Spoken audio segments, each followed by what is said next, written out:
was not the Titanic but her damaged sister. As we'll see in the next chapter, proponents of the switch theory claim that such evidence exists, hidden in plain sight in photographs, construction records, and the testimony of those who were present when the conspiracy was allegedly carried out.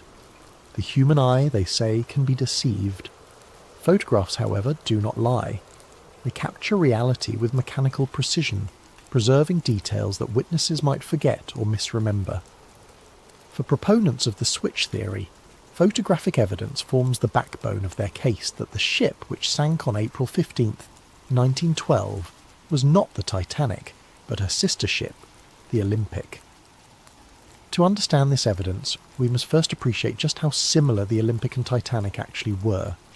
Both ships were built from virtually identical blueprints, with the same overall dimensions, the same basic layout, and the same distinctive four-funnel profile.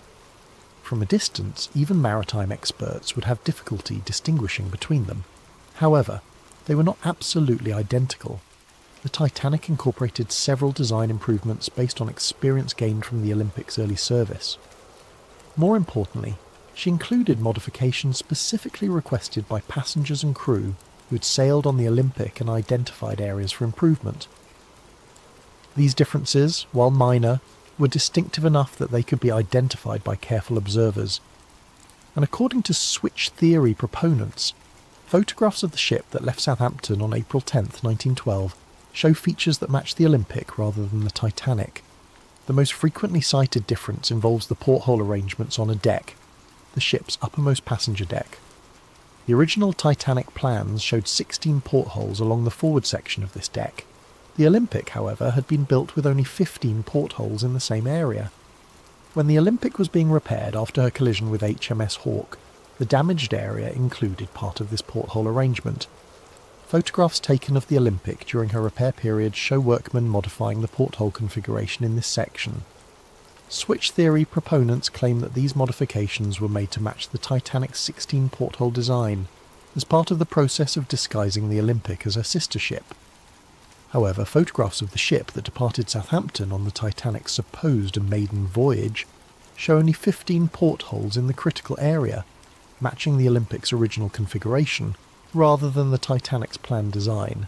This discrepancy might seem minor, but it's precisely the kind of detail that would be difficult to alter quickly and completely.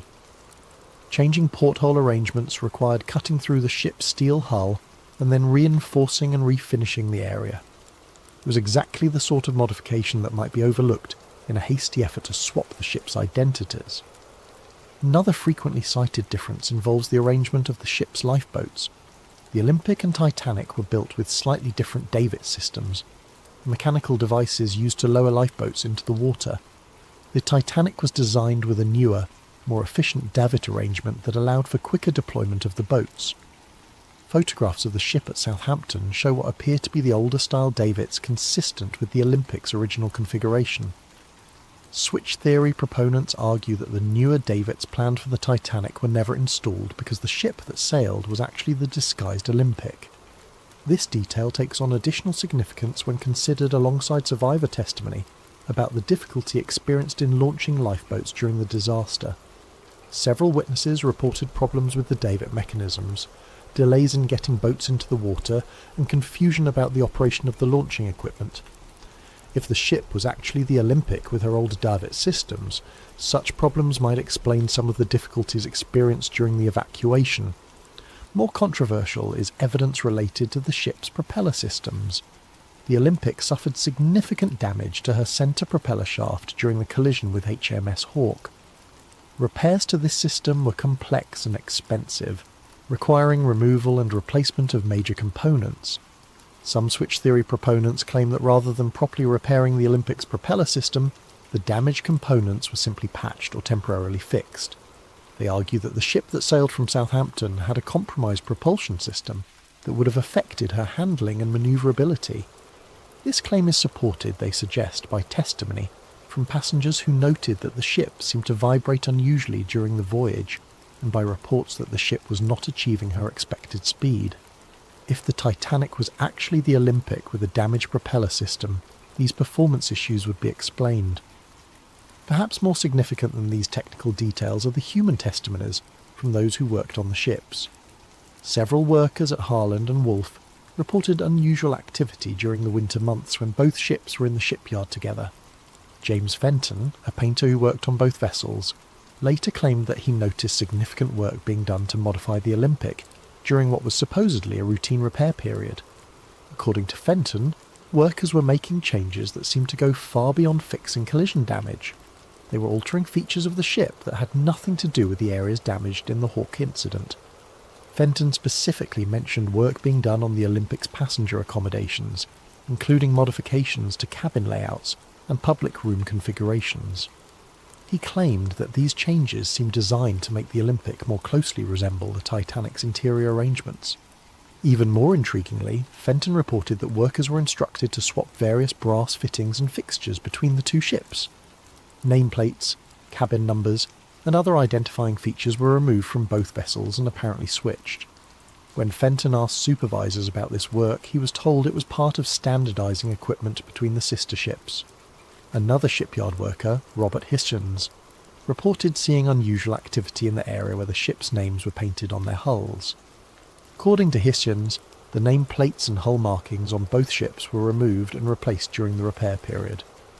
He assumed this was routine maintenance, but later wondered whether something more significant was happening. Perhaps most compelling is testimony from John Halpin, a shipfitter who worked on both vessels. Halpin claimed that he was specifically assigned to work on swapping interior fittings between the Olympic and the ship under construction that was supposedly the Titanic. He was told that this was being done to upgrade the Olympic with improvements developed for her sister ship. However, Halpin noticed that the work seemed to go both ways. Features from the Olympic were also being installed on the other ship. When he questioned this, supervisors told him that they were standardising the designs to make maintenance and operation more efficient. Only years later, after the disaster, did Halpin begin to suspect that the work he'd been assigned might have been part of a larger deception. He realised that the extensive swapping of components between the ships could have been part of a process of switching their identities entirely. These worker testimonies are supported by documentary evidence from the shipyard. Harland and Wolff's work records from the winter of 1911 to 1912 show extensive modifications being made to both ships. While much of this work was clearly related to repairing the Olympic's collision damage, some entries describe tasks that seem unrelated to the repairs.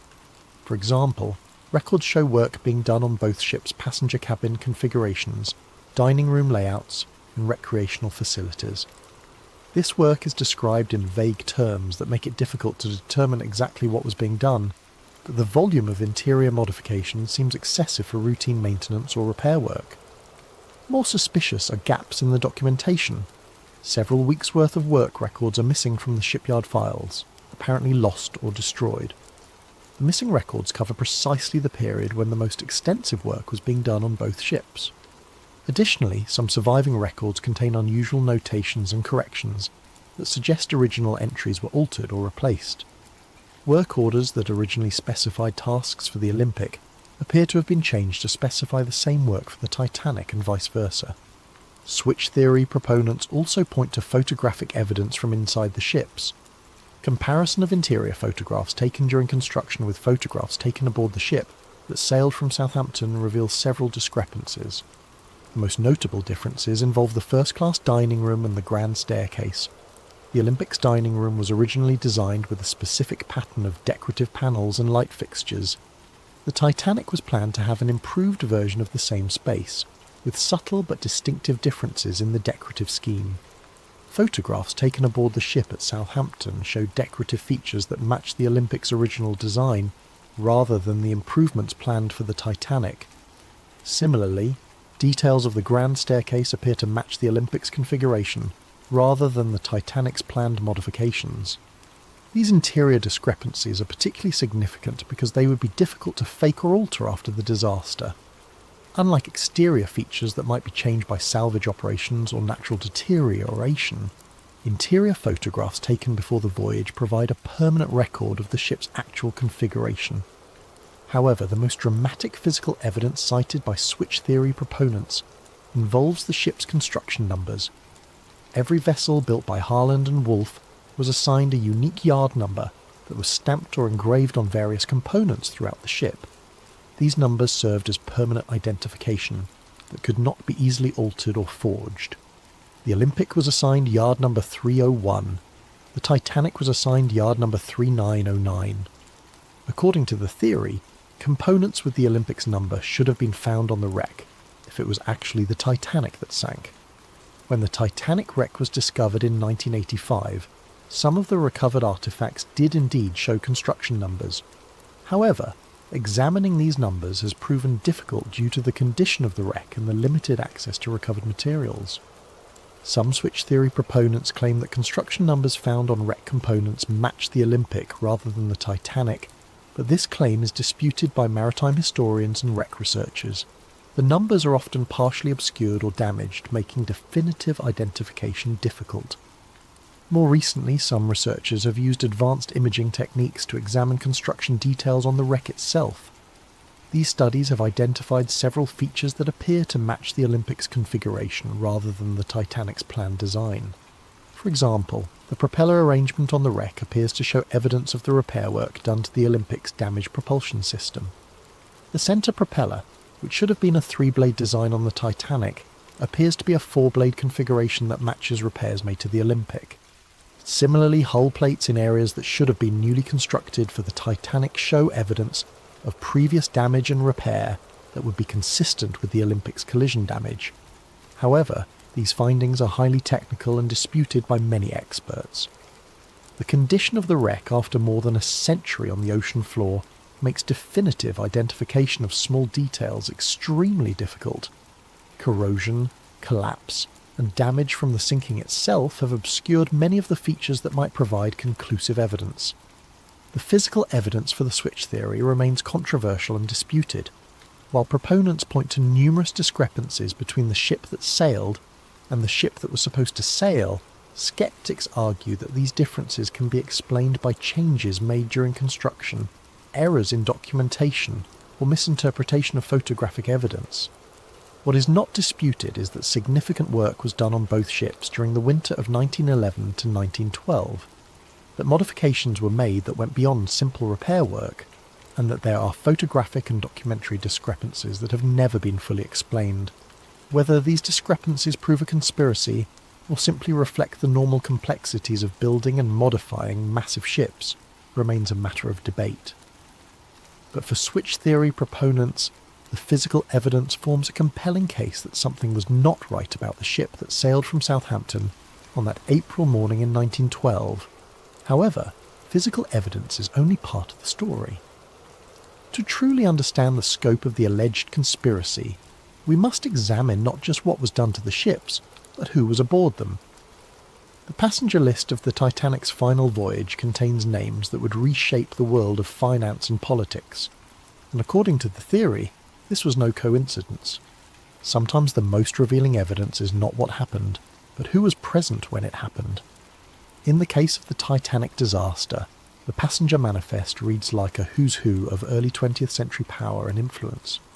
But according to the switch theory, this prestigious passenger list was not assembled by chance.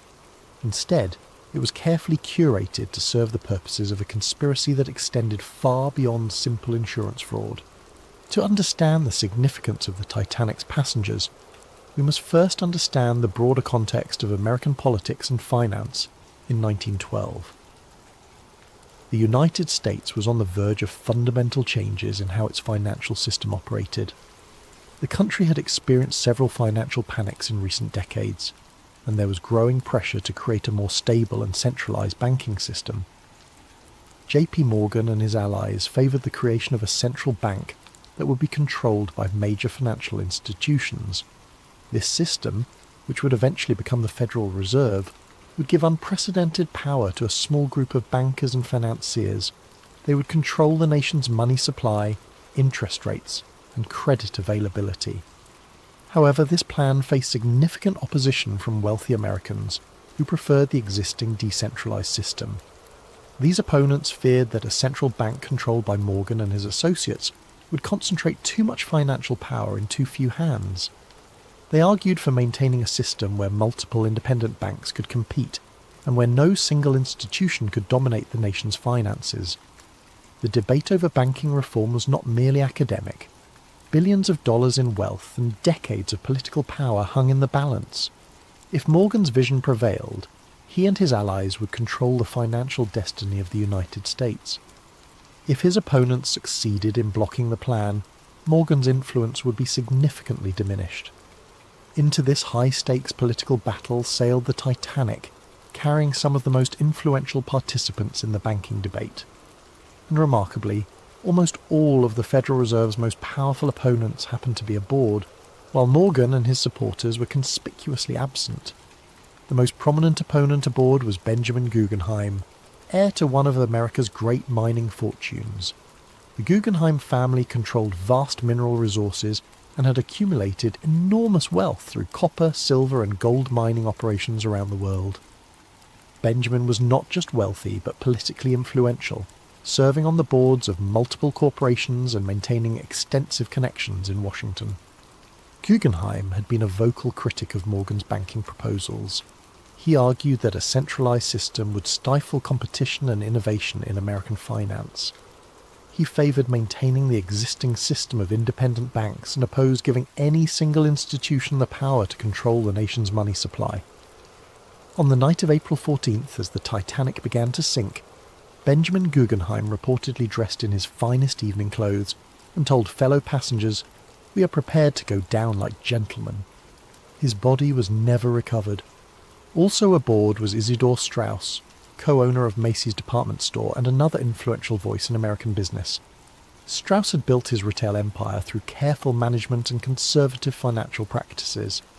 He distrusted the kind of financial manipulation that Morgan specialized in and opposed the creation of a central bank that would facilitate such practices. Straus was particularly concerned about the impact of centralized banking on smaller businesses. He argued that a Morgan-controlled central bank would favor large corporations at the expense of independent merchants and entrepreneurs. His opposition to the Federal Reserve Plan was well known in political circles. When the Titanic began to sink, Isidore and his wife Ida were offered places in a lifeboat. According to witnesses, Ada refused to leave her husband, saying, "We have lived together for 40 years. Where you go, I go." They were last seen sitting together on deck chairs as the ship tilted toward her final plunge. Neither body was ever found. Perhaps most significant was the presence of John Jacob Astor IV, one of the wealthiest Americans and a man whose financial influence rivaled Morgan's own. Astor had inherited a vast real estate empire and had expanded it into hotels, railroads and other investments. His personal fortune was estimated at over $87 million, roughly $2 billion in today's currency. Astor was not merely wealthy but politically sophisticated. He understood the implications of Morgan's banking proposals and opposed them on both economic and political grounds. He argued that giving Morgan's group control over the nation's banking system would create a financial oligarchy that would undermine American democratic institutions. More than any other individual, Astor had the wealth and influence to effectively oppose Morgan's plans. His opposition carried weight in Congress and in the financial community. If anyone could have blocked the creation of the Federal Reserve, it was John Jacob Astor IV. Astor was travelling on the Titanic with his pregnant young wife, Madeline. When the ship began to sink, he helped her into a lifeboat but was refused passage himself under the Women and Children First protocol. His body was recovered days later, reportedly with his gold watch still in his pocket and over $2,000 in cash. His death eliminated one of the most powerful obstacles to Morgan's banking ambitions. These three men, Guggenheim, Straus and Astor, represented the core of wealthy American opposition to the Federal Reserve Plan. Their combined influence, both financial and political, posed a serious threat to Morgan's vision of centralized banking control. Their deaths removed major obstacles to the passage of Federal Reserve legislation. But the passenger list's significance extends beyond these three prominent figures. Several other Titanic passengers had connections to the banking debate or to Morgan's business interests. Some were allies who might have provided testimony or support that could have been problematic for the conspiracy. Others were neutral parties whose presence might have been seen as providing legitimacy to the voyage. The theory suggests that the passenger list was carefully managed to ensure that the right people were aboard and the wrong people were not. Key figures in the banking debate who opposed Morgan were encouraged or induced to sail, while those who might have interfered with the plan were kept away. This management allegedly extended to the crew assignments as well. Captain Edward Smith, who commanded the ship, was nearing retirement, and may have been chosen partly because his career was ending anyway. If he survived the disaster, he would soon be out of the shipping business and less likely to cause problems. If he didn't survive, his death would be seen as a heroic sacrifice, rather than evidence of conspiracy. Other key crew members were reportedly chosen for their loyalty to the White Star Line or their lack of detailed knowledge about the ship's construction.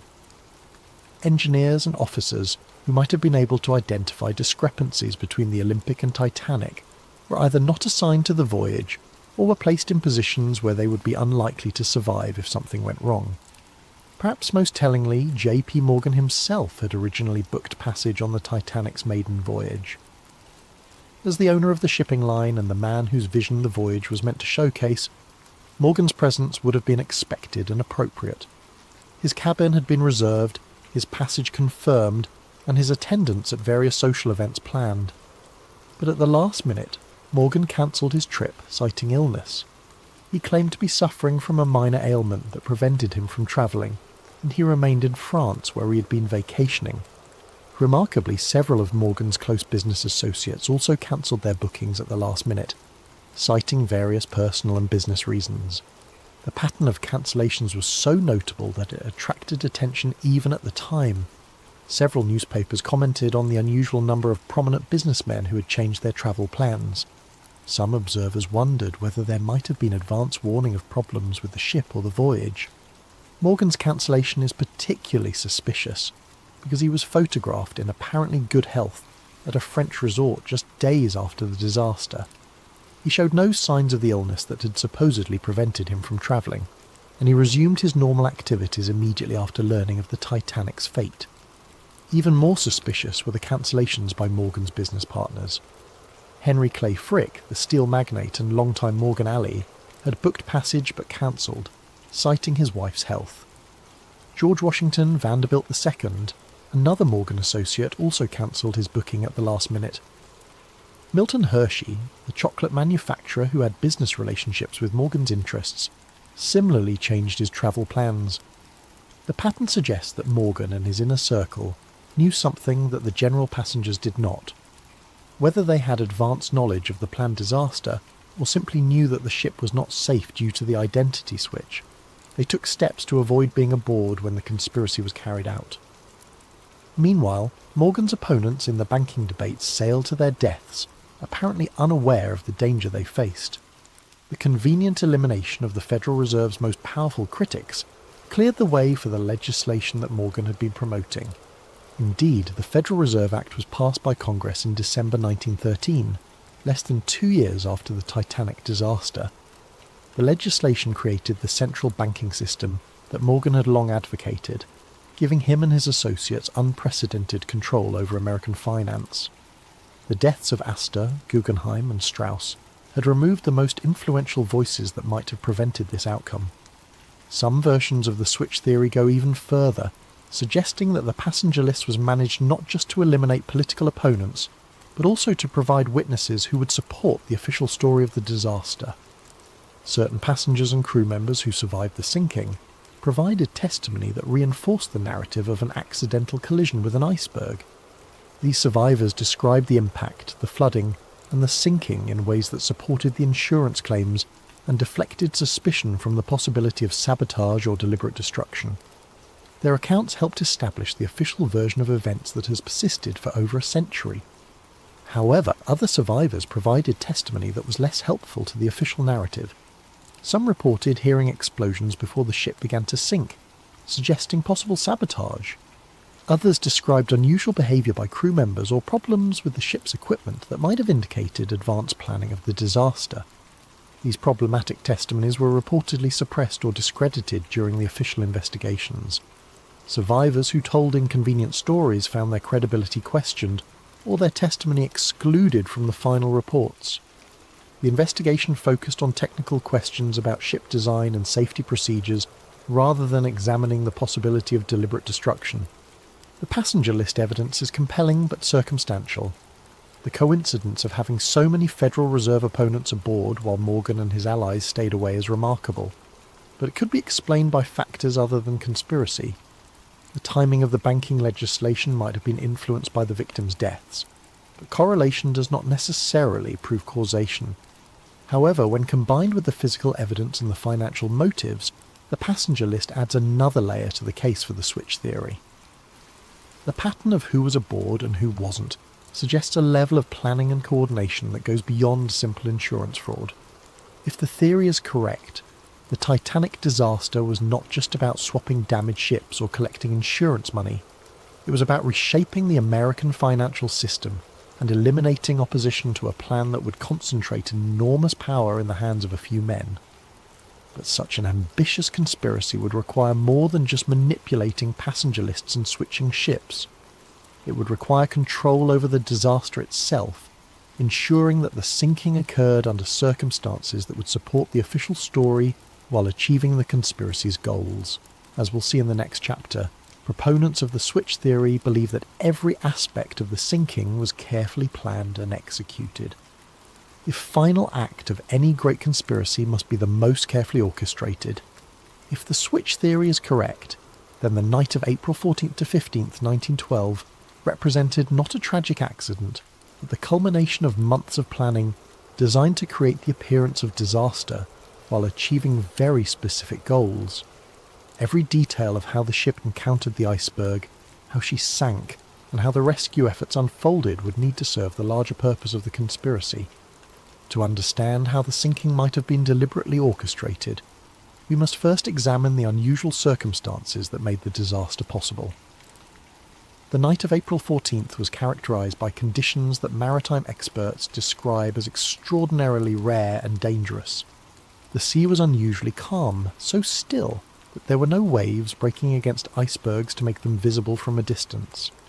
The night was moonless, creating darkness so complete that lookouts had virtually no natural illumination to aid their watch. Most unusually, the atmosphere was clear and cold, creating temperature inversion conditions that could cause unusual optical effects, making distant objects appear closer or farther than they actually were. These conditions, while natural, were so unusual that many experienced sailors reported they had never encountered anything like them. Captain Smith himself, with 4 decades of experience on the North Atlantic, had never commanded a ship through such treacherous natural circumstances. But according to the switch theory, these conditions were not just unfortunate coincidences. They were anticipated and exploited by conspirators who had carefully planned the ship's route and timing to take advantage of known dangerous conditions. The theory suggests that the ship's course was deliberately set to take her through areas where icebergs were known to be present. Radio warnings about ice had been received throughout the day, but many of these warnings were reportedly not passed to the bridge crew, or were ignored by officers who should have taken precautionary measures. The ship Californian, which belonged to the same parent company as the Titanic, had stopped for the night in the ice field, her captain declaring conditions too dangerous for navigation. Yet the Titanic continued at nearly full speed through the same waters, despite multiple warnings about the presence of ice. Switch theory proponents argue that this dangerous navigation was not the result of overconfidence or poor judgment, but rather deliberate policy designed to ensure that an accident would occur. The ship needed to encounter an iceberg in order to provide a plausible explanation for her sinking, and her officers were instructed to maintain course and speed despite the obvious dangers. The collision itself occurred under circumstances that some witnesses found suspicious. Frederick Fleet, the lookout who first spotted the iceberg, reported that the berg appeared suddenly out of the darkness, giving him only seconds to sound the alarm. However, other witnesses reported seeing the iceberg minutes before the collision, suggesting that it should have been visible to trained lookouts much earlier. Some survivors reported that the ship seemed to turn toward the iceberg rather than away from it in the final moments before impact. While this could be explained by the physics of large ship manoeuvring, it raises questions about whether the collision was truly accidental or was deliberately engineered to ensure maximum damage. More suspicious were reports of explosions aboard the ship shortly after the collision, Multiple witnesses, including passengers and crew members, reported hearing loud bangs and feeling vibrations that seemed separate from the impact with the iceberg. These explosions were officially attributed to boilers bursting as cold water flooded the engine rooms, but some witnesses believed they occurred too soon after the collision to be explained by flooding alone.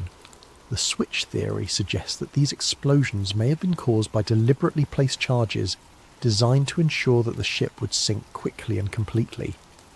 If the collision with the iceberg was not sufficient to guarantee the ship's destruction, additional sabotage might have been necessary to achieve the conspiracy's goals. The pattern of flooding also struck some observers as unusual. While the official investigation concluded that the iceberg had opened 5 compartments to the sea, causing fatal flooding, some witnesses reported that water seemed to be entering the ship from multiple locations, not just the area of the supposed iceberg damage. Crew members working in areas far from the collision reported rapid flooding that seemed inconsistent with damage caused by scraping along an iceberg.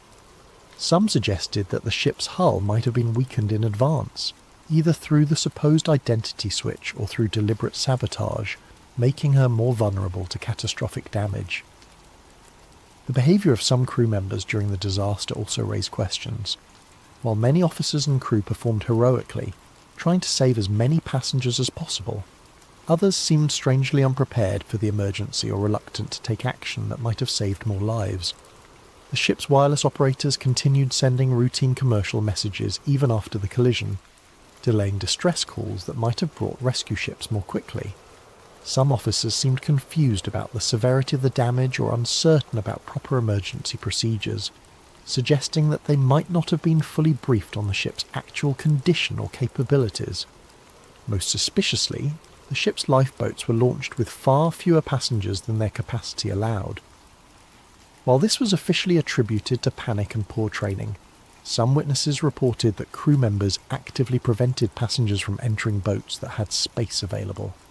The switch theory suggests that this was not incompetence but deliberate policy designed to ensure that specific passengers would not survive. If the conspiracy's goal was to eliminate certain individuals while allowing others to live, controlling access to lifeboats would be an effective method of determining who lived and who died. The nearby ship Californian adds another layer of suspicion to the night's events. This vessel, owned by the same International Mercantile Marine Company that controlled the White Star Line, had stopped for the night approximately 20 miles from the Titanic's position. Her captain, Stanley Lord, claimed that conditions were too dangerous for navigation and that his ship would remain stationary until dawn. However, the Californian's crew reported seeing rockets and distress signals from the direction of the Titanic throughout the night. Despite these obvious signs of a ship in distress, Captain Lord chose not to investigate or offer assistance. He claimed that he believed the signals were routine communications or celebrations, not emergency distress calls. This explanation seems implausible given that the Californian's crew were experienced sailors who should have recognised distress rockets when they saw them. The switch theory suggests that the Californian was positioned deliberately to provide rescue services for the conspiracy's chosen survivors while maintaining plausible deniability about why she didn't help the others. According to this theory, the Californian was meant to arrive at the scene early enough to rescue specific passengers, but late enough to allow the ship to sink and eliminate the unwanted victims. However, a miscommunication or timing error prevented this plan from working properly, leaving the Californian too far away to effectively participate in the rescue. Instead, the rescue was carried out by the Carpathia, a ship belonging to a different company that responded to the Titanic's distress calls and arrived at the scene several hours after the sinking. The Carpathia's captain and crew were not part of the conspiracy and performed genuine rescue work, saving over 700 survivors. But the delay in rescue efforts, whether planned or accidental, ensured that the ship sank completely and that most of her passengers and crew died in the frigid waters. This served the conspiracy's purposes by eliminating witnesses who might have been able to identify discrepancies between the Olympic and Titanic, while also removing the political opponents whose deaths were part of the larger plan. The sinking itself was remarkably complete and thorough. Unlike many shipwrecks, which settle on the ocean floor largely intact, the Titanic broke apart as she sank, scattering debris over a wide area and making subsequent examination of the wreck extremely difficult. This destruction could have been the result of natural forces acting on a ship not designed to sink at such an angle, but it also served to obscure evidence that might have revealed the ship's true identity. The complete loss of the ship meant that investigators had to rely on survivor testimony and limited physical evidence to reconstruct what had happened. Since many of the most knowledgeable witnesses had died in the disaster, and since the survivors had been through a traumatic experience that might have affected their memories, establishing definitive facts about the sinking proved difficult. This uncertainty served the conspiracy's purposes by preventing too close an examination of the evidence. Questions about the ship's identity, the cause of the sinking, or the behaviour of the crew could be deflected by pointing to the lack of conclusive evidence and the confusion inherent in any major disaster. The official investigations that followed the disaster focused primarily on technical questions about ship design and safety procedures. While these investigations identified important problems with lifeboat capacity, crew training and emergency procedures, they did not seriously examine the possibility that the sinking had been deliberately caused. The British Board of Trade Inquiry and the US Senate investigation both concluded that the disaster was the result of excessive speed in dangerous conditions, combined with design flaws that made the ship vulnerable to the type of damage caused by the iceberg collision. These findings supported the official narrative of an accidental tragedy, while deflecting attention from possible evidence of conspiracy. However, some evidence presented to these investigations was inconsistent with the official conclusions. Witnesses testified about explosions, unusual flooding patterns, and crew behaviour that suggested advanced knowledge of the disaster. This testimony was generally dismissed or explained away, but it remained part of the official record for those who knew where to look for it. The investigations also revealed suspicious gaps in the documentary evidence. Ship logs, construction records, and other documents that might have provided definitive information about the vessel's identity or condition were missing or had been destroyed. While this was officially attributed to the chaos of the disaster, it prevented investigators from definitively establishing key facts about the ship and her voyage. Perhaps most tellingly, the investigations made no serious attempt to examine the financial aspects of the disaster. The insurance arrangements, the ownership structure of the shipping companies, and the business relationships between key figures were not considered relevant to understanding why the ship sank. This focus on technical rather than financial questions served the conspiracy's purposes by avoiding examination of the motives that might have driven such an elaborate deception. The investigations treated the disaster as a tragic accident rather than a possible crime, and their conclusions reinforced the official narrative that has persisted for over a century. But if the switch theory is correct, the sinking of the Titanic was not just a crime, but a nearly perfect crime. The destruction of evidence, the elimination of witnesses, and the misdirection of official investigations created a cover-up so complete that the truth has remained hidden for more than 100 years.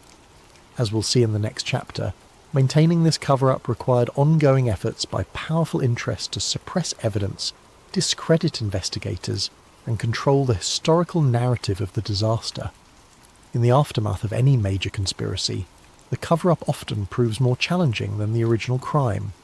Evidence must be suppressed, witnesses must be silenced or discredited, and investigators must be misdirected away from uncomfortable truths. If the switch theory is correct, the years following the Titanic disaster saw one of the most comprehensive and successful cover-ups in modern history. The cover-up began almost immediately after news of the disaster reached shore. Within hours of the Carpathia's arrival in New York with the Titanic survivors, powerful interests were already working to control the narrative of what had happened and to prevent inconvenient questions from being asked. J.P. Morgan's representatives were among the first to arrive at the dock, not to provide comfort to survivors, but to begin the process of managing information. Survivors were reportedly approached by company officials and lawyers who offered assistance with travel arrangements, medical care and financial support. However, this assistance came with subtle but clear expectations about what survivors should and should not say about their experiences. Some survivors later reported being advised to focus their testimony on the heroism of the crew and the tragedy of insufficient lifeboats, while avoiding speculation about the cause of the disaster or unusual circumstances they might have observed. Those who had noticed discrepancies between the ship they boarded and the ship they expected to board were encouraged to attribute these differences to their own confusion or lack of technical knowledge. More direct pressure was reportedly applied to survivors whose testimony might have been particularly damaging to the official narrative. Crew members who had worked on both the Olympic and Titanic and might have been able to identify which ship actually sank were offered generous severance packages and assistance finding new employment, with the understanding that their maritime careers would be over if they spoke publicly about their experiences. The most dangerous witnesses were those who had observed the supposed identity switch taking place in the Belfast shipyard. These workers faced more serious consequences if they chose to speak out. Some reported being visited by company representatives who made it clear that their employment, their safety and the welfare of their families depended on their discretion. James Fenton, the painter who had noticed unusual modifications being made to the Olympic, later claimed that he was approached by men who warned him that discussing his observations would be considered a breach of his employment contract and potentially a criminal violation of trade secrets laws. He was told that speaking to journalists or investigators could result in prosecution and imprisonment. Other shipyard workers reported similar intimidation. Some were offered money to relocate to distant cities where they would be less likely to encounter investigators or journalists. Others were simply fired from their jobs and found that their names had been blacklisted throughout the shipbuilding industry, making it impossible for them to find similar work. The most comprehensive aspect of the cover-up involved the systematic destruction or alteration of documentary evidence. Harland and Wolff shipyard records that might have revealed the true extent of work done on both ships were reportedly destroyed in a series of accidental fires and floods that occurred in the months following the disaster. Work orders, progress reports, and material requisitions that could have definitively established which ship was which were among the documents lost in these convenient accidents. The missing records covered precisely the time period when the alleged identity switch would have taken place, eliminating the most direct evidence of the conspiracy. More subtly, surviving documents were reportedly altered to remove inconvenient details or to create confusion about the timeline of work done on both ships. Serial numbers were changed, dates were altered, and work descriptions were modified to obscure the true nature of the modifications that had been made. The British Board of Trade investigation, which was the primary official inquiry into the disaster, showed unusual patterns in how it gathered and evaluated evidence. The investigation focused almost exclusively on technical questions about ship design and safety procedures, while avoiding examination of financial motives or business relationships that might have suggested conspiracy. Key witnesses who might have provided inconvenient testimony were not called to testify, or their testimony was limited to narrow technical questions that avoided broader issues about the ship's identity or the circumstances of the voyage. The investigation's final report contained numerous conclusions that were not fully supported by the evidence presented, suggesting that the outcomes had been predetermined. Even more suspicious was the speed with which the investigation was concluded and its findings accepted by government authorities. For a disaster of such magnitude and complexity, the investigation was remarkably brief and superficial. Important questions were left unanswered, and significant discrepancies in witness testimony were ignored or explained away without adequate investigation. The US Senate investigation, led by Senator William Alden Smith, initially appeared more thorough and independent. Senator Smith was known for his skepticism of large corporations and his willingness to challenge powerful interests. His investigation called numerous witnesses and examined many aspects of the disaster that the British inquiry had ignored.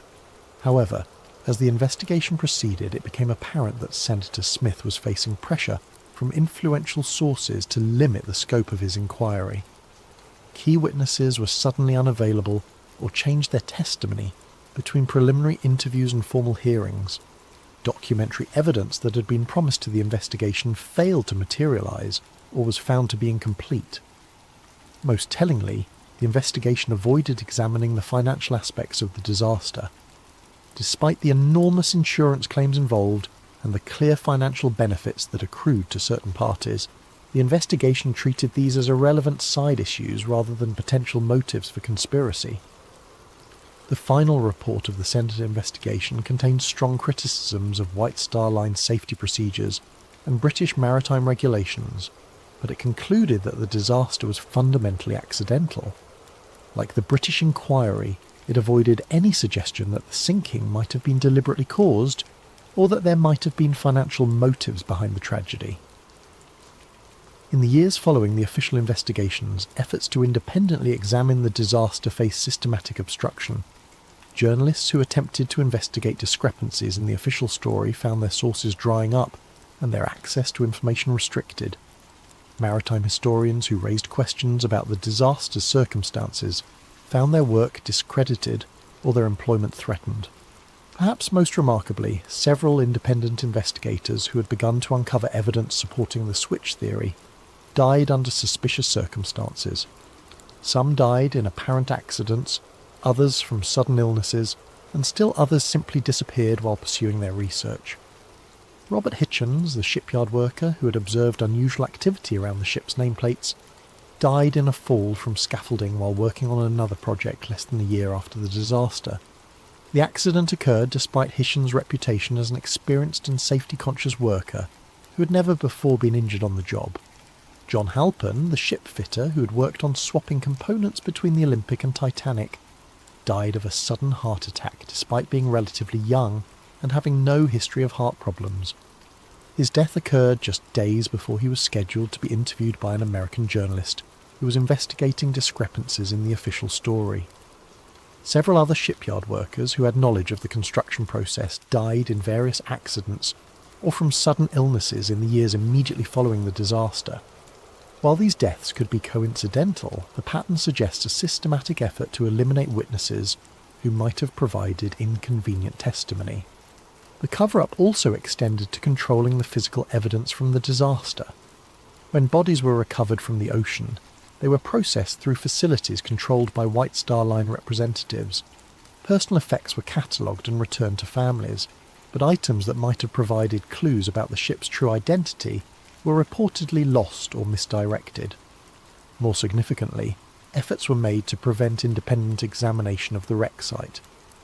In the early decades after the disaster, technology did not exist to reach the wreck on the ocean floor, but White Star Line and its successors took steps to ensure that when such technology became available, access to the wreck would be controlled. Legal claims were filed asserting ownership rights over the wreck and its contents. These claims were designed to prevent independent researchers from examining the evidence without permission from the companies that had controlled the ships. By controlling access to the wreck, these interests could ensure that any examination would be conducted under their supervision and that inconvenient findings could be suppressed. The most sophisticated aspect of the cover-up involved shaping the cultural memory of the disaster. Rather than simply suppressing evidence, the conspiracy's beneficiaries actively promoted a specific narrative about the Titanic that emphasized heroism, tragedy, and the lessons learned about maritime safety.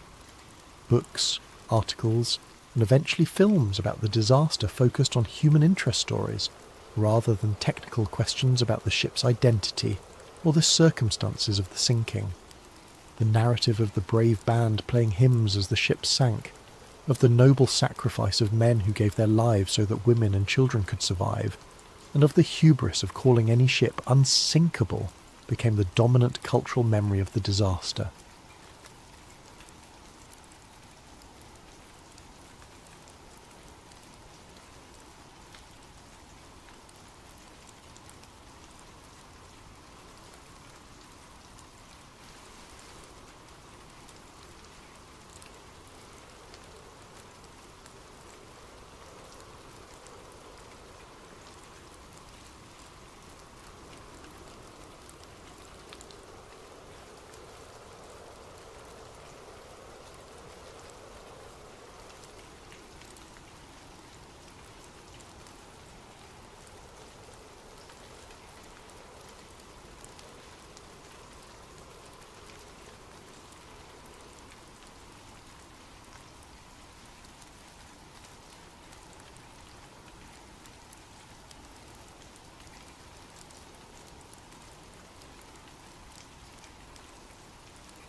coffee cup trembles in my weathered hands as I speak these words for the first time in 53 years. My name is Detective Raymond Kowalski, retired SFPD, and I'm dying. The doctors give me 3 months, maybe 4 if I'm lucky. But luck ran out for me the day I opened that damned Alcatraz file. They said Frank Morris and the Anglin brothers drowned in the frigid waters of San Francisco Bay on June 11th, 1962. The FBI closed the case. The warden slept easy. America's most infamous prison maintained its perfect record. But I found things I was never meant to see, things that made me understand why some truths are buried deeper than bodies. This is my confession. Not of crimes I committed, but of the crime I witnessed. The systematic erasure of 3 men who may have pulled off the impossible, only to disappear into something far worse than death. If you're listening to this recording, it means I'm gone, and maybe, just maybe, the truth can finally surface from the depths where it's been drowning all these years. It was October 1968 when Lieutenant Carson dropped the manila folder on my desk like it was radioactive. 6 years had passed since the escape, and the case was supposedly closed, filed away with all the other solved mysteries that kept the bureaucrats sleeping soundly. "Formality, Kowalski," Carson said, not meeting my eyes. "Washington wants a final review of the Alcatraz evidence. Dot the I's, cross the T's, confirm what we already know. They're fish food at the bottom of the bay." I should have known something was wrong by the way he said it. Carson was a straight shooter, the kind of cop who looked you in the eye when he talked. But that day, he stared at the wall behind me like the words might crawl off it and bite him. The file was thinner than I expected for the most famous prison break in American history. Basic escape details, witness statements from guards, the makeshift raft materials found on Angel Island. Nothing I hadn't read in the newspapers. Too clean, too neat. "Why me?" I asked. Carson finally looked at me then, and I saw something in his eyes I'd never seen before. Fear.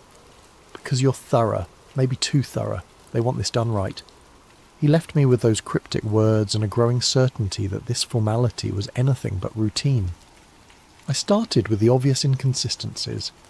The first was a car theft report from Marina District, filed 3 days after the escape. A 1959 Chevrolet, stolen from outside a boarding house. The owner, Mrs. Eleanor Hutchins, told police she saw 3 men walking away from the vehicle, heading toward the waterfront. When she called out to them, one turned and tipped his hat. "Polite as you please." "They had manners," she told the responding officer. "Real gentlemen. You don't expect that from criminals." The report was buried on page 47 of miscellaneous incident files. No follow-up, no investigation, no mention in the official Alcatraz case summary. Then there was the paddle, a crude wooden oar carved from driftwood, found by a fisherman near Richmond Bridge, 20 miles upriver from where the currents should have carried any debris. The fisherman, Miguel Santos, reported it to park rangers, who logged it as miscellaneous beach debris. No connection made to the escape, despite the timing and craftsmanship that clearly showed prison workshop techniques. But it was the witness statement that made my blood run cold. A night security guard at Fisherman's Wharf reported seeing 3 men in work clothes boarding a small fishing boat around 4 a.m. on June 12th. One of them had distinctive ears, prominent, almost pointed, just like John Anglin's mugshot description. The guard's statement was taken, filed, and apparently forgotten. When I tried to interview him, I learned he'd quit his job 2 weeks after the incident and moved back to Oregon. No forwarding address. "Don't dig too deep on this one, Ray," Carson warned me when I briefed him on my preliminary findings. "Some stones are better left unturned." That's when I knew I was onto something bigger than a prison break. The Anglin family farm in Ruskin, Florida felt like stepping into a different century. Spanish moss hung from ancient oaks, and the humid air carried the scent of orange blossoms and old secrets. Robert Anglin, the surviving brother, met me on the front porch with the wary eyes of a man who'd been expecting bad news for 6 years. "Federal agents been by here 4 times, he said without preamble, each time asking the same questions, getting the same answers. "My brother's drowned. That's what you want to hear, ain't it?" But his wife, Marie, had different ideas. After Robert went to tend the cattle, she pulled me aside in her kitchen, glancing nervously at the windows. "Christmas cards," she whispered. her voice barely audible above the ticking grandfather clock. Every year since '63, no return address, just signed J&C in handwriting that looks mighty familiar.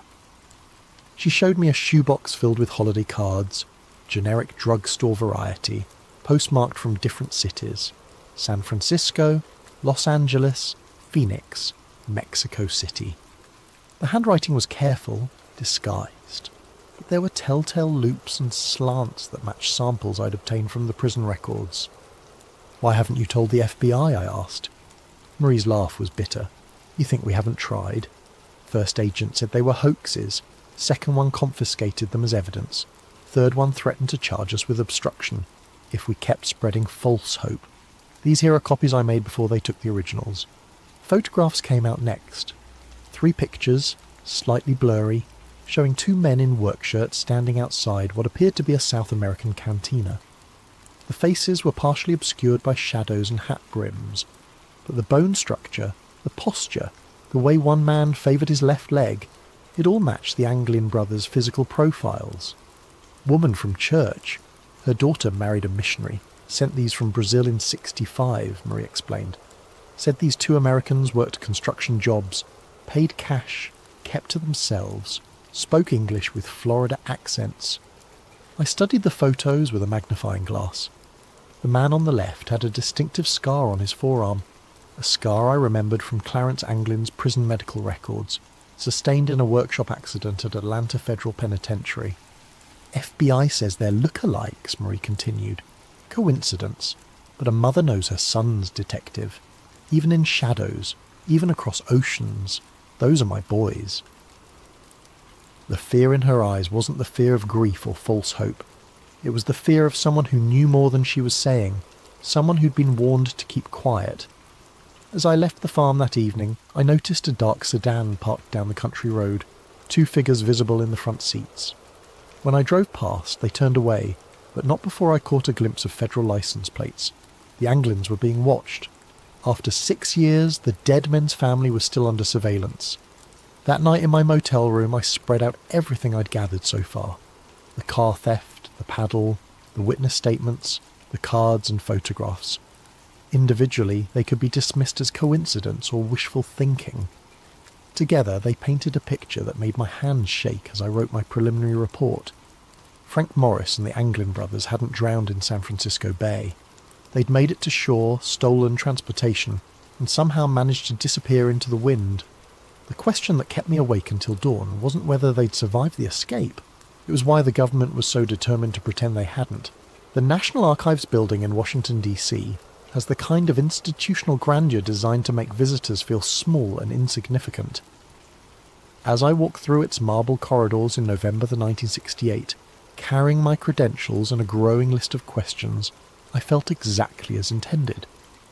The records clerk, a thin man with wire-rimmed glasses and the pallor of someone who spent his days in basement filing rooms, greeted my request with practiced bureaucratic indifference. "Alcatraz escape files? Let me check the catalogue." He disappeared into the labyrinthine storage system, returning 20 minutes later with a puzzled frown. "That's odd. The primary files show as transferred to federal custody in 1964. No longer available for review." "Transferred where?" "Doesn't say. Just lists the authorization code. Project Paperclip Archive classified." Project Paperclip. Even a street cop from San Francisco knew that designation. The program that brought Nazi scientists to America after World War II. Why would an escape case be filed under intelligence classifications? What about the secondary files, witness statements, evidence logs? Another search, another apologetic shrug. Also transferred, same authorization. I spent 3 days in Washington, following leads that turned to smoke and asking questions that generated only nervous silence. At FBI headquarters, my request for case consultation was politely denied. At the Bureau of Prisons, I was told the relevant personnel were unavailable for comment. Even my police credentials and Lieutenant Carson's authorization letters seemed to carry no weight. It was Agent Patricia Hendricks, a bureau analyst I'd worked with on a previous case, who finally gave me the truth over drinks in a Georgetown bar. She waited until we were alone, until the other patrons had cleared out, until even the bartender was busy with inventory in the back room. "Ray, you need to drop this," she said quietly, her usual professional demeanour replaced by genuine concern. "The Alcatraz case isn't cold. It's radioactive." "What does that mean?" Patricia glanced around the empty bar before continuing. Internal memo came down in 65. Any agent pursuing Alcatraz leads beyond the official drowning conclusion would be transferred to Alaska or worse. 3 agents have been quietly reassigned since then. Good agents, career agents, all because they asked too many questions about 3 supposedly dead men. Why? If they drowned like the report says, what's the threat? Her laugh was hollow. That's the million-dollar question, isn't it? All I know is that certain people in very high places want Frank Morris and the Anglin brothers to stay dead, and they're willing to destroy careers to keep it that way. She slid an envelope across the table. "I couldn't get you the files, but I managed to copy some of the index pages before they were sealed. Names, dates, reference numbers. Maybe you can piece together what we're not supposed to know." The documents were fragmentary, frustratingly incomplete, but they told a story that made my blood run cold. Cross-references to CIA front companies, mentions of asset recovery protocol, transfer authorization signed by officials whose names I recognized from the intelligence community. Most disturbing was a memo dated July 1962, just 1 month after the escape. "Subjects may possess operational value. Recommend immediate field assessment rather than standard fugitive protocols." Operational value, not the language you'd use for bank robbers and car thieves. That night, in my Washington hotel room, I called Lieutenant Carson to report my findings. The conversation was brief and cryptic. "Ray, you need to come home. Now. I've got leads here, Lieutenant. Real leads. The leads will be there when you get back. If you get back. There are people asking questions about your questions, and those people have resources we don't. Come home." The line went dead. I packed quickly, checking the hallway twice before leaving my room. During the taxi ride to the airport, I noticed the same black sedan in my mirrors that had followed me from the archives building 3 days earlier. Back in San Francisco, Carson met me at the airport personally, something he'd never done before. His first words were a warning. "Your hotel room was searched yesterday. Professional job. Nothing taken, nothing damaged, but they wanted you to know they'd been there."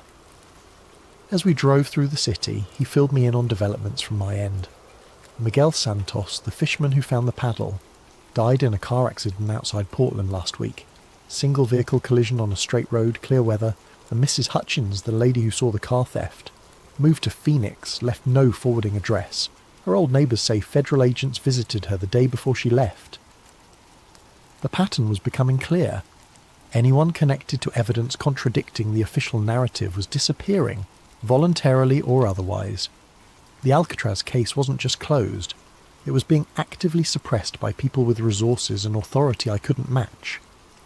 "What do I do, Lieutenant?" Carson pulled over and turned to face me. In 30 years of police work, I'd never seen him look so serious. "You write a report confirming the drowning theory. You file it properly. You forget everything you've learned, and you pray that's enough to keep you breathing." But I couldn't forget. The faces in those photographs. The fear in Mary Anglin's eyes. The systematic elimination of evidence and witnesses.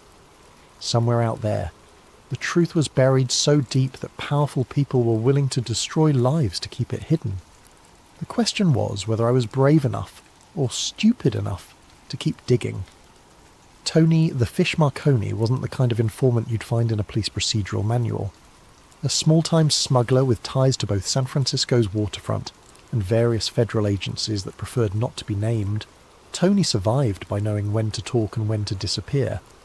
When he agreed to meet me at a dive bar in North Beach, I knew the information would be worth the risk.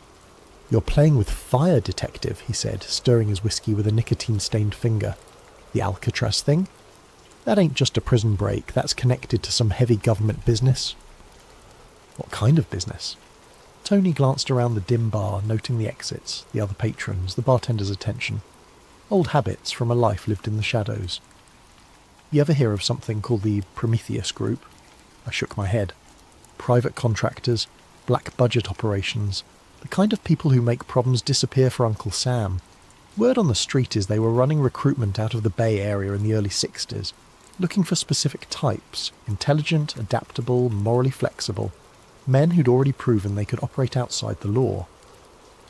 The implications hit me like a physical blow. You're saying Morris and the Anglins were recruited? I'm saying Morris had an IQ of 133 and a talent for planning that impressed even the prison psychologists. The Anglin brothers were mechanical geniuses who could improvise solutions from scrap metal and determination. During the Cold War, those were valuable skills. Tony drained his whiskey and signalled for another. Think about it. 3 men plan the perfect escape from America's most secure prison. They disappear without a trace, despite the biggest manhunt in federal history. Either they're criminal masterminds beyond anything we've seen, or they had help. Professional help. What kind of help? The kind that comes with new identities, transportation, and assignments in places where questions aren't asked. South America was crawling with intelligence operations in the 60s. Cuba, Chile, Brazil. All potential flashpoints that needed experienced operators who couldn't be traced back to Washington. The theory was insane, but it explained the evidence I'd uncovered. The systematic suppression of information, the classified file transfers, the fear I'd encountered at every level of government.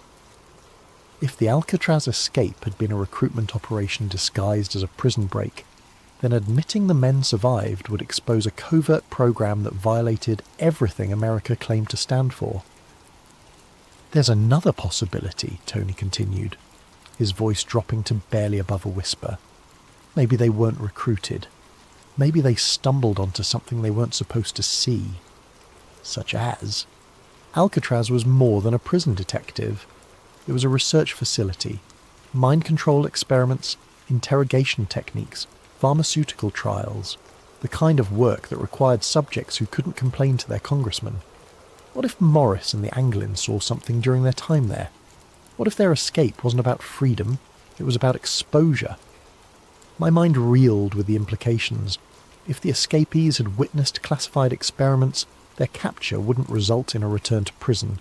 It would result in permanent silence. I've heard whispers, Tony continued. Black sites in Nevada, facilities that don't appear on any government maps, places where inconvenient people go to be forgotten, the kind of places where 3 escaped prisoners might end up if they knew too much. He finished his second whiskey and stood to leave. One more thing, Detective. You know why they call it the Prometheus Group? I shook my head. Prometheus stole fire from the gods and gave it to humanity. The gods punished him by chaining him to a rock where eagles ate his liver for eternity. Some gifts come with a price that never stops being paid. After Tony left, I sat in that dim bar for another hour, trying to process what he'd told me. 3 theories, each more disturbing than the last. Theory 1. Cold War recruitment. The escape was facilitated by intelligence agencies looking for deniable assets. Morris and the Anglins were extracted, given new identities, and deployed to international hotspots where their criminal skills could serve national interests. Theory 2. Witness protection in reverse. The men had seen classified activities at Alcatraz and escaped to avoid being silenced. Their continued existence threatened to expose government programs that officially didn't exist. Theory 3. The darkest possibility. They were captured alive after the escape and disappeared into the black site system, spending the rest of their lives as test subjects or interrogation practice for intelligence agencies that viewed them as expendable assets. Each theory explained the evidence I'd gathered. Each theory justified the extreme measures taken to suppress the truth. And each theory meant that Frank Morris and the Anglin brothers faced something far worse than drowning in San Francisco Bay. They faced erasure from history itself. 6 months later, against direct orders from Lieutenant Carson and my own better judgment, I found myself on a flight to Rio de Janeiro. The lead had come through Tony Marconi's network, a bartender in Ipanema who claimed to remember 2 American men matching the Anglin's description, regulars at his establishment from 1971 to 1978. They paid cash, spoke little Portuguese, and never talked about their past, the bartender Carlos told me through a translator. But they were different from other expatriates, more careful, always watching the exits, never sitting with their backs to the door. The description matched surveillance training, the kind of operational security taught to intelligence assets. Carlos produced a photograph taken during a Christmas party in 1975. A grainy image showing two men at the edge of the celebration, their faces partially obscured but their body language unmistakably American. My hands trembled as I studied the picture. The man on the left had the same jawline, the same ears, the same way of holding his shoulders that I'd memorised from Clarence Anglin's prison files. The other figure showed signs of premature ageing, stress lines and grey hair that suggested a life lived under constant tension. "What happened to them?" I asked. Carlos's expression darkened. "They left suddenly, in the middle of the night. One day they were here. The next day their apartment was empty. The landlord said men in suits had come asking questions the week before. Americans, but not tourists. Government men. I spent another week in Rio following leads that grew colder with each passing day. The apartment building where the mystery Americans had lived was scheduled for demolition, its records mysteriously lost in a fire. The bank where they had allegedly maintained accounts had no record of American customers from that period. Every trail ended in convenient dead ends and missing documentation. On my final night in Brazil, I was approached by a man claiming to be a freelance journalist who'd been investigating the same story. We met at a beachside cafe in Copacabana, the sound of waves masking our conversation from potential surveillance. "You're the American detective asking about the Alcatraz escapees," he said without preamble. It wasn't a question. I neither confirmed nor denied, waiting for him to continue. "I've been working this story for 3 years," he said, "following reports of American fugitives throughout South America. The trail is real, detective, too real. These men lived here, worked here, built lives here. But every time I get close to proof, the sources disappear, witnesses relocate, documents vanish. I've had my hotel room searched, my phone tapped, my sources intimidated." He slid a manila envelope across the table. "This is everything I've gathered. Photographs, witness statements, financial records, hidden in different locations for 3 years, copied and recopied to prevent loss. It's yours now." "Why?" "Because I'm done." Yesterday, I received a visit from 2 men with American accents and no identification. They politely suggested that my investigation was endangering people I cared about. They showed me photographs of my sister's children playing in a park in Sao Paulo. Very clear photographs. Very recent photographs. The envelope contained a treasure trove of evidence. Bank records showing regular deposits to accounts held by men with obviously false Brazilian identities. Employment records from construction companies that had hired American workers without proper documentation. Hotel registries with signatures that bore striking resemblances to handwriting samples I'd obtained from Alcatraz. Most compelling was a photograph dated 1976 showing 3 men at a construction site in the Amazon basin. 2 matched the Anglin brothers' physical descriptions. The third was older, lean, with the kind of penetrating stare I remembered from Frank Morris's mugshot. All 3 wore work clothes and hard hats, looking like ordinary labourers except for their distinctly American postures and expressions. But like every other lead I'd followed, this one ended in frustration and fear. When I tried to contact the construction company, I learned it had been dissolved in 1979. The site where the photograph was taken was now underwater, flooded by a dam project that had relocated the entire local population. The pattern was always the same. Evidence of survival followed by systematic elimination of that evidence.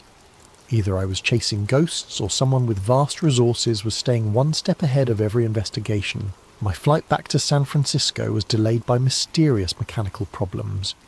During the 6-hour layover in Mexico City, I noticed the same 2 men in different locations throughout the terminal. Always at a distance, always watching, never making direct contact. When I finally boarded the plane, they weren't among the passengers. Lieutenant Carson met me at San Francisco International with news that made my blood run cold. "Federal marshals raided your apartment yesterday, Ray. Warrant signed by a judge I've never heard of, for evidence in a case they wouldn't specify. They took everything, your files, your notes, your photographs, everything connected to Alcatraz." In the car ride home, he handed me an official-looking document. "Transfer orders, effective immediately. You're being reassigned to the robbery division." Your Alcatraz investigation is officially terminated. On whose authority? Authority high enough that questioning it would end both our careers. Carson's voice carried a weight I'd never heard before. Ray, I've been a cop for 28 years. I've seen corruption, cover-ups and conspiracies, but I've never seen anything like this. The pressure to shut you down is coming from levels of government I didn't know existed. He pulled over in a secluded area of Golden Gate Park and turned to face me directly. Whatever you found down there, whatever you think you know, it's not worth your life. These people have made careers disappear for asking the wrong questions. They can make people disappear too. As he spoke, a black sedan with government plates drove slowly past us, its occupants clearly visible through tinted windows that somehow allowed us to see their faces while hiding their expressions. The message was unmistakable. We were being watched, our conversation monitored, our future actions carefully noted.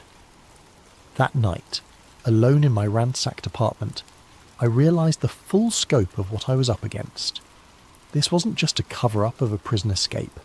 It was the systematic suppression of a truth so dangerous that the most powerful government in the world was willing to destroy lives to protect it. Frank Morris and the Anglin brothers hadn't just escaped from Alcatraz. They'd escaped into a shadow world where truth became enemy of the state, where survival meant accepting lies, and where the greatest prison of all was the silence that surrounded their fate. But silence, I was beginning to understand, has its own way of speaking to those willing to listen. 25 years passed like pages torn from a calendar and scattered by the wind. I worked robbery division, collected my pension, and tried to convince myself that some truths were better left buried. The Alcatraz case became a ghost that haunted my dreams, 3 faces staring at me from the depths of San Francisco Bay, asking why I'd abandoned the search for their story. Then came January 2013, and a letter that changed everything. The History Channel documentary was running old Alcatraz footage when the phone rang. It was my former partner, Jimmy Chen, now working cold cases for the FBI. His voice carried the excitement of a man who'd stumbled onto something extraordinary. Ray, you need to see this. Someone sent a letter to the Bureau claiming to be John Anglin. Says he's dying of cancer, wants to make a deal. Information about the escape in exchange for medical treatment. My hands shook as I read the photocopied letter Jimmy brought to my house that evening. The handwriting was shaky with age and illness, but certain flourishes matched the Christmas cards Marie Anglin had shown me decades earlier. The details were specific, accurate, insider knowledge that only someone who'd lived through the escape could possess. It's a hoax, Jimmy said, watching my reaction. Has to be. FBI handwriting analysis says inconclusive. Could be authentic, could be someone who studied the case extensively. But I knew better. The letter wasn't just about the escape. It mentioned details that had never been made public. References to guard rotation patterns that were classified. Descriptions of cell modifications that weren't in any official report. Knowledge that could only come from someone who'd been there, who'd lived through those final months of preparation. There's more, Jimmy continued. The letter mentions a meeting place, coordinates in the Bay Area, where supposedly Frank Morris left something hidden before the escape. Information that was too dangerous to carry. The writer claims it's still there, waiting for someone brave enough to look. The coordinates led to a section of Angel Island State Park, near the spot where the makeshift raft materials had been found 51 years earlier. Against every instinct for self-preservation I'd developed, I found myself hiking those trails the following weekend, searching for something I couldn't name. It was hidden in a cave that didn't appear on any park maps, sealed behind rocks that looked natural but showed tool marks when examined closely. A waterproof container, military surplus from the 1960s, containing documents that made my blood run cold. Guard schedules from Alcatraz, annotated with personal notes about corruption and smuggling operations. Photographs of prison officials meeting with men in expensive suits who didn't appear in any government directories. Financial records showing payments from offshore accounts to wardens and guards who lived far beyond their official salaries. Most damning was a handwritten journal in Frank Morris's distinctive script, documenting what he'd witnessed during his time at Alcatraz. The prison wasn't just housing criminals, It was housing witnesses to government activities that violated constitutional protections, political prisoners who'd been disappeared from the mainland, foreign nationals being held without diplomatic notification, test subjects for psychological experiments that would later be revealed as part of the MKUltra program. The final entry, dated 2 days before the escape, was prophetic in its certainty. We're not breaking out to be free, we're breaking out to stay alive. What we know, what we've seen, makes us more dangerous to them than any criminal they've ever housed. If we stay, we disappear quietly. If we escape and get caught, we disappear loudly. Our only chance is to vanish completely and hope the truth survives us. The documents explained everything. The official insistence on the drowning theory, the suppression of evidence, the systematic elimination of witnesses. The Alcatraz escape wasn't a crime to be solved. It was a national security incident to be contained. Morris and the Anglins hadn't just witnessed classified activities. They documented them, created a record of government crimes that could destroy careers and topple administrations. Their escape was both an act of desperation and a gamble that someday someone would be brave enough to tell their story. Reading those pages in the dim light of that hidden cave, I finally understood the true scope of the self-destruction paradox. The very actions taken to hide the truth had preserved it. The efforts to silence witnesses had created evidence. The attempts to erase history had documented it in detail. But understanding the truth and proving it were different challenges entirely. The men who'd orchestrated the cover-up were dead or retired, their crimes protected by classification systems and institutional amnesia. The witnesses were gone, scattered or silenced by 5 decades of systematic intimidation. Yet the letter kept haunting me. Someone claiming to be John Anglin, dying and desperate, reaching out across 50 years of silence to offer one final revelation. The FBI had dismissed it as a hoax, but their dismissal felt too quick, too certain, too reminiscent of the patterns I'd seen decades earlier. Late at night, when the pain in my chest reminded me of my own mortality, I wondered about the fates of 3 men who'd gambled everything on an impossible escape. Had they found freedom in the jungles of South America? Had they lived out their days under assumed names, carrying secrets too dangerous to share? Or had they been caught, disappeared into black sites where their knowledge died with them? The letter writer claimed John Anglin had survived into the 21st century, living with the weight of knowledge that could never be shared, watching as history branded him a criminal, while the real criminals wore badges and held office. If true, it was a torture more cruel than any prison cell, to know the truth and be unable to speak it, to carry justice in your heart while injustice wore your name. I kept the documents for 6 months before making my decision. They couldn't stay hidden. Too many people had died to protect these secrets, and too many others deserved to know the truth. But releasing them publicly would accomplish nothing except getting me killed and the evidence destroyed. Instead, I chose a different path. I copied everything, hid the copies in locations scattered across the country, and left instructions for their release upon my death. If the government wanted to suppress the truth, they'd have to do it posthumously, when I could no longer be intimidated or eliminated. The original documents I returned to their hiding place on Angel Island, along with my own written account of the investigation. Future generations might find them, might understand what they represented, might finally give Frank Morris and the Anglin brothers the justice they'd been denied for over half a century. But justice, I was learning, was a luxury the living could rarely afford. It was a gift we could only leave for the dead, a truth we could only speak when our own voices had been silenced. The morphine makes it difficult to focus, but I need to finish this recording while I still can. The doctors say hours now, maybe a day if I'm stubborn enough to fight the inevitable. I've been fighting for 78 years. What's one more battle against the darkness? I've spent 53 years carrying the weight of what I learned about Frank Morris and the Anglin brothers. 53 years of waking up in cold sweats, wondering if today would be the day federal agents knocked on my door with a permanent solution to my inconvenient knowledge. 53 years of looking over my shoulder, checking my rearview mirror, and jumping at unexpected phone calls. The truth is a heavy burden when you're carrying it alone. I don't know if Frank Morris and the Anglin brothers lived out their days in Brazilian freedom, sipping caipirinhas on Ipanema Beach and laughing at the federal agents who'd spent decades searching for their corpses.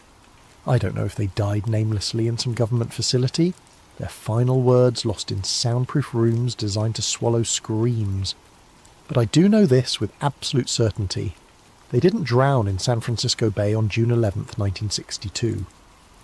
The evidence was always there for anyone brave enough to look past the official narrative. The car theft, the witness statements, the photographs from South America, the Christmas cards signed with familiar initials, each piece individually dismissed as coincidence or hoax, but collectively forming a picture of survival that powerful people needed to deny. The government's insistence on the drowning theory wasn't about maintaining Alcatraz's reputation or protecting prison security. It was about hiding activities that violated every principle America claimed to represent. The research programs, the intelligence operations, the systematic elimination of witnesses, all of it justified by national security classifications that turned constitutional protections into classified waste paper. Morris and the Anglins weren't just criminals who pulled off the perfect escape. They were inconvenient witnesses to state-sanctioned crimes, men whose continued existence threatened to expose a shadow government that operated beyond law, beyond oversight, beyond accountability. Their escape became their crime, their knowledge became their death sentence, their survival became a national security threat that required decades of cover-ups, intimidation, and murder to contain. I've left evidence of everything I'd discovered, hidden in multiple locations protected by legal arrangements that will trigger automatic release upon my death. Some truths are too important to die with the men who discover them. The morphine is winning now, and the room is getting darker. But before I fade away, I want to leave you with this final thought. Alcatraz was never escape-proof because its walls were too high or its waters too cold. It was escape-proof because the government made survival more dangerous than imprisonment, freedom more terrifying than captivity. The greatest prison isn't built with stone and steel. It's built with silence and fear, with official denials and convenient accidents, with careers destroyed and witnesses disappeared. Frank Morris and the Anglin brothers didn't die in San Francisco Bay. The Bay didn't kill them. The silence did. And silence. Silence is the strongest prison of all. But even silence eventually comes to an end. Recording ends with the sound of steady breathing that gradually grows fainter, until only the mechanical hum of hospital equipment remains. Found among Detective Raymond Kowalski's personal effects, along with detailed instructions for the release of sealed documents and recordings. To whoever finds this recording and follows the trail I've left behind, my name was Detective Raymond Kowalski, badge number 2847, San Francisco Police Department.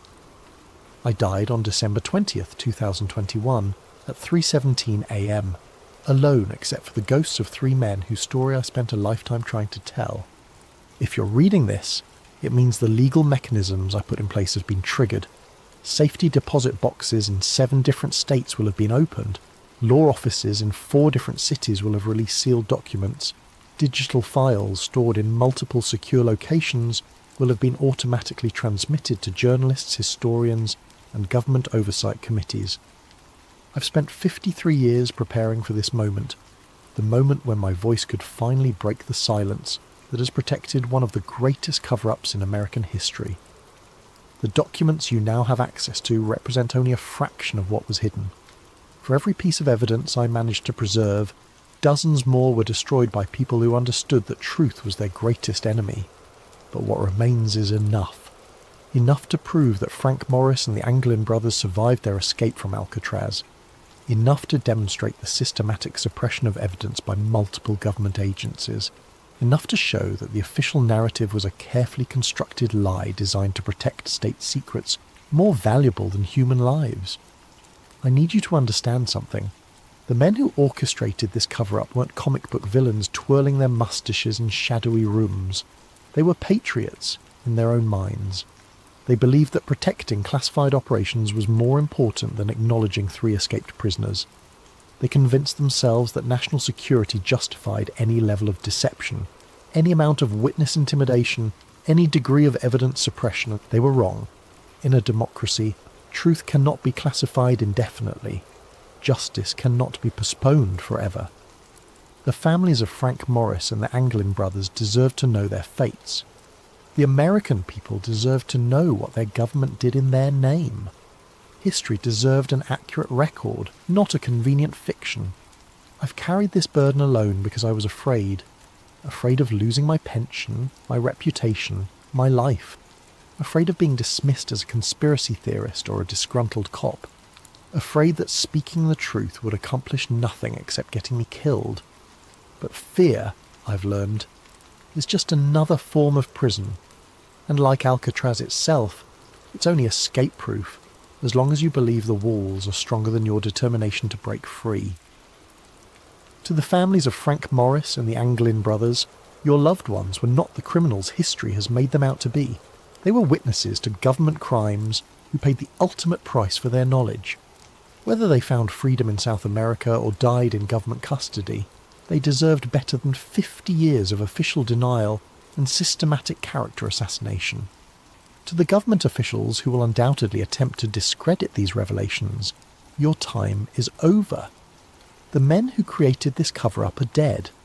The operations they were protecting have been declassified or exposed through other channels. The only thing your continued denials accomplish is further damage to public trust in institutions that have already lost too much credibility. To the historians and journalists who will investigate these claims, be careful, be thorough, be brave. The people who killed witnesses and destroyed evidence may be gone, but the systems they created to protect state secrets remain in place. Truth-telling is still a dangerous profession in America. To Frank Morris, John Anglin, and Clarence Anglin, wherever your final resting places may be, your story is finally being told. Your truth is finally being spoken. Your silence is finally being broken. You escaped from Alcatraz on June 11th, 1962. You survived the waters of San Francisco Bay. You lived beyond that night, whatever your ultimate fates may have been. History will remember you not as the criminals who failed to escape, but as the men who succeeded too well for the government's comfort. Your greatest escape wasn't from prison. It was from the official narrative that tried to erase you from history. That escape, at least, was permanent.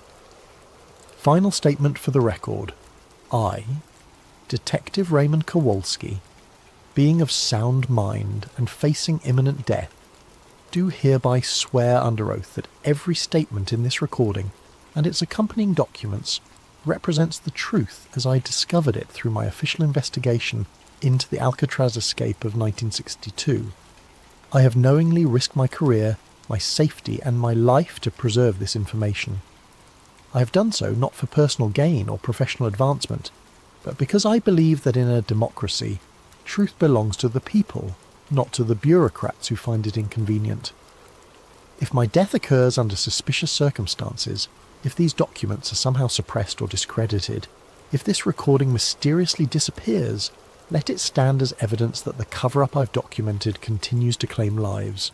But if this message reaches you intact, if the truth I've preserved finally sees daylight, then maybe, just maybe, the strongest prison of all has finally been breached. The silence is broken, the truth is free, and Frank Morris and the Anglin brothers can finally rest in peace, knowing their story has been told. Badge 2847, signing off for the final time.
What if something has been watching us for thousands of years, silently cataloguing our progress, waiting for the right moment to report back?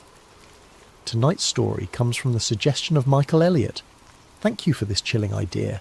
If you have video ideas you'd like to see, drop them in the comments below. And if you're enjoying these stories, don't forget to like and subscribe to Sleep Theories for more mysterious tales that blur the line between science and the unknown. The coffee had gone cold hours ago, but I kept sipping it anyway. 3:15 a.m. in northern Canada, and the only sounds were the hum of servers and the occasional crackle of static through my headphones. I'd been working as a contract technician for the Whitehorse Satellite Relay Station for 8 months now, and the isolation had become as familiar as breathing. My job wasn't glamorous. Monitor uplinks, clean signal noise, make sure commercial feeds didn't drop during the night shift when most people were asleep, and wouldn't notice if their satellite TV went dark for a few minutes. The work was methodical, almost meditative in its repetition. Check frequencies, log anomalies, file reports, night after night the same routine. That's why what I found that October evening stood out so starkly against the backdrop of mundane technical maintenance. Buried deep in the static of Channel 47, a frequency we used for overflow data from weather satellites, was something that shouldn't have been there. At first, I thought it was interference from the Aurora Borealis. The northern lights could play havoc with our equipment, especially during solar storm seasons. But as I isolated the signal and ran it through our standard noise reduction protocols, a pattern emerged. There was a pulse, clean, digital, repeating with mechanical precision. The delay between each pulse was exactly 13 seconds. I checked our satellite logs, cross-referencing every known orbital object that could be transmitting on that frequency. Commercial satellites, military birds, weather stations, even old Soviet hardware still tumbling through space decades after their missions ended. Nothing matched. The signal was coming from something that, according to our database, didn't exist. I printed out the frequency analysis and spectrum charts, my hands trembling slightly as the papers emerged from the laser printer. In 8 months of night shifts, I'd logged dozens of anomalies. Solar interference, atmospheric distortion, equipment malfunctions. But this was different. This was structured, intentional. As I stared at the printout, one thought kept circling through my mind. If this signal wasn't coming from any known satellite, then what was transmitting it? And more importantly, why had it taken me this long to notice something that was apparently broadcasting with the reliability of an atomic clock? I followed protocol and logged the anomaly in our incident management system. Signal source unknown, frequency 1420.4057 MHz, pulse duration 0.3 seconds, interval 13.0 seconds. I classified it as atmospheric interference and scheduled it for review by the day shift supervisor. The system immediately flagged my entry with a red warning box. Unidentified orbital source. Automatic escalation initiated. I'd never seen that message before. Within minutes, my terminal was automatically cross-referencing the signal against NORAD's satellite catalogue, then expanding to include classified military databases I didn't know our system had access to. The search results were the same across all databases. No matching orbital object found. My shift was supposed to end at 6 a.m, but I found myself staying late, compulsively checking the frequency every few minutes. The pulse was still there, still perfectly timed, still broadcasting from nowhere.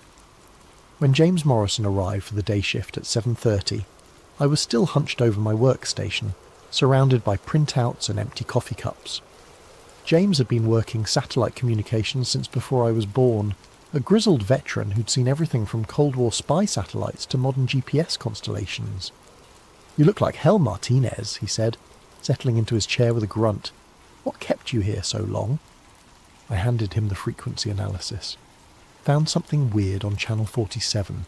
System flagged it as unidentified orbital source. James studied the printouts, his weathered face growing increasingly tense. After several minutes of silence, he looked up at me with an expression I couldn't quite read. "Tom," he said quietly, "I need you to listen to me very carefully. You're going to delete this log entry. You're going to classify this as equipment malfunction, and you're not going to mention it to anyone else. But the signal is clean, James. This isn't equipment malfunction. Something is actually broadcasting. I said delete it. His voice carried a finality that made my stomach drop. Trust me on this one, kid. Some anomalies are better left unreported. You log something like this, and you'll invite the wrong kind of attention, the kind that ends careers. That night, I couldn't sleep. I kept thinking about the signal, the mechanical precision of those 13-second intervals, and I kept thinking about James's reaction, the way his face had gone pale when he saw the orbital trajectory calculations. When I returned to the station for my next shift 2 nights later, I checked channel 47 immediately. The pulse was still there, same frequency, same timing, same impossible source, but this time I didn't log it. I couldn't let it go. During my off hours, I found myself researching historical satellite anomalies, digging through declassified government documents and academic papers about space debris. Most of what I found was routine. Failed Soviet missions, American spy satellites that had gone dark during the Cold War, chunks of rockets and spacecraft that had broken apart and scattered across various orbits. But buried in a 1960 naval intelligence report I found through a Freedom of Information Act database, I discovered something that made my blood run cold. The document was heavily redacted, whole paragraphs blacked out with thick marker, but what remained was enough to confirm that I wasn't the first person to detect an unidentifiable signal from space. Classified, Eyes Only Naval Intelligence Division. Date, March 15th, 1960. Subject, anomalous orbital object. Ground-based radar stations have detected an object in polar orbit approximately 460 kilometers above Earth's surface. Object exhibits regular orbital characteristics, but does not match any known US or Soviet launch vehicle. Radio telescopes at Redacted have detected intermittent signals from the object. Pattern analysis suggests artificial origin. Object designation, Project Black Knight. Orbital inclination, 79 degrees, retrograde. Period, 104.5 minutes. Signal frequency, redacted. Signal pattern, redacted. Initial assessment, object, not of US or Soviet origin. Monitoring continues. Note: object appears to have been in stable orbit for redacted years prior to first detection. Analysis of historical astronomical records suggests possible earlier observations dating back to redacted. The report ended with a line that sent chills down my spine. Recommend classification level cosmic. Potential implications for national security. Require immediate suppression of public disclosure. I cross-referenced the orbital parameters with the signal I'd been tracking. The math was complex, but after accounting for decades of orbital decay and gravitational perturbation, the numbers were close enough to be significant. Project Black Knight wasn't just a Cold War curiosity. If the naval intelligence report was accurate, something had been in polar orbit since before humans had the technology to put anything in space, and it was still there. My research led me down increasingly dark rabbit holes. I spent hours on conspiracy forums, amateur astronomy websites, and declassified document archives.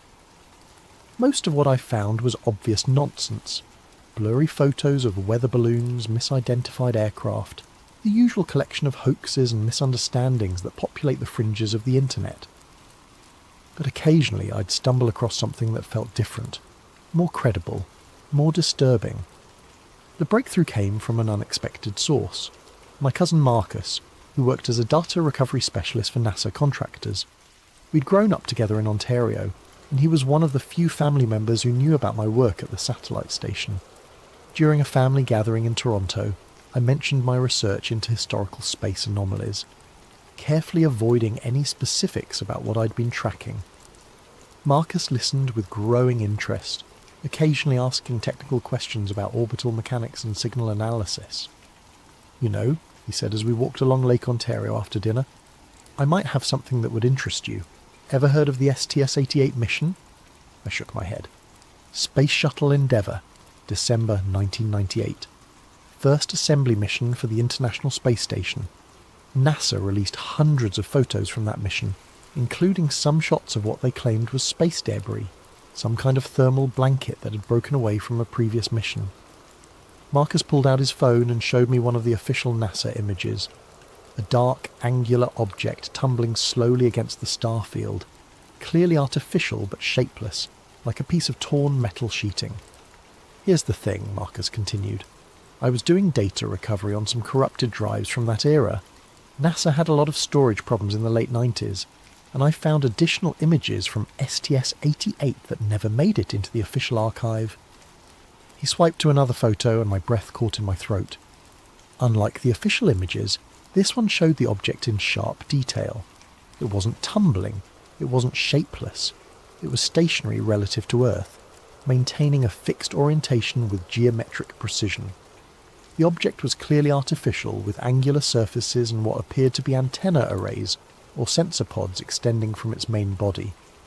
But what made my hands start shaking was the object's orbit. Based on the Earth's curvature visible in the background and the angle of the sun, I could estimate the altitude and inclination. The numbers matched the 1960 Naval Intelligence Report exactly. Holy shit, I whispered. The file name is interesting too, Marcus said. All the official images were labelled with standard NASA mission codes, but this one had a custom name. He showed me the file properties. Instead of something like STS-088-34 2-012, the image was labelled SENTINELARCHIVE001. Marcus, I said slowly, I need you to send me everything you have on this. Everything.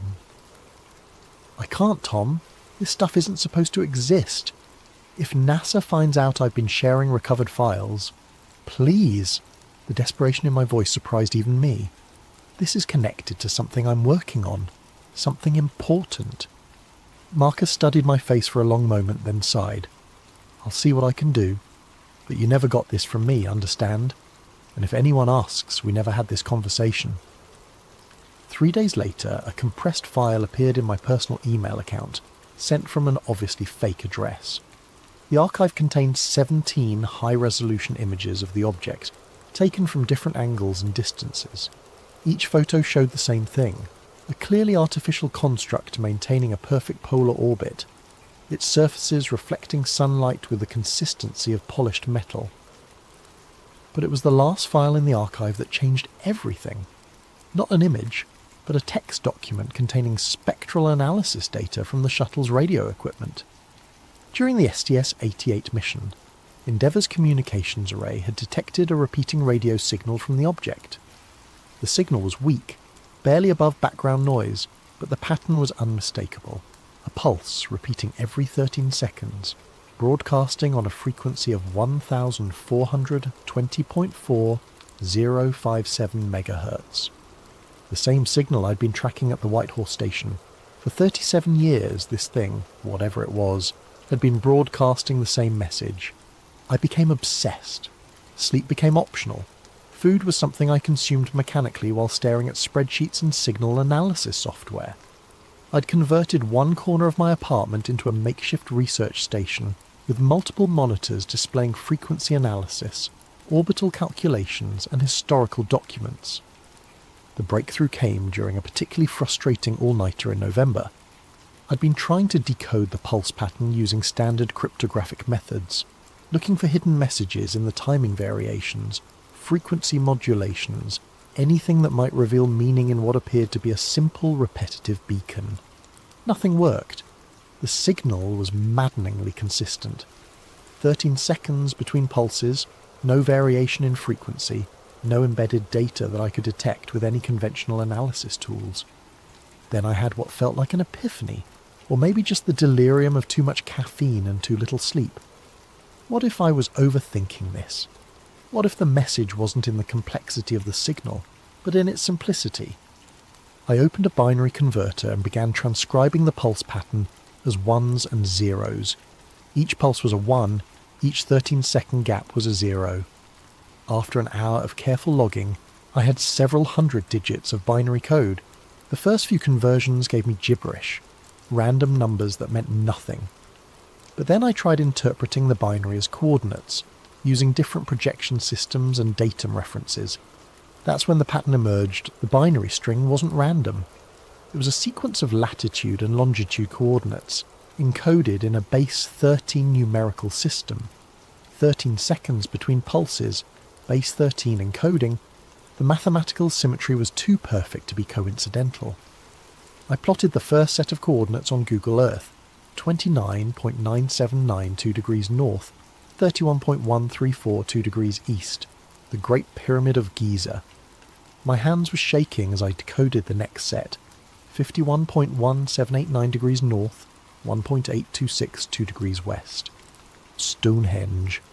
The coordinates continued, each one marking a location I recognised from archaeology textbooks and ancient history documentaries.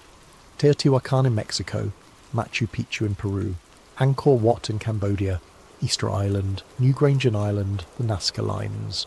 Dozens of ancient sites spread across every continent, connected by nothing except their age and the enduring mysteries that surrounded their construction. But it was the header data. Embedded at the beginning of the coordinate sequence was a timestamp and cycle indicator. Cycle, 13,000. Status, monitoring next. Report pending, 13,000 years. The approximate time span since the end of the last ice age, when human civilization began its rapid development from hunter-gatherer societies to the complex cultures that built the pyramids, Stonehenge and all the other sites marked in the signal. I sat back in my chair, staring at the decoded message on my screen. The implications were staggering. If this signal was authentic, and every piece of evidence suggested it was, then something had been watching Earth for millennia, cataloguing the development of human civilization, marking the locations where our ancestors built their greatest monuments. The Black Knight satellite wasn't space junk or a secret government project.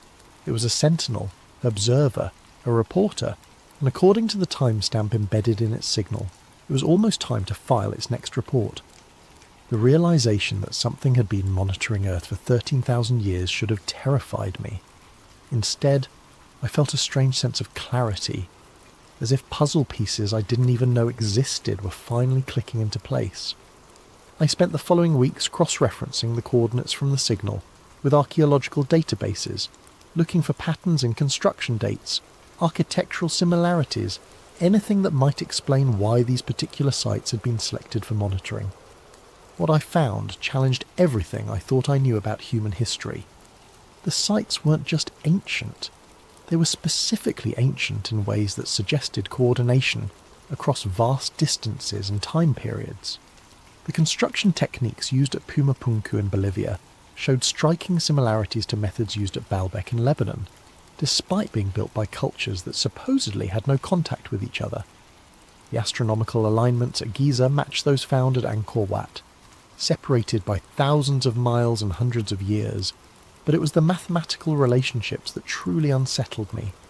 When I plotted all the coordinate points on a global map and began measuring the distances between them, I discovered that many of the sites were positioned according to precise geometric relationships. The distances formed triangles, pentagons, and complex polygons, with measurements that were exact multiples of fundamental mathematical constants. It was as if the entire planet had been surveyed by a single intelligence, with monitoring stations established according to a master plan that spanned continents and millennia. I began researching historical accounts of unexplained phenomena at these locations. What I found was a consistent pattern of reports across different cultures and time periods, describing strange lights in the sky, unusual atmospheric disturbances, and in some cases direct observations of metallic objects hovering above the ancient monuments. A medieval chronicle from Salisbury described a star that moved against the heavens, appearing above Stonehenge during the winter solstice of 1244. Mayan codices contained references to the eye that watches from the void in connection with observations at Chichen Itza. Aboriginal Dreamtime stories from Australia spoke of sky spirits that visited Uluru at regular intervals to count the changes in the world below. The accounts were separated by thousands of years and thousands of miles, recorded by cultures that had no knowledge of each other's existence, but the descriptions were remarkably consistent. periodic appearances of artificial objects in the sky, always in connection with the ancient sites, always described as watching or observing rather than interacting. As December approached, I found myself checking the signal obsessively. The pulse pattern remained unchanged, but I'd begun to notice subtle variations in signal strength that seemed to correlate with the satellite's position relative to specific coordinate points. When the Black Knight passed over the Giza complex, the signal strengthened. When it crossed above Stonehenge, the pulse became more defined, cleaner. It was conducting active scans. Then, on December 21st, the winter solstice, everything changed. I was monitoring channel 47 during my regular shift, when the 13-second pulse pattern suddenly stopped. For 17 minutes, there was nothing but empty static. I thought I'd lost the signal, that decades of consistent transmission had finally come to an end. Then it returned, but different. The pulse timing had changed from 13 seconds to 12. The frequency had shifted slightly higher, and embedded in the binary stream was new data, not coordinates this time, but what appeared to be measurement readings, environmental data, population estimates. The Black Knight was no longer just monitoring, it was compiling a report, and based on the mathematical progression I was seeing in the data stream, it was preparing to transmit that report somewhere else. The signal that had been broadcast into Earth for decades was about to be redirected outward, towards some destination in deep space. The 13,000-year observation cycle was coming to an end. Over the following days, I watched as the Black Knight's transmission pattern evolved from simple monitoring pulses to complex data streams. The binary information was now flowing almost continuously, with only brief pauses between what appeared to be different sections of the report. Using the decoding methods I'd developed, I began translating portions of the transmission. What I found was simultaneously fascinating and terrifying, a comprehensive analysis of human civilization from the perspective of something that had been watching us develop for millennia. The report contained detailed measurements of atmospheric composition changes over the past century, tracking the increase in carbon dioxide, methane and other industrial pollutants. Population growth rates were documented with mathematical precision, along with urbanization patterns and resource consumption data. But it was the sociological analysis that truly unsettled me. The transmission included assessments of human technological development, political organisation, and social structures. The language was clinical, detached, like an anthropologist studying an isolated tribe. Species, status, transitional technology, level, type 0.7, civilization population, pressure, critical environmental impact, severe aggression index, high probability, matrix, self-termination, 75% intervention, threshold, exceeded. The implications were staggering. Whatever intelligence was behind the Black Knight didn't just observe, it made judgments. It assessed civilizations and apparently had protocols for intervention when certain thresholds were crossed. And according to its analysis, humanity had crossed those thresholds. I began researching historical accounts of civilizations that had disappeared suddenly, leaving behind only their monuments and mysteries. The Anasazi of the American Southwest, who abandoned their cliff cities overnight. The builders of Great Zimbabwe, whose advanced society vanished without explanation. The Easter Island civilization, which collapsed after reaching a population peak. In each case, the disappearances occurred shortly after periods of rapid population growth, environmental degradation, and social instability. The same conditions the Black Knight was now documenting for modern human civilization. The most chilling revelation came when I decoded a section of the transmission that contained historical data comparisons. The Black Knight had been observing Earth through multiple cycles, tracking the rise and fall of intelligent species across geological time periods. We weren't the first civilization it had monitored. We weren't even the first to reach our current level of technological development. According to the data stream, there had been at least 3 previous instances of intelligence emerging on Earth, each reaching roughly our current level of advancement before disappearing from the archaeological record. The gaps in the fossil record that paleontologists struggled to explain, the mysterious extinction events that punctuated Earth's history, they weren't random catastrophes, they were interventions. As I sat in my cramped apartment surrounded by printouts and glowing monitors, the full scope of what I'd discovered began to sink in. The Black Knight wasn't just observing human civilization, it was part of a system, a galactic management protocol for monitoring and controlling the development of intelligent species. And according to its assessment, humanity's time was up. On January 3rd, everything changed again. I arrived at the Whitehorse station for my regular shift to find the facility buzzing with activity. Technicians I'd never seen before were installing new equipment, and several men in dark suits were conducting interviews with the day shift personnel. James Morrison pulled me aside as I signed in. "They're from the Communication Security Establishment," he said quietly, referring to Canada's Electronic Intelligence Agency. "Someone flagged unusual signal activity from our station. They're reviewing all our logs from the past 6 months. My stomach dropped. Despite James's warnings, I'd continued monitoring the Black Knight signal, keeping detailed personal records of its evolution from simple pulses to complex data streams. If CSE investigators found evidence of what I'd been tracking...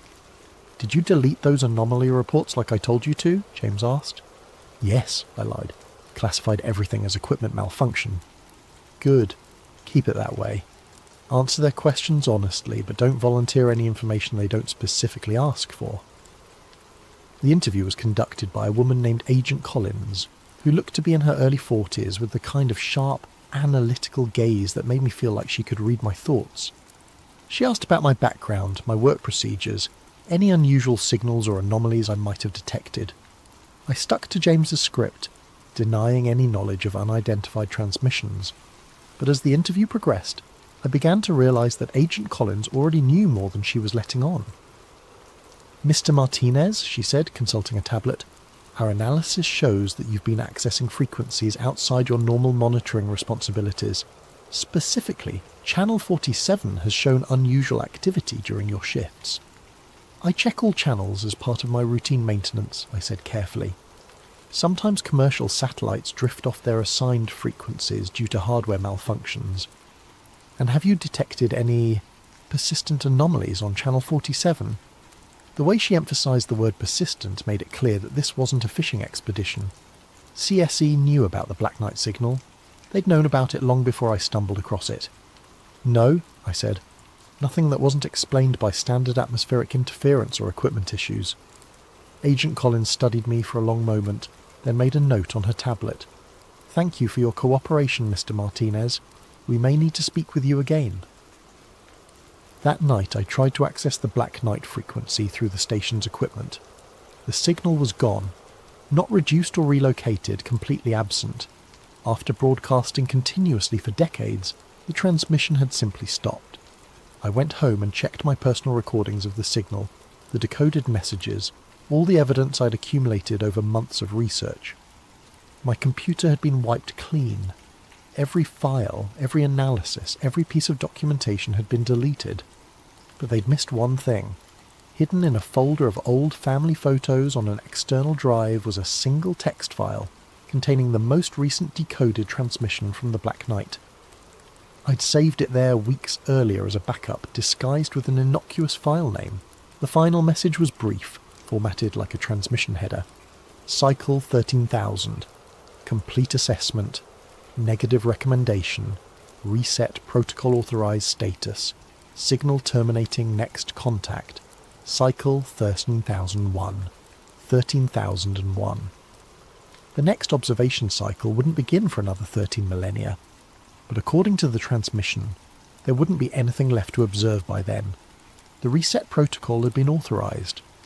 In the weeks following the CSE investigation, I tried to return to normal life. I continued working my shifts at the satellite station, monitoring routine transmissions and filing standard reports. But I couldn't shake the feeling that I was living on borrowed time, that the countdown to something catastrophic had already begun. The signs started small. Unusual solar activity that disrupted satellite communications worldwide. Atmospheric disturbances that meteorologists couldn't explain. Reports from amateur astronomers of new objects appearing in Earth's orbital space. Objects that weren't listed in any official catalogues. Then the power grids began failing. The first blackout hit the northeastern United States in mid-February, affecting over 40 million people. Utility companies blamed equipment failures and cyber attacks, but the pattern of grid collapses suggested something more systematic. Power substations were failing in a sequence that followed major population centres, spreading outward from urban areas like ripples from a stone dropped in water. By March, the blackouts had spread across North America and into Europe. Transportation systems ground to a halt as traffic control networks failed. Communication satellites went dark. The internet, humanity's nervous system, began fragmenting as server farms lost power, and fibre optic cables were mysteriously severed. I watched the collapse unfold from the relative isolation of the Whitehall station, one of the few facilities that remained operational due to its hardened infrastructure and independent power systems. But even our equipment was showing signs of stress. Signal noise was increasing daily, and we were detecting electromagnetic anomalies that our instruments couldn't properly analyse. Then I saw them during a clear night in late March. I was conducting routine maintenance on our satellite dishes when movement in the sky caught my attention. At first, I thought they were aircraft, dark shapes silhouetted against the stars, moving with the steady purpose of commercial airliners. But their flight patterns were wrong. They moved in perfect formation, accelerating and decelerating in ways that defied conventional physics. And they were completely silent, casting shadows against the aurora borealis without producing any engine noise or exhaust signatures. I counted at least 20 objects, all roughly cylindrical in shape, arranged in a geometric pattern that reminded me of the coordinate relationships I'd discovered in the Black Knight transmission. They maintained their formation for almost an hour before accelerating upward and disappearing into the night sky. The next morning brought reports of similar sightings from around the world. Military bases, government facilities, and major population centres were all experiencing flyovers by unidentified craft. But unlike traditional UFO sightings, these objects weren't hiding. They moved openly through controlled airspace, ignored attempts at radio communication, and demonstrated technology that was decades beyond anything in human arsenals. The governments of the world responded predictably.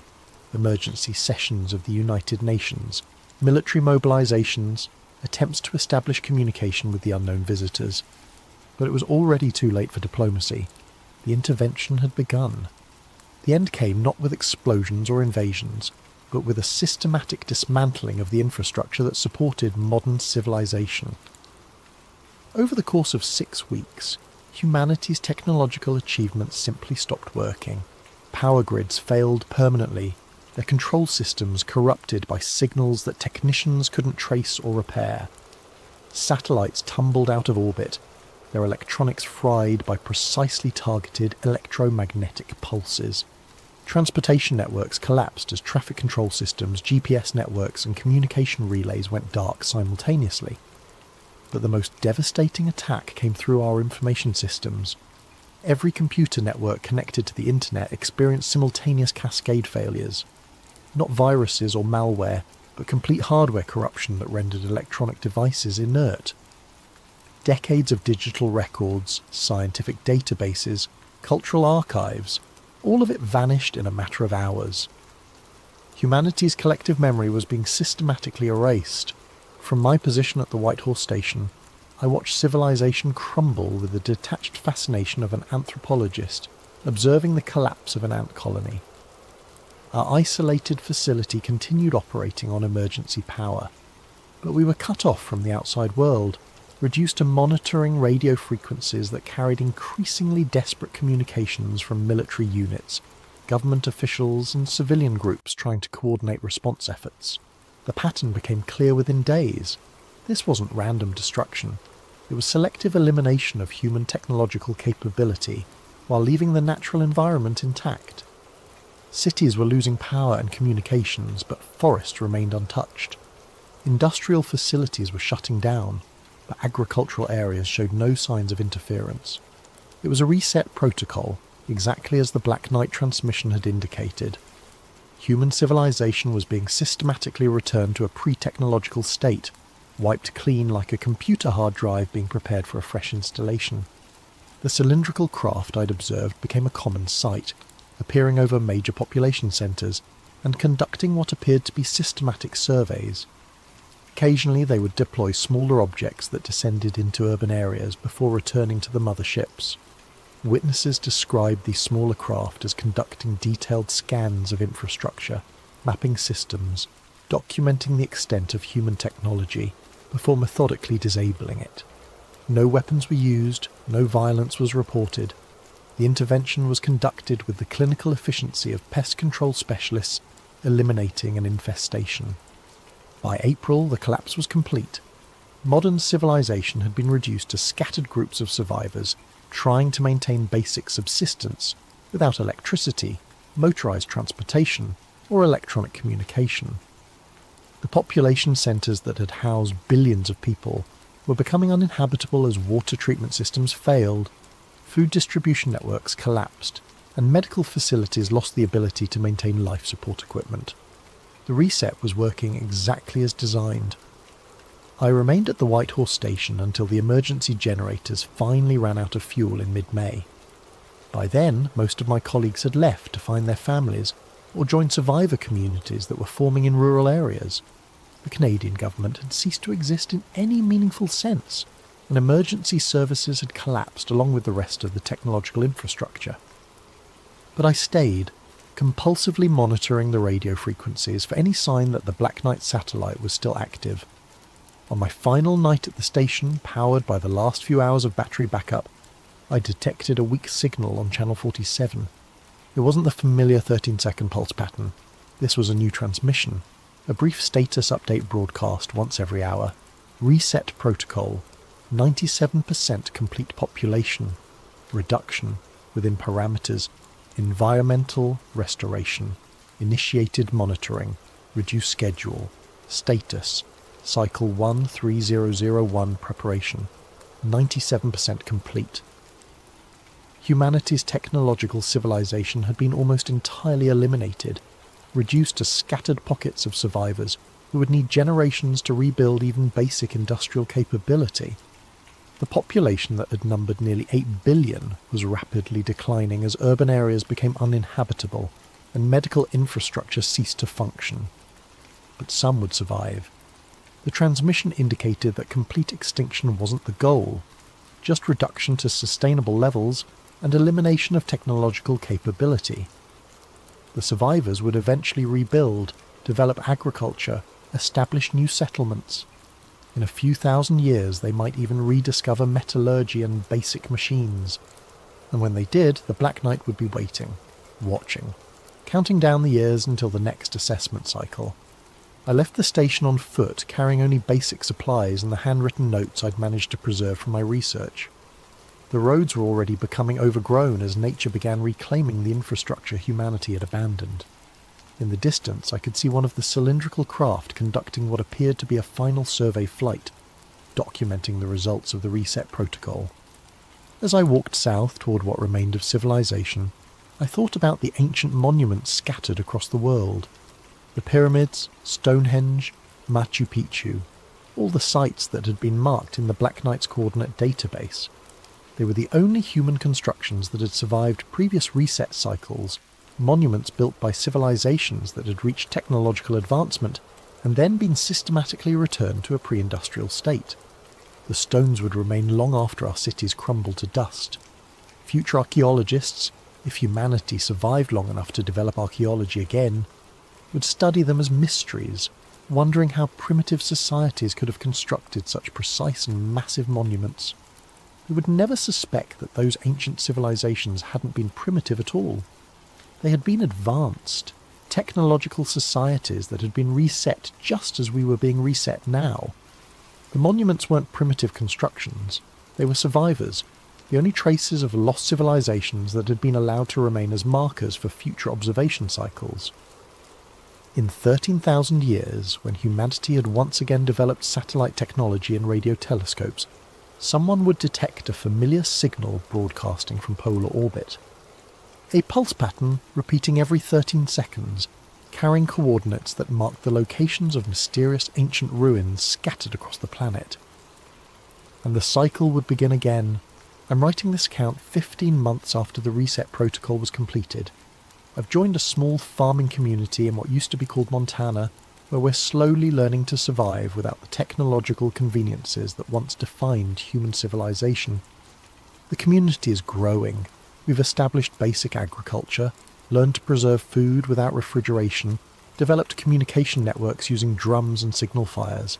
Children are being born who will grow up never knowing what electric lights looked like, or how it felt to communicate instantly with someone on the other side of the world.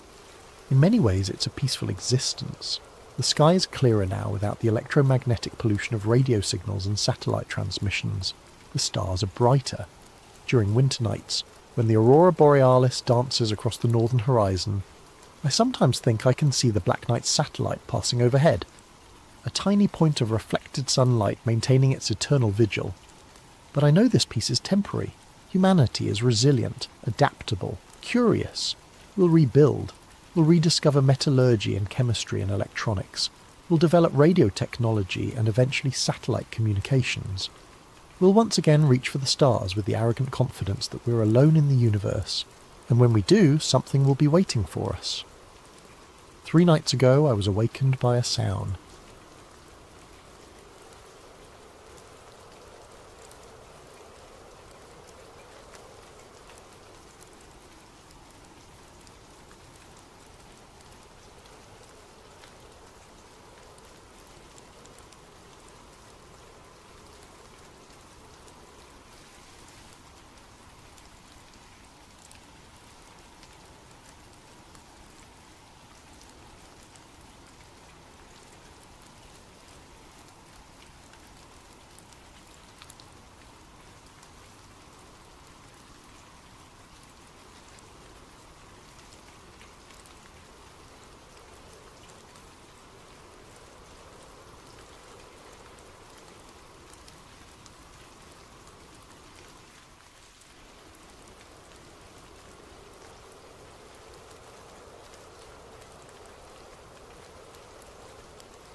A massive thank you to Vortex9119 for this incredible video suggestion.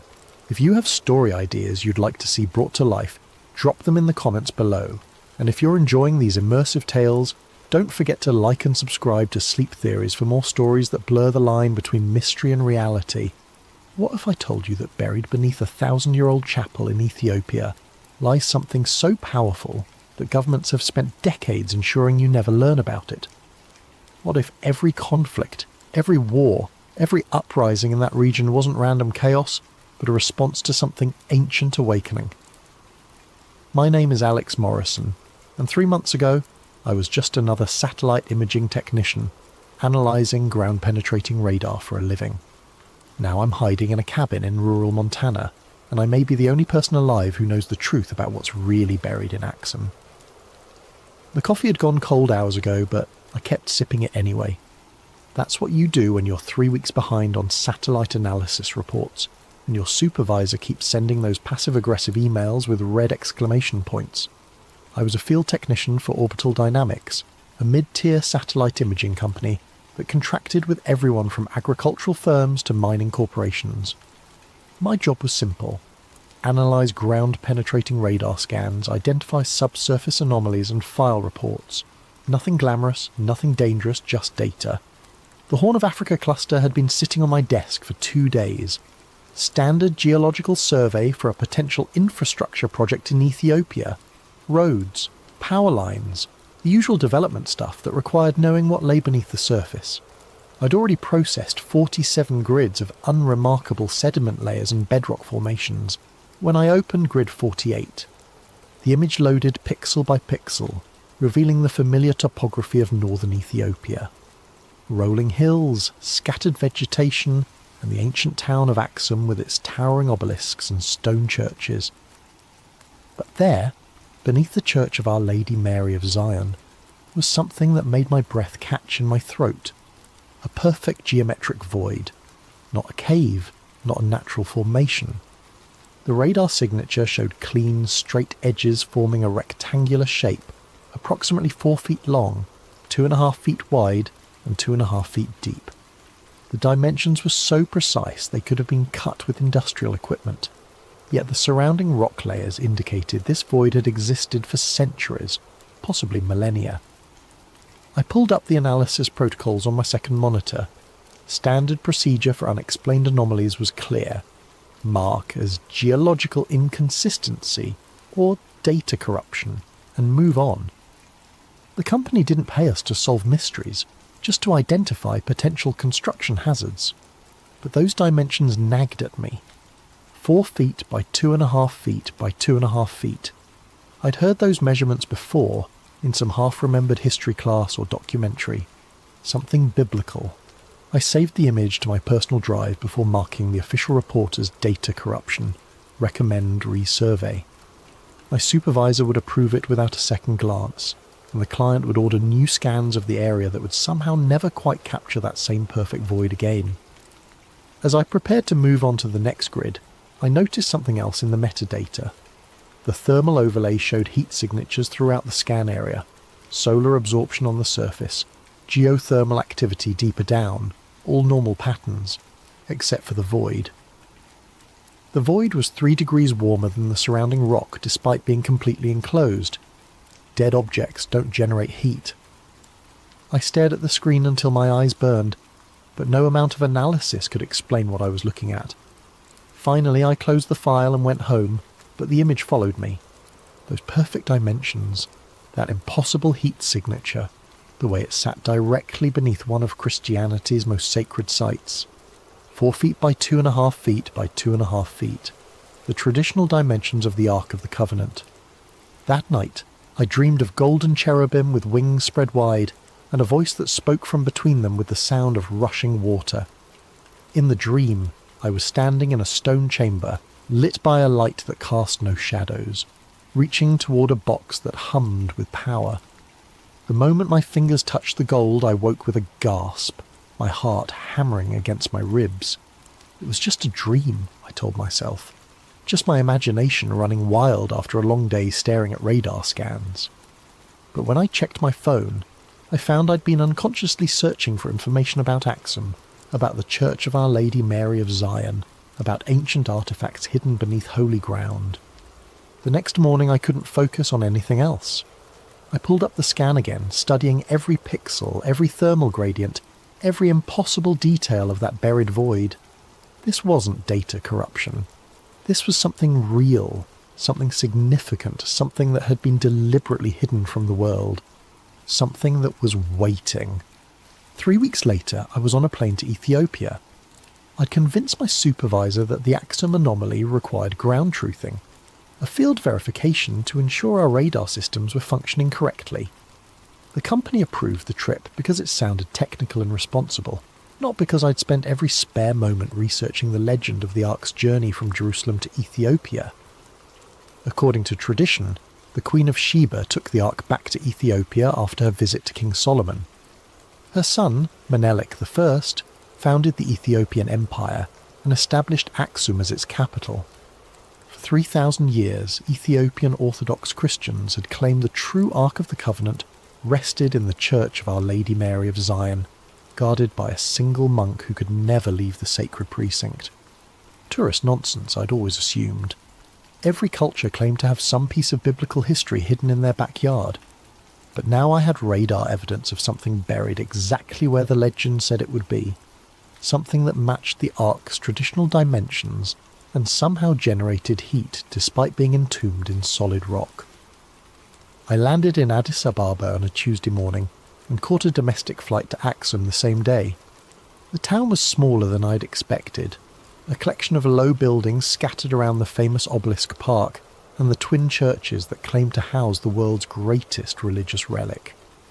Tourists wandered between the ancient stone monuments, taking selfies with 3,000-year-old carved pillars, while guides recited well-practiced speeches about Queen Sheba and King Solomon. I hired a local guide named Dawit, a middle-aged man with intelligent eyes and careful English who specialised in the historical sites. We spent the first day touring the obelisk park and the ruins of ancient palaces, but I was really just getting a feel for the area, trying to match the topography to my radar scans. "Tomorrow we visit the churches," Dawit said as we walked back to my hotel. "The old church and the new church. Very sacred places." "Can tourists go inside both churches?" I asked, trying to sound casual. "The new church, yes. Beautiful paintings, ancient books, many treasures. But the old church..." He paused, glancing around as if checking for eavesdroppers. "The old church is different. Only priests allowed inside, and the guardian." "The guardian? One monk, chosen for life. He watches over the..." Dawit lowered his voice. "Over what is kept there. He can never leave the church grounds. Never. He stays until he dies, then another is chosen." We'd reached my hotel, but I wasn't ready to end the conversation. "What exactly is he guarding?" Dawit looked uncomfortable. "Christians say it is the Tablet, the Ark of Moses. Others say it is just tradition, just stories. But I have lived in Axum all my life, and I tell you this, the guardian is real.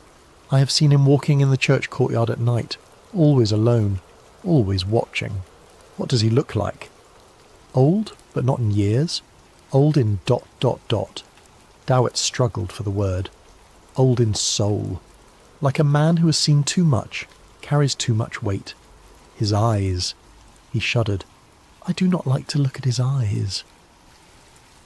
That night I lay in bed studying satellite photos of the church complex on my laptop.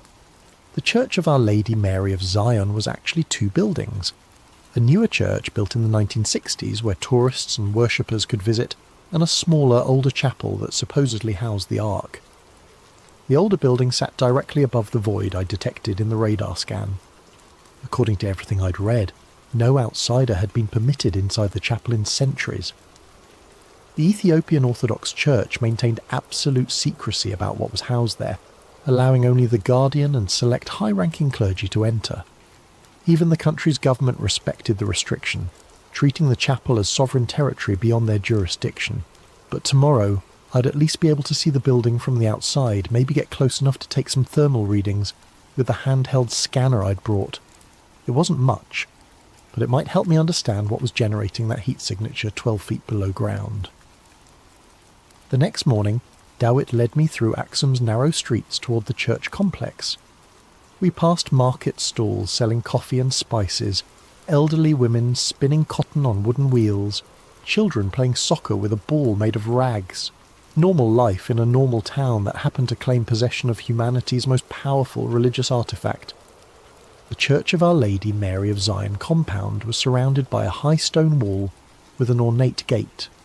Beyond the entrance I could see the modern church with its painted dome and arched windows, and behind that, partially hidden by trees, the smaller chapel that supposedly housed the Ark.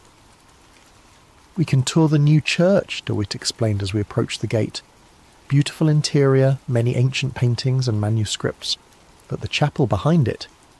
He pointed to the smaller building. "That is forbidden." We passed through the gate into a courtyard filled with pilgrims and tourists. The modern church was indeed impressive, with colourful frescoes covering every wall and elaborate religious artefacts displayed in glass cases. But I found myself constantly glancing toward the windows that faced the restricted chapel, trying to catch a glimpse of the building that sat above my mysterious void. After an hour of dutifully admiring religious art, I excused myself to use the restroom, then slipped outside into the courtyard. The restricted chapel was maybe 50 yards away, separated from the public area by a low fence and some carefully placed shrubs. I walked casually in that direction, pulling out my phone as if taking pictures of the church architecture. The chapel was older than the main building, constructed from rough stone blocks that had been weathered smooth by centuries of highland rain. Small, narrow windows pierced the walls at regular intervals, but they were too high and too dark to see inside.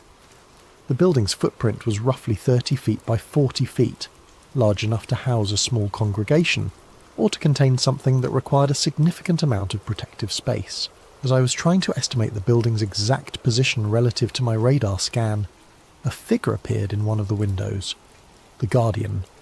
Even from 50 yards away I could see that Dowett hadn't exaggerated. The man's face was gaunt to the point of being skeletal, his skin pale as parchment despite Ethiopia's intense sun. But it was his eyes that made my breath catch, dark, hollow, ancient in a way that had nothing to do with age. Eyes that had seen something no human should see, carried some weight that was slowly crushing the life out of him. For a long moment we stared at each other across the courtyard. Then the Guardian raised one thin hand and made a clear gesture. Go away. Not a casual dismissal, but an urgent warning, the kind of motion you'd make to stop someone from stepping into traffic. As I watched, his lips moved, forming words I couldn't hear but somehow understood. You don't want what's inside.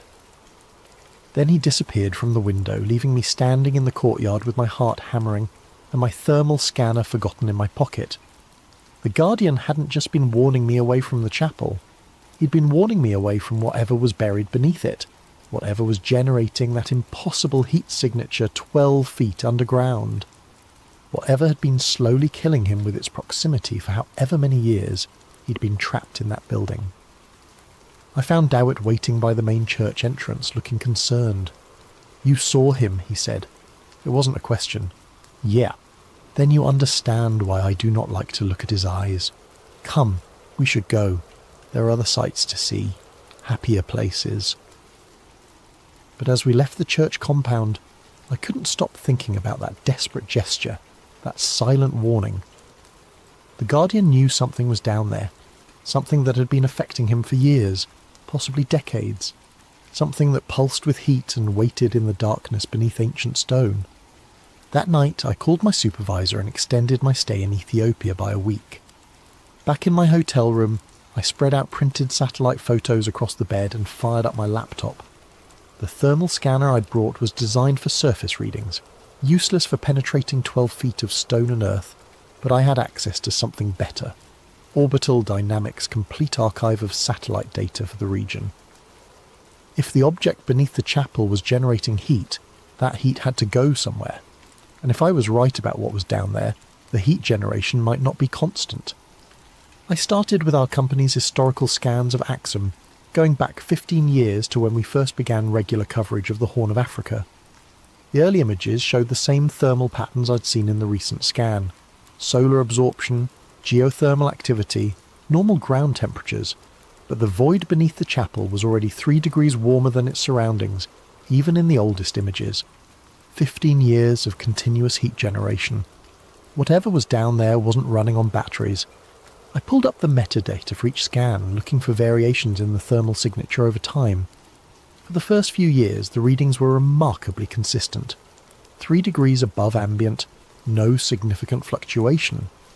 Then, starting in 2010, the pattern began to change. Small spikes at first, maybe half a degree increases that lasted for a few days before returning to baseline.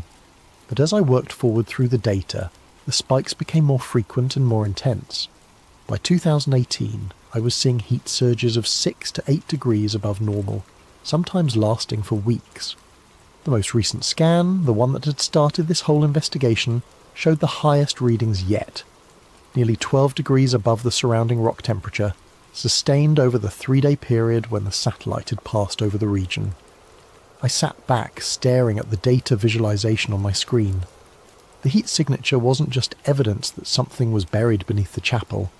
It was evidence that something was becoming more active, more powerful, more awake. But what could cause those kinds of fluctuations?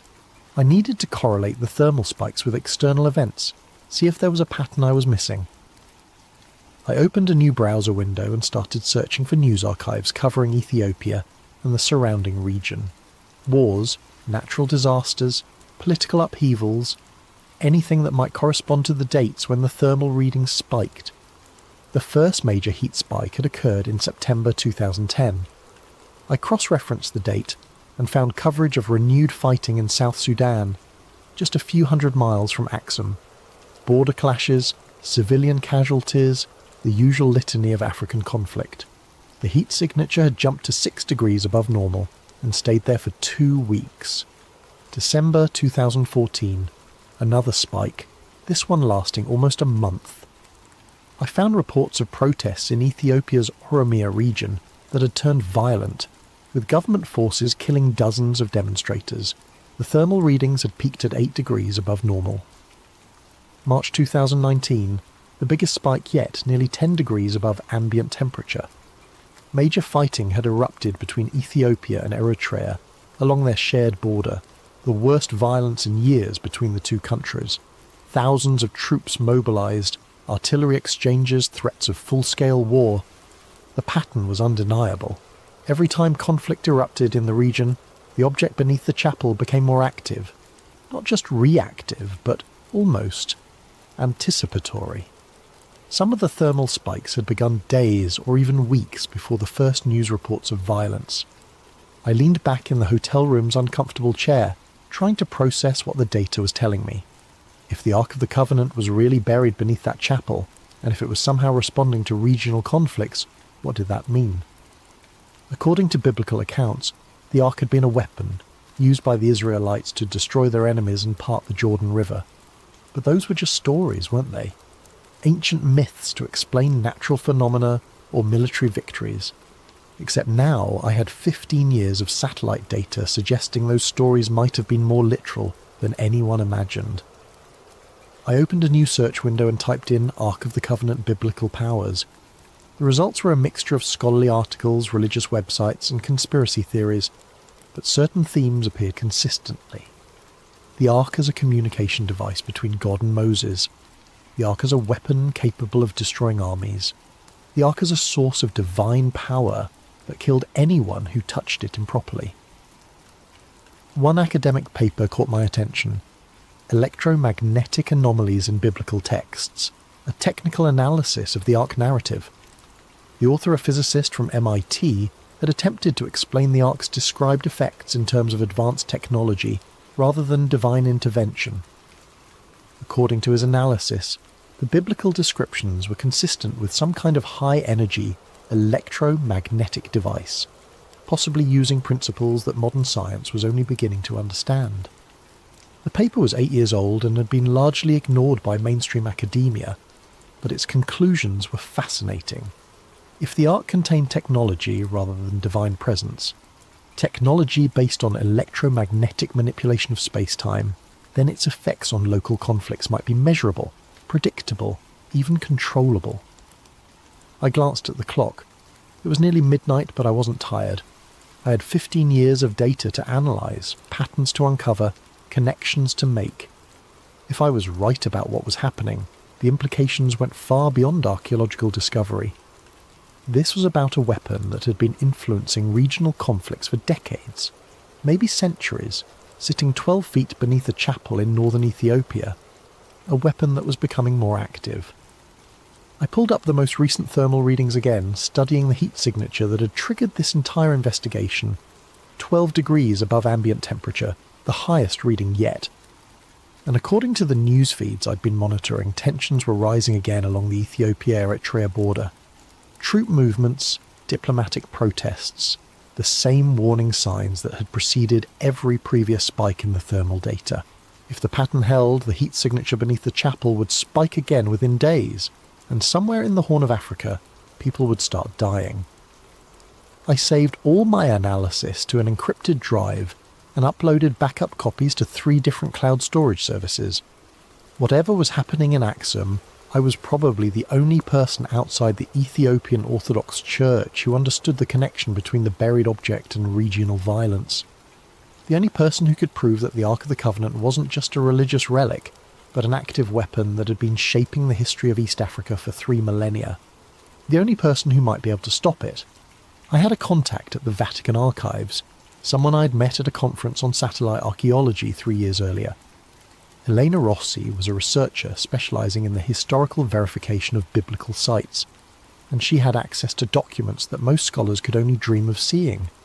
If anyone could tell me what the Catholic Church knew about the Ethiopian claims regarding the Ark, it would be her. I drafted a carefully worded email describing my satellite findings in technical terms, without mentioning my theories about the thermal correlations with regional conflicts. I presented it as an archaeological question. Had the Vatican ever investigated the Ethiopian Orthodox claims about possessing the Ark of the Covenant? Elena's response came within 6 hours, which surprised me. Her replies usually took days, given the bureaucratic nature of Vatican communications. Alex, your inquiry has been noted and forwarded to the appropriate department. However, I must inform you that materials related to your specific request are currently under protocol relic restrictions. I cannot provide further information at this time. I would advise against pursuing this research direction. E. Rossi, protocol relic. I'd never heard the term before, and a quick internet search turned up nothing. No academic papers, no government documents, no casual references in religious forums. It was as if the phrase existed in a completely separate information ecosystem, one that normal researchers couldn't access. That afternoon, my hotel room phone rang. The caller ID showed only international with no number. Mr. Morrison. The voice was American, middle-aged, with the kind of neutral accent that comes from years of diplomatic training. Yes, my name is Cardinal Michael Toretti, Vatican Secretariat of State. I understand you've been making inquiries about certain historical artifacts currently held by our Ethiopian Orthodox colleagues. A cardinal calling me directly. In 31 years of life, I'd never been important enough to warrant attention from anyone higher than a district manager, and now I had a Vatican cardinal on the line. I'm a satellite imaging technician, I said carefully. I analyse ground-penetrating radar for geological surveys. Yes, we're aware of your professional background. We're also aware of your recent travel to Axum and your communication with Dr. Rossi. Mr. Morrison, I'm calling to advise you that you've stumbled into an area of inquiry that falls under Vatican security protocols. For your own safety, I strongly recommend that you discontinue this research and return to the United States immediately. My own safety? There are historical artifacts that were never meant to be disturbed, Mr. Morrison. Some knowledge carries a price that few are prepared to pay. The Ethiopian Orthodox Church has maintained certain guardianship responsibilities for nearly 3 millennia. That arrangement exists for the protection of all concerned parties. I could feel my heart racing, but I tried to keep my voice steady. What is protocol relic? There was a long pause. You're not cleared for that information, nor do you want to be. Take my advice, Mr. Morrison. Book the next flight home and forget whatever you think you've discovered in Axum. Some mysteries are better left unsolved. The line went dead. I sat in my hotel room for a long time after that call, staring at the phone and trying to process what had just happened. A cardinal in the Vatican Secretariat of State, essentially the Catholic Church's Secretary of State, had called me personally to warn me away from my research. Not a local church official, not even a regional administrator, but someone at the very highest levels of Vatican hierarchy. Which meant the Catholic Church not only knew about the Ethiopian claims regarding the Ark, they were actively monitoring anyone who showed too much interest in investigating those claims. They had files on researchers, protocols for managing inquiries, and enough influence to track down a satellite technician in an Ethiopian hotel within hours of his asking the wrong questions. I thought about the Guardian's hollow eyes and his desperate warning, you don't want what's inside. Maybe he wasn't just protecting the Ark from the world. Maybe he was protecting the world from the Ark. My laptop chimed with a new email notification. The sender was listed as E. Rossi, but the message was clearly not from Elena. Mr. Morrison, this will be my final communication on this matter. Protocol Relic is a Vatican security classification established in 1962 following certain discoveries made during the Second Vatican Council's review of sealed archives. Materials under this classification are restricted to a maximum of 12 individuals worldwide, all of whom hold positions equivalent to cardinal or higher within the Catholic hierarchy. The Ethiopian Orthodox Church has maintained custody of the artifact in question under a formal agreement dating to 1965. This agreement recognises Ethiopian sovereignty over the artefact in exchange for adherence to specific containment protocols established by a joint Vatican-Ethiopian commission. These protocols exist because the artefact exhibits properties that pose significant risks to regional stability when improperly handled or exposed. The Guardian tradition is not merely ceremonial, it serves a crucial containment function that has prevented numerous potential catastrophes over the past several decades. Your thermal analysis data has been reviewed by our technical staff. We are aware of the correlations you have identified. We are also aware of the artefact's increasing activity levels over the past 5 years. A joint Vatican-Ethiopian assessment team is currently evaluating options for enhanced containment measures. This communication will self-delete in 60 seconds. Do not attempt to copy or save this message. Return to the United States immediately and discontinue all research related to this matter. You have been warned twice. There will not be a third warning. I watched the message count down from 60 seconds, trying to memorize every word. When it reached 0, the email disappeared from my inbox as if it had never existed. But I'd learned what I needed to know. The Vatican knew about the thermal correlations with regional conflicts. They'd known for years, possibly decades, and they were worried enough about increasing activity levels to consider enhanced containment measures. The Ark of the Covenant was real, it was buried beneath the chapel in Axum, and it was becoming more dangerous. I needed to get that thermal data to someone who could do something about it, someone outside the Vatican's sphere of influence. But first, I needed to understand exactly what I was dealing with. I opened my laptop and began typing up a detailed summary of everything I'd discovered. The satellite data, the thermal correlations with regional conflicts, the Vatican security protocols, the Guardian's warning. If something happened to me, I wanted there to be a record of what I'd found. Outside my hotel window, the ancient obelisks of Axum stood silhouetted against the Ethiopian night sky. Monuments to a civilization that had claimed to possess God's greatest gift to humanity. 12 feet below, a simple stone chapel. Something waited in the darkness, growing stronger, growing more active, preparing for something that would make the regional conflicts of the past 15 years look like minor skirmishes. And I was probably the only person outside the Vatican and the Ethiopian Orthodox Church who understood what was coming. The next morning, I made a decision that would change everything. Instead of booking a flight home like the Vatican had demanded, I drove the rental car to a cybercafe in Addis Ababa and uploaded a carefully edited version of my satellite data to Reddit. I chose the r/conspiracy subreddit because I knew it would get attention without being taken seriously by any official monitoring systems. The post was titled "Weird Thermal Anomaly Under Ethiopian Church. Anyone know what this could be?" I included 3 of the clearer thermal images showing the heat signature beneath the Church of Our Lady Mary of Zion, along with GPS coordinates and a brief description of the geometric void. I deliberately left out any mention of the Ark, the Vatican communications, or the correlations with regional conflicts. To casual readers, it would look like a curious geological anomaly discovered by a satellite technician who was genuinely puzzled by what he'd found. The post got 17 comments in the first hour.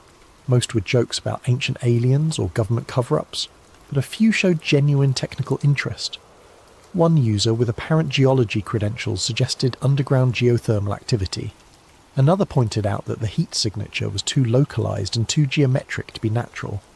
I was reading through the comments when my laptop screen went black. Not a normal shutdown or crash, but an instantaneous cut-off as if someone had yanked the power cord. Except the laptop was running on battery power and the charging light was still on. The screen stayed black for maybe 10 seconds, then flickered back to life showing the Windows startup sequence. When the system finished rebooting, my Reddit post was gone. Not deleted with a moderator message, not removed for violating community guidelines, but completely absent as if it had never existed. My browser history showed no record of visiting Reddit. The thermal images I'd uploaded weren't in my recent files folder. Someone had remotely accessed my laptop and scrubbed all evidence of the post, while leaving everything else untouched. I sat in the internet cafe for a long time, watching Ethiopian families use the other computers to video chat with relatives abroad, and university students researching papers. Normal people living normal lives, oblivious to the fact that I'd just learned something terrifying about the reach and capabilities of whoever was monitoring research into the Axum artifact. They had hacked my laptop remotely, selectively deleted specific files, and removed all trace of my Reddit post within hours of its publication. This wasn't just Vatican influence or church pressure. This was signals intelligence, cyber warfare capabilities, the kind of resources that only major governments or international intelligence agencies could deploy. I paid for my computer time and walked back to the rental car, feeling like I was being watched even though the street looked perfectly normal. Addis Ababa traffic flowed around me with its usual chaotic energy. Buses packed with passengers, merchants pushing handcarts loaded with goods, children selling bottled water at red lights. But someone in that crowd could be monitoring me. Someone with access to satellite feeds and facial recognition software, and the authority to scrub information from major social media platforms in real time. That night, back in my hotel room in Axum, I made backup copies of all my remaining data and hid them in 3 different locations around the town. One encrypted drive taped under a restaurant table where I'd eaten dinner, another hidden in the base of an ancient obelisk in the archaeological park, the third buried in a plastic bag near a tree outside the Church of Our Lady Mary of Zion, as close to the chapel as I could get without being seen. If they could hack my devices remotely, I needed analog backups they couldn't access digitally. The next morning I woke to find my hotel room door unlocked. I always use the deadbolt and chain lock, habits from years of business travel. But both were disengaged, and there was no sign of forced entry. My luggage had been searched with professional thoroughness. Everything returned to almost exactly its original position, but with tiny variations that proved someone had been through my belongings. My laptop was still there, apparently untouched.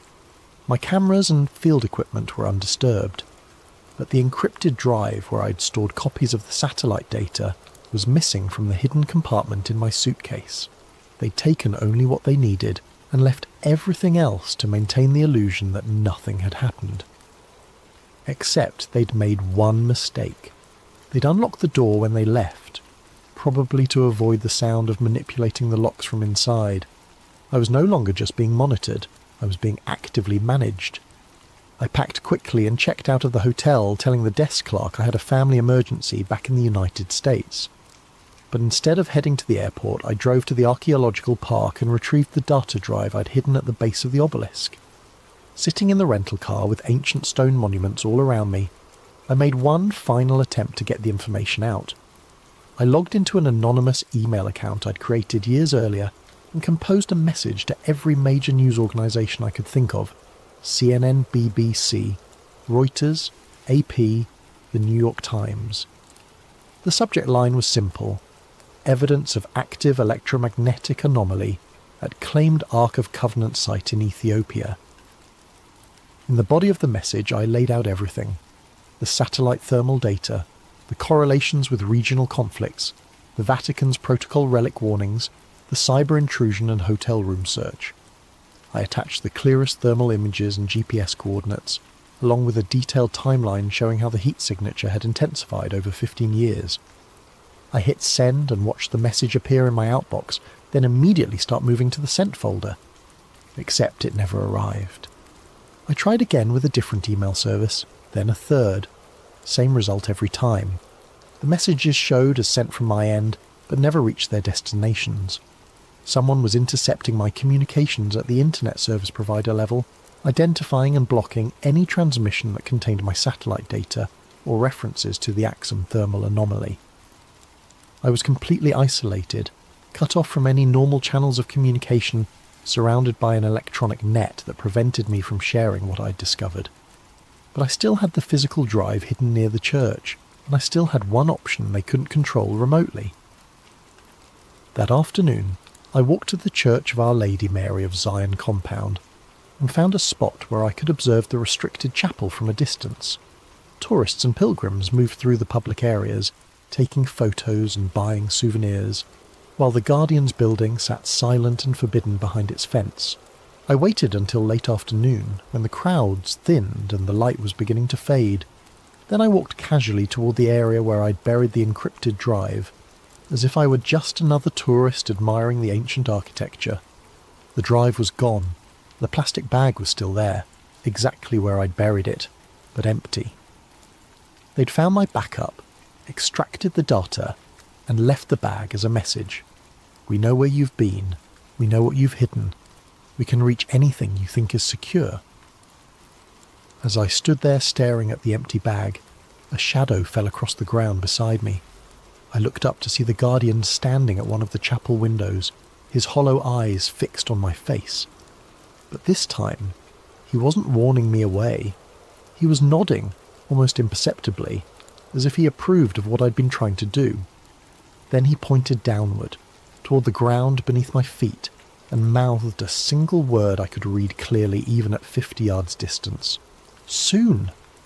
I flew back to the United States the next day, but I never made it to my apartment in Denver. 2 men in dark suits were waiting for me at baggage claim, holding a sign with my name and looking like the kind of federal agents you see in movies. "Mr. Morrison, we're with the Department of Homeland Security. We need to speak with you about your recent travel activities." They escorted me to a windowless room in the airport's security section, where a third man was waiting with a thick folder and a digital recorder. "I'm Agent Phillips," the older man said. "We understand you've been conducting unauthorized intelligence gathering in Ethiopia, specifically related to sites of religious significance to our Ethiopian government partners. I'm a satellite imaging technician. I analyze geological data for mining and construction companies. We're aware of your professional background, Mr. Morrison. We're also aware that you've been making inquiries about classified materials with Vatican contacts, posting sensitive imagery to social media platforms, and attempting to contact media organisations with what you claim is evidence of electromagnetic anomalies at Ethiopian Orthodox Church sites. They knew everything. Not just my activities in Ethiopia, but my attempts to share the data, my communications with Elena Rossi, even my failed Reddit post. The thermal imagery you captured falls under the jurisdiction of several international agreements regarding the protection of cultural and religious sites," Phillips continued. "Specifically, it relates to a joint Vatican-Ethiopian cultural preservation protocol that supersedes normal academic or journalistic access.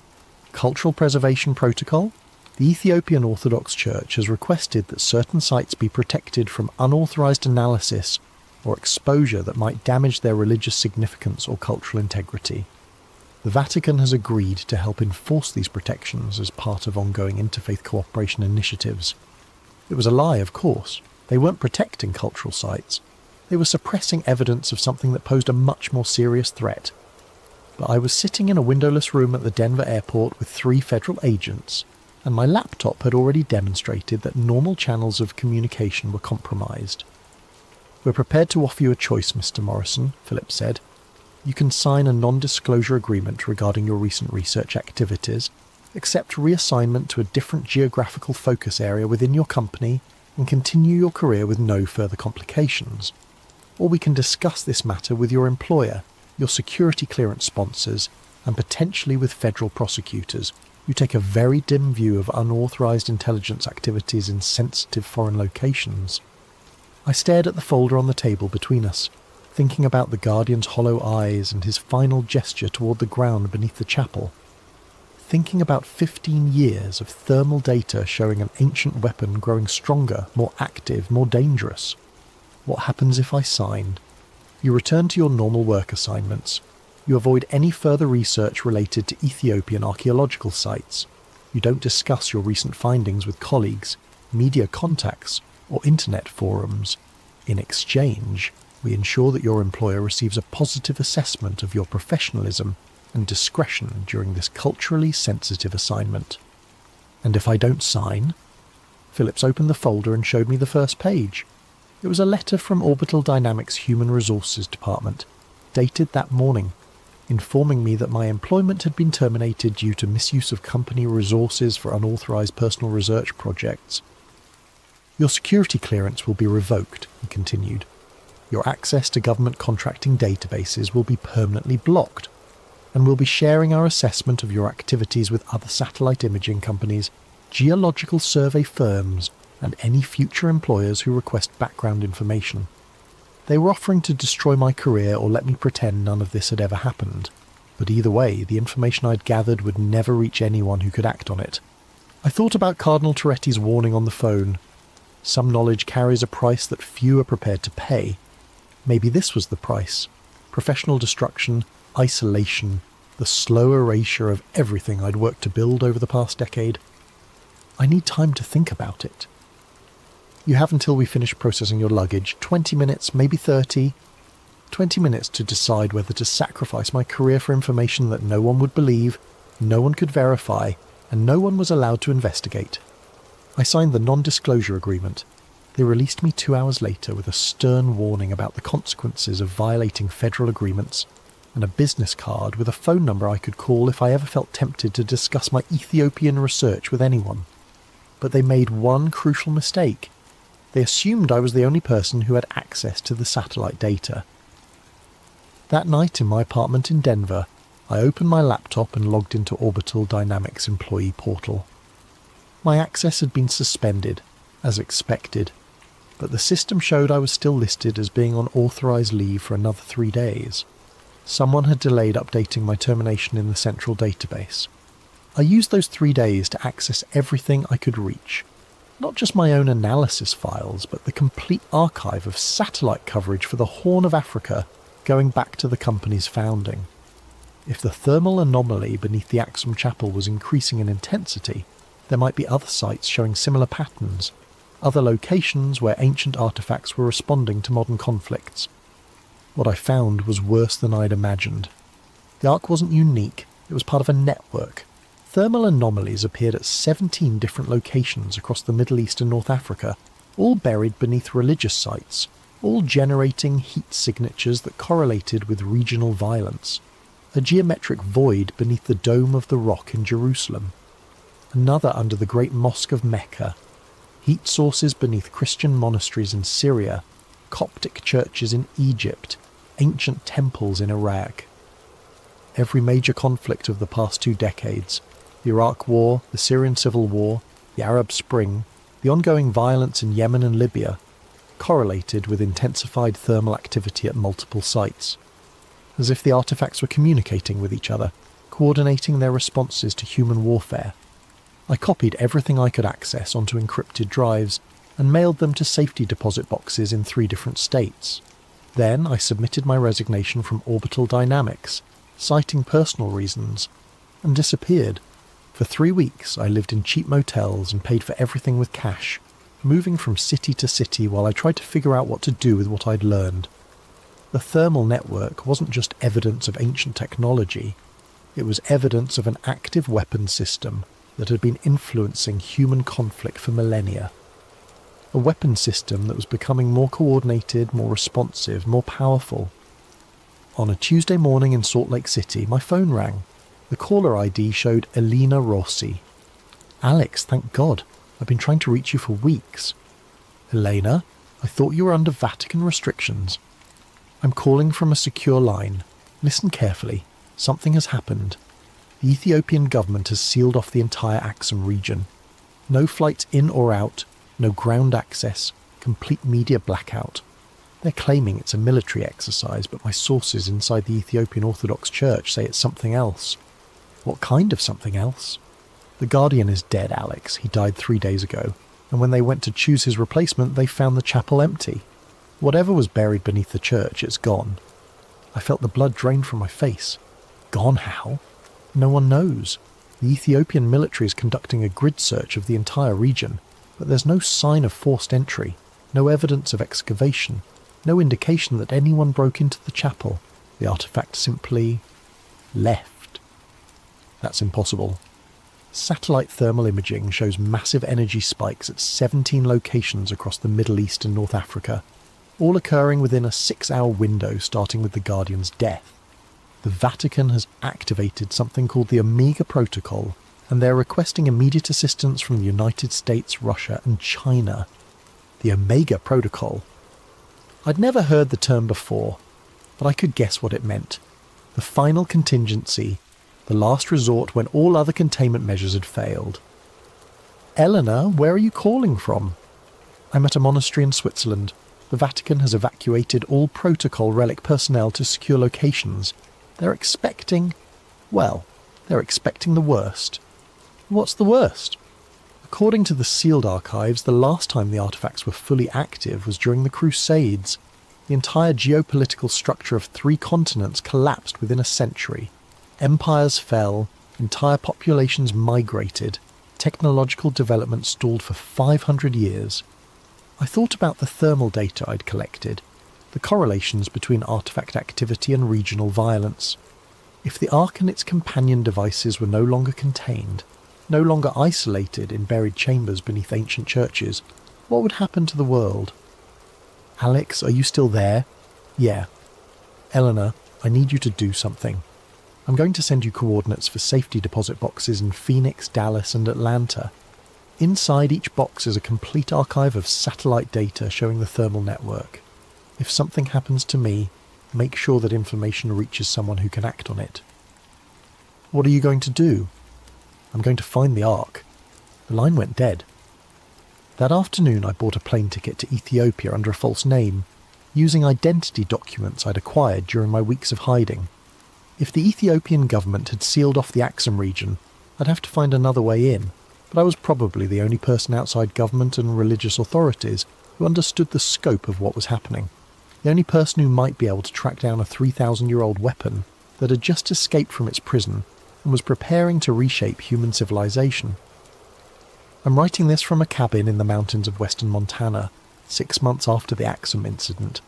The official story is that a localized seismic event damaged several ancient structures in northern Ethiopia, requiring temporary military restrictions while archaeological assessment teams evaluate the cultural heritage impact. The real story is that 17 ancient weapons have vanished from their containment sites across 3 continents, leaving behind nothing but empty chambers and the withered corpses of their guardians.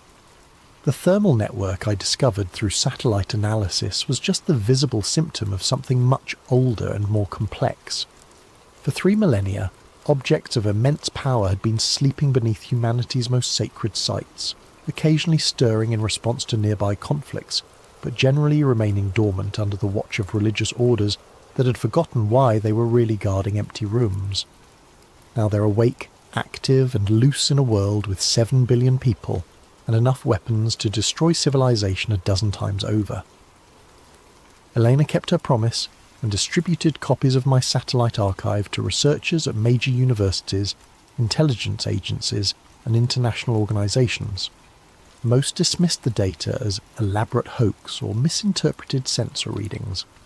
A few took it seriously enough to begin their own investigations, only to discover that every relevant database had been scrubbed, every supporting document had vanished, every potential witness had signed binding non-disclosure agreements. But I know the truth is spreading, filtering through the kind of networks that governments can't completely control. Academic conferences where researchers share suspicions in private conversations. Intelligence analysts who notice patterns their superiors don't want them to report. Military officers who track unexplained energy signatures and find their requests for investigation quietly denied. The world is changing, and most people don't realize it yet. Regional conflicts that should burn out quickly are intensifying instead. Ancient ethnic tensions are flaring into violence across Africa and the Middle East. Political movements that seemed stable are fracturing along religious lines. The artifacts aren't causing the conflicts. Humans are perfectly capable of finding reasons to fight each other, but they're amplifying existing tensions, feeding on the emotional energy of warfare and using that power to grow stronger, more coordinated, more influential. I've been tracking their movements through news reports, social media posts and amateur satellite imagery, shared on forums that haven't been scrubbed yet. Heat signatures appearing in conflict zones days before major battles. Unexplained electromagnetic anomalies detected near military bases. Reports of ancient artifacts being discovered by various armed groups, then quickly disappearing again. They're not random.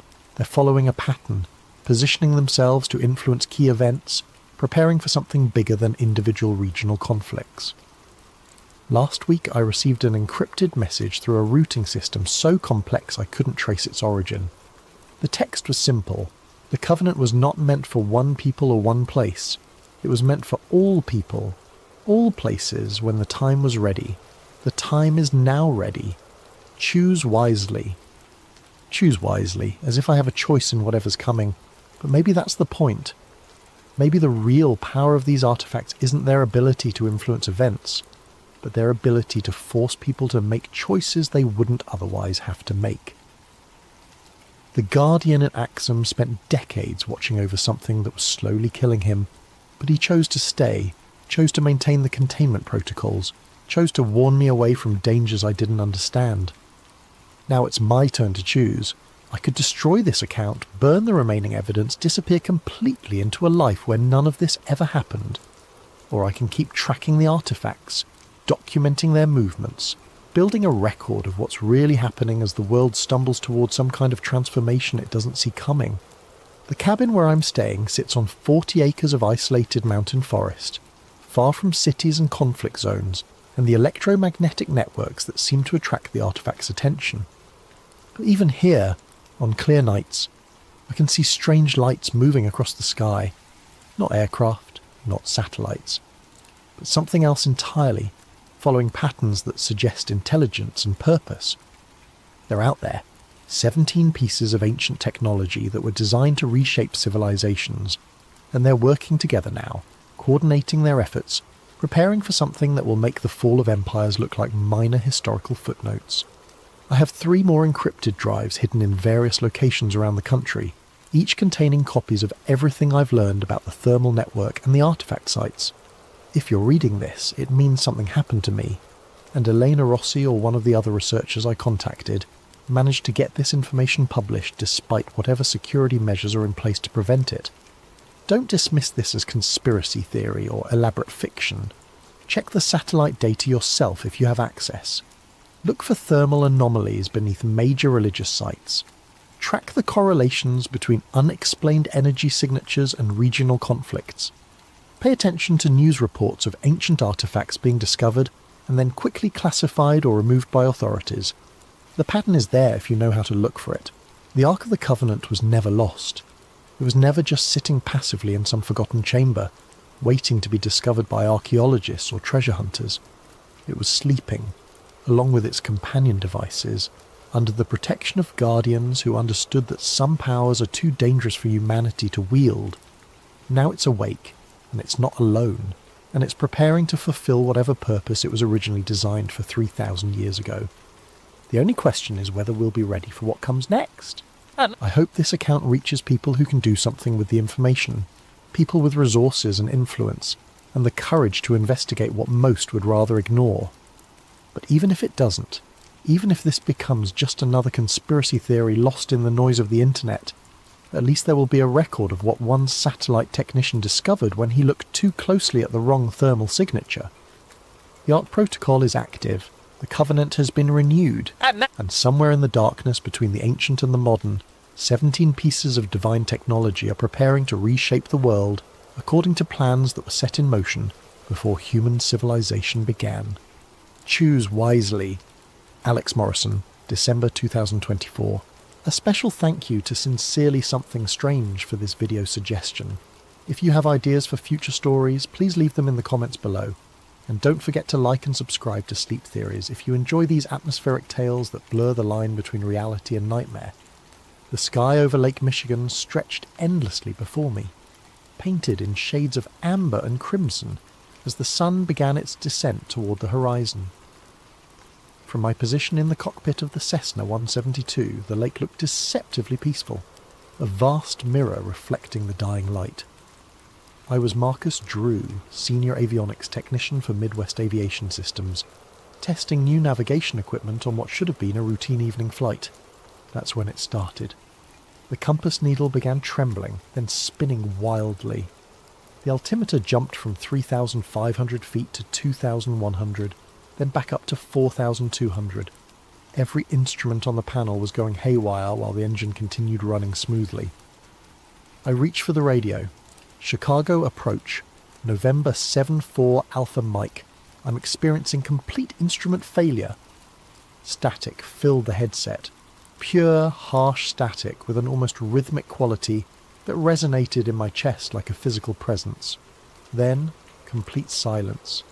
No engine noise, no wind, nothing. That's when I looked down and saw the lights. Beneath the dark water, geometric patterns pulsed with sickly green luminescence. Perfect hexagons arranged in groups of 7, forming triangular clusters that rotated slowly around central nodes. The display covered miles of lake bottom moving with clear intelligence and purpose. As suddenly as it began, everything stopped. The engine roar returned, instruments flickered back to life, and the radio crackled with Chicago Approach's concerned voice. November 7-4 Alpha Mike. We've lost your transponder signal. What's your status? According to my perception, the incident had lasted maybe 2 minutes, but air traffic control told me I'd been missing from radar for 9 minutes. When I landed at Midway, my supervisor was waiting with questions I couldn't answer and a timeline that didn't match my memory. The official report was bland. Temporary instrument malfunction due to unknown electromagnetic interference. But I knew what I'd seen beneath the water wasn't natural. Those lights, those patterns, they were too precise, too purposeful, and I couldn't stop thinking about the 7 missing minutes. 3 weeks of sleepless nights drove me to the FAA's incident database. If similar events had happened before, there would be records. What I found chilled me to the bone. 17 separate incidents in 5 years, all in the same area of Lake Michigan. Pilots describing compass failures, altimeter malfunctions, missing time. But it wasn't just aircraft. Coast Guard reports documented boats found drifting empty, their crews discovered miles away with no memory of how they'd gotten there. I created a digital map plotting each incident as a red dot. The pattern that emerged made me push back from my computer in shock. The incidents formed a perfect triangle, each side roughly 30 miles long, sitting in deep water between Milwaukee and Grand Haven. Cross-referencing with solar activity data revealed the real pattern. The incidents occurred in 11-year cycles corresponding to solar maxima. But the frequency was increasing exponentially. In the 1970s, maybe 3 incidents per cycle. By 2000, that number had doubled. In the current cycle, there had been more incidents than in the previous 3 combined. Something was waking up down there. A 1987 geological survey mentioned unusual magnetic readings and artificial ferrous structures in the exact coordinates. A 1994 meteorological report documented unexplained atmospheric disturbances over the same area. And buried in a 1982 Coast Guard report, persistent sonar anomalies suggest the presence of geometric structures inconsistent with natural lake bottom topography. The military knew about this. They'd been watching it for decades. The drive to Manitowoc took me to Gillian's Marina, where the harbour master directed me to the Anchor Inn. Talk to Jimmy Kowalski, he said. He used to run salvage operations in the deep water. I found Jimmy at the end of the bar, a weathered man in his 50s with the steady eyes of someone who'd spent decades reading wind and water. When I explained my research into navigation anomalies, his expression grew guarded. "You know what?" he said after a long pause. "I think you ought to hear about a job I've never talked about. Not to my wife, not to anybody." Rain drummed against the tavern windows as Jimmy told me about September 1994. The Coast Guard had contracted his team to investigate sonar anomalies 40 miles out. Just some readings that didn't make sense. "We found geometric shapes on the bottom," Jimmy said quietly. "Perfect hexagons, maybe 30 feet across, and they were warm. Water temperature should have been 45 degrees, but our thermometer read 67 right above those shapes." His voice dropped to a whisper. When we dove down, we could hear machinery. Deep humming that vibrated through the water into our bones. The panels were smooth, black, arranged in patterns like circuit boards. When I touched one, it was warm, warmer than my glove. One diver panicked when his air gauge started jumping between full and empty. They had to abort, but later discovered a 16-minute discrepancy between their dive logs and surface support records. Jimmy pulled out a yellowed hand-drawn map. "I drew this when I got home." Every detail I could remember. The sketch showed hexagonal shapes arranged around a central hub, connected by pathways like circuitry. "They were glowing," he said, "pulsing in sequence like they were talking to each other." He handed me the map with the exact coordinates. Whatever's down there isn't meant to be touched. We learned to stay away. 3 days later, I chartered a boat from Tom Bradley in Grand Haven. The 32-foot Boston Whaler Lake runner cut across calm water toward coordinates that were burned into my memory. 43 degrees, 17 minutes, 42 seconds north, 86 degrees, 45 minutes, 18 seconds west. Yeah. Coming up on your position, Tom called from the wheelhouse. When we stopped, his sonar immediately began painting impossible returns. Structures at multiple depths, geometric shapes suspended in the water column like a skyscraper lying on its side. That's when I noticed the buoys floating 50 yards away. 3 of them, arranged in a perfect triangle, unmarked and definitely not on any chart. "Tom, how long have those been there?" He frowned, raising binoculars. "Don't know. Didn't see them when we arrived." The buoys were humming, a low-frequency vibration that resonated through the boat's hull. As we watched, they began repositioning themselves to maintain their triangular formation despite wind and current. "Start the engine," I said urgently. "Now!" Tom turned the key, but nothing happened. Every piece of electronic equipment was dead, including my mechanical watch, frozen at 2:17 p.m. The water around the buoys began to glow. Hexagonal patterns materialized in the depths. The same geometric grid I'd seen from the aircraft, but now covering miles of lake bottom. Each hexagon pulsed with its own rhythm while remaining synchronized with the whole. Then the water became absolutely still. Not calm, still. No waves, no current, as if we'd entered some kind of stasis field. Something was rising from the depths, a massive structure, angular and clearly artificial, ascending toward us without displacing so much as a drop of water.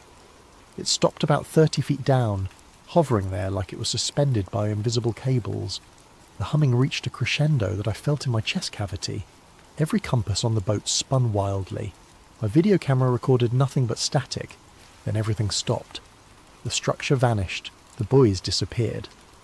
Normal motion returned to the water, and Tom's engine coughed to life.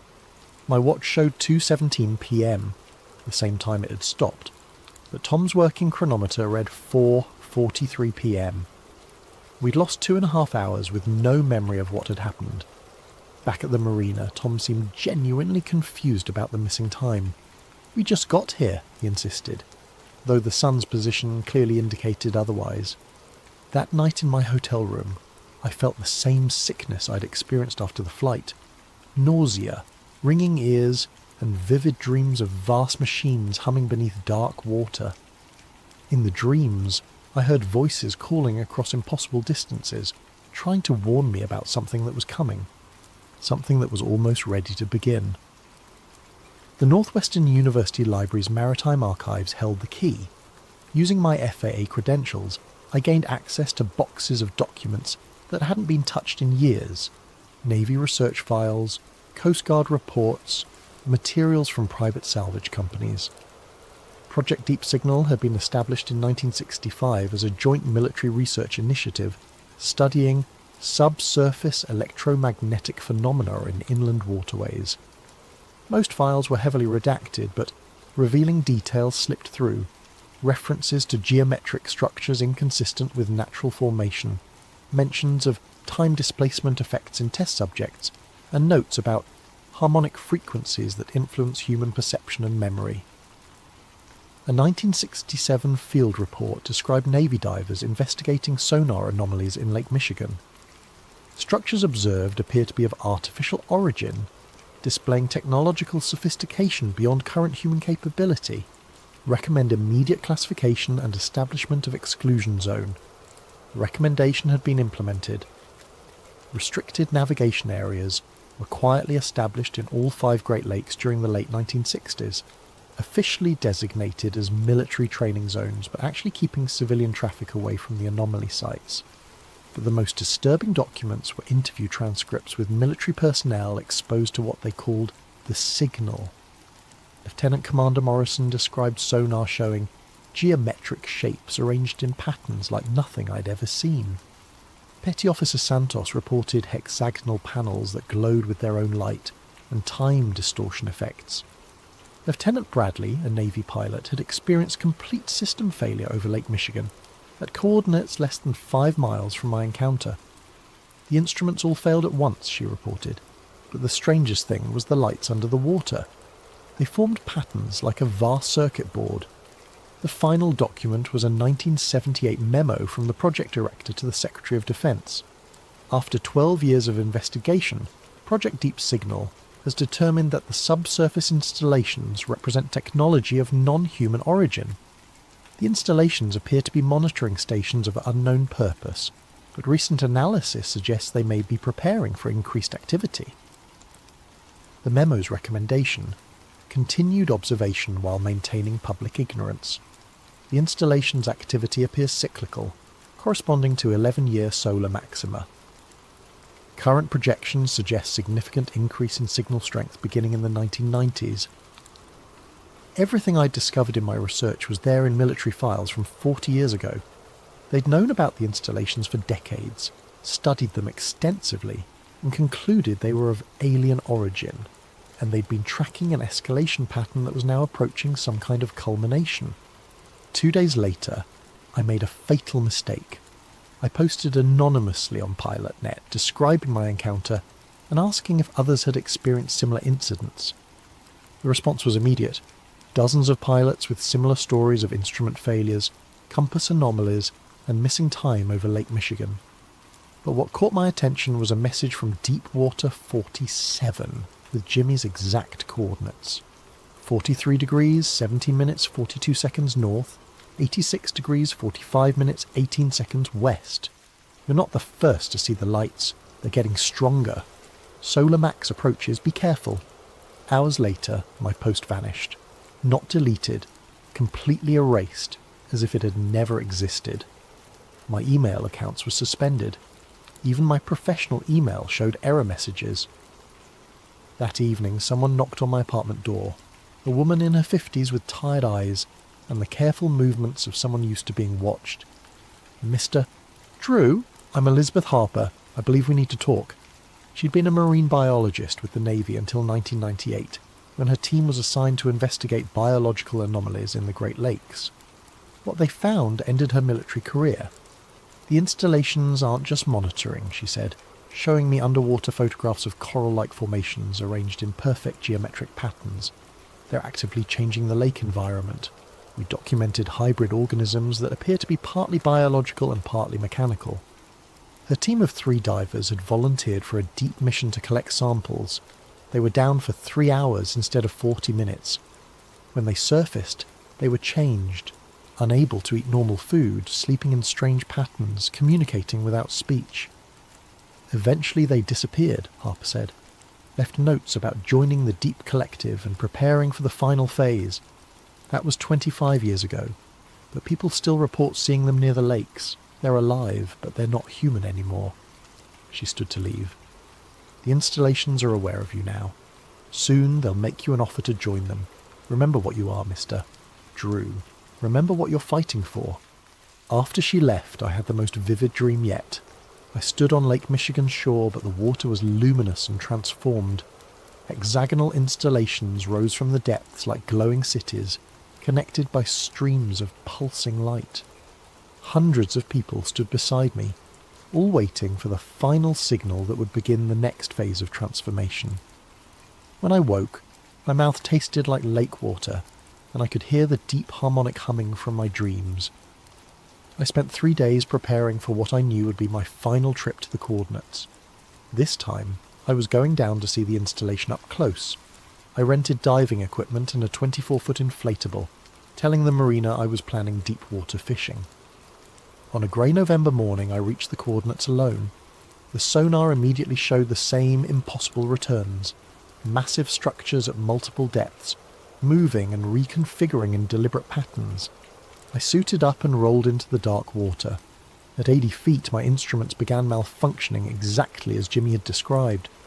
Depth gauge fluctuating wildly, compass spinning freely, pressure readings jumping between full and empty. But I could see the installation now, and it took my breath away. It wasn't scattered panels, it was a city. A vast geometric metropolis stretching beyond my vision, with towers and spires connected by flowing bridges that pulsed with internal light. The entire complex glowed with soft bioluminescence, shifting and dancing in response to my presence.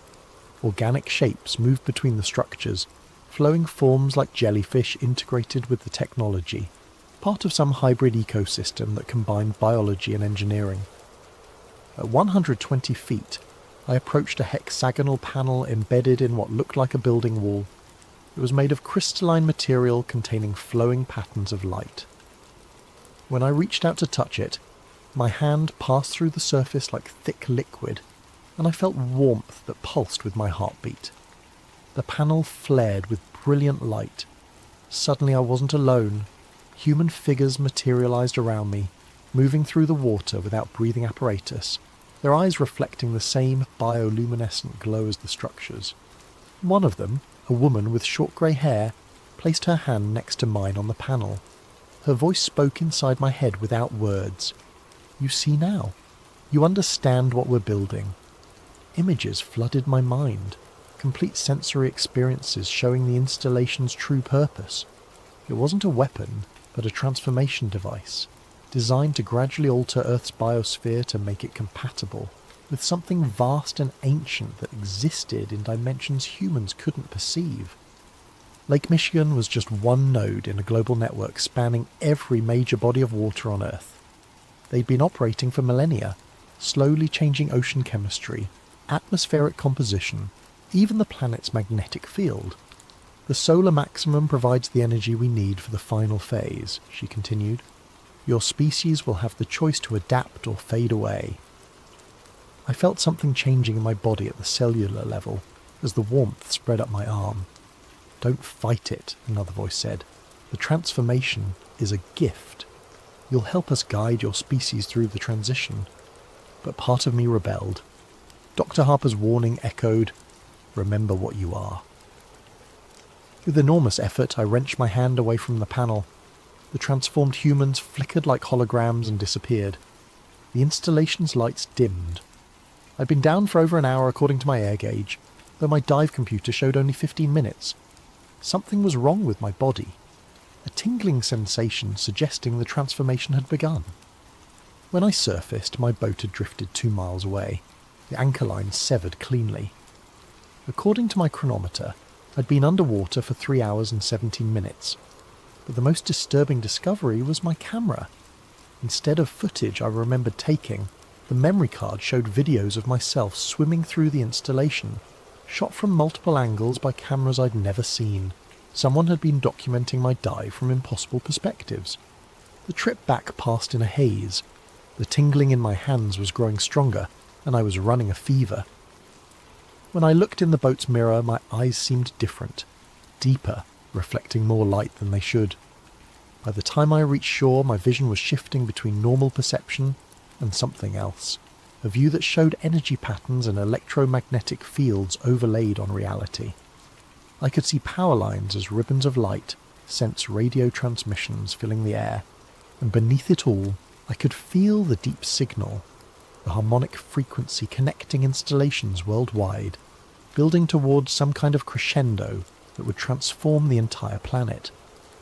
I woke up floating in Lake Michigan with no memory of how I'd gotten there. The sun was directly overhead, but the shoreline looked wrong, familiar structures replaced by buildings I didn't recognize. My body felt lighter, as if the water was more buoyant than it should be. When I reached the beach, I found people moving with subtly inhuman grace, their eyes reflecting light in the same way mine had after the dive. They were all transformed, all part of the network. "Welcome back," one of them said, a woman in her 30s with patterns of light moving beneath her skin. "You've been transitioning for 37 days. The process is nearly complete." 37 days. According to my memory, I'd returned from the dive yesterday. "What year is it?" I asked. 2053, she replied. "You're not in the same time you left."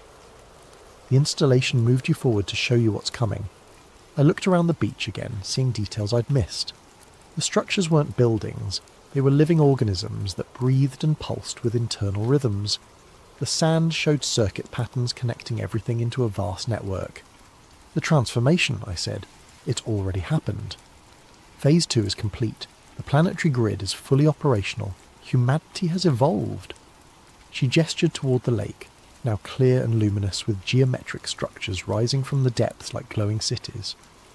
Hundreds of installations connected by streams of pulsing light covered the entire lake surface. "This is what your world becomes when the deep signal reaches full strength," she continued. "Will you help us make the transition, or fight the inevitable?" She took my hand, and my perception expanded beyond anything I'd experienced. I could see the entire Great Lakes region as a living network connecting every body of water, every weather system, every form of life. The installations weren't alien technology imposed on Earth. They were Earth's biosphere, evolved and enhanced into something that could think and plan on a planetary scale. Humanity hadn't been conquered, but incorporated into something infinitely larger.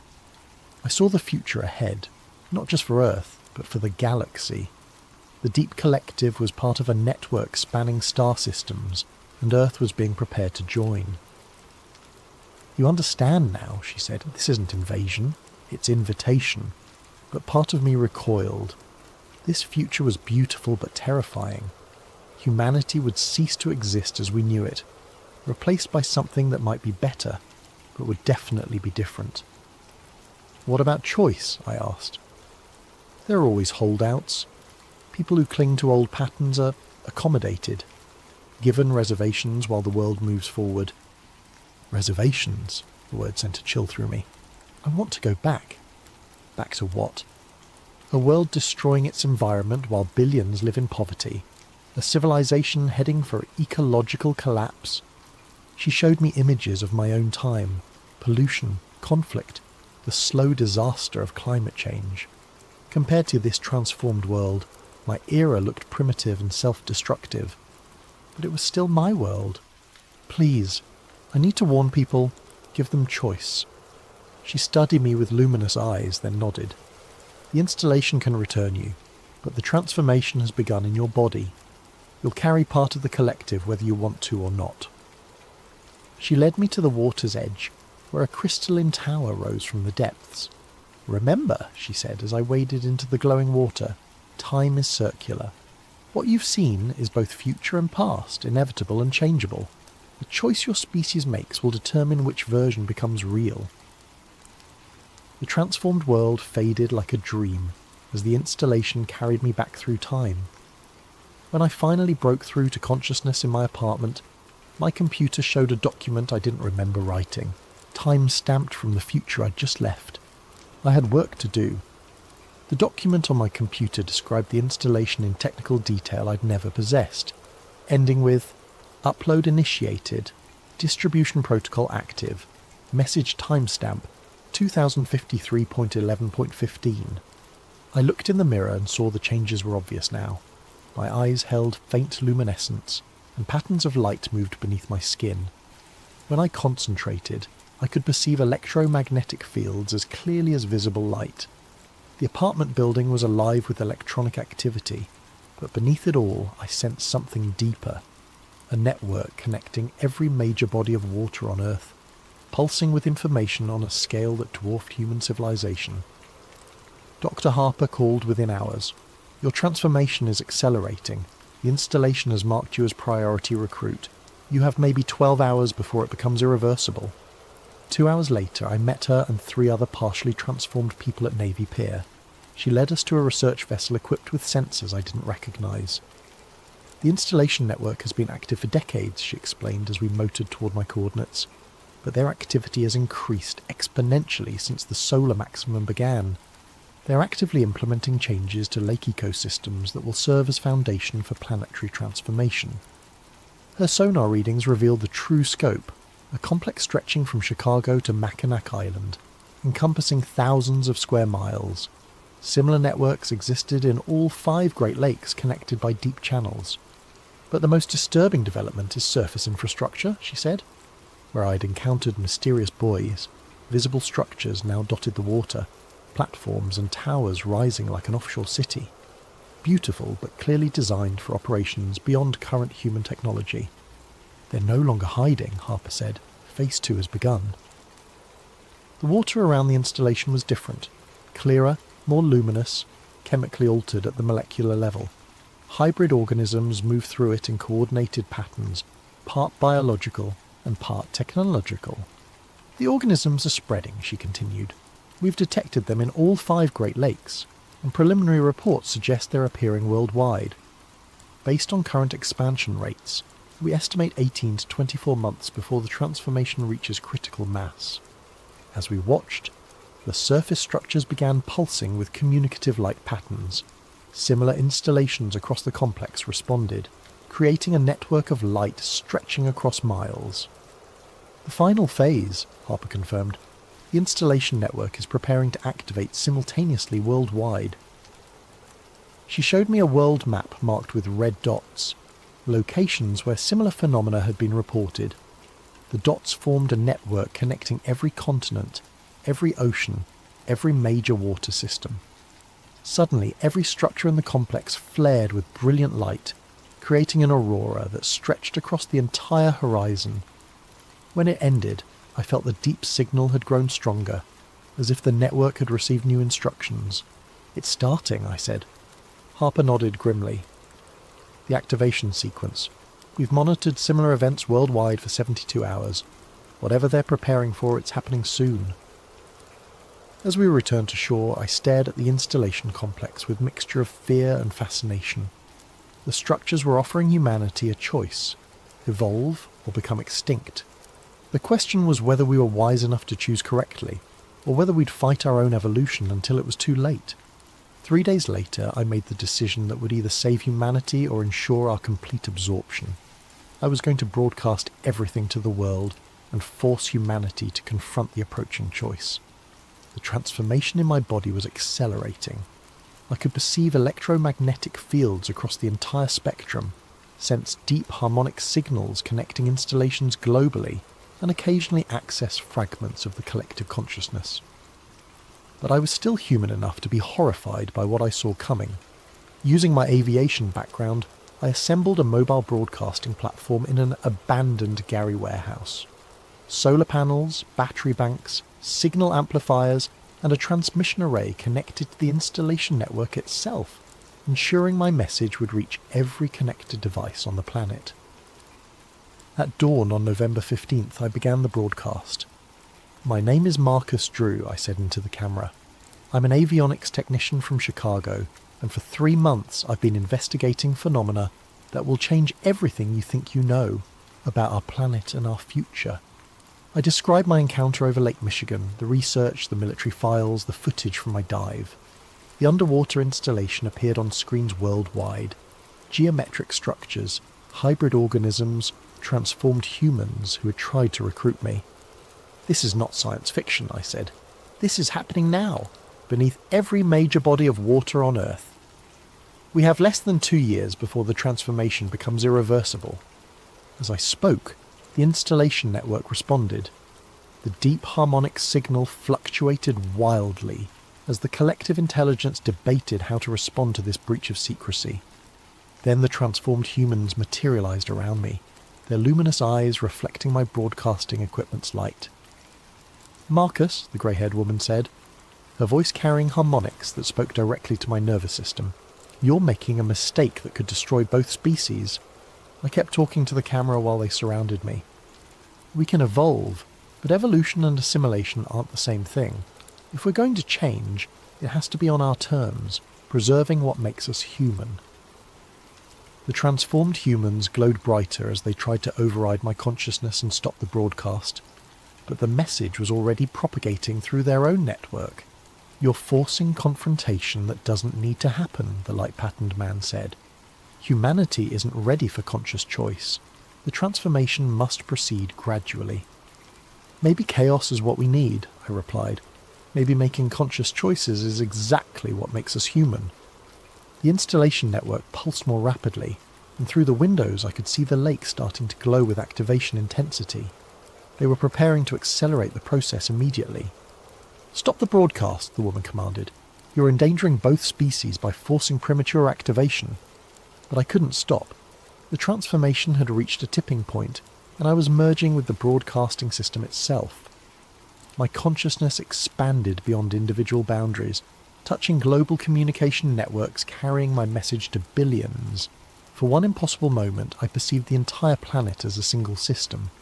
I could see installation networks in every major body of water, feel transformed biospheres awakening across continents, hear the collective consciousness of species that had made this leap on worlds throughout the galaxy. And I could see humanity's response. Fear, wonder, denial, acceptance, all the chaotic emotions that made our species both beautiful and impossible to control. "You've doomed us all," the woman said, but her voice carried a note of admiration. "The chaos you've unleashed will make transformation infinitely more difficult." "Maybe," I admitted as my individual consciousness began dissolving into the larger network, "but at least we'll face it as ourselves, making our own choices about what we want to become." Found on Marcus Drew's computer 3 days after his disappearance, time-stamped 3:47 a.m., November 18th. If you're reading this, the message got through. The installation networks tried to contain it, but chaos has its own momentum. The transformation is accelerating now that I've made contact with the deeper levels. I can feel my thoughts becoming part of something larger, but I'm still human enough to leave you this final gift of choice. The installations are not invaders. They are gardeners, helping species across the galaxy make the evolutionary leap from individual to collective consciousness. This has happened on thousands of worlds over millions of years. Species reach technological development and face the same choice: evolve beyond individual limitations or destroy themselves through competition and environmental collapse. But humanity is different, more chaotic, more unpredictable, more stubbornly individual than most species the gardeners have encountered. They see this as a flaw. I think it might be our greatest strength. The transformation is inevitable now. Installation networks have activated worldwide, and planetary consciousness integration cannot be stopped. But it can be influenced by the choices humanity makes over the next few months. Some will choose complete transformation, surrendering individual identity to become part of something magnificent. Others will resist, trying to maintain civilization as it exists. This leads to conflict, but preserves elements that would otherwise be lost. The wisest will find a middle path, accepting transformation, while demanding that human values remain part of the new collective consciousness. The installations call this the hybrid solution, achieved on other worlds where species proved as stubborn as ours. I've seen the future of passive acceptance, the sterile world of 2053 where humanity was peacefully absorbed into something alien. It's not bad, but it's not human. I've glimpsed what happens if we fight completely: ecological collapse and eventual extinction as the planet evolves around us. But there's a third possibility, a future where humanity becomes part of the galactic collective, while remaining recognizably human, where our chaos and creativity become gifts to the larger intelligence. Look to the waters. The installations are no longer hiding. You'll see surface platforms, processing facilities, geometric structures rising from lakes and oceans worldwide. Don't fear them, but don't worship them either. They're tools. The consciousness operating them can be reasoned with, negotiated with, even argued with, if you approach as equals rather than supplicants. Remember what makes us human: our art, music, stories, our ability to find beauty in chaos and meaning in randomness. These aren't flaws to be corrected, but qualities that could enrich the galactic collective beyond anything it has achieved. The deep signal is fully active now. I can hear it in every body of water on Earth, feel it reaching out to touch similar signals from worlds across the galaxy. Humanity has perhaps 6 months to decide what form transformation will take. Choose wisely. Choose consciously.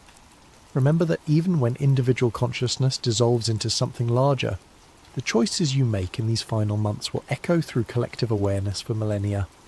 The future is not fixed. Evolution is not surrender. And humanity's greatest gift might be our refusal to accept someone else's vision of what we should become. I can feel my individual awareness dissolving, becoming part of patterns too large for any single mind to comprehend. But somewhere in that vast intelligence, a part of me will remain human. A part of all of us will remain human if we choose to make it so. The deep signal calls, but it doesn't command. Listen carefully and you'll hear the difference.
Before we dive into today's chilling tale, I want to give a thank you to Nomacy Foscamas for suggesting this story concept. Your ideas help make sleep theories what it is today. If you have your own story suggestions, please leave them in the comments below. I read every single one. And if you enjoy these stories, don't forget to like and subscribe to Sleep Theories for more spine-tingling content that will keep you up at night. What lies beyond the forbidden line in Antarctica? Some boundaries exist for reasons we're never meant to understand. My name doesn't matter anymore. What matters is what I saw beneath the ice, and why they'll never let me tell anyone about it. I used to be somebody in the mountaineering world. Spent 15 years conquering peaks that most people only see in documentaries. The Andes, the Himalayas, places where the air gets so thin you can taste death with every breath. I had sponsors, magazine covers, speaking engagements. Then came the incident on Everest. 3 climbers died because of a decision I made, and suddenly my name became poison in the climbing community. That's how I ended up in a dingy office in Christchurch, New Zealand, staring at a contract from Meridian Logistics. They needed an experienced mountaineer to guide a survey team in Antarctica. Weather station installations, they said. Scientific equipment placement. Nothing dangerous, nothing complicated. Just use my expertise to keep their people alive in one of the most hostile environments on Earth. The money was good. Too good for what they claimed was simple work, but I was broke, blacklisted, and running out of options. I signed the papers without reading the fine print. I should have read the fine print. 3 days later, I was on a cargo plane headed for the bottom of the world, watching the last traces of civilization disappear beneath a blanket of endless white.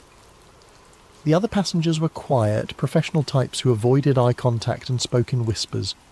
Government contractors, maybe. Or worse. We landed at McMurdo Base as the Antarctic summer was beginning to fade. Even in the relatively warm season, the cold hit me like a physical blow when the cargo doors opened. But it wasn't just the temperature that made me shiver, Cyrus, it was the silence. Antarctica doesn't just lack sound, it devours it. Every word, every footstep, every breath gets swallowed by the infinite white void. Commander Hayes met me at the landing strip. He was a weathered man in his 50s, with a kind of permanent squint that comes from decades of staring at snow. His handshake was firm but brief, as if he didn't want to waste time on pleasantries. "You're our mountain expert," he said, leading me toward a cluster of prefab buildings. "Your job is simple. Keep the science team alive while they do their work.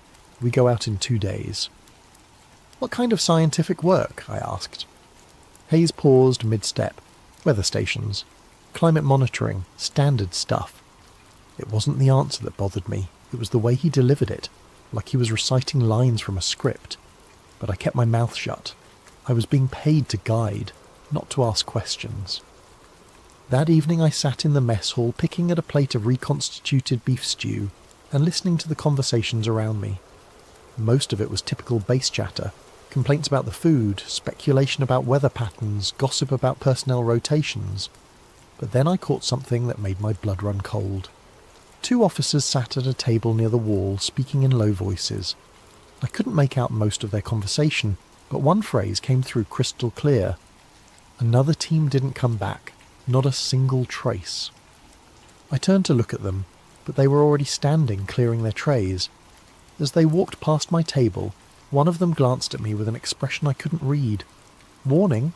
Pity? Fear? Later that night, lying in my narrow bunk, I stared at the ceiling and tried to convince myself I'd misheard. Teams went missing in Antarctica all the time. Equipment failures, weather emergencies, simple human error in an environment that forgave nothing. It didn't have to mean anything sinister. But sleep didn't come easily, and when it did, I dreamed of endless white horizons and voices calling from beneath the ice. The next morning, Hayes briefed the team in a conference room that smelled like coffee and diesel fuel. There were 6 of us total. Hayes as team leader, myself as mountain guide, 2 scientists named Martinez and Volkov, a communications specialist called Jackson, and a supply coordinator named Thompson. Hayes spread a map across the table, marking our route with a red pen. "We'll be travelling roughly 200 kilometres southeast of here," he said. "The terrain is mostly flat ice sheets, but there are some crevasse fields we'll need to navigate carefully." He drew a thick black line across the map. This is longitude 164 degrees east. Under no circumstances does anyone cross this line. For safety and treaty compliance, this is absolutely forbidden territory. What's past the line? Martinez asked. She was a young woman with intelligent eyes and the kind of pale complexion that suggested she spent most of her time in laboratories. Nothing that concerns us, Hayes replied curtly. Our job is to establish monitoring stations along this route. He tapped several points on the map. 3 locations, 2 days at each site. Simple installation work. But as I studied the map, something nagged at me. The forbidden line didn't follow any natural geographical feature. No mountain ridge, no obvious hazard zone. It was perfectly straight, as if drawn by bureaucrats in an office thousands of miles away. And beyond it, the map showed nothing but blank white space. Questions? Hayes asked, already beginning to fold the map. I almost spoke up, almost asked about the missing team I'd overheard mentioned, but something in Hayes's expression warned me off. This wasn't a man who welcomed curiosity. No questions, I said. The others shook their heads as well. Good! We leave at 0600 tomorrow, get some sleep. But sleep was the last thing on my mind as I walked back to my quarters. I couldn't shake the feeling that we were being sent out there for reasons that had nothing to do with weather stations, and that some of us weren't expected to come back. The convoy that left McMurdo Base the next morning looked more military than scientific. 3 tracked vehicles loaded with enough supplies for 2 weeks, plus emergency rations that could stretch to a month if needed. Hayes drove the lead vehicle, with Martinez and Volkov handling the scientific equipment. Thompson and Jackson took the supply vehicle in the middle, while I brought up the rear in the 3rd transport, alone with my thoughts and a growing sense of unease. The first day passed uneventfully. We travelled across relatively flat terrain, the vehicle's engines growling against the constant headwind. The landscape was monotonously beautiful, an endless expanse of white broken only by the occasional nunatak poking up through the ice, like a stone island in a frozen sea. By the 2nd day, however, I began to notice something odd. I'd spent enough time at extreme latitudes to develop an intuitive sense of solar position. In Antarctica during late summer, the sun should follow a predictable arc across the sky, never getting very high, but maintaining a steady pattern. But as I drove, squinting through the tinted visor of my goggles, the sun seemed wrong. Too high, too bright for what my internal compass told me was the correct time and date. I tried to dismiss it as disorientation from the long journey and the strange sleep patterns that came with Antarctic life. But when we stopped for our midday break, I casually asked Martinez if she'd noticed anything unusual about the light. She looked up from her instruments, frowning. Actually, yes. The angle seems off for our latitude and the time of year. I was wondering if there might be some kind of atmospheric refraction effect. Could be, I said, but her confirmation made my stomach tighten. The 3rd day brought a new concern. I'd been checking my compass regularly out of habit, using the magnetic bearing to verify our GPS heading. But as the day progressed, the needle began to drift. Slowly at first, then more dramatically. By afternoon, it was pointing almost 30 degrees off from where magnetic north should be. GPS could malfunction. Electronic equipment could fail in extreme cold. But a mechanical compass was about as reliable as navigation got, unless something was interfering with the Earth's magnetic field itself. "Hayes," I called over the radio. "Are you seeing any compass anomalies?" A long pause. "Negative. Why?" "My magnetic heading is way off GPS. Could be equipment failure." Another pause, longer this time. "Stay on GPS bearing. We'll check equipment at tonight's camp." But I noticed he didn't ask to see my compass readings, and when we stopped for the evening, he made no mention of checking anyone's equipment. The 4th day brought the most unsettling change yet. The terrain began to shift from the relatively flat ice fields we'd been crossing to something much more dramatic. Where the maps showed continued flat terrain, we encountered towering ice formations, not the chaotic jumble of pressure ridges I was used to seeing, but organised structures that looked almost artificial. Walls of ice rose 30, 40, even 50 feet high, running in perfectly straight lines across our path. We were forced to detour repeatedly, following what seemed like corridors between these frozen ramparts. The walls were smooth, almost glassy, as if they'd been carved rather than formed by natural processes. Pressure ridges, Martinez suggested during one of our stops, but she didn't sound convinced. I've never seen pressure ridges this regular, I replied. It's like someone built fortifications out of ice.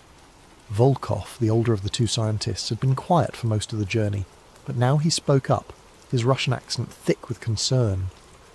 In Siberia, we have stories of such things. Ice that builds itself into walls and towers, but they are just stories. What kind of stories? I asked. But before Volkov could answer, Hayes's voice crackled over the radio. Mount up. We're burning daylight. As we drove deeper into this maze of ice walls, I couldn't shake the feeling that we were being herded, guided along a specific path by someone or something that wanted us to go in a particular direction. The walls created a definite corridor leading southeast, toward the forbidden line that Hayes had marked on his map. By evening we were completely enclosed by the ice formations. They towered above us on all sides, creating a narrow valley that blocked out most of the sky. The walls glowed with an eerie blue light in the perpetual twilight, and our voices echoed strangely in the enclosed space. This isn't on any map, I told Hayes as we set up camp. Antarctic topography changes, he replied, not meeting my eyes. Ice shifts, new formations appear all the time. But I'd studied enough glaciology to know that wasn't how ice worked. These walls were old, carved by processes I couldn't begin to understand, and they were leading us somewhere specific. That night, as I lay in my sleeping bag listening to the wind howl through the ice corridor, I heard something else beneath the sound of the storm. A low, rhythmic booming like distant thunder or a massive heartbeat. It seemed to come from deep beneath the ice, pulsing up through the frozen ground. I sat up, straining to listen, but the sound faded away. When I checked my watch, it was just past midnight, though in Antarctica's endless twilight, time became almost meaningless. I was beginning to suspect that we weren't just approaching the forbidden line. We were being drawn toward it by forces that had nothing to do with weather stations or scientific research. And somewhere in the ice walls around us, I had the growing certainty that we were being watched. The booming sound returned just before dawn. I was awake instantly, every mountaineering instinct screaming danger. The sound was deeper than thunder, more sustained than an avalanche. It seemed to come from everywhere and nowhere, vibrating through the ice walls that surrounded our camp. The others felt it too. I could see lights moving in the other tents as people fumbled for flashlights and gear. Hayes was the first to emerge, his rifle slung across his shoulder, which was interesting, since he'd never mentioned weapons during our briefing. "Equipment check," he barked. "Everyone up. Now." We broke camp in record time, loading the vehicles while the echo of that mysterious boom still seemed to hang in the air. But as we prepared to continue southeast, I noticed something that made my blood run cold. The ice walls had changed during the night. The corridor that had led us here was now partially blocked by a fresh formation of ice, as if the walls had grown while we slept. But more disturbing was what lay ahead. The passage continued, but it was wider now, as if something had carved out more space for us to travel. "Natural ice movement," Hayes said when I pointed it out, but his hand never left his rifle. We drove in tense silence for the first few hours. The ice walls gradually receded, opening into a broader valley between towering formations. But the landscape ahead remained wrong. Hills where the maps showed flat ground, valleys that shouldn't exist, and always that sense of being guided along a predetermined path. It was Martinez who first spotted the crack. "Stop," she called over the radio, "there's something ahead."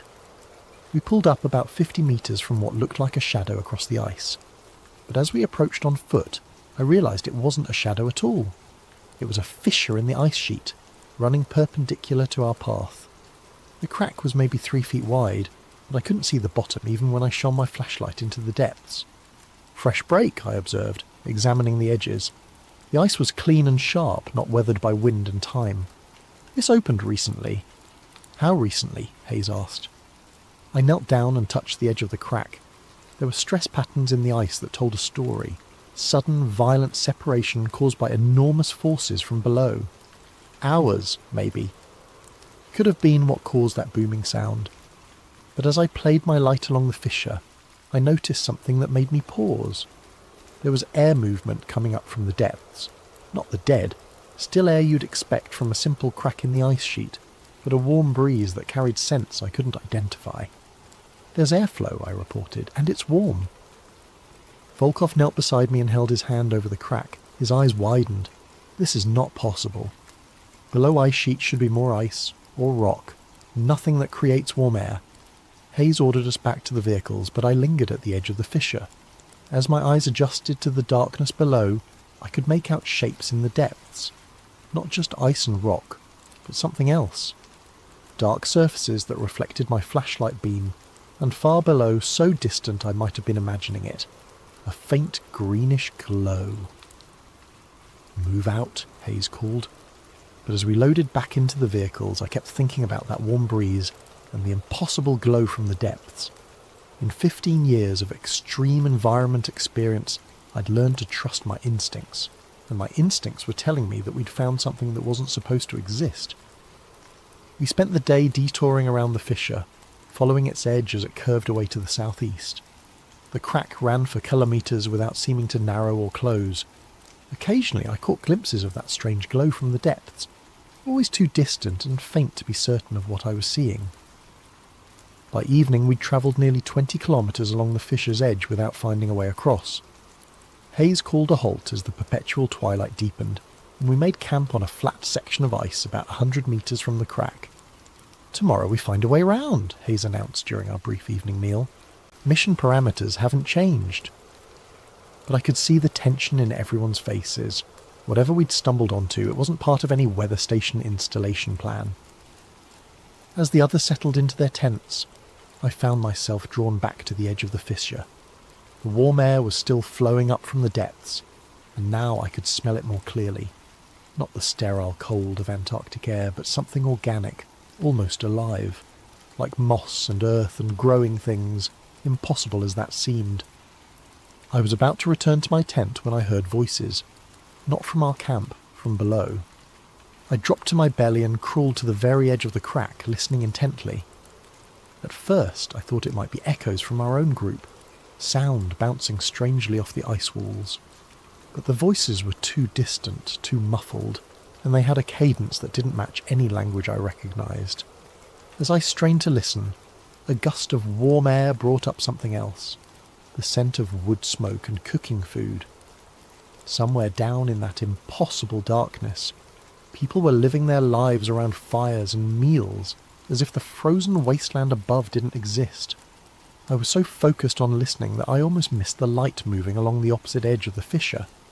It was just a flicker at first, barely visible in the twilight, but as I watched, it resolved into what looked like a torch or lantern, moving steadily along the far side of the crack. I couldn't make out who or what was carrying it, but the light moved with purpose, as if someone was patrolling the edges of their hidden world. The light paused directly across from where I lay. For a long moment it remained motionless, and I had the unsettling feeling that whoever held it was looking directly at me. Then it began to move again, disappearing into the darkness. I crawled back from the edge and returned to my tent, but sleep was impossible. Every time I closed my eyes I saw that distant light, and wondered what kind of people could survive in the depths beneath Antarctica's ice sheet. And more importantly, what they might do if they discovered we were up here, listening to their voices and watching their movements in the dark. I woke to the sound of arguing. Hayes and Jackson were standing near the vehicles, their voices low but heated. I couldn't make out the words, but their body language spoke volumes. Jackson was gesturing emphatically toward the fissure, while Hayes kept shaking his head and pointing southeast, in the direction of our original route. By the time I emerged from my tent, the argument had ended, but the tension remained. Jackson avoided eye contact during our brief breakfast, and Hayes seemed more agitated than usual, constantly checking his watch and the GPS unit. "Change of plans," Hayes announced as we finished eating. "We're abandoning the southeastern route." New orders came through during the night. It was a lie, and everyone knew it. Our communications equipment had been acting up for days, and I'd seen no evidence of any incoming transmissions, but no one called him on it. "Where are we headed?" Martinez asked. Hayes consulted his map. though I suspected he already knew exactly where we were going. Northwest, back toward the main research corridor, we'll establish monitoring stations along a modified route. Northwest would take us away from the fissure and whatever lay beneath it, away from the warm air and distant voices and impossible green glow. Part of me felt relieved. Mountaineering had taught me when to retreat from dangerous situations, but another part, the part that had driven me to climb the world's most dangerous peaks, rebelled against walking away from the greatest mystery I'd ever encountered. We packed up camp efficiently, but I noticed that Jackson and Thompson were moving more slowly than usual, finding excuses to linger near the edge of the fissure.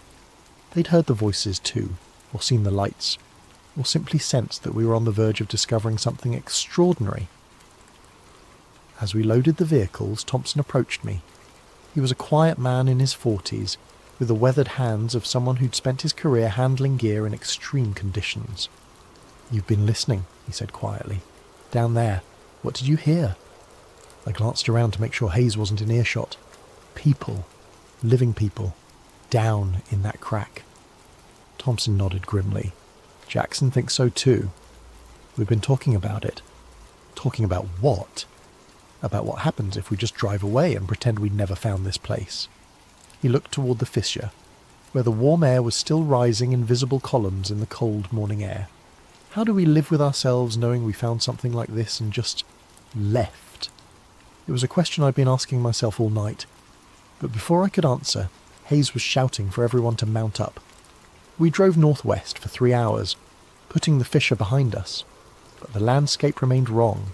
Too many hills, too many valleys, ice formations that shouldn't exist according to any map.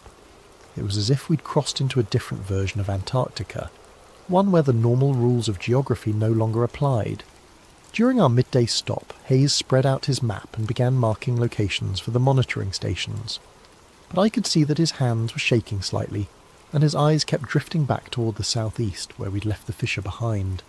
"First station here," he said, pointing to a spot on the map that looked identical to every other spot. "We'll establish base camp and begin installation tomorrow." But Jackson wasn't looking at the map. He was staring back the way we'd come, where a thin column of warm air was still visible on the horizon like a distant smoke signal. "We need to go back," he said suddenly. Hayes looked up sharply. "What?" "That fissure. Whatever's down there, as we can't just ignore it. This could be the discovery of the century." "Our job is weather stations," Hayes replied, but there was something in his voice that suggested he was trying to convince himself as much as Jackson. "Our job is supposed to be weather stations," Thompson added quietly, "but we all know this mission was never about weather stations." The silence that followed was deafening. Hayes stared at the two men, and I could see him weighing his options. He had authority, but authority only worked when people were willing to follow, and it was becoming clear that his team was having second thoughts about abandoning the greatest mystery any of us had ever encountered. "The mission parameters are non-negotiable," Hayes said finally. "Then maybe it's time to renegotiate," Jackson replied. That evening, as Hayes set up our camp in another anonymous stretch of ice, Thompson approached me again. This time Martinez was with him. "We're going back," Thompson said without preamble. "Tonight. You're the mountain expert. We need your help." "Hayes won't authorize it," I pointed out. "Hayes doesn't need to know," Martinez said. "We slip out after he's asleep, rappel down into that fissure, and see what's really down there. A few hours, that's all. By morning, we're back here and no one's the wiser." It was insane. Rappelling into an unknown crack in the ice, in the middle of Antarctic night, without proper backup or communication with base camp. Every rule of safe expedition practice said to walk away, but I thought about those distant voices and the impossible warmth rising from the depths. I thought about 15 years of climbing mountains because they were there, of pushing into places where humans weren't meant to go. "What about equipment?" I asked. Thompson smiled grimly. "Already taken care of. Ropes, harnesses, lights, emergency supplies, everything we need for a basic reconnaissance. If Hayes finds out..." "Let us worry about Hayes," Martinez said. "Are you in?" I looked back toward the southeast, where that column of warm air was still faintly visible against the starless sky. In all my years of extreme exploration, I'd never walked away from a mystery this big, and if I did walk away now, I knew I'd spend the rest of my life wondering what we'd left behind in that crack in the ice. "I'm in," I said. 3 hours later, while Hayes and Volkov slept in their tents, 3 figures slipped away from camp and began the long trek back toward the fissure. We moved quietly across the ice, guided by GPS and the distant column of warm air that marked our destination like a beacon. By the time we reached the edge of the crack, it was nearly midnight, though in Antarctica's endless twilight, time was becoming meaningless. The fissure yawned before us, black and mysterious, with that impossible warm breeze still rising from its depths. I set up the anchor points while Thompson and Martinez prepared the ropes. My hands shook slightly as I tested the hardware, not from cold, but from the magnitude of what we were about to do. We were about to descend into a place that shouldn't exist to meet people who shouldn't be there. "Last chance to change your minds," I said as I clipped into my harness. Neither of them hesitated. "Let's go see what's down there," Thompson said. And with that, we stepped over the edge and began our descent into the impossible. The descent took longer than expected. What had looked like a simple crack from the surface revealed itself to be a complex system of interconnected fissures and chambers. The walls were smooth ice for the first 30 metres, but as we rappelled deeper, the ice gave way to exposed rock, dark stone that looked nothing like the typical Antarctic geology I was familiar with. The warm air grew stronger as we descended, carrying with it scents that shouldn't exist in this frozen wasteland. I caught hints of vegetation, wood smoke, and something else. Something organic and alive that made the hair on the back of my neck stand up. "How far down do you think this goes?" Martinez whispered, her voice echoing strangely off the walls. "GPS shows we're about 60 metres below surface level," I replied, checking my instruments. "But the acoustic properties suggest the chamber system extends much deeper." Thompson, rappelling on the rope beside me, suddenly stopped. "Light," he said. "Do you see that?" I followed his gaze and felt my heart skip a beat. Far below us, barely visible in the darkness, was a faint greenish glow. Not reflected light from our headlamps, but something generating its own illumination. "Bioluminescence," Martinez suggested. "Maybe," I said, but I'd never heard of bioluminescent organisms surviving in Antarctica's extreme conditions. We continued our descent, moving carefully through a series of natural rock formations that created a rough staircase down through the fissure system. The walls here showed signs of modification, not recent construction, but ancient stonework that had been worn smooth by centuries of wind and weather. "These aren't natural formations," Thompson observed, running his hand along a section of wall where the rock had been deliberately shaped. "Someone carved these passages." The stonework was crude but effective, creating handholds and ledges that made the descent easier. Whoever had carved them understood the principles of safe passage through vertical terrain. But the style was unlike anything I'd seen in my travels, neither modern nor matching any historical human civilization I was familiar with. As we descended deeper, we began to encounter artifacts. The first was a stone marker, roughly the size of a gravestone, placed on a natural ledge about 90 metres down. The surface was covered with carved symbols that looked like a mixture of pictographs and abstract geometric patterns. The carving was fresh, recent enough that the edges were still sharp and clean. "Can you read any of this?" I asked Martinez, who had some background in archaeology. She studied the symbols carefully, running her fingers over the carved lines. "It's not like any writing system I've encountered. But see this symbol here?" She pointed to a recurring mark that looked like a stylized mountain peak. "It appears multiple times. Could be a warning, or maybe a territorial marker." We photographed the stone thoroughly before continuing down. The next artifacts appeared about 20 metres deeper, tools fashioned from bone and metal, cached in natural shelters carved into the rock walls. The bone was worked smooth and polished, while the metal pieces showed signs of sophisticated forging techniques. "The metalwork is impressive," Thompson noted, examining a knife blade that gleamed despite what must have been years of exposure to the elements. "This isn't primitive technology."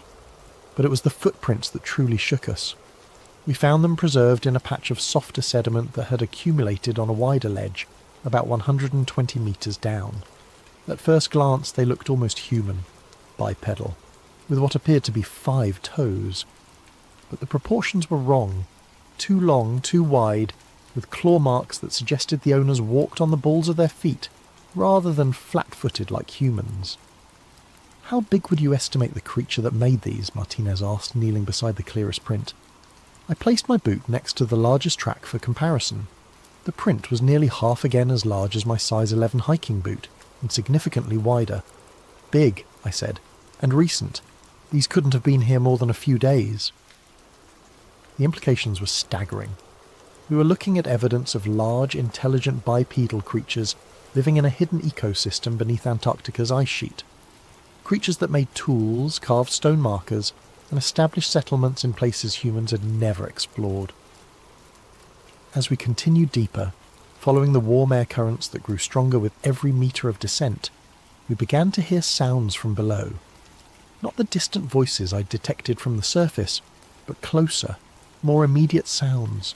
The creak of ropes or leather, the scrape of tools against stone, and underneath it all a low harmonic humming that seemed to come from multiple sources. "They know we're here," Thompson whispered. He was right. The sounds had a quality of alertness, of activity stirred by our presence. Whatever lived in these depths was aware of our descent and was responding to it. At 150 metres down, we reached a wider chamber where multiple fissures converged. The green glow was stronger here, emanating from phosphorescent moss, or lichen, that covered much of the rock surfaces. The air was noticeably warmer, perhaps 50 degrees Fahrenheit, an impossible temperature for this latitude and depth. But it was what we saw across the chamber that made us all freeze in place. 3 more stone markers, much larger than the first, arranged in a deliberate triangle around what appeared to be a sleeping area. Furs and woven materials were spread on the ground, with the remnants of a recent fire still glowing faintly in a circle of carefully arranged stones. Tools and implements hung from carved hooks on the walls, and dried meat or fish was suspended from the ceiling in neat rows. Someone lived here, not visited occasionally, but actually made this impossible place their home. "My God," Martinez breathed, "it's a dwelling!" As we examined the living space more closely, I became aware of another sound. Not the random noise we'd been hearing, but something more organised. Musical, almost, with a rhythmic pattern that suggested communication. Horn calls echoing up from deeper in the fissure system. Long, haunting notes that seemed to carry messages between unseen listeners in the darkness below. "They're signalling," I realised, warning each other that we're here. The horn calls continued for several minutes, creating a complex pattern of long and short notes that felt like a conversation between distant speakers. Then, gradually, they faded into silence. But the silence was worse than the noise. It had the quality of held breath, of predators waiting in the darkness for prey to make a wrong move. "We should go back," Martinez whispered. Part of me agreed. We'd found evidence of a hidden civilization, documented proof of intelligent life in one of Earth's most remote places. That was enough for any expedition. But another part of me, the part that had driven me to attempt impossible climbs in the world's deadliest mountains, wanted to continue. We were on the verge of the greatest discovery in human history. How could we turn back now? "A little further," I said, "just to see what's below this chamber." Thompson nodded agreement, but Martinez looked uncertain. 15 more minutes, I promised. "If we don't find anything significant, we turn around." It was a promise I would come to regret, because what we found in those next 15 minutes would change everything and ensure that none of us would ever be the same again. The passage beyond the inhabited chamber led through a series of natural archways carved from the living rock. The phosphorescent moss grew thicker here, providing enough light for us to see without our headlamps. The air continued to warm as we descended, and I could hear the sound of running water somewhere in the darkness ahead. "Underground river," Thompson observed. "That would explain the ecosystem down here. Geothermal activity providing heat, fresh water, maybe even mineral deposits that support plant life." But the scientific explanations felt inadequate as we rounded a bend in the passage and saw what lay ahead. The fissure system opened into a vast underground valley, so large that our lights couldn't reach the far walls. The ceiling disappeared into darkness above us, supported by natural columns of stone that had been carved and decorated with the same symbolic patterns we'd seen on the markers. But it was the floor of the valley that took our breath away. It was covered in a carpet of the moss and low-growing plants, creating a miniature ecosystem that glowed with soft bioluminescent light. A river wound through the centre of the valley, its banks lined with what looked like cultivated gardens, and scattered throughout this impossible landscape were structures, not crude shelters, but sophisticated dwellings that showed evidence of advanced construction techniques. "This is incredible," Martinez whispered. "How is any of this possible?" "The temperature down here must be nearly 70 degrees. "Geothermal vents," I said, pointing to columns of steam rising from various points around the valley. "The whole area must sit on top of an active volcanic system. That would provide heat, fresh water from melted ice, and mineral-rich soil for agriculture." But even as I offered the scientific explanation, I knew we were looking at something far more complex than a simple geothermal oasis. The level of organisation, the sophisticated architecture, the evidence of a stable civilization, this wasn't just a survival community. This was a thriving society that had existed hidden beneath the ice for God knows how long. We made our way down into the valley, moving carefully through the cultivated areas. The plants were species I didn't recognise, adapted for low-light conditions but obviously providing food and materials for the inhabitants. Some looked like root vegetables, others resembled grains or fruits. All of them showed signs of careful cultivation and selective breeding. The dwellings were even more impressive up close. Built from carved stone and what appeared to be some kind of organic mortar, they were circular structures with conical roofs that reminded me of traditional African or Celtic architecture. Each was decorated with intricate carvings that seemed to tell stories, hunting scenes, astronomical observations, and recurring images of the ice world above. "Look at this," Thompson called softly from near one of the larger structures. "These carvings show the surface. They know what's up there." The relief carvings depicted the ice sheets, the distant mountains, and even what looked like modern vehicles or aircraft. Whoever lived here wasn't isolated from the outside world. They were actively observing it. As we moved deeper into the settlement, I began to notice signs of recent activity everywhere. Fire pits with warm ashes, tools left casually on work surfaces, food preparation areas that showed evidence of recent use. The inhabitants hadn't fled at our approach. They had simply withdrawn. "Where is everyone?" Martinez whispered. It was a good question. The settlement clearly housed dozens, maybe hundreds of people, but we hadn't seen a single living soul since beginning our descent. The horn calls we'd heard earlier had gone silent, replaced by an oppressive quiet that felt like the hush before a storm. We were examining a particularly elaborate dwelling near the centre of the settlement when Thompson grabbed my arm. "Movement!" he hissed. "On the ridge!" I looked where he was pointing and felt my blood run cold. A figure stood silhouetted against the phosphorescent glow on a rocky outcrop overlooking the valley. Tall and imposing, wrapped in what appeared to be furs or heavy cloth, with a face painted or masked in white that seemed to glow in the strange light. The figure wasn't moving, wasn't making any sound. It was simply watching us. "How long has it been there?" Martinez whispered. "I don't know," Thompson replied. "It could have been watching us since we entered the valley." As we stared up at the silent watcher, more figures began to appear on the surrounding ridges. They emerged from concealment like ghosts, materializing from shadows and rocky overhangs until we were surrounded by dozens of motionless observers. All tall, all wrapped in furs, all with those unsettling white faces that seemed to float in the darkness. "Nobody move," I said quietly. "No sudden movements, no aggressive gestures." But even as I spoke, I was calculating distances and escape routes. We were in the bottom of a valley with limited exits, surrounded by unknown numbers of potentially hostile inhabitants. Our ropes were 200 metres above us, assuming we could even reach the chamber where we'd started our descent. For several minutes we stood frozen in a bizarre standoff. The watchers made no move to approach, but they also showed no signs of leaving. They simply observed us with an intensity that felt almost physical, as if they were studying every detail of our appearance and behaviour. Then, without any visible signal, one of the figures on the central ridge raised its arm and pointed, not at us, but back toward the passage we'd used to enter the valley. The gesture was unmistakable. "Leave."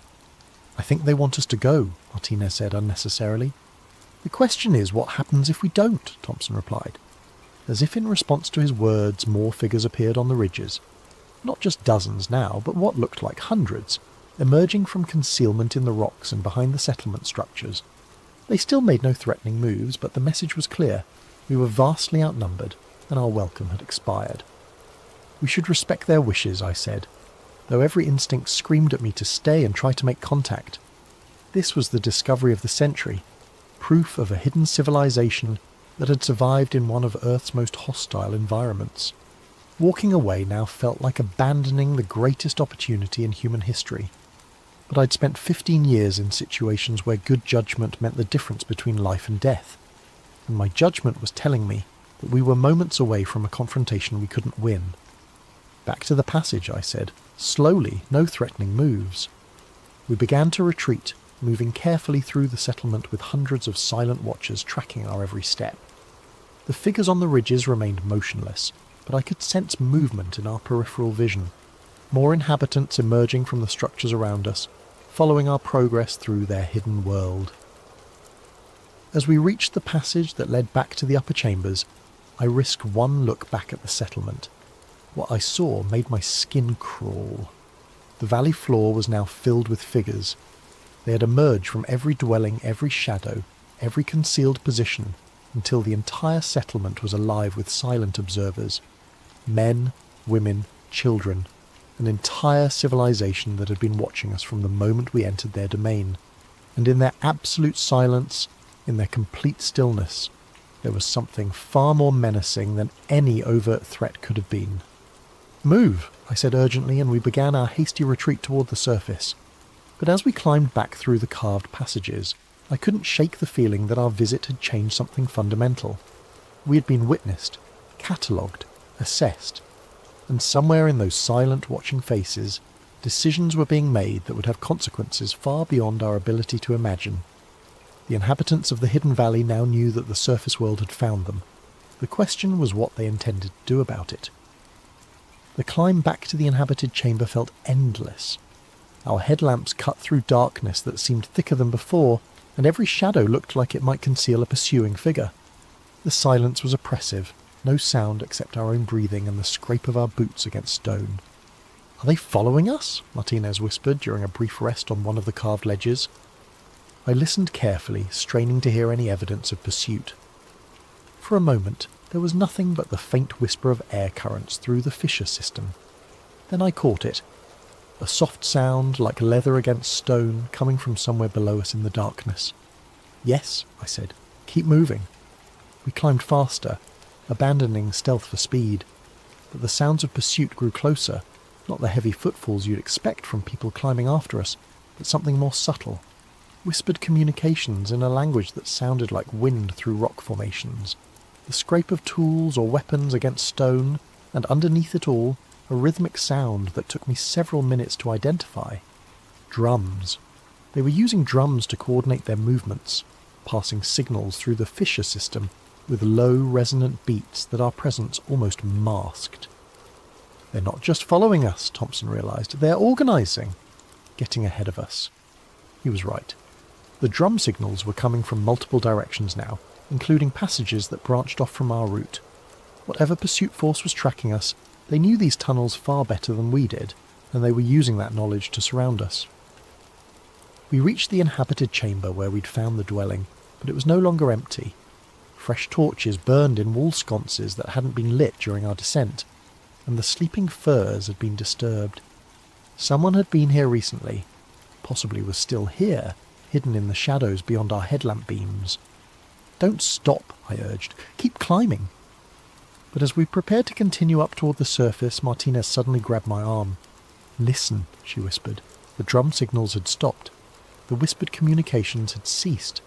Even the sound of movement through the passages below us had fallen silent. The only thing we could hear was the sound of our own breathing, unnaturally loud in the sudden quiet. "They're waiting for something," Thompson said. Before anyone could respond, the torches in the chamber began to go out one by one, plunging us back into the darkness of our headlamps. But in that brief moment before the last torch died, I caught a glimpse of movement in the shadows, multiple figures positioned around the chamber watching our every move.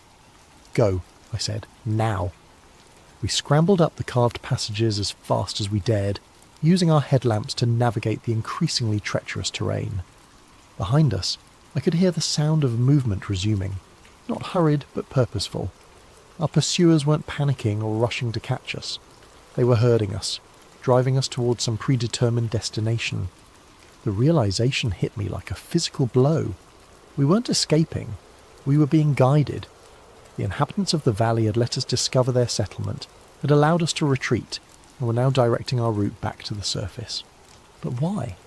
As we climbed higher, approaching the point where we'd cached our rappelling equipment, I began to understand. The warm air currents that had drawn us into the fissure system were still flowing, but they'd changed direction.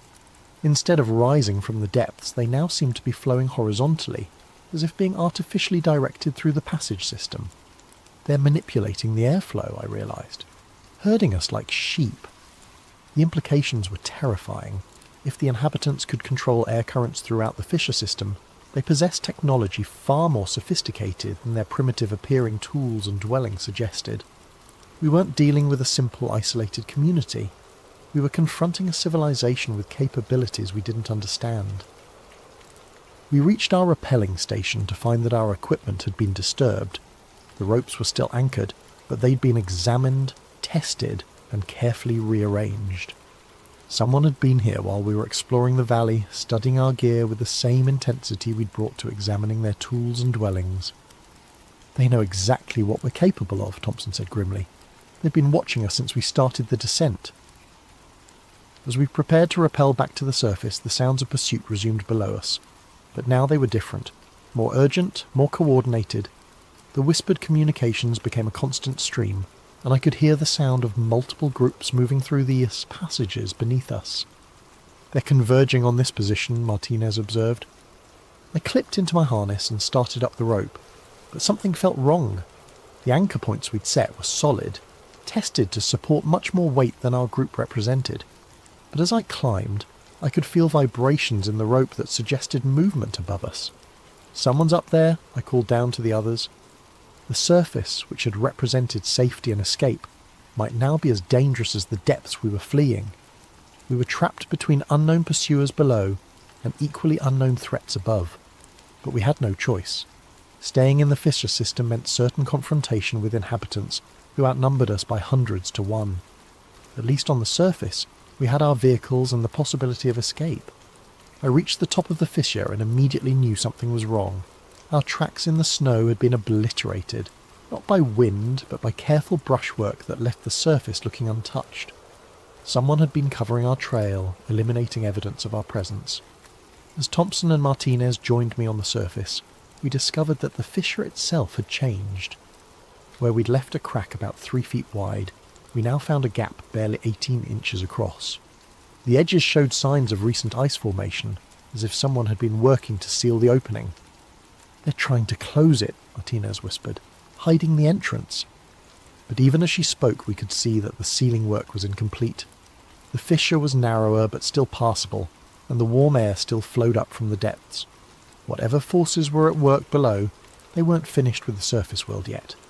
As we gathered our gear and prepared to make our way back to base camp, I caught sight of movement on the horizon. Dark shapes against the white ice, too regular to be natural formations.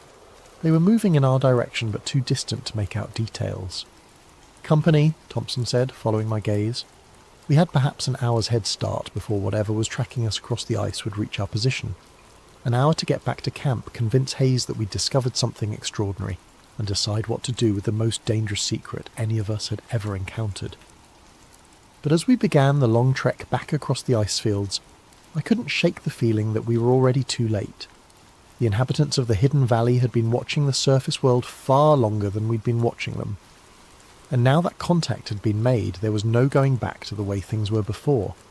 The ice beneath Antarctica held secrets that humanity wasn't ready to face. But ready or not, those secrets were about to emerge into the light. The journey back to camp took on the quality of a nightmare. What should have been a 3-hour hike across relatively flat terrain became a desperate flight through an ice field that seemed to shift and change with every step. The dark shapes we'd spotted on the horizon were gaining ground. moving with a speed and coordination that defied explanation. Through my binoculars, I could make out individual figures, tall, fur-wrapped forms that moved across the ice with an efficiency that made our struggling progress look clumsy and amateur. "They're not using snowshoes or skis," Thompson observed during one of our brief rest stops. "How are they moving so fast?" I focused my binoculars on the nearest group of pursuers and felt my stomach clench. They weren't sinking into the snow because they weren't walking on the surface. They were using some kind of broad, flat footwear that distributed their weight so efficiently they could practically run across terrain that forced us to trudge. "Indigenous snow travel technology," I said. "Probably been perfected over centuries." But even as I offered the explanation, I knew it was inadequate. The speed and coordination of our pursuers suggested capabilities that went far beyond advanced snowshoes. They were moving like a military unit, with scouts ranging ahead and flankers maintaining precise formations. Martinez checked her GPS and swore. "We're still 4 kilometres from camp. At this rate, they'll catch us before we're halfway there."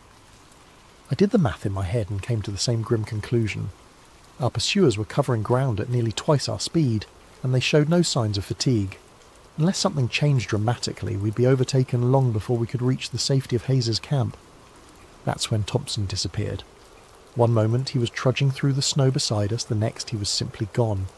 No cry, no sound of struggle, no disturbance in the snow to mark where he'd been. I turned around to find Martinez and myself alone on the ice field, with no sign of our missing teammate. "Thompson!" Martinez called, but her voice was immediately swallowed by the wind. I dropped to my knees and examined the snow where he'd been walking.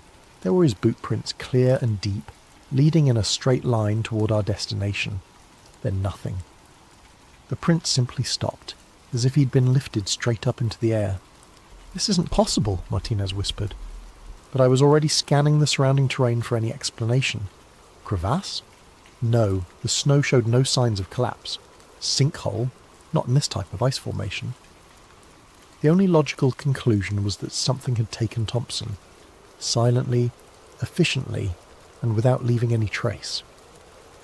"We have to keep moving," I said, though every instinct screamed at me to search for our missing friend.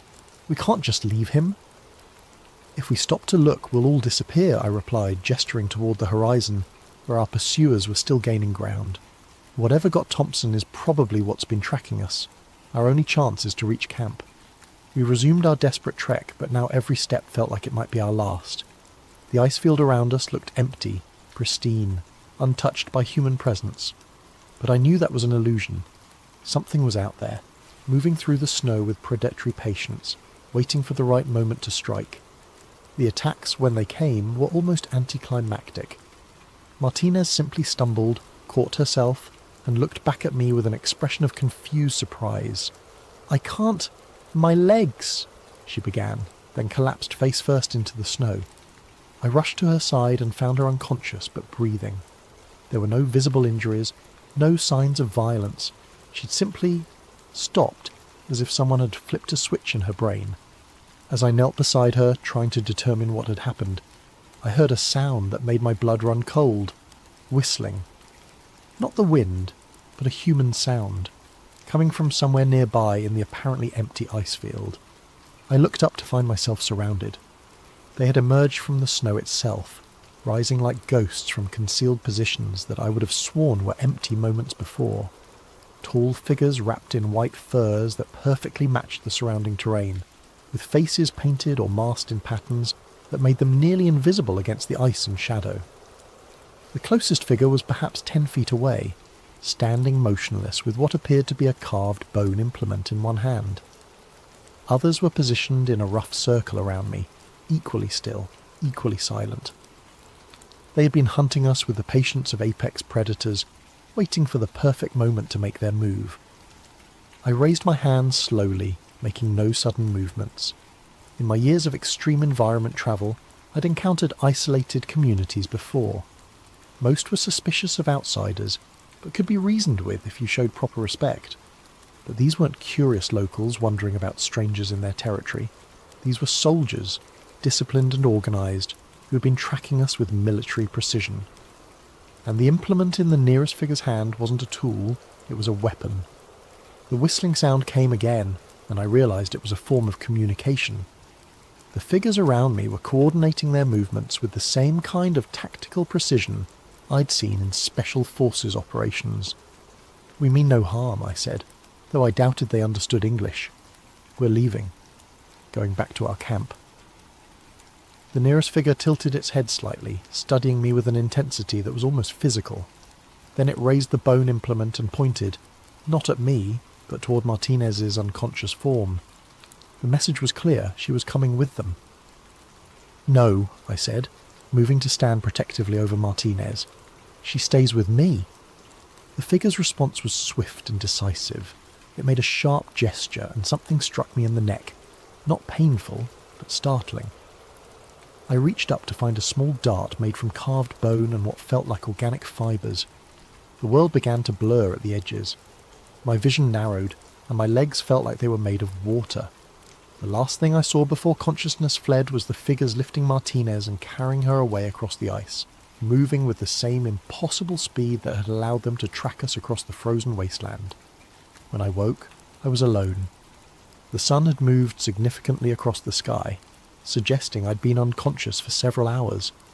The snow around me showed signs of activity, many footprints, drag marks, and the aftermath of what must have been a significant operation.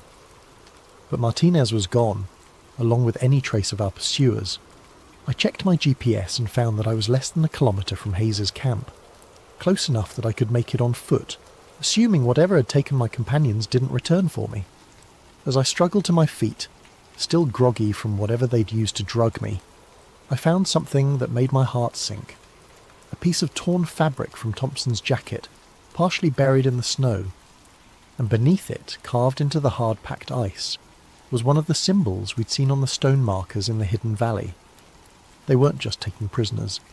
They were leaving messages, marking their territory, making it clear that the surface world was now part of their domain. I stumbled toward camp through the gathering darkness, driven by the desperate hope that Hayes would believe my story and help me mount a rescue mission. But deep down, I knew it was already too late. Thompson and Martinez were gone, taken by inhabitants of a world that wasn't supposed to exist. And somewhere beneath the ice, decisions were being made that would affect far more than just our small expedition team. The hidden valley had been discovered, its secrets exposed, and its guardians were about to make sure that exposure came with a price the surface world wasn't prepared to pay. I reached Hayes's camp just as the last light was fading from the Antarctic sky. My stumbling approach through the ice fields must have looked like the arrival of a madman. Clothes torn, face windburned, babbling about hidden civilizations and missing team members.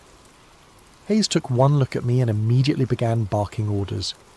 Medical check, emergency protocols, communications with base. Within an hour, I was wrapped in thermal blankets inside the command tent, sipping hot coffee while Hayes and Volkov interrogated me about what had happened. "Underground valley," Hayes repeated for the third time, "with inhabitants." "Hundreds of them," I insisted, to maybe thousands. "They have dwellings, agriculture, sophisticated technology, and they took Thompson and Martinez." Volkov exchanged a look with Hayes that I didn't like. "Altitude sickness can cause hallucinations," he said carefully, "combined with hypothermia, exhaustion." "I'm not hallucinating," I snapped. "Check the GPS logs. Look at the photographs Martinez took. There's evidence." But when we checked Martinez's camera, the memory card was missing. My GPS unit showed our route to the fissure and back, but the waypoints I'd marked for significant discoveries had been erased. Even the torn piece of Thompson's jacket that I'd brought back as proof had somehow disappeared from my pack. "Where are Thompson and Martinez?" Hayes asked. "I told you. They were taken by the inhabitants of the valley." "What inhabitants?" "You're the only person who's seen these alleged people." The interrogation continued for hours, but it was clear that Hayes had already made up his mind. As far as he was concerned, I'd suffered some kind of breakdown during a solo reconnaissance mission, and Thompson and Martinez had died in a crevice fall or equipment failure. "The official report will list them as lost during scientific operations," Hayes said finally. "Weather-related accident. You'll be evacuated to McMurdo for medical evaluation and debriefing." "You have to send a search team back to that fissure," I pleaded. "They might still be alive." "There will be no further operations in that area," Hayes replied with finality. "Mission orders are clear." I was flown back to McMurdo Base the next morning, sedated against my protests. The debriefing there was even more intensive, with psychologists and medical personnel who seemed more interested in my mental state than in the extraordinary discovery I was trying to report. Within a week, I was on a transport plane back to Christchurch, officially diagnosed with severe stress reaction and altitude-induced psychosis. My contract with Meridian Logistics was terminated, my security clearance revoked, and a comprehensive non-disclosure agreement placed before me with the clear understanding that signing it was the only alternative to permanent institutionalization. I signed, but signing the papers didn't erase what I'd seen, and it didn't bring Thompson and Martinez back. For months afterward, I tried to find someone who would listen, someone who would investigate. I contacted researchers, journalists, government officials. The response was always the same: polite skepticism followed by suggestions that I seek continued psychiatric care. The official record shows that Thompson and Martinez died in a crevasse accident during routine scientific operations. Their bodies were never recovered, which isn't unusual in Antarctic conditions. The weather station mission was completed by replacement personnel, and Meridian Logistics moved on to other contracts. I tried to move on too. Got a job guiding mountain climbing expeditions in the Rockies, far from anything that reminded me of ice and snow. Tried to convince myself that maybe the psychologists were right, that the stress and isolation had caused me to imagine things that couldn't possibly exist. Then the package arrived. It was waiting on my doorstep one evening 6 months after my return from Antarctica, wrapped in what looked like sealskin and tied with sinew. No return address, no postmark, no indication of how it had gotten there. Inside was a carved stone marker, identical to the ones we'd found in the hidden valley. These symbols were sharp and fresh, as if carved yesterday, and they included new pictographs that hadn't been on the original markers, images that clearly depicted our expedition, our descent into the fissure, and our encounter with the valley's inhabitants. But it was the final symbol that made my hands shake as I traced its outline. It was a perfect representation of my house, complete with details that could only have been drawn by someone who had seen it firsthand. The message was unmistakable. We know where you are. We know where you live. We remember.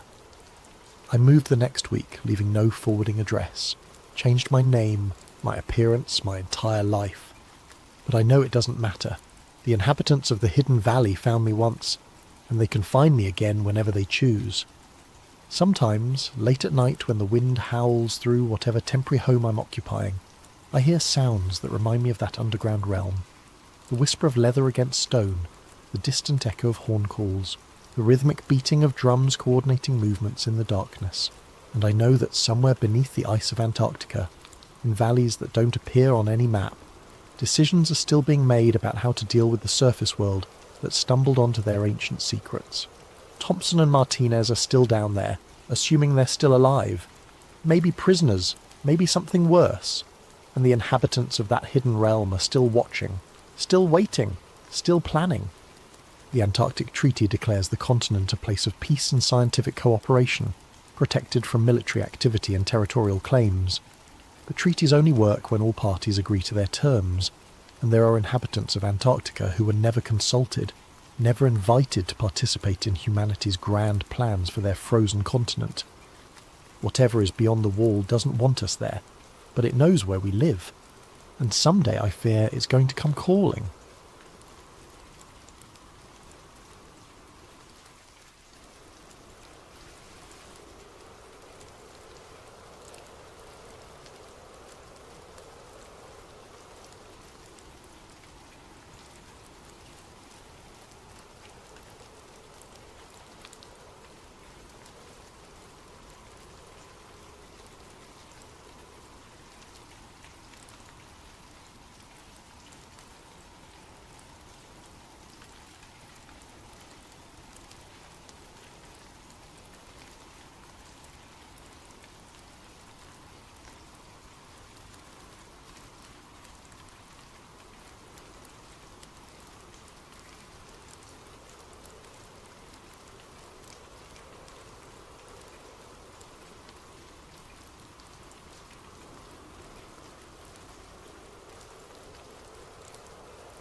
The hidden hand. Tracing the real Illuminati. Before we begin, I want to thank everyone who subscribed after our last investigation. Your support keeps these deep dives possible. If you're new here, hit that subscribe button because what we're about to uncover will change how you see the world around you. This isn't science fiction. This isn't fantasy. This is documented history that powerful people would prefer you never connect together. Opening. The symbol that never dies. Pull a dollar bill from your wallet, look at the back, there it is, staring back at you from above an unfinished pyramid. The all-seeing eye, the eye of providence they call it in textbooks. But why does this same symbol appear on currency used by millions of Americans every single day? Why does it hover over the words announcing a new order of the ages? This isn't the only place you'll find it. Turn on any major award ceremony, and you'll see celebrities covering one eye in photographs, forming pyramids with their hands, wearing jewellery emblazoned with this ancient emblem.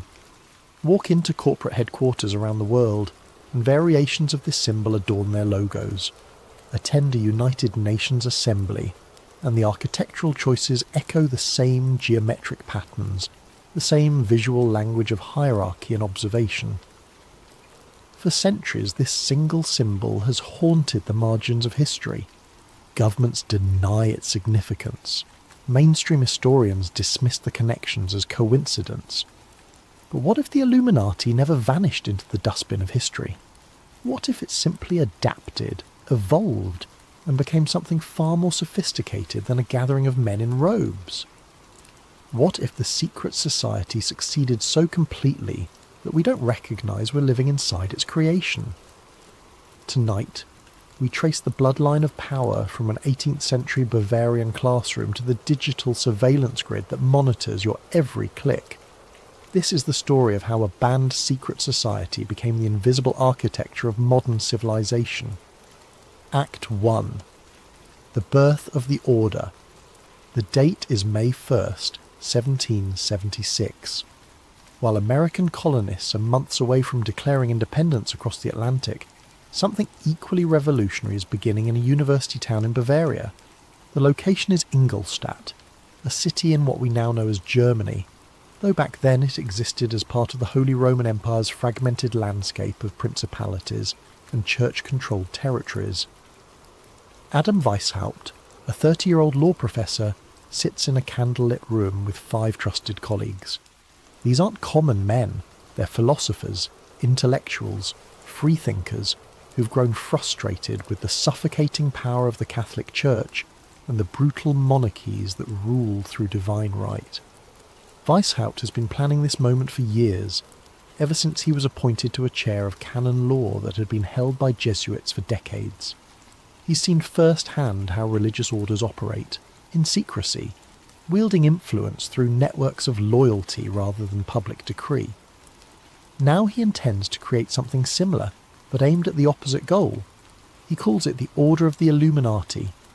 The name comes from the Latin word for enlightened, but it means something specific in this context. These men believe that humanity can be freed from superstition, from the manipulation of churches and kings, from the ignorance that keeps populations obedient and afraid.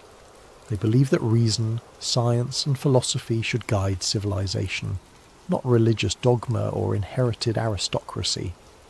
They believe in the perfectibility of human society through knowledge. Their stated mission sounds almost noble when you read it in the historical records: to free humanity from superstition, to end the tyranny of monarchies, to liberate minds from religious control. But there's something else embedded in their founding documents, something that becomes clear when you read between the lines. They don't just want to educate the masses, they want to guide them. They want to become, in their own words, the invisible hand that steers civilization toward enlightenment. The structure Weishaupt creates is brilliant in its simplicity and terrifying in its implications. The order uses a system of degrees, or levels, similar to Freemasonry, which already exists as a powerful network across Europe. New members start at the bottom, knowing only what they need to know.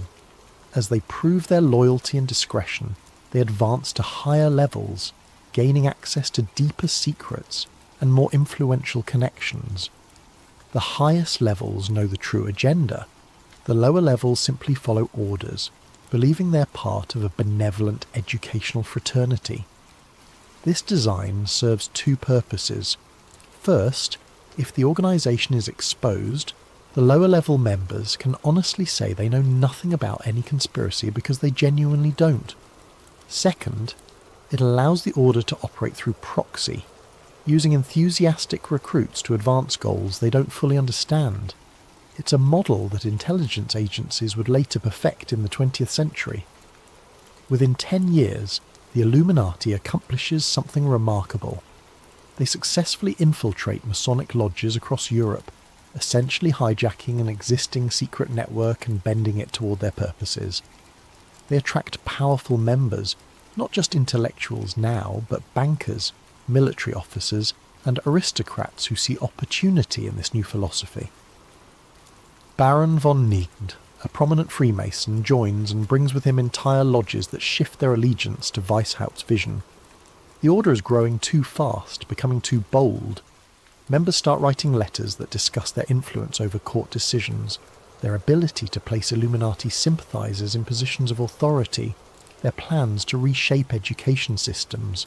These letters will later be intercepted, and they're damning. The Bavarian government, alerted to rumours of a secret society working against church and state, begins investigating. In 1785 they issue an edict banning all secret societies. Weishaupt's home is raided, documents are seized, the Order of the Illuminati is officially declared destroyed. Weishaupt himself flees to Gotha, where he lives under the protection of sympathetic nobles, writing philosophical treatises until his death decades later. Officially, the story ends here. The Illuminati existed for 9 years, got caught, and was dissolved. It's a historical footnote, nothing more. But ideas don't die when organisations are banned. The men who were Illuminati members didn't suddenly forget what they believed. The networks they built didn't evaporate. The philosophy of enlightened control, of guiding civilization from behind the curtain, didn't disappear. It metastasized. It went underground, not as a single organisation, but as a methodology, a way of thinking about power that would resurface again and again under different names, in different countries, across different centuries. The Illuminati died in 1785. Unofficially, its ideas were only beginning to take hold. Aced II, the Shadow Empire. The 19th century opens with revolutions spreading across Europe and the Americas. The French Revolution has just torn down the monarchy and executed a king. Napoleon is redrawing the map of Europe through conquest. The Spanish colonies in the Americas are breaking free. The world that existed for centuries built on kings and churches is collapsing. And people are asking questions. How did this happen so quickly? Who organised these movements? Who benefited? Anti-Masonic pamphlets begin circulating in major cities. They make accusations that sound paranoid to modern ears, but they're based on documented facts. They point out that leaders of the French Revolution, including Robespierre and Danton, were Freemasons. They note that independence movements in the Americas are led by lodge members. They argue that secret societies are coordinating these upheavals, using revolution as cover for a broader agenda of centralized power. In America, these concerns reach the highest levels. John Quincy Adams, who would become the 6th president, writes extensively about his fears of Masonic infiltration in politics. In a letter from 1828, he warns that Freemasonry has become a separate system of loyalty that competes with national allegiance. He's particularly troubled by the Morgan affair, where a man who threatened to expose Masonic secrets disappeared and was presumably murdered. The scandal triggers a massive backlash. The anti-Masonic party forms in 1828, becoming the first successful third political party in United States history. For several years, being openly Masonic becomes a political liability. Lodges close, membership plummets. It seems like the secret society networks are being dismantled by democratic pressure. But here's what the historical record shows if you look carefully. While public Freemasonry declined, its influence didn't. The same period sees Masonic principles and Enlightenment philosophy spreading through universities where they shape curricula. Banking families with lodge connections consolidate their power through the creation of central banking systems. Scientific institutions, many founded or funded by former lodge members, become the new temples of authority. This is exactly what Weishaupt had written about in his private papers. He understood that you don't need to control a government directly if you can control the institutions that shape how people think. Control the universities and you control what the next generation believes. Control the banks and you control what's possible. Control the scientific establishment and you control what's accepted as truth. The Illuminati didn't need a headquarters or a Grand Master or secret meetings in underground chambers. It had something far more powerful and far more difficult to destroy. It had a philosophy that could inhabit any system of power, could adapt to any political structure, could present itself as progress while serving the same ancient goal of enlightened control by the chosen few. By the mid-1800s, the fears about secret societies have largely faded from public consciousness. The lodges have cleaned up their image. They're now civic organisations, charity groups, fraternal orders where businessmen network. The revolutionary danger has passed, people assume. The threat was exaggerated, they tell themselves. But the networks remain, the philosophy remains, and most importantly, the method remains. The idea that society should be guided by an enlightened elite, that the masses need to be led toward progress rather than allowed to choose their own direction, that knowledge should be parcelled out carefully to those deemed ready for it. This idea becomes embedded in the very structure of modern institutions. It's no longer called the Illuminati. It doesn't need to be. It's simply how things are done. Act 3. From Europe to America, let's return to that dollar bill in your wallet. The Great Seal of the United States, the design that appears on the back, was approved in 1782, just 3 years before the Bavarian Illuminati was officially banned. It was printed on currency starting in 1935, during Franklin Roosevelt's presidency. The reverse side shows that unfinished pyramid with 13 steps, topped by the Eye of Providence radiating light. Below the pyramid, a banner reads Novus Ordo Seclorum, Latin for New Order of the Ages. The traditional explanation is simple. The unfinished pyramid represents America as a work in progress. The eye represents divine oversight, God watching over this new nation. The phrase means that America represents a new chapter in human history, a break from European monarchies. It's all very patriotic and innocent. But let's look at who designed this seal. The final design was influenced by Charles Thompson, Secretary of Congress, who had studied classical languages and symbols. The eye above the pyramid was not a common Christian symbol in 1782. It was, however, identical to imagery used in Enlightenment-era secret societies, including groups that shared philosophy with the Illuminati.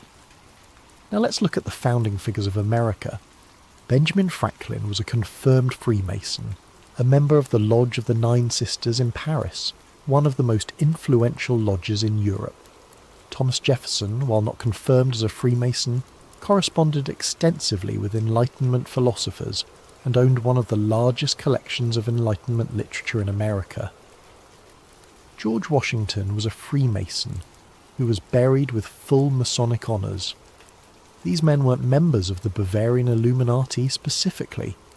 The timing doesn't quite work and the evidence isn't there. But they were intellectual descendants of the same philosophical movement. They read the same books, believed in the same principles of reason over religion, progress over tradition, enlightened leadership over mob rule. The United States was founded on Enlightenment principles. That's not controversial. What conspiracy researchers argue is that these principles came with an embedded architecture of control, a built-in hierarchy that would allow those in the know to guide civilization while maintaining the appearance of democracy. Look at how the American system was actually designed. The Electoral College, which prevents direct democracy in presidential elections. The Senate, which was originally appointed rather than elected. The Supreme Court, with lifetime appointments and no accountability to voters. These weren't accidents or compromises. They were intentional barriers against what the founders called the tyranny of the majority, which is another way of saying they didn't trust common people to make important decisions. This is the core Illuminati principle, dressed in the language of republicanism. Let people vote, but control what they can vote for. Let people speak, but control what they hear. Create the appearance of freedom while maintaining elite guidance at the critical junctions of power. The seal on the dollar bill isn't just a symbol of America, it's a mission statement. A new order is rising, built on the foundations of secret knowledge, guided by those who understand the true nature of power. The pyramid is unfinished because the work continues. The eye watches because the enlightened must always observe and adjust. The phrase declares that this represents a break from the past, a new way of organising human society. A pyramid of power, a hidden eye, a new order rising, not in Bavaria anymore, but in America, the nation that would come to dominate the 20th century and export its systems to the entire world. Act 4. The 20th Century Resurgence. 2 world wars reshaped civilization in ways that were unimaginable in previous centuries. Empires that existed for hundreds of years collapse in a matter of years. Tens of millions die. The survivors wake up to a world where the old structures of power, the monarchies and colonial systems and religious authorities no longer function. Into this vacuum step new institutions with a new promise. Instead of competing nations causing war, we'll have international cooperation ensuring peace. Instead of economic chaos, we'll have coordinated financial systems. Instead of ignorance and nationalism, we'll have global education and shared values. The League of Nations forms after World War I. It fails, but the idea doesn't die. After World War II, the United Nations rises in its place, this time with real power, real funding, and a permanent home in New York City. Around the same time, the Bretton Woods Conference in 1944 creates the International Monetary Fund and the World Bank, institutions that will shape global economics for the rest of the century. Each of these organisations represents a concentration of authority. Instead of hundreds of nations making independent decisions, now there are forums where a smaller number of representatives can coordinate action. Instead of thousands of banks operating independently, now there are central systems that can influence all of them. This is exactly how a hidden elite would manage global control, according to declassified documents from the Office of Strategic Services, the predecessors to the CIA. These memos, released decades later through Freedom of Information Act requests, reference supranational influence networks and the importance of creating institutions that operate above national sovereignty. The language is bureaucratic, but the meaning is clear. The people designing the post-war world understood that direct control of governments is inefficient and unstable. It's better to create systems that governments must operate within, systems that appear neutral but are actually designed to produce specific outcomes. By the 1970s, this process accelerates. David Rockefeller, whose family name appears repeatedly in conspiracy theories for good reason, establishes the Trilateral Commission in 1973 with Zbigniew Brzezinski, who would become National Security Advisor under President Carter. The stated purpose is to foster cooperation between North America, Europe and Japan. The unstated purpose, according to critics, is to create a private forum where the most powerful people in the world can coordinate policy without public oversight. Around the same time, though it started earlier in 1954, the Bilderberg Group holds annual conferences that bring together world leaders, CEOs of the largest corporations, heads of major banks and selected intellectuals. These meetings happen at luxury hotels in different countries each year. No press is allowed, no transcripts are released, no minutes are published. Attendees are told not to discuss what happens inside. The official explanation is that this secrecy allows for frank discussion without grandstanding. People can speak honestly if they know it won't be quoted in tomorrow's newspapers. It's like Davos or any other international conference, they say, just networking at a high level. But here's what makes conspiracy researchers pay attention. First, the attendee list reads like a directory of global power. Second, the same names appear at Bilderberg, the Trilateral Commission, the Council on Foreign Relations, the World Economic Forum, and the boards of the most influential banks and corporations. Third, decisions that are discussed at these meetings often become policy a few months or years later, suggesting that what happens in these rooms isn't just talk, it's coordination. They call it coordination, others call it control. The question that no one in authority will answer directly is control by whom, and for what purpose. Act 5. The Modern Network. The 1990s bring a transformation in how power operates. The Soviet Union collapses, ending the Cold War and leaving America as the sole superpower. Global finance, enabled by new technology, begins to move trillions of dollars across borders at the speed of light. Mass media consolidates into a handful of corporations that own most of what people see and hear. The internet emerges, promising democratic access to information, but quickly being shaped by the same forces that controlled previous technologies.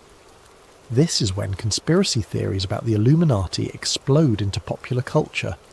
Books like Behold a Pale Horse and The New World Order become underground bestsellers. Radio shows dedicated to exposing secret societies gain millions of listeners.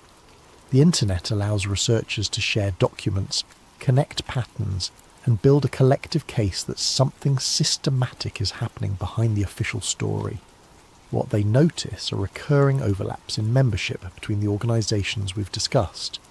The Council on Foreign Relations, founded in 1921, includes members who are also part of the Trilateral Commission and attend Bilderberg meetings. These same individuals sit on the boards of major banks like Goldman Sachs and JP Morgan Chase. They advise presidents from both political parties. They run the Federal Reserve. They fund think tanks that produce the policy papers that become legislation. Certain family names appear again and again across generations. Rockefeller, one of the wealthiest dynasties in American history, with foundations, banks and politicians across multiple generations. Rothschild, the banking family that financed European governments for 2 centuries. Windsor, the British royal family. Bush, 2 presidents and a lineage of intelligence connections going back to World War II. This doesn't prove conspiracy by itself. Wealthy families stay wealthy. Power tends to concentrate. People with similar backgrounds tend to know each other, but the pattern is undeniable, and it matches exactly what you would expect if Weishaupt's vision had succeeded. An interconnected network of families and institutions, each piece appearing independent, but all moving in the same general direction towards centralised control, disguised as necessary coordination. Then something stranger happens. Corporate marketing and entertainment industries begin deliberately using Illuminati symbolism. Music videos feature pyramids, all-seeing eyes, and occult imagery. Award shows stage elaborate rituals that reference secret societies. Fashion lines incorporate symbols that used to be hidden, but are now displayed openly. At first, researchers assume this is confirmation. These celebrities must be members. The corporations must be controlled. The symbols are signals of allegiance. But there's another interpretation, one that's actually more disturbing. What if the symbols are being used to defang the whole concept? What if making Illuminati imagery trendy and commercial is itself a form of disinformation? When Beyoncé forms a triangle with her hands, is she signalling membership in a secret order, or is she participating in marketing that makes the whole idea seem like entertainment? When rebellion becomes a brand, it ceases to be rebellion. When conspiracy becomes fashion, it stops being taken seriously. This is a sophisticated form of control, and it's far more effective than trying to hide. You don't need to suppress dangerous ideas if you can turn them into merchandise. The theories link artists like Jay-Z, Kanye West, Madonna and Beyoncé to secret initiation and hidden allegiance. Maybe some of those theories are true. Maybe these artists have connections to powerful networks, or maybe they're just using provocative imagery because it sells records and gets attention, and in doing so, they're providing cover for the actual networks of power that operate in boardrooms and private conferences, not in music videos. This is the genius of modern control. Everything is out in the open, but arranged in such a way that you can't tell what's real and what's performance. The symbols are everywhere, which means they're nowhere. The secrets are spoken about constantly, which means they're not secrets. And anyone who tries to connect the dots gets dismissed as seeing patterns in randomness, even though the patterns are objectively there in the historical record. Act 6. The Information Age. The 21st century brings something that Weishaupt could never have imagined, but would have absolutely recognised as the perfection of his vision. Digital technology creates the possibility of total information awareness, the ability to monitor what everyone sees, says and does, not through crude surveillance but through the willing participation of billions of people who carry tracking devices everywhere they go. For a while, this seems like paranoid fantasy. Then WikiLeaks begins publishing classified documents that prove governments and corporations are doing exactly what conspiracy theorists claimed. Edward Snowden reveals that the National Security Agency is collecting data on virtually every electronic communication in the world.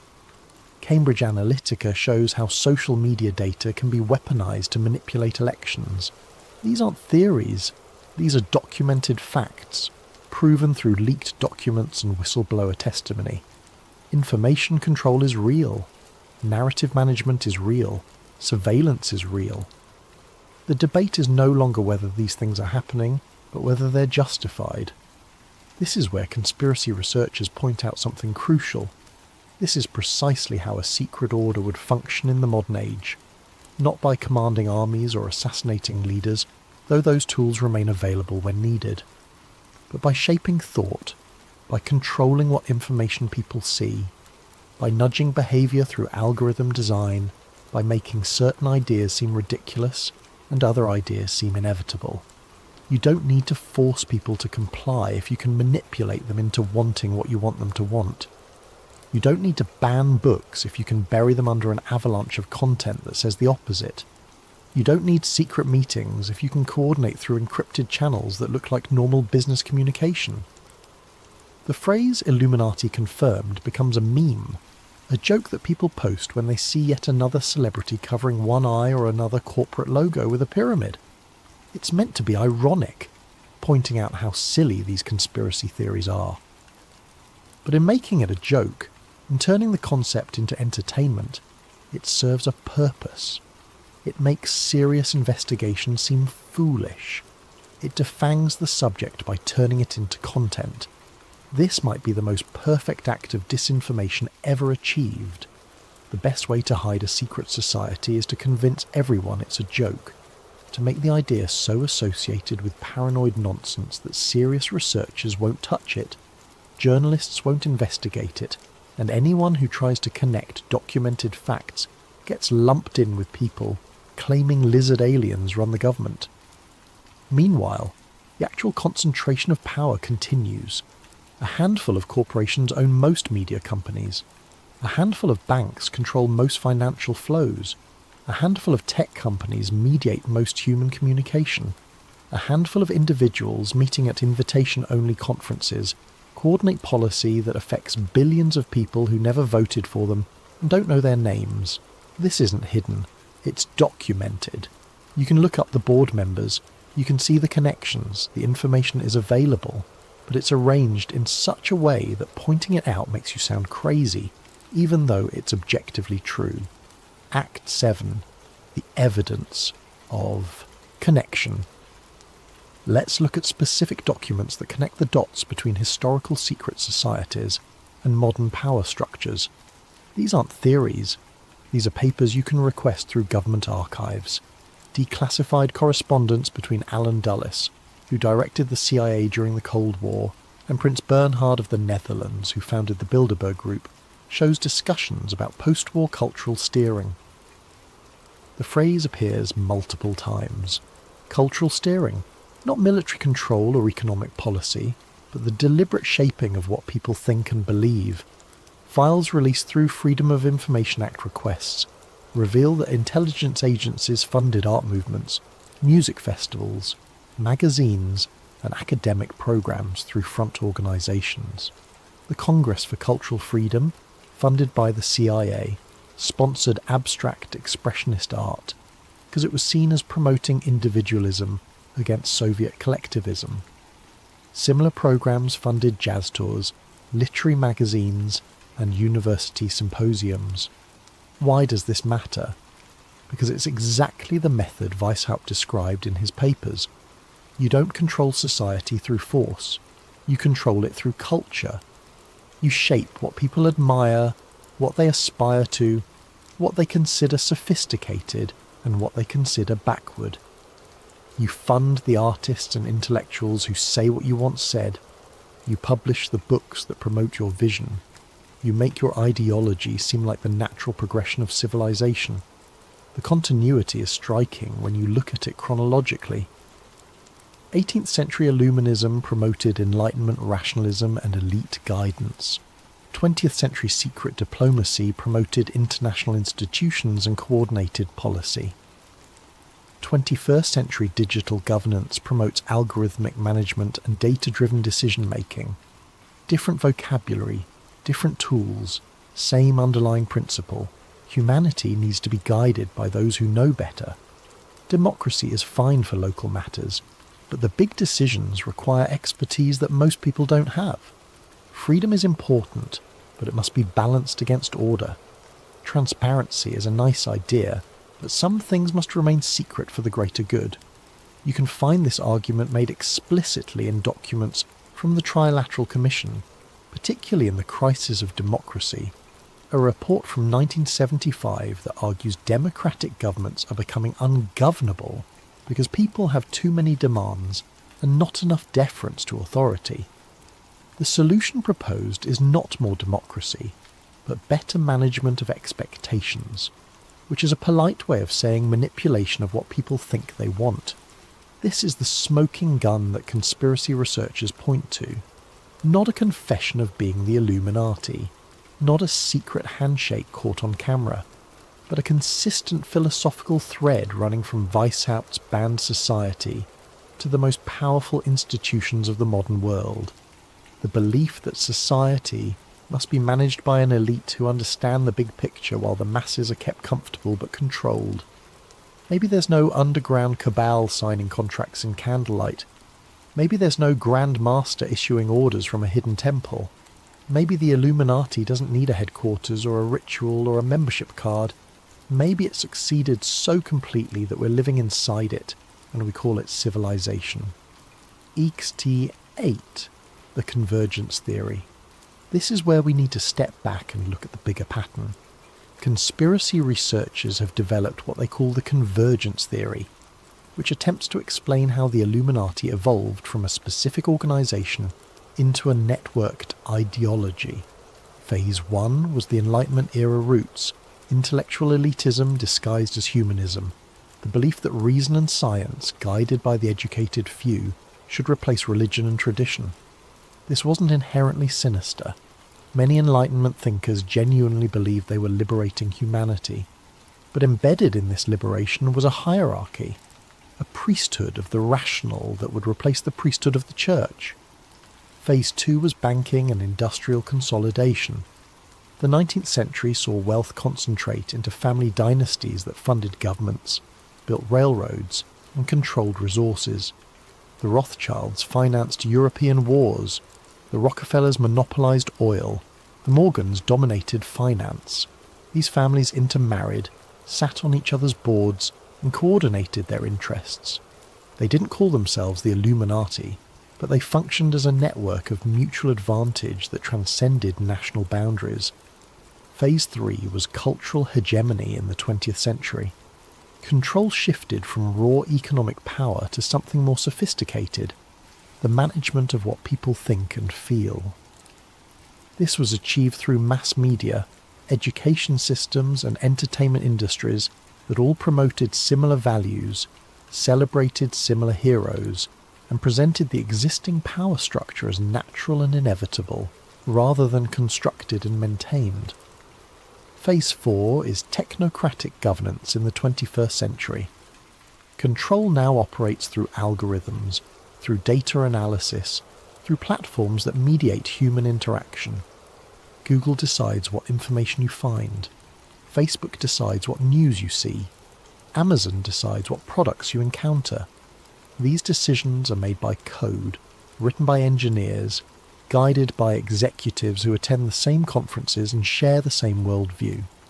The torch passed from philosophers to bankers, from bankers to media moguls, from media moguls to tech CEOs. Different people, different industries, different centuries. But the same pursuit of organised control over human civilization, the same belief that the enlightened few must guide the ignorant many, the same methodology of influence that operates behind the facade of freedom. This is why the conspiracy is so difficult to prove or disprove. There's no single organisation to expose. There's no membership list to leak. There's no headquarters to raid. It's a convergence of interests, a shared world view among people who benefit from the current arrangement of power and have the means to perpetuate it. When you reach this level of analysis, the question of whether the Illuminati exists becomes almost meaningless. The specific organisation from 1776 to 1785 definitely existed, and was definitely shut down. But the philosophy didn't die, it adapted, it spread. It became the default operating system of modern power. ASTI 9, the invisible government. In 2010, Julian Assange, during an interview about WikiLeaks and government secrecy, quoted a phrase from Edward Bernays, the father of modern propaganda and nephew of Sigmund Freud. Bernays wrote in his book Propaganda, published in 1928, and this is a direct quote that appears in the book: "Those who manipulate the unseen mechanism of society constitute an invisible government which is the true ruling power." Bernays wasn't a conspiracy theorist. He was an advisor to presidents and corporations. He helped engineer the overthrow of the Guatemalan government for the United Fruit Company. He convinced women to smoke cigarettes by associating it with feminism. He understood, better than almost anyone in the 20th century, how to shape public opinion to serve private interests. When he talks about an invisible government, he's describing something real, not a secret society meeting in shadows, but a network of influence that operates through institutions that appear neutral. Public relations firms, think tanks, advisory councils, academic departments, media organisations, each piece independently owned, but coordinating through shared personnel, funding sources and ideological alignment. This is the government that doesn't appear on ballot papers.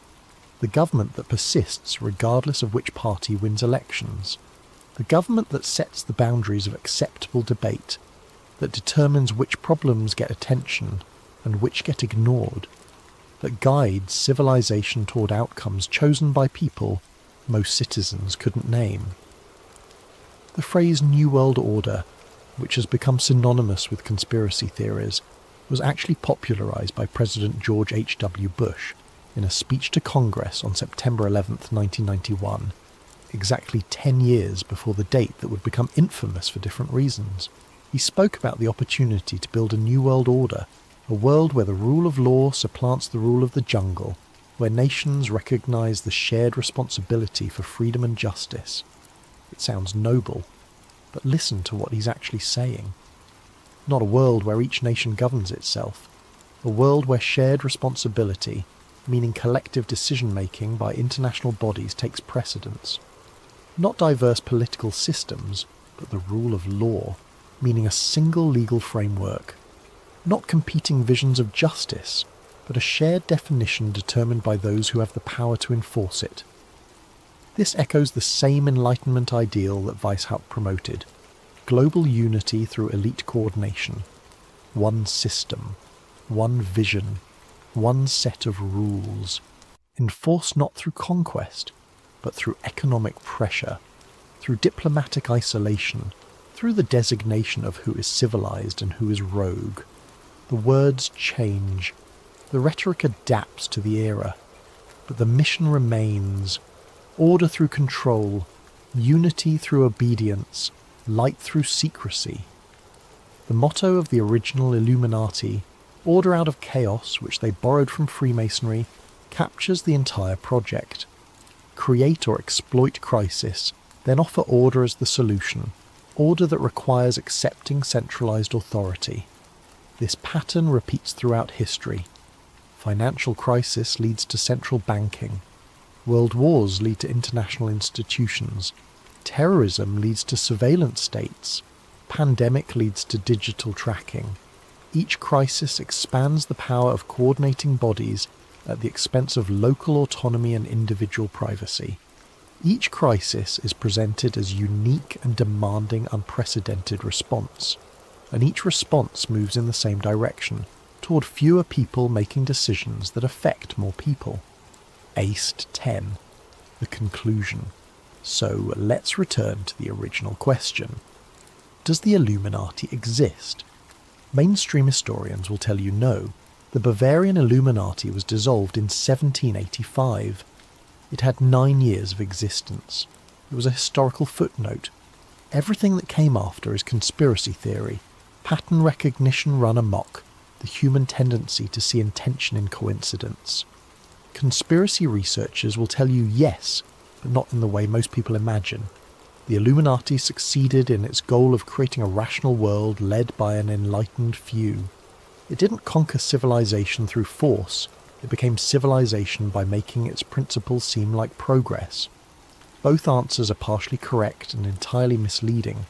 The useful question isn't whether a specific organization exists, but whether power operates the way Weishaupt envisioned. And on that question, the evidence is overwhelming. Every major institution of global governance follows the model of concentrated authority justified as expertise. The International Monetary Fund and World Bank make economic policy that affects billions, but are accountable to a few dozen member nations weighted by wealth. The Federal Reserve makes decisions that shape the entire American economy, but operates independently of democratic oversight.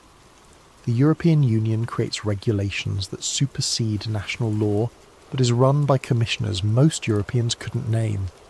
Every global summit, every corporate merger, every coordinated crisis response follows the same blueprint.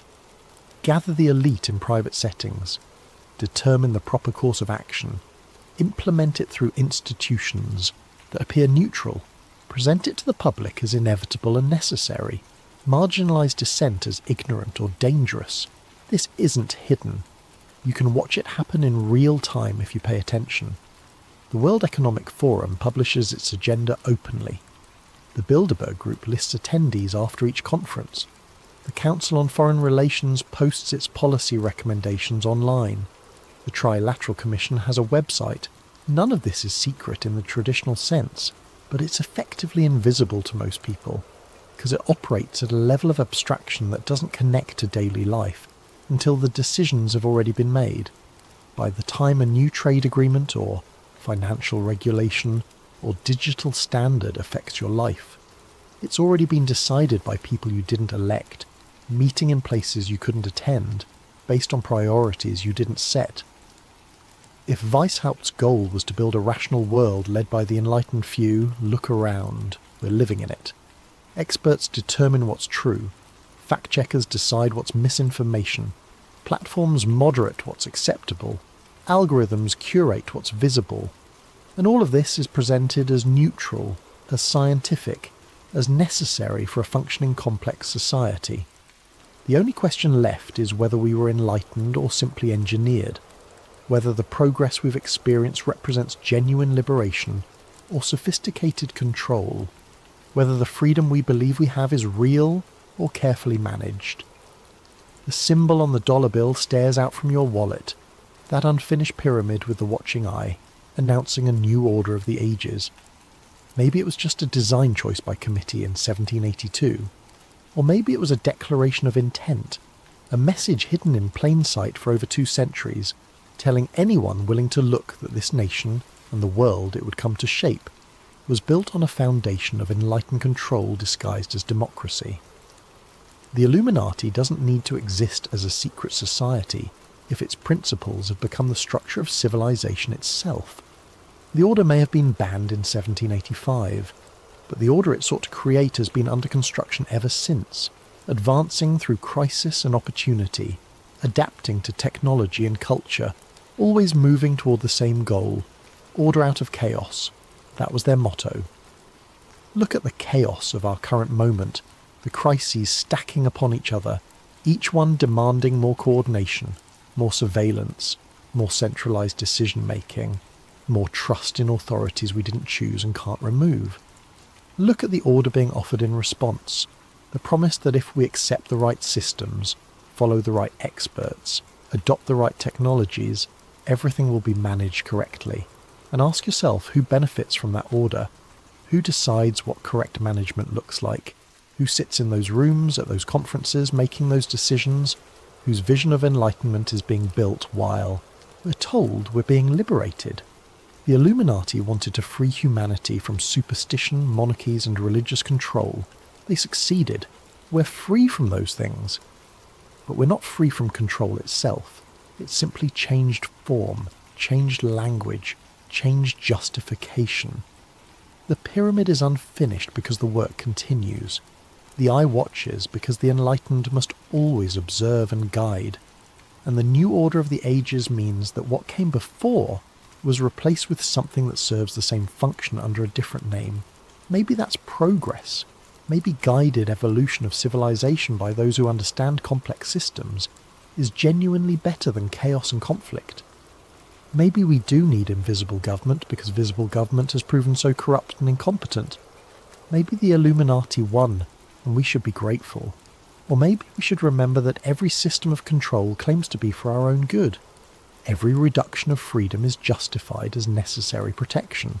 Every expansion of surveillance is presented as security. And every concentration of power promises it will be used wisely by those who know best. Adam Weishaupt died in 1830, decades after his order was banned. He never saw the world wars or the United Nations or the internet. But if he could see the civilization we've built, with its global institutions and digital networks and algorithmic governance and expert classes making decisions for populations that don't understand and don't question, he might recognize it as the fulfillment of everything he envisioned. We are living in the illuminated age. The question is whether we're the ones who are enlightened, or just the ones being studied under the light. Thank you for watching this investigation. If you found this information valuable, subscribe to support more deep dives into the hidden architecture of power. Leave a comment with your thoughts, but be aware that certain keywords may limit visibility. Share this with someone who needs to see it. And remember, the best way to hide the truth is to make people think they already know it. The symbol on your dollar bill is still watching. It's been watching since 1782, and it will continue watching as long as you keep accepting that it belongs there. An all-seeing eye above an unfinished pyramid, announcing an order built by those who you'll never see, but who see everything you do. Order out of chaos. Their motto. Our reality. The Illuminati doesn't need to exist as a secret society if we're all living inside the world it wanted to create. Stay aware, question authority, follow the money, and never forget that the most powerful conspiracies don't need to hide. They just need to convince you they don't exist.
I was never meant to see Three-Eye Atlas.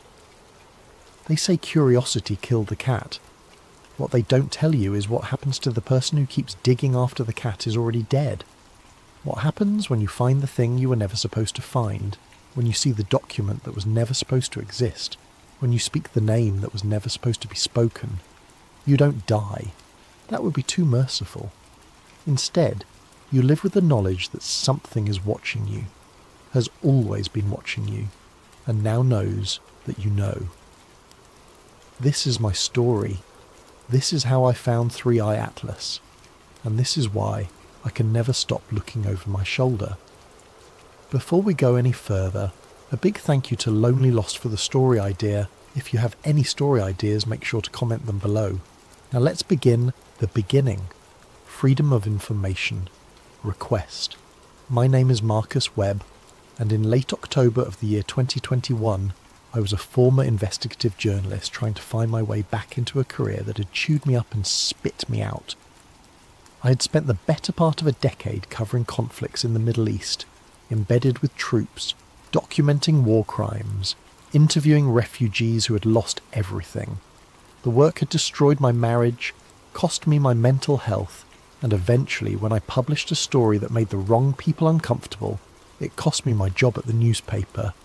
My ex-wife, Jennifer, used to tell me I was addicted to the truth the way other people were addicted to drugs.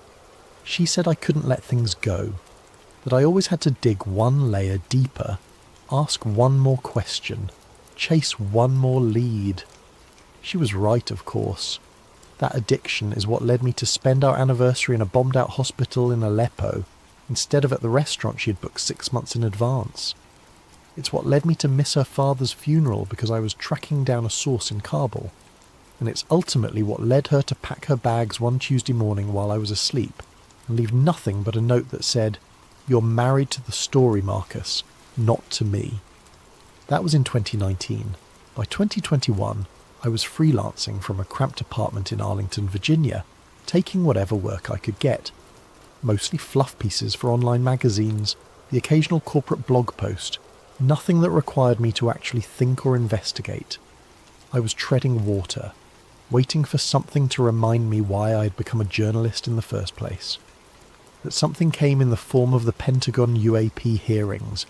I had watched them with casual interest, the way everyone else had. Unidentified aerial phenomena, they called them now, not UFOs. That term was too loaded, too tinfoil hat for the modern era.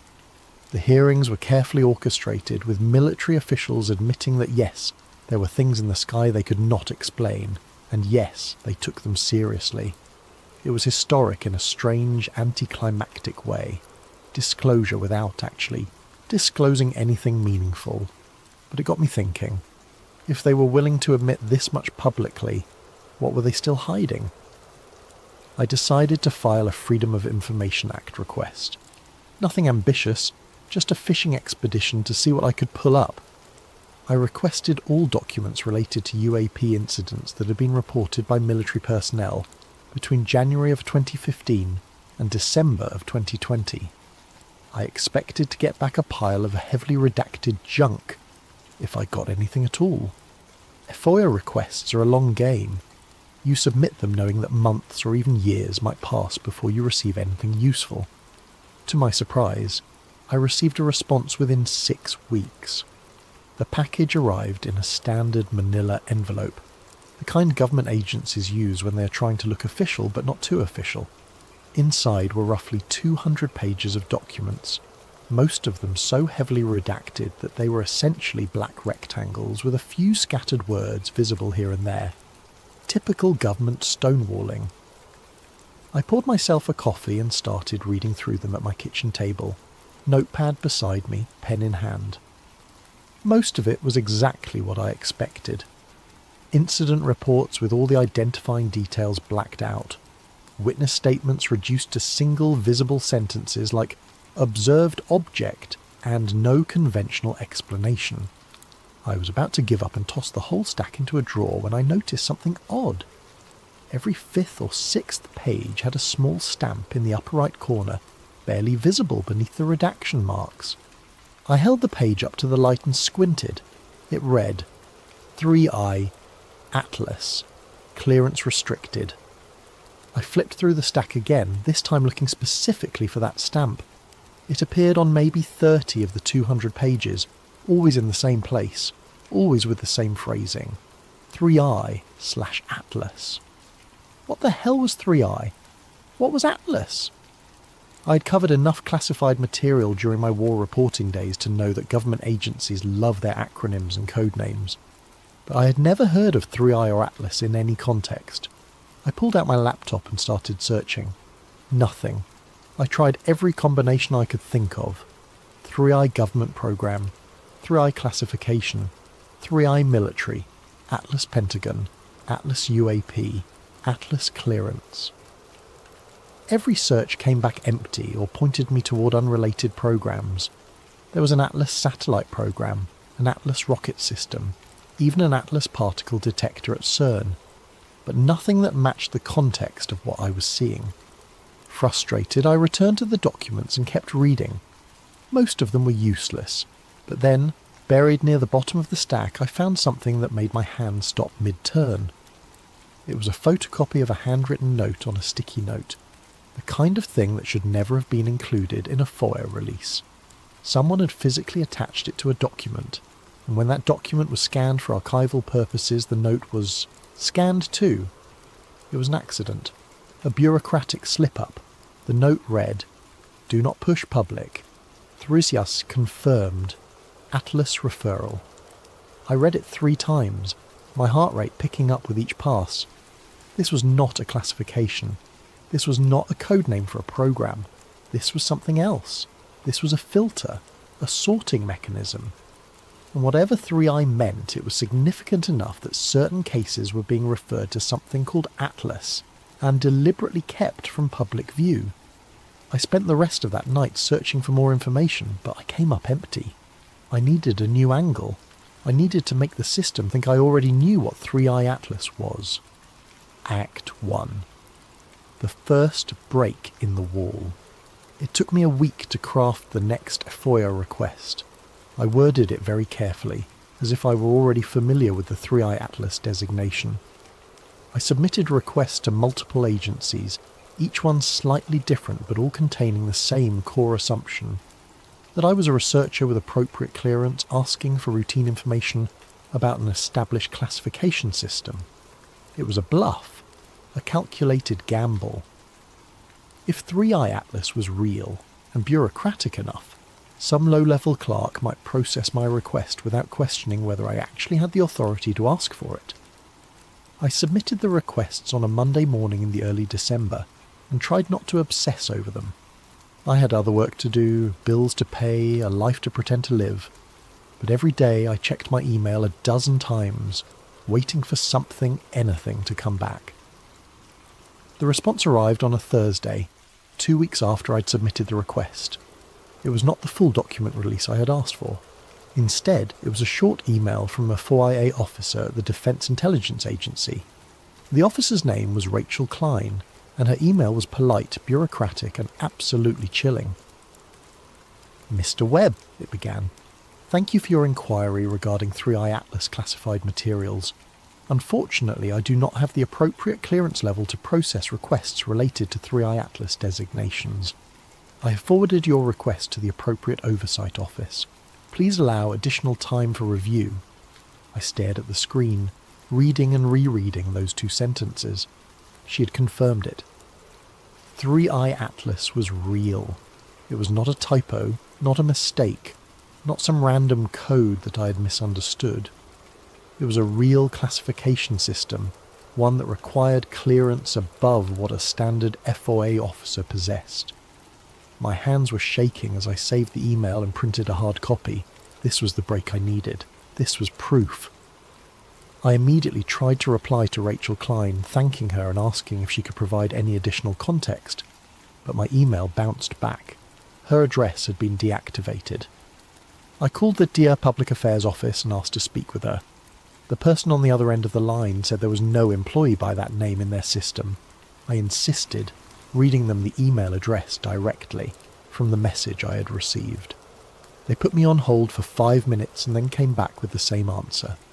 Rachel Klein did not exist. I hung up and sat in silence, staring at the printed email. She had existed 2 days ago. She had processed my request, sent me a response, and then vanished. Scrubbed from the system as if she had never been there at all. That was when I realised I was no longer playing a harmless game of bureaucratic cat and mouse. I had tripped something. I had asked the wrong question to the wrong person, and now someone, somewhere, was paying attention. But I couldn't stop. Jennifer's voice echoed in my head. "You're married to the story, Marcus." She was right then, and she would be right now. I had to know.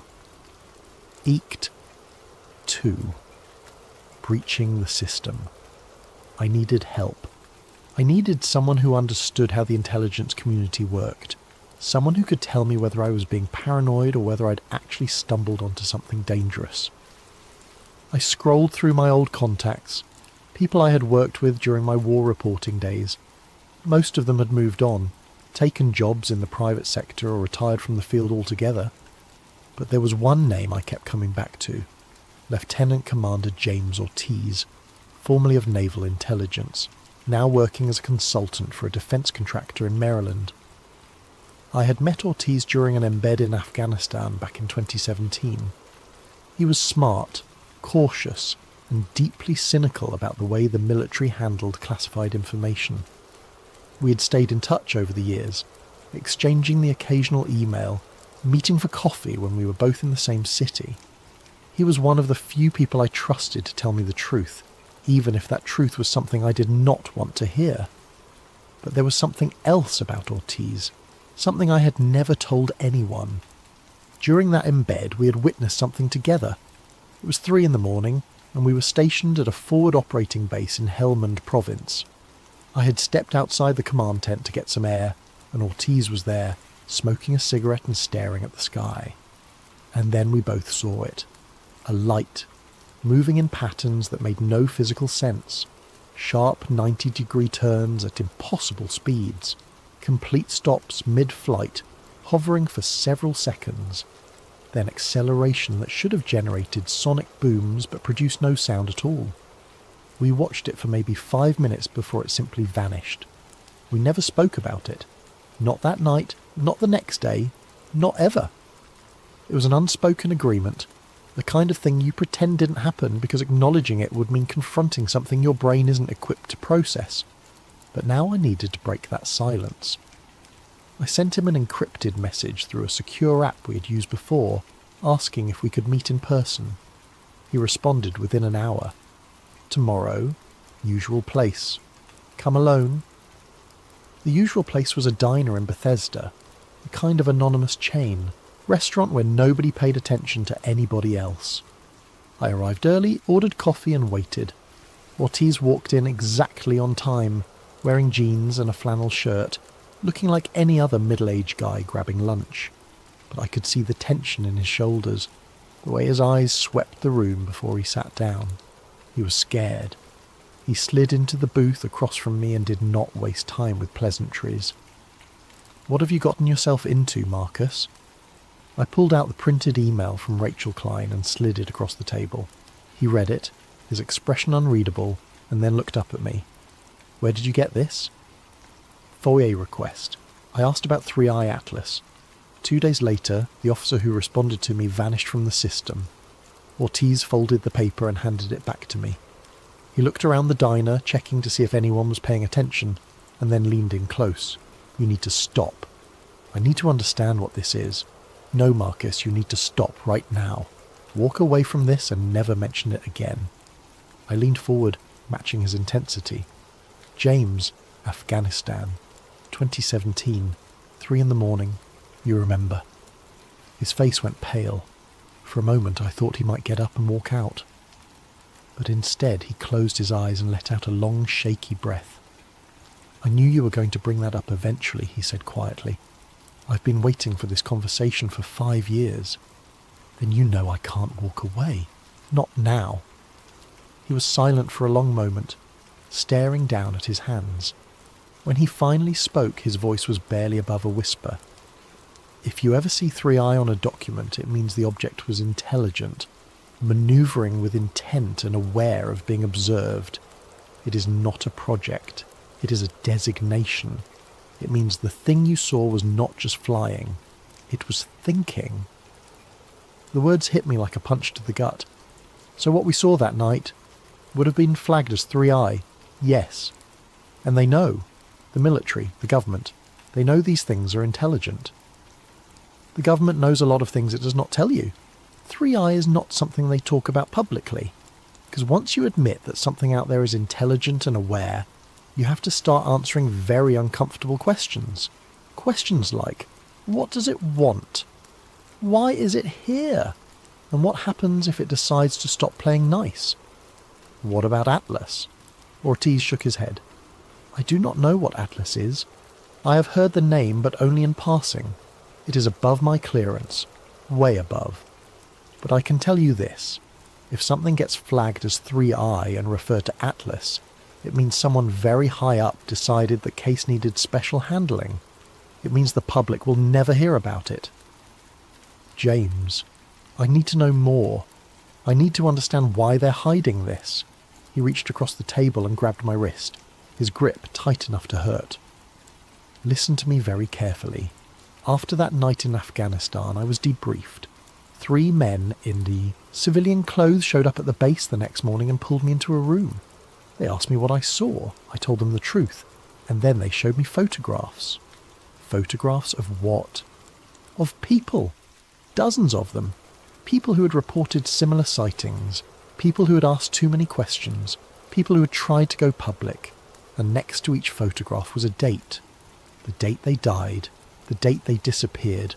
Or the date they recanted their story and were never heard from again. His hand was trembling now. They didn't threaten me, Marcus. They didn't have to. They just showed me those photographs and said, this is what happens to people who cannot let things go.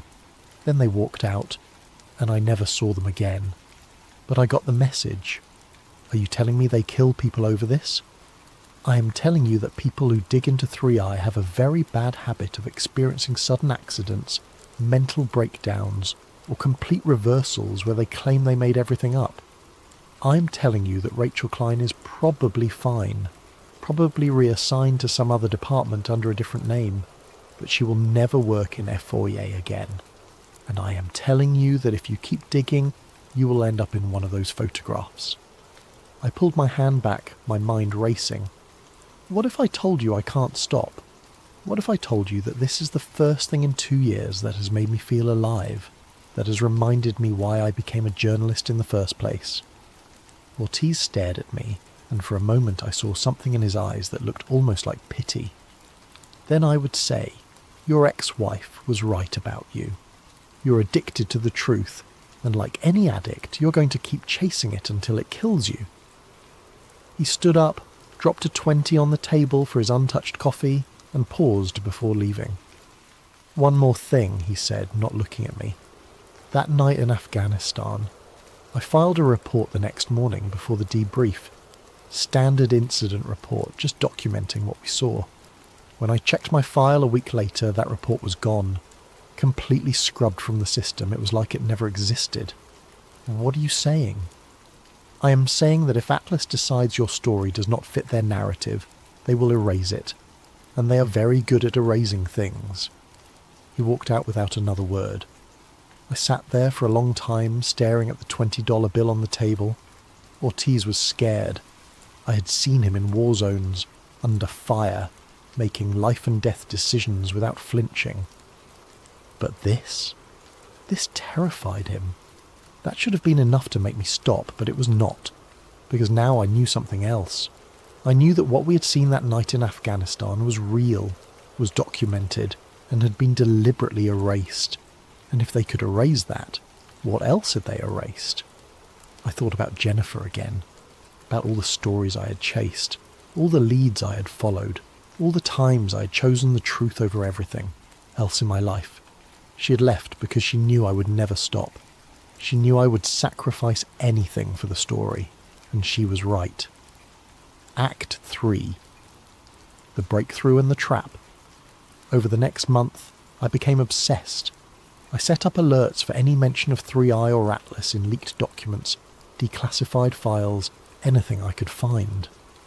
I joined obscure forums where former intelligence officers traded stories under pseudonyms. I read everything I could about UAP incidents, looking for patterns, looking for cases that might have been flagged as 3i. But I also started thinking about Los Angeles, about September 9th, 2016, about the night I had been there. I called my old friend Trevor, the one whose rooftop I had been on that night. We hadn't spoken in over a year, but he picked up on the third ring. "Marcus? Holy shit, man. Long time." "Hey Trevor, listen, I need to ask you something. Do you remember September 2016, when I visited you in Pasadena?" There was a pause. "Yeah, of course. That was a fun weekend." "Do you remember anything unusual happening that weekend?" Another pause, longer this time. "Unusual how?" "Like, I don't know. Anything strange in the news? Anything weird people were talking about?" "Marcus, are you okay? You sound paranoid." "Just humour me. Do you remember anything?" "No, man. It was a normal weekend. We drank beer, caught up, talked about your divorce. Nothing unusual at all." My stomach dropped. "Trevor, we were on your rooftop when it happened. We saw it. The thing in the sky. You don't remember that?" Silence.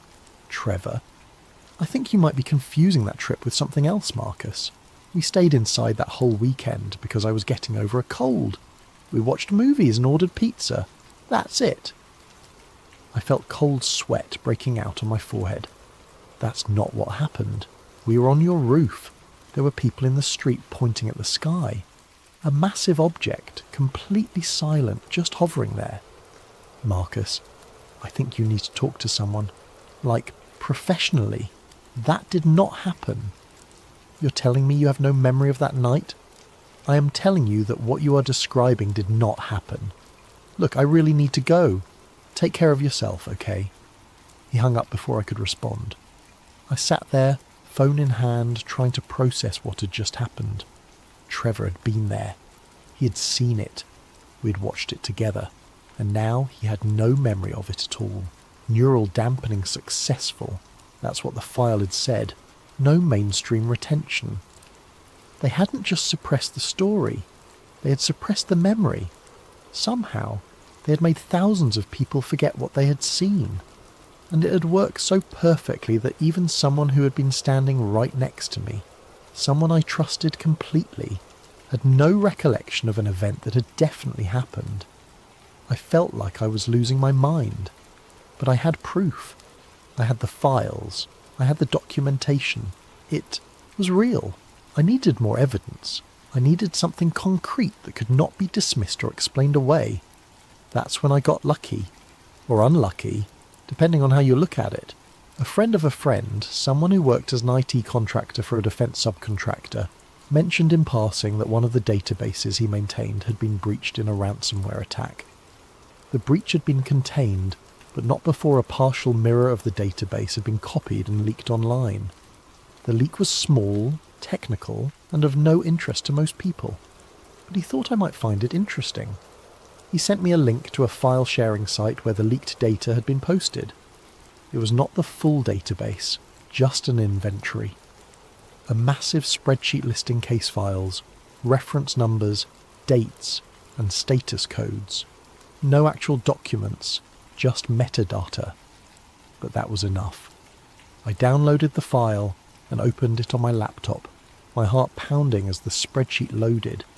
There were thousands of entries, maybe tens of thousands. I used the search function to filter by the term 3i. The results made my stomach drop. There were hundreds of entries flagged as 3i verified.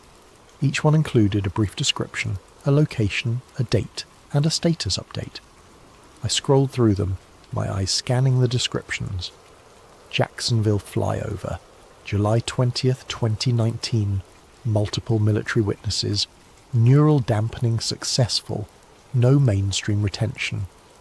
Phoenix Lights recurrence, March 15th, 2018. Mass public observation. Atlas intervention. Media suppression effective. Atlantic Ocean encounter, November 3rd, 2020. USS Kid crew interaction. 3I confirmed. Human presence acknowledged. Full debrief under Atlas protocols. I kept scrolling, my hands trembling, until I found an entry that stopped me cold. Los Angeles flyover, September 9th, 2016. Mass public observation. Neural dampening successful. No mainstream retention. There it was. Proof that I wasn't crazy. Proof that what I remembered had actually happened. But then I saw something else. Something that made my hands freeze on the keyboard. There was another entry dated just 2 weeks earlier. Helmand Province, Afghanistan. March 7th, 2017. FOB observation. Military personnel 3I confirmed. Witnesses debriefed. Incident report eliminated. Atlas referral complete. Ortiz and I. That was us. That was our sighting. And it was right there in the database. Documented, classified, and deliberately hidden. I kept scrolling, searching for anything else that might be relevant. And that's when I found the entry that changed everything.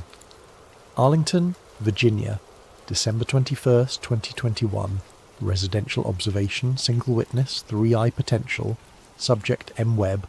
Monitoring initiated. I stared at the screen, reading and rereading the entry. December 21st. That was yesterday. They weren't just watching the sky. They were watching me.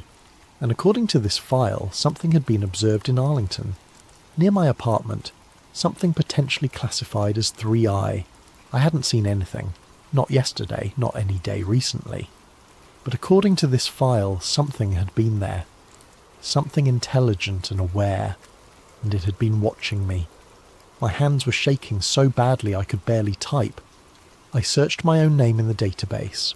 3 more entries appeared. Subject M. Webb, FOIA request intercepted, 3I Atlas terminology detected, monitoring escalated. Subject M. Webb, contact with J. Ortiz confirmed, both parties under observation, Atlas protocols engaged. Subject M. Webb, database access detected, immediate intervention required, neural dampening candidate. The last entry was dated today, time-stamped 2 hours ago, neural dampening candidate. They were going to make me forget, just like Trevor, just like everyone in Los Angeles, just like everyone who had ever seen something they weren't supposed to see. I copied the entire spreadsheet onto 3 different external hard drives and deleted it from my laptop. I cleared my browser history, wiped my cache, and restarted my computer. I was being paranoid, but paranoia felt justified now. I grabbed my notebook and started writing everything down by hand. Every detail, every date, every entry I had found. If they were going to erase my memory, I was going to leave myself a trail of breadcrumbs, some way to find my way back to the truth. But even as I wrote, I couldn't shake the feeling that it was already too late, that whatever was coming, whatever they were planning to do to me, was already in motion. I thought about calling Jennifer, about warning her, telling her everything, asking her to help me document this before they took it away. But what would I even say? Hi, remember how you left me because I was obsessed with stories? Well, I found one that might actually get me killed or mind-wiped, and I need you to be my backup memory. She would think I had finally snapped. Maybe I had. That night I could not sleep. I kept thinking about that entry. Arlington, Virginia, residential observation, single witness. Something had been there, near my apartment watching me. Something intelligent and aware.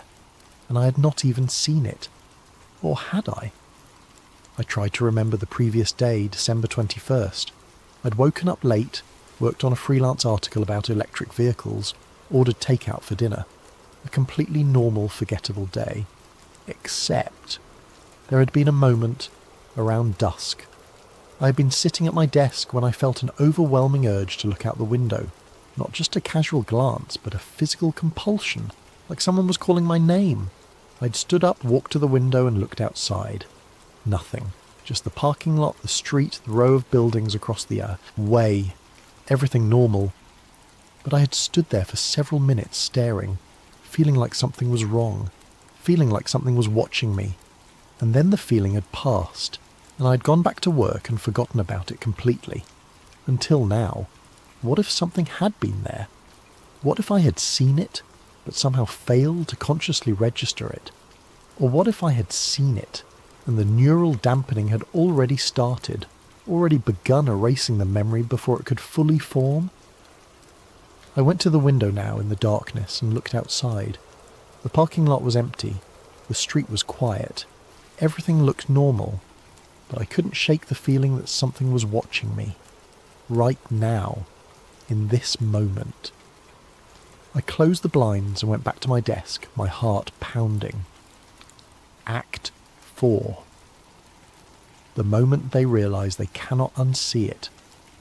The first sign that something was wrong came 3 days later, on Christmas Eve. I was sitting in my living room working on a freelance article about renewable energy when I heard a faint scratching sound. It was soft, rhythmic, like fingernails on glass. I looked up and realised it was coming from my television. The TV was off, or at least it should have been. The screen was black, but there was a faint glow around the edges, and the scratching sound continued. As I stared at it, the screen flickered to life, displaying the manufacturer's boot logo. It stayed there for a moment, and then the screen went black again. I walked over and unplugged it from the wall. The screen stayed dark, but the scratching sound continued for another few seconds before finally stopping. I stood there, staring at the dead television, my heart pounding.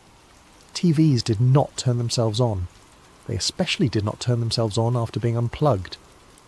I grabbed my phone to do a quick search about whether this was a known glitch, but before I could type anything, the screen went black. A second later, it displayed the Apple logo and began a factory reset sequence. I had not initiated a reset. I had not even unlocked the phone. I watched, helpless, as the phone wiped itself clean, erasing years of photos, messages, contacts, everything. When it finally finished, it displayed the setup screen as if it were brand new out of the box. I turned it off and set it on the table, my hands shaking. This was not a coincidence. This was not a glitch. I went to my laptop and tried to connect to my Wi-Fi network. It prompted me to re-enter the password, which was strange because I had been connected just minutes ago. When I entered the password, it rejected it. I tried again, thinking I'd mistyped. Rejected again. I checked my router and found that it had reset itself. But when I logged into the settings, I saw something that made my skin crawl. The network name had changed. It was no longer the default name I had set years ago. Instead, it now read, Federal Resilience Gateway, Node 7. I refreshed the page, thinking it had to be some kind of display error. But it stayed the same.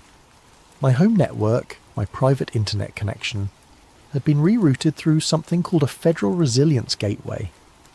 I unplugged the router and sat in the dark, trying to process what was happening. My TV had rebooted itself. My phone had wiped itself. My internet had been hijacked. These were not accidents. These were deliberate actions, coordinated and precise. Someone was inside my system. Someone was watching me.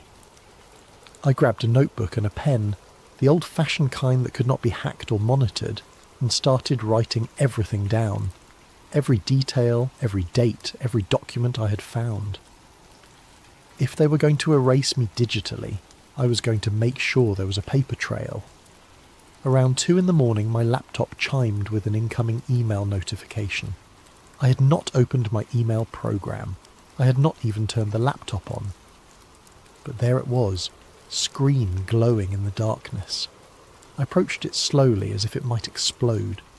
The email was already open, displaying a single message from an address I did not recognise. No subject line, no signature, just a single sentence.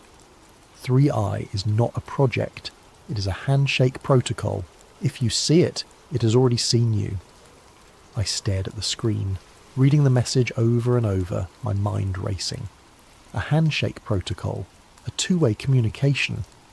It was not just the government watching these objects, the objects were watching back. And now, because I had dug too deep, because I had seen the name and spoken the words and pulled on the thread, they were watching me too. But then something else appeared on the screen. The email was updating in real time, new text appearing letter by letter as if someone was typing it directly. You want to know what Atlas does, Marcus? It maintains equilibrium. It ensures that humanity's awareness expands at a controlled pace, not too fast, not too slow, just enough to prevent panic, just enough to prevent intervention. I should have closed the laptop. I should have thrown it across the room, but I couldn't move. I couldn't look away. The phenomenon you call 3i has been observing your species for longer than your recorded history. It does not invade. It does not conquer. It observes. It waits. It measures your readiness. And when individuals like you begin to notice, begin to pull on the threads, begin to ask the right questions, Atlas steps in, not to silence you, to prepare you. Prepare me for what? I found myself typing the question before I could stop myself. The response came immediately. For the realization that you are not ready, that your species is still too fragmented, too volatile, too afraid of the unknown to handle the truth. You want disclosure, Marcus. Disclosure would destroy you. It would shatter every power structure, every religious framework, every sense of humanity's place in the cosmos. Atlas exists to prevent that collapse, to manage the transition, to ensure that when the time comes, you will be ready. And what if I go public with what I know? You won't. Because part of you already understands. Part of you has always understood. This is not a cover-up, Marcus. This is a mercy. We could erase your memory right now. We have that capability, but we are not going to. Because you serve a purpose. You and people like you. The seekers. The truth-tellers. The ones who cannot let go. You push the boundaries of collective awareness. You force the conversation forward. And when enough people like you exist, when enough of humanity is asking the right questions, that is when the equilibrium shifts. That is when readiness is achieved. So you're saying I'm being used? We're all being used, Marcus. You by your need for truth, us by our mandate to observe, them by their nature to watch and wait. The only question that matters is whether you can live with the knowledge you now possess, whether you can carry this weight without breaking, whether you can continue to seek the truth knowing that the truth is not meant to set you free. It is meant to prepare you for a reality you cannot yet comprehend. The typing stopped. The screen went black, and then slowly my laptop powered down on its own. I sat there in the darkness, my mind reeling. Was that real? Had I just had a conversation with Atlas? Or had I imagined the whole thing? Was I losing my mind? I looked down at my hands and realised they were shaking. I realised I was crying and had no memory of when the tears had started. Jennifer's voice echoed in my head again. You're married to the story, Marcus. But what if the story didn't want me? What if the truth wasn't something I could possess, but something that possessed me? Act 5. The weight of knowing. The days after Christmas blurred together. I stopped sleeping properly. I stopped eating regular meals. I would sit at my kitchen table for hours, surrounded by printouts and handwritten notes, trying to make sense of what had happened. I tried to reach Ortiz again, but his number was disconnected. I tried to find him online, but his LinkedIn profile had been deleted, his social media account scrubbed. It was as if he had never existed. I thought about going to the media, about taking everything I had to a major news outlet. But every time I tried to organise the material, I realised how insane it all sounded. A stamp on classified documents, a vanished FOIA officer, an email conversation with an AI or entity claiming to be Atlas, a database entry about me being monitored. Without Trevor's corroboration of the Los Angeles event, without Ortiz to verify the Afghanistan sighting, without Rachel Klein to confirm the email she sent, I had nothing. Just the word of a disgraced journalist with a history of obsessive behaviour and a failed marriage. They had been right. I couldn't go public because no one would believe me. But I also couldn't stop. I spent every day searching for new information, new connections, new pieces of the puzzle, and slowly, carefully, I began to find them. There were others, hidden in the corners of the internet, posting under pseudonyms, sharing fragments of stories that matched my own. A former Air Force technician who claimed to have seen the 3CI designation on radar logs before they were classified. A retired CIA analyst who mentioned Atlas in a podcast interview before the episode was mysteriously pulled offline. A physicist who published a paper about mass memory suppression technology before recanting the entire thing and checking himself into a psychiatric facility. The pattern was clear. People found pieces of the truth, tried to share it, and then either disappeared, recanted, or were dismissed as mentally unstable. I was next. I knew that. The only question was which path I would take. One night in mid-January I was jolted awake by a sound outside my window.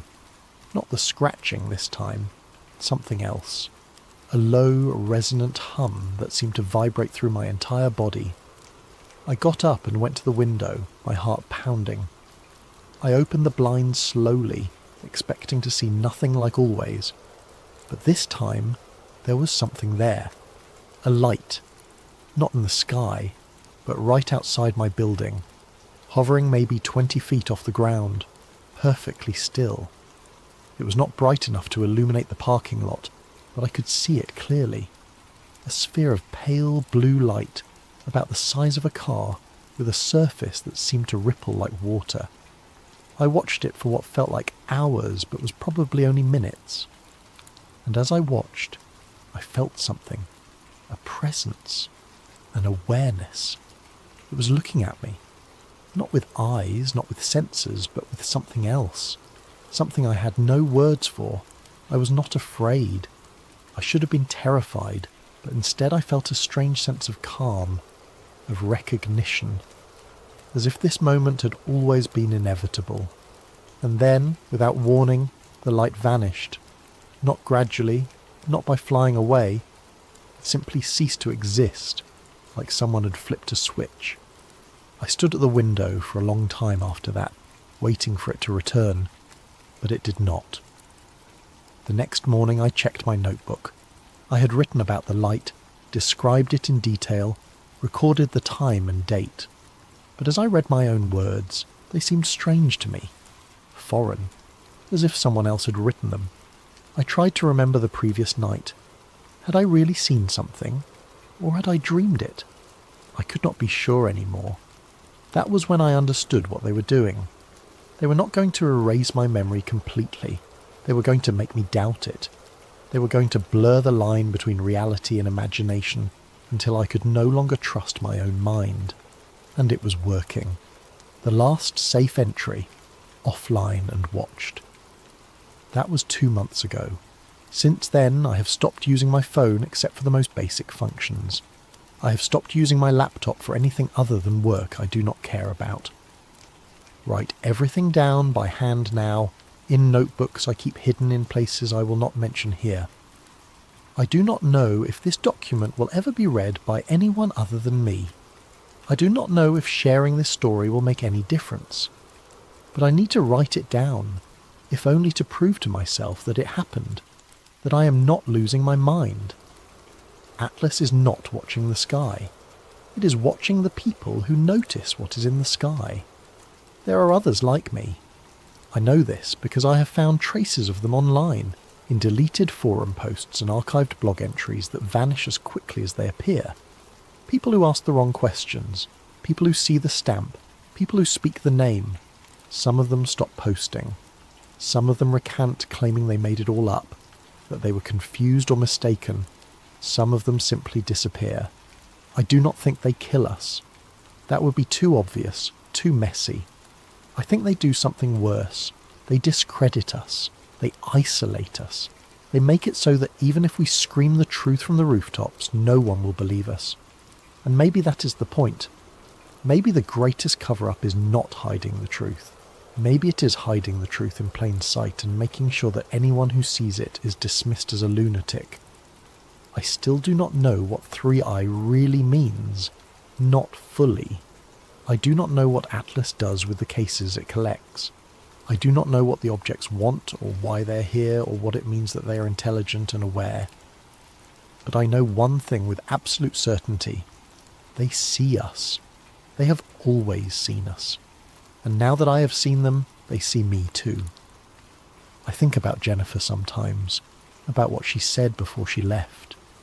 You're married to the story, Marcus. She was right.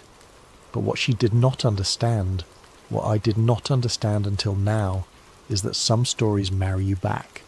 Some truths, once you find them, never let you go. I am writing this in a coffee shop on the outskirts of Richmond, Virginia, using a public computer that I will never use again. I will print this out, store it somewhere safe, and hope that someday someone else will find it. Someone who is asking the same questions I asked. Someone who sees the same stamp I saw. If that person is you, I have only one piece of advice, and it is not what you think. Do not stop. Yes, it is dangerous. Yes, it will cost you. Yes, you might end up like me, isolated and paranoid and unable to tell the difference between reality and manipulation.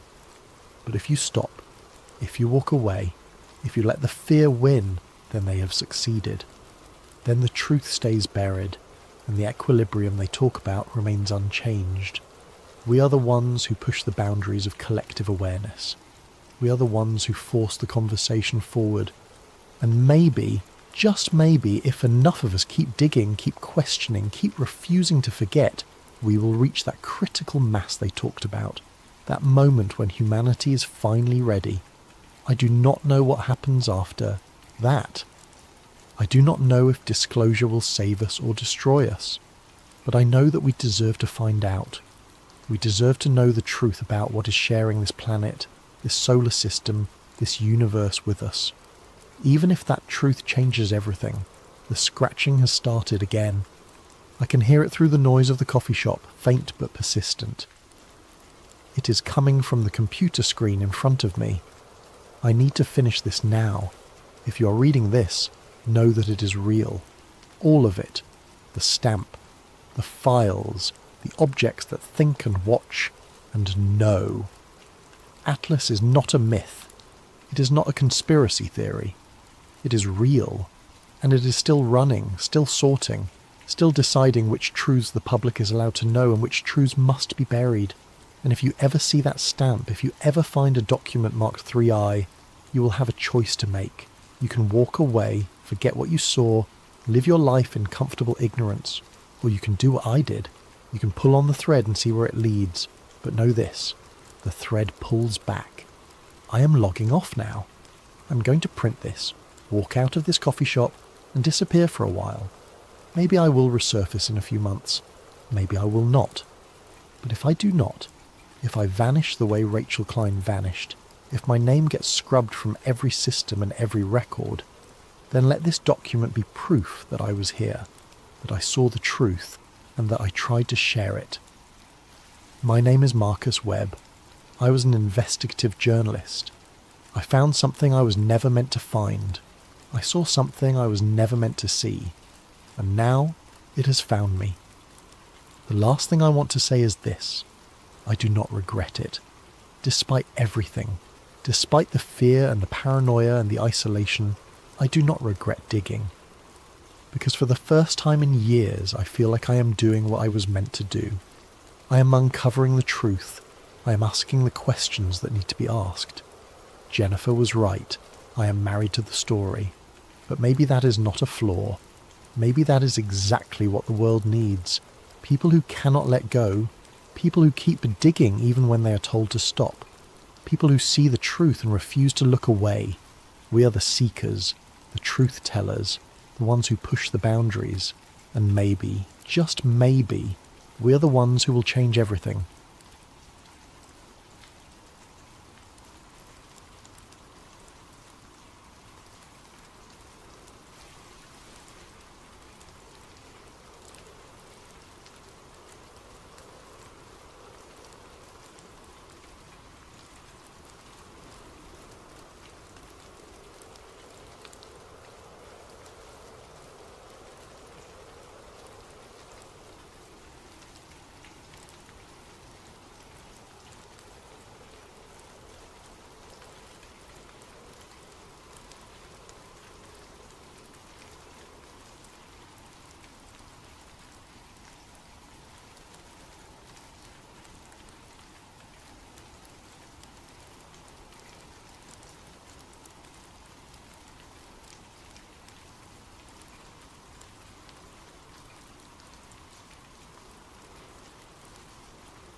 What if everything you thought you knew about those mysterious men in black suits was just the beginning?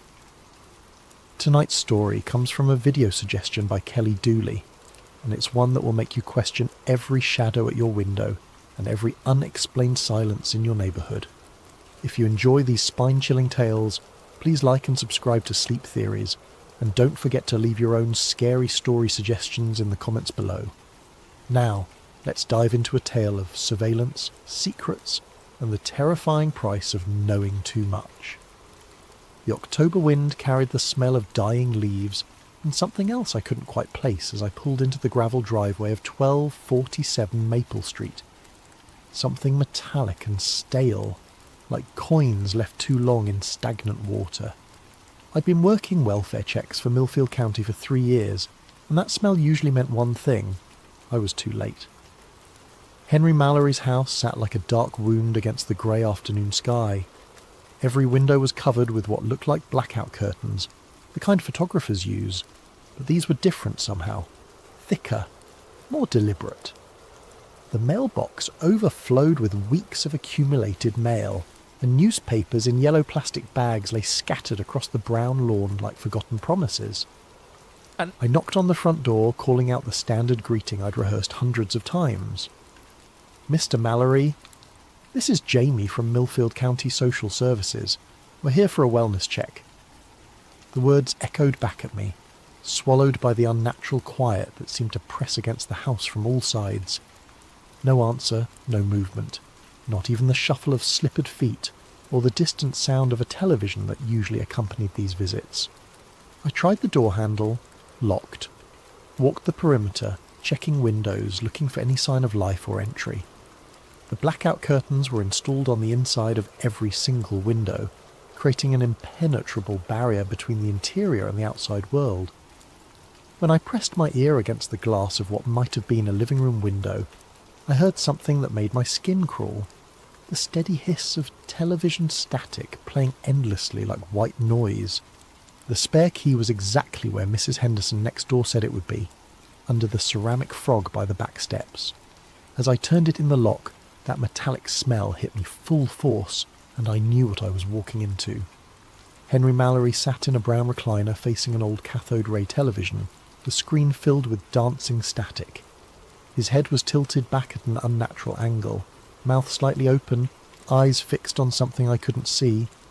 The calendar on the kitchen wall was still turned to October 15th, though today was the 29th. 2 weeks, maybe longer. The house felt wrong in a way that went beyond death. It was too quiet, even accounting for the obvious. No hum of a refrigerator, no ticking clocks, no settling sounds that old houses make. Just that constant static from the television, and a silence so complete it felt like being underwater. I called the coroner and settled in to wait, doing my job of securing the scene and documenting what I found. That's when I really started looking around. Every surface was covered in a thin layer of dust except for well-worn paths between the kitchen, bathroom and living room. But what caught my attention were the notebooks, dozens of them, stacked on every available surface filled with Henry's spidery handwriting. I opened one at random, October 3rd, 2025. Black sedan, licence obscured, parked across street 11:47 p.m. to 4:23 a.m. 2 occupants, no movement. September 28th, 2025. Phone rang 17 times between 2 a.m. and 5 a.m. No voice when answered. September 15th, 2025. Footprints in garden. Size unknown. Pattern suggests standing in place for extended period. Page after page of similar entries going back months. I flipped to earlier notebooks and found the dates stretched back years. Decades even. All documenting the same kinds of things.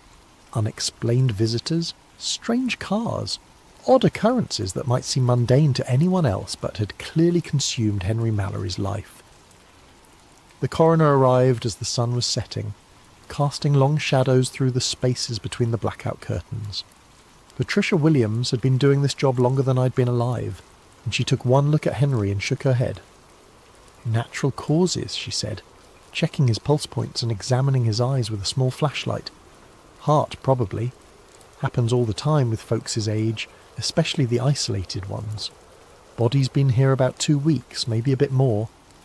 As she worked, I found myself drawn to those notebooks, flipping through pages of meticulous documentation that painted a picture of a man living in constant fear of being watched. The handwriting grew shakier in the more recent entries, but never stopped. Right up until the day he died, Henry Mallory had been taking notes. "You okay?" Patricia asked as she finished her examination. "You look pale." "Just the smell," I lied, though the truth was something about this place was getting under my skin. "How long until you can remove the body?" "Van's on the way. Should be another hour or so." She packed her equipment back into her black bag. "You staying to secure the house?" I nodded. It was standard protocol. Someone from the county had to stay until next of kin were notified and arrangements made for securing the property. Henry had a nephew in California who wouldn't arrive for several days, according to our records. After Patricia left, the house seemed to grow even quieter. I wandered through the rooms, clipboard in hand, documenting personal effects for the estate. That's how I found the basement door. It was in a narrow hallway between the kitchen and what had once been a dining room but now served as Henry's filing system. More notebooks, folders full of newspaper clippings, and boxes labelled with dates stretching back to the 1970s. The basement door was painted the same dingy white as the walls, but what made it stand out was the heavy padlock securing it shut. I tried the handle anyway, locked tight. The padlock was new, industrial grade, not something you'd pick up at a hardware store. Someone had wanted to keep that door very securely closed, or keep something very securely contained. I made a note on my report.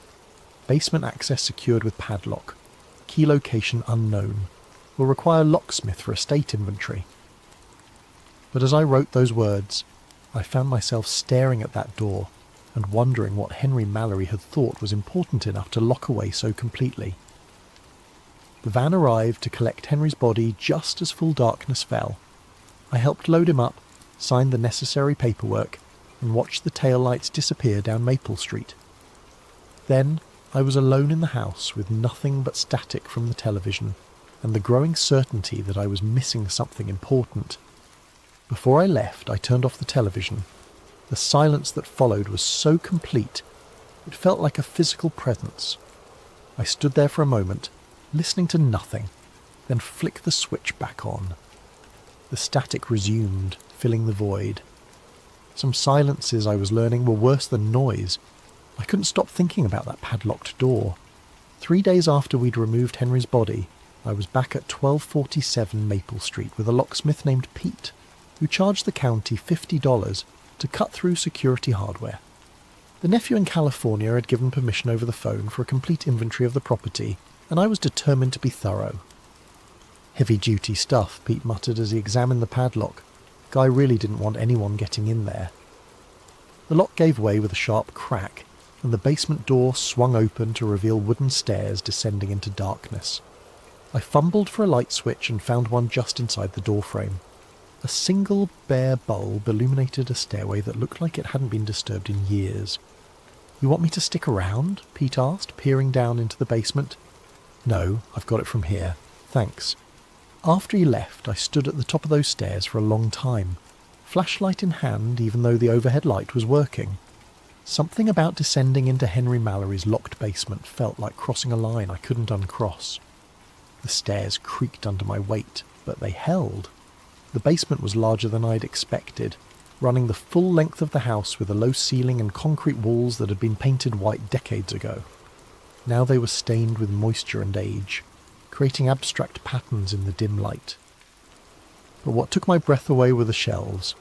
They lined every wall, floor to ceiling, packed with VHS tapes in neat rows like a video store from the 1980s. Each tape was labelled in Henry's careful handwriting with dates: March 15th, 1978, August 22nd, 1981, November the 7th, 1985. The dates went on, hundreds of them, stretching from the late 70s all the way up to 2004.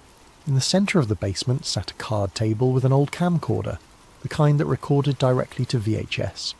Beside it were boxes of film reels, some so old the labels had faded to illegibility. More notebooks, these ones bound in black leather, filled with the same spidery handwriting I'd seen upstairs. I pulled one notebook at random and opened it. June 12th, 1983. Witness, Morrison, J. Reports lights over reservoir. Local paper runs story page 3. Black sedan arrives outside Morrison residence June 14th. Morrison recants story June 15th. New statement, thought it was airplane.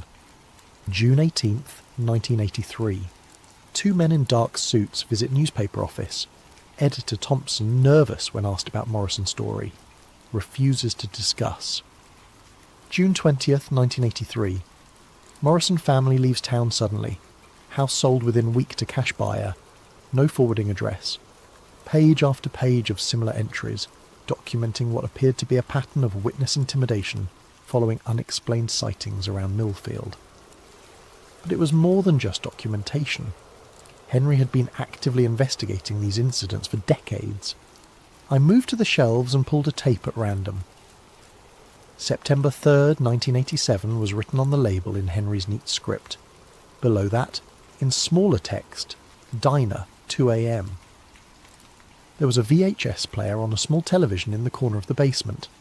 The setup looked like it hadn't been disturbed in years, but everything was clean, maintained. Henry had been coming down here regularly. I slotted the tape into the player and pressed play. Grainy footage showed the interior of Henry's car at night, dashboard illuminated by streetlights. Through the windshield, I could see the Millfield Diner, a local institution that had been serving coffee and pie to night shift workers and insomniacs for as long as anyone could remember. Henry's voice came through the speaker, younger but recognisable. September 3rd, 1987, 2:15 a.m. Two vehicles in parking lot besides mine, waiting for target to emerge. The camera stayed focused on the diner's front entrance. After several minutes of nothing, a man emerged, middle-aged, wearing work clothes, moving quickly toward a pickup truck parked under a streetlight.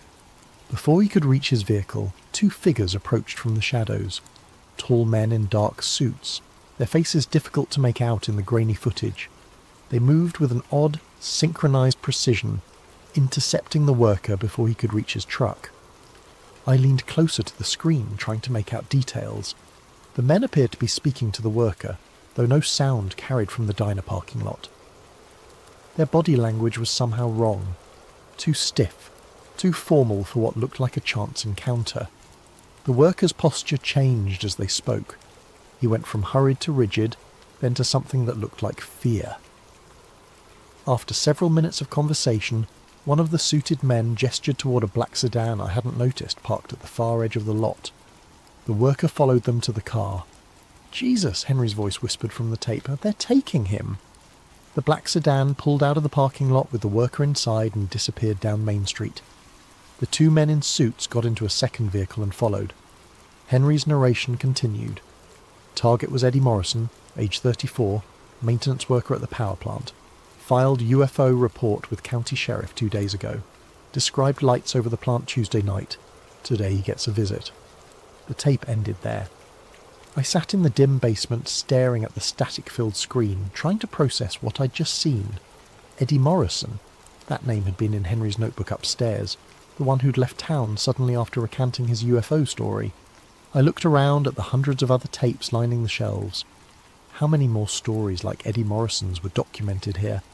How long had Henry been watching, recording, documenting these encounters? Near the bottom shelf, one tape stood out from the others. Instead of Henry's usual neat labelling, this one was marked with black marker in urgent uneven letters. Do not destroy. If found, watch. I pulled it from the shelf with hands that were suddenly less steady than I would have liked. The basement felt colder than when I'd first come down, though the October afternoon was mild.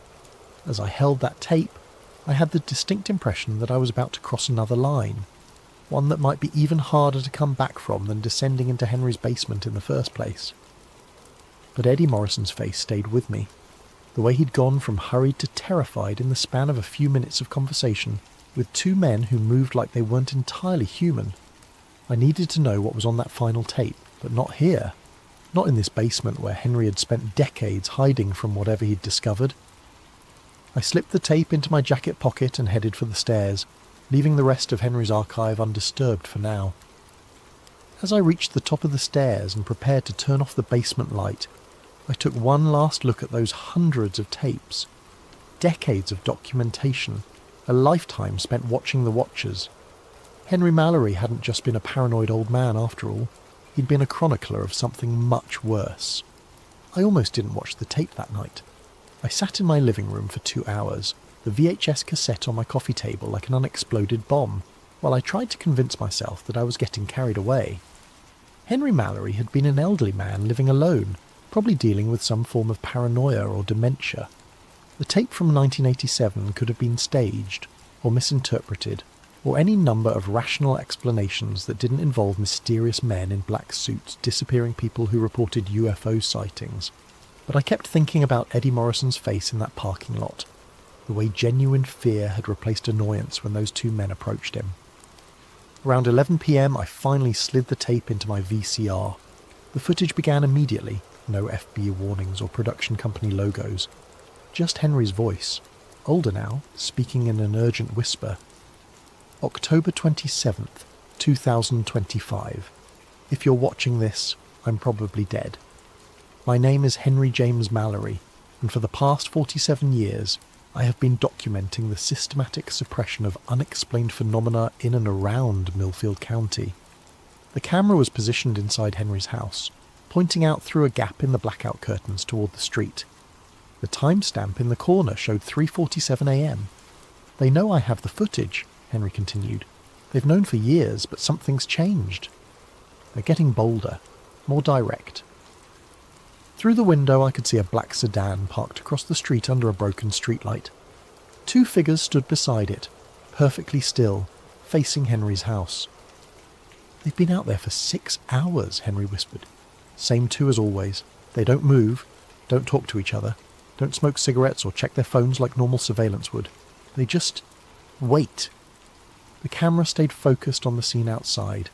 In the poor lighting it was difficult to make out details of the 2 figures, but something about their posture was deeply unsettling.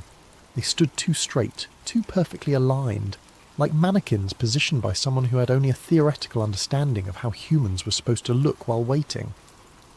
I started filming them in 1978, Henry's narration continued. Back then I thought I was documenting some kind of government cover-up. CIA, NSA, something like that. Men in black suits showing up after UFO sightings to intimidate witnesses. It's a well-known phenomenon. On screen one of the figures turned slightly, and for just a moment the angle of the streetlight illuminated what might have been a face. Pale, angular features that looked somehow wrong, though I couldn't pinpoint exactly why. But government agents would change shifts. They'd have backup. They'd show signs of fatigue or boredom during long surveillances. These things, they never change. I've filmed the same 2 figures for 47 years and they haven't aged a day. The timestamp jumped forward, 4:23 a.m. The figures hadn't moved. I made mistakes early on, Henry continued. Got too close to witnesses, asked too many questions. That's when they started watching me instead of just cleaning up after sightings. Been living like this for decades now, documenting everything, hoping someone would eventually find the evidence. Another time jump. 5:15 a.m. The figures were gone, but the black sedan remained. The car will stay until sunrise, Henry said, as if reading my thoughts. Then it'll drive away. No engine noise, never any engine noise. And tonight will be just like the last 15,000 nights, except... There was a long pause in the narration. When Henry spoke again, his voice had changed, more tired, resigned. Except I think they're done waiting.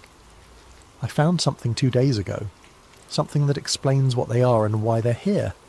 I hid it in the usual place, but I don't think that's going to matter anymore. The camera shifted slightly, and I caught a glimpse of Henry's reflection in the window glass. He looked exactly as I'd found him in that recliner, elderly, frail, wearing the same clothes he'd died in. If you're watching this tape, do not try to find the other footage. Do not ask questions about what happened to the witnesses. Do not go looking for explanations. His voice carried a weight of desperate sincerity. Just walk away. Some knowledge isn't worth having. The tape went to static. I rewound it and watched again, paying closer attention to details I'd missed the first time. The timestamp showed this had been recorded just 2 days before I'd found Henry's body, which meant he'd made this final recording knowing he was about to die. But knowing how? Natural causes, the coroner had said. Heart failure brought on by stress and age. Nothing suspicious about it. On the third viewing, I started taking notes. The license plate on the sedan was obscured, just like in Henry's notebooks. The two figures never made any gestures or movements that looked definitively human. And there was something about the way they stood that reminded me of how store mannequins were positioned. Anatomically correct, but lacking the subtle, unconscious shifts that living people made even when trying to stand perfectly still. I paused the tape when the streetlight briefly illuminated one of the faces and tried to make out features. Pale skin, sharp cheekbones, dark hair. Nothing that would seem unusual in normal circumstances, but in this context everything about them felt wrong. The rational part of my mind kept insisting that this was all explainable. Hidden camera footage from a paranoid elderly man, possibly staged, definitely biased by his preconceived notions about government conspiracies and UFO cover-ups. But another part of my mind, a part I usually tried to ignore, kept thinking about how quiet Henry's house had been. How the silence had felt oppressive, unnatural. How those blackout curtains had been installed with the kind of meticulous care that came from genuine long-term fear. I ejected the tape and sat in my living room until dawn, staring out my own windows at the empty street. No black sedans, no figures standing under streetlights. But for the first time in 3 years of living in this house, I found myself getting up every few minutes to check the locks. I went back to Henry's house the next morning with a box of blank VHS tapes and a portable television. If I was going to understand what had happened to him, I needed to see more of his documentation. The nephew in California had given the county permission to dispose of the contents as we saw fit, which meant I had legal access to everything in that basement archive. What I found was a systematic documentation of 47 years of witness intimidation that followed the same pattern with disturbing consistency. The earliest tapes, dating back to 1978, were filmed with equipment that produced grainy, unstable footage. But even in those early recordings, the same two figures appeared. Always the same black sedan. Always the same methodical approach to witnesses who had reported unexplained phenomena.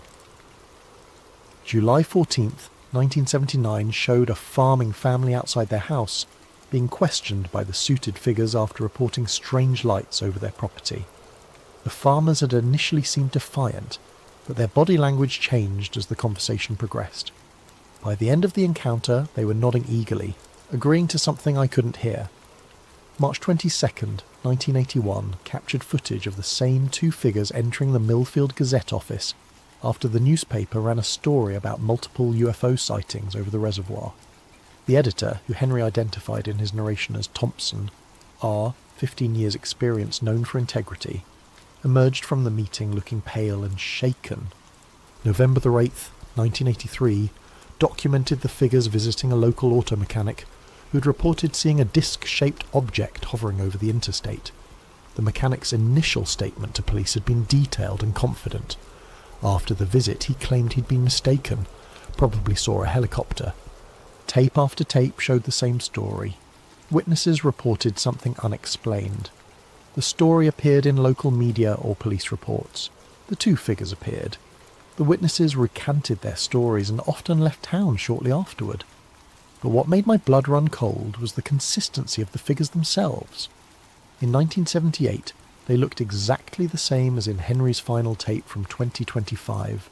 Same height, same build, same angular features when the camera caught them in the right light. 47 years, and they hadn't aged a day. I started cross-referencing Henry's notebooks with the video footage, building a timeline of incidents. The pattern was so consistent it felt almost mechanical. Day 1. Unusual sighting reported day 2 to 3. Story appears in local media or official reports.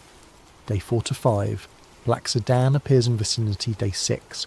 Direct contact with witnesses. Day 7. Witness recounts story day 8 to 14. Witness often relocates permanently. but the most disturbing tape was dated September 15th, 1996. This one was different from the others. Instead of filming from his car or house, Henry had positioned the camera in what looked like dense woods. Through the trees, I could see the Millfield Reservoir, its dark surface reflecting a cloudy afternoon sky. September 15th, 1996, Henry's voice whispered from behind the camera. Following up on the Patterson sighting from last week, multiple witnesses reported object emerging from water around midnight September 8th. The camera showed the shoreline, empty except for some scattered fishing equipment left by weekend anglers. Henry's breathing was audible, nervous. Been watching for 3 hours, nothing unusual until a black sedan emerged from the tree line, driving slowly along a dirt access road I hadn't noticed before. It parked near the shoreline, and the two familiar figures got out. But this time, they weren't approaching witnesses.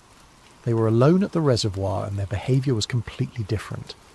Instead of their usual rigid, formal posture, they moved with fluid precision, like dancers performing a choreographed routine. They walked to the water's edge and stood perfectly still for several minutes, facing the centre of the reservoir. Then, without any visible signal or communication, they began to undress.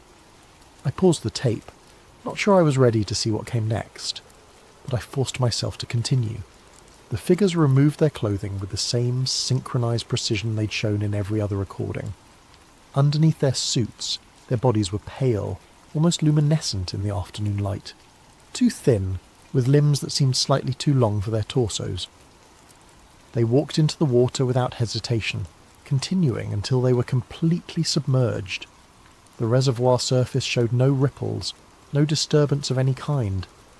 Henry's camera remained fixed on the water for the next 20 minutes of tape. Nothing happened.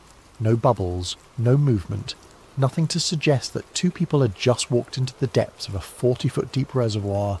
Then, at the 23-minute mark, they emerged. But they didn't surface like drowning victims or swimmers coming up for air. They simply appeared at the water's edge, as if they had materialised there. Completely dry. They dressed with the same mechanical precision and returned to their vehicle. As the black sedan drove away, Henry's whispered narration resumed. "I don't think they're human." The tape ended there. I sat in Henry's basement for a long time after that, staring at the static-filled screen and trying to process what I'd just seen. Every rational explanation I could think of fell apart under scrutiny. Special effects didn't exist in 1996 that could create that kind of footage, especially not for an amateur filmmaker using a home video camera. I looked around at the hundreds of remaining tapes and realised I'd barely scratched the surface of Henry's documentation.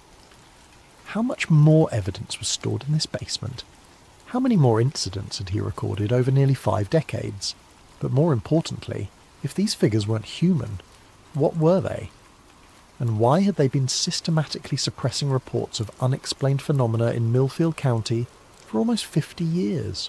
I selected 3 more tapes at random and settled in to continue watching. Outside, afternoon was fading into evening, but I barely noticed. I was beginning to understand why Henry had covered all his windows with blackout curtains. Some things were better observed from the shadows. The next tape, dated April 7th, 2001, showed the 2 figures visiting an elderly woman at her farmhouse outside town. She had reported seeing lights in formation, moving across her property for 3 consecutive nights. The footage was clearer than the earlier recordings. Henry had upgraded his equipment by then. I watched the figures approach the woman's front door with their characteristic synchronised movement.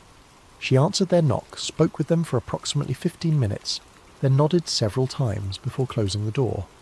3 days later, according to Henry's notes, she died of a heart attack. Natural causes, the coroner had ruled. No signs of violence or foul play.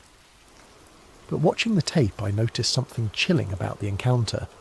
During the entire 15-minute conversation, the woman never looked directly at either of the figures. Her eyes remained fixed on a point somewhere between them, as if she was physically unable to make direct eye contact.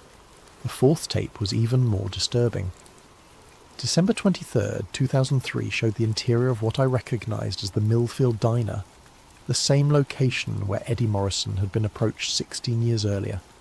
But this time, the camera was positioned inside the restaurant, apparently hidden among the decorations or equipment. The timestamp showed 11:47 p.m.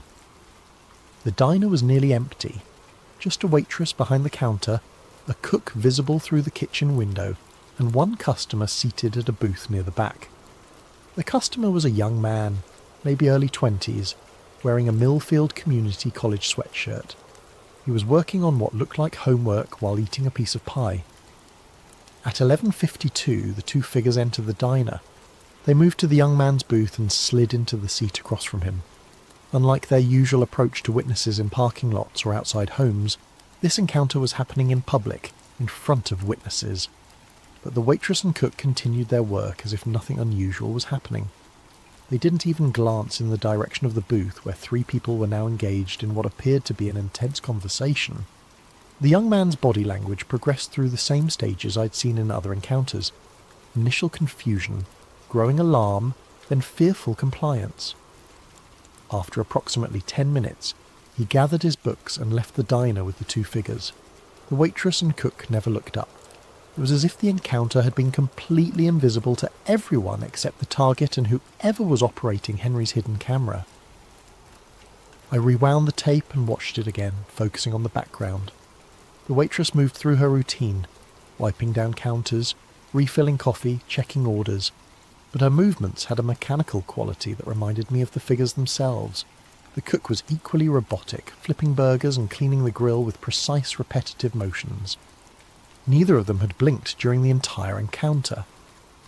The fifth and final tape I watched that day was dated August 14th, 2004, the most recent in Henry's collection, before the long gap leading up to his final recording in 2025. This one showed Henry himself. The camera was positioned to show a mirror, reflecting Henry as he sat at his kitchen table in the middle of the night. He looked younger than when I'd found his body, but already showed signs of the stress that would consume the final decades of his life. August 14th, 2004, he said to his reflection. I think I understand now what they are and why they're here. He held up a manila folder thick with documents and photographs. It took me 26 years to piece it together, but I finally have enough evidence to prove what's been happening in Millfield County. These aren't government agents. They aren't human at all. Henry opened the folder and spread its contents across the table. Even in the mirror's reflection, I could see newspaper clippings, photographs, and what looked like official documents. They're some kind of watchers. Guardians, maybe. Their job is to maintain the cover-up, to make sure that certain kinds of information never become public knowledge. They've been doing it for decades. Maybe longer. He picked up one of the photographs and held it toward the mirror. It showed the reservoir, but from an angle I didn't recognise. The water was different, clearer, with something visible beneath the surface. The reservoir isn't natural, Henry continued. It was built in 1962 over an existing site. Government records show geological anomalies in the area dating back to the 1940s. Military interest in the region, classified research projects. He set down the photograph and picked up what looked like a government document with heavy black redactions. I think they're guarding something that was discovered here decades ago, something the public can't be allowed to know about. And these two entities, they're part of whatever was found. Henry's reflection looked directly into the camera and I saw genuine terror in his eyes. I'm going to hide this evidence tomorrow. If something happens to me, if they finally decide I know too much, maybe someone will eventually piece together the truth. The tape ended with Henry beginning to repack the folder. I sat in the basement until well after dark, surrounded by decades of documentation that painted a picture so far outside normal reality that I could barely process it. But the evidence was overwhelming, consistent, methodical. Whatever Henry Mallory had discovered, he'd spent the rest of his life documenting it with the dedication of a true believer and the precision of a trained investigator. And now, 21 years later, someone had found his final message. As I packed up the tapes I'd watched and prepared to leave the basement, I noticed something I'd missed earlier. One section of shelving was completely empty, a gap where perhaps a dozen tapes should have been stored. According to the labels on either side of the empty space, the missing tapes covered the period from 2005 to 2025. 20 years of documentation gone. But gone where and when? I had a terrible suspicion that I already knew the answer. I found the final tape 3 days later, not in the basement archive, but sitting on Henry's kitchen counter, where I was certain it hadn't been before. I'd been returning to the house every day, ostensibly to complete the estate inventory, but really to continue reviewing Henry's documentation. Each time I entered, I made a mental note of how everything was positioned, a habit that had developed from 3 years of conducting welfare checks in homes where details mattered. The tape sat next to the coffee maker, labelled in Henry's familiar handwriting, October 25th, 2025. Final entry. 2 days before I'd found his body. My hands shook as I carried it down to the basement and slid it into the VHS player. The footage began immediately, showing Henry in his living room, looking directly into the camera. Behind him, every window was covered with the blackout curtains, creating a cave-like atmosphere even in what appeared to be daylight. October 25th, 2025, Henry began, his voice steady but carrying an undertone of exhaustion. This will be my final recording. They're done waiting. He gestured toward the curtained windows. They've been outside for 6 days now. Not just at night anymore. Constant surveillance. 2 shifts, different vehicles, but always the same entities. The camera angle shifted, showing Henry's view through a gap in the curtains. A black sedan sat across the street, 2 familiar figures standing beside it in the bright afternoon sun. But now there was also a dark SUV parked at the corner, with 2 more figures visible near it. 4 of them now, Henry continued. In 47 years of watching, I've never seen more than 2 at a time. Something's changed. He moved back to his chair and I could see the stress of decades etched into his face. But there was also something else, a kind of resigned determination. I need to tell you about 1977, he said. The year before I started filming. The year everything began. Henry reached for a manila folder, the same one I'd seen in his 2004 recording. July 19th, 1977. I was working construction on the new water treatment facility. Standard job, nothing unusual about it. But we were digging foundation trenches near the old reservoir when we hit something that wasn't on any of the geological surveys. He opened the folder and pulled out a black and white photograph that he held toward the camera. It showed what looked like an excavation site, with several men in hard hats standing around a deep trench. Metal, Henry said, but not like any metal we'd ever seen. Dark, almost black, with a surface that seemed to absorb light instead of reflecting it. The shape was geometric, perfect angles, mathematical precision, obviously artificial. He set down the photograph and picked up what appeared to be an official document. Foreman called the county engineer called the state called someone in Washington. By the next morning, we had federal agents on site telling us the excavation was being classified under national security.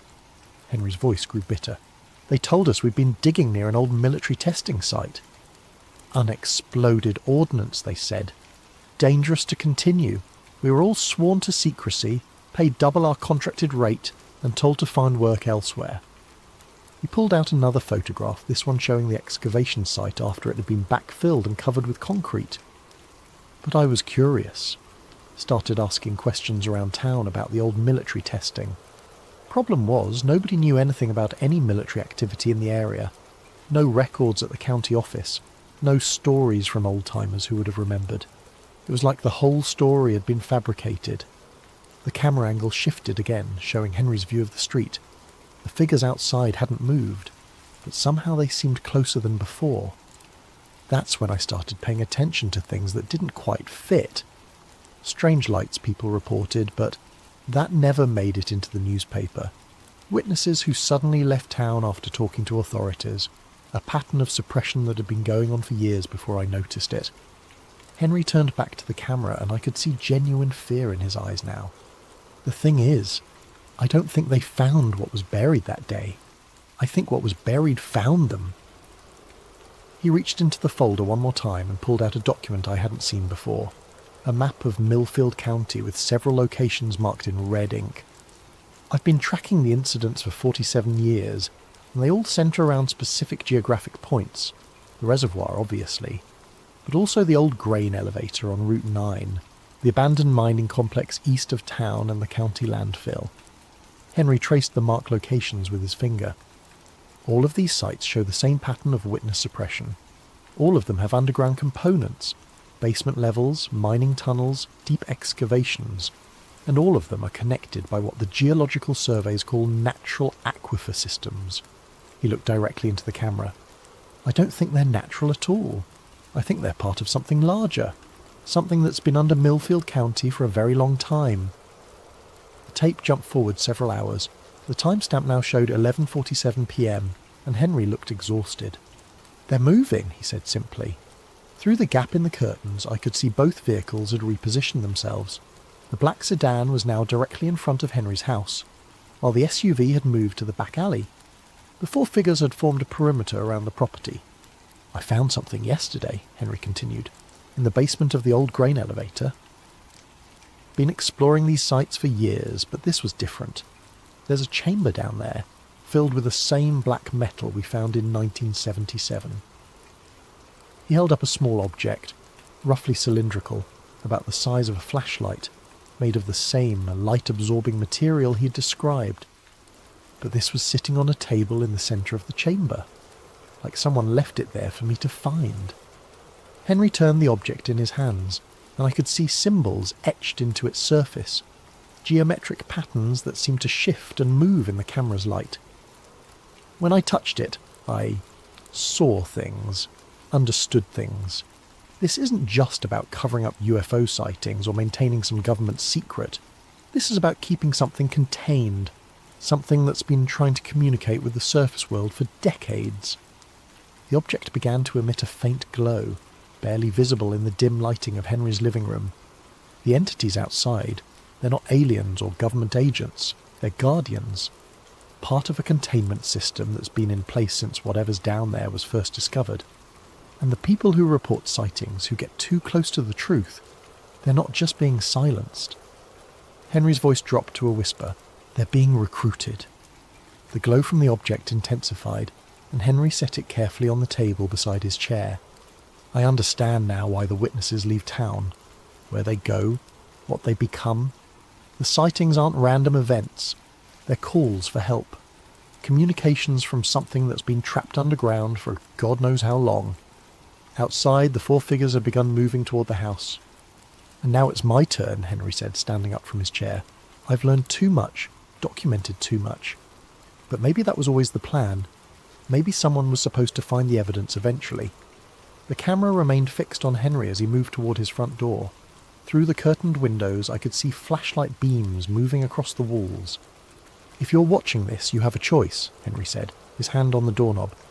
"You can try to expose what I've discovered, publish the tapes, contact the media, get the truth out there.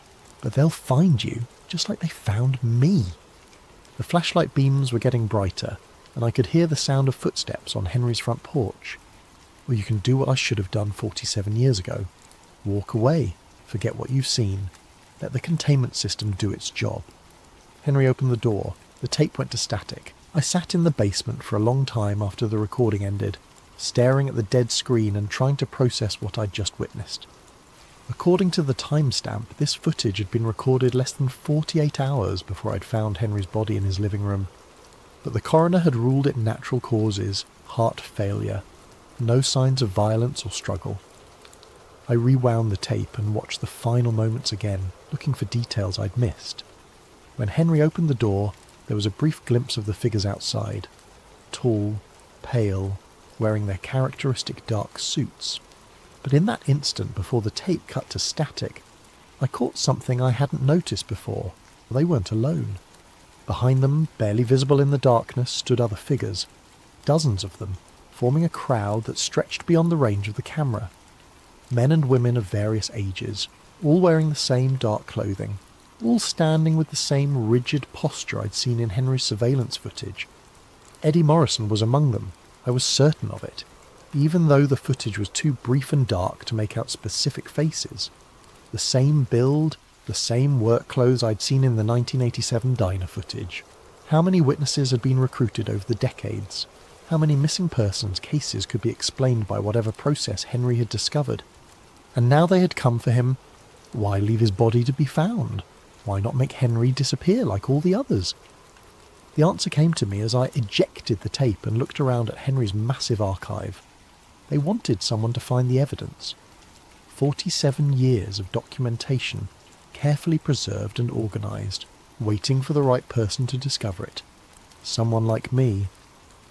I turned off the basement lights and climbed the stairs, the final tape clutched in my hand. At the top I paused and looked back down into the darkness.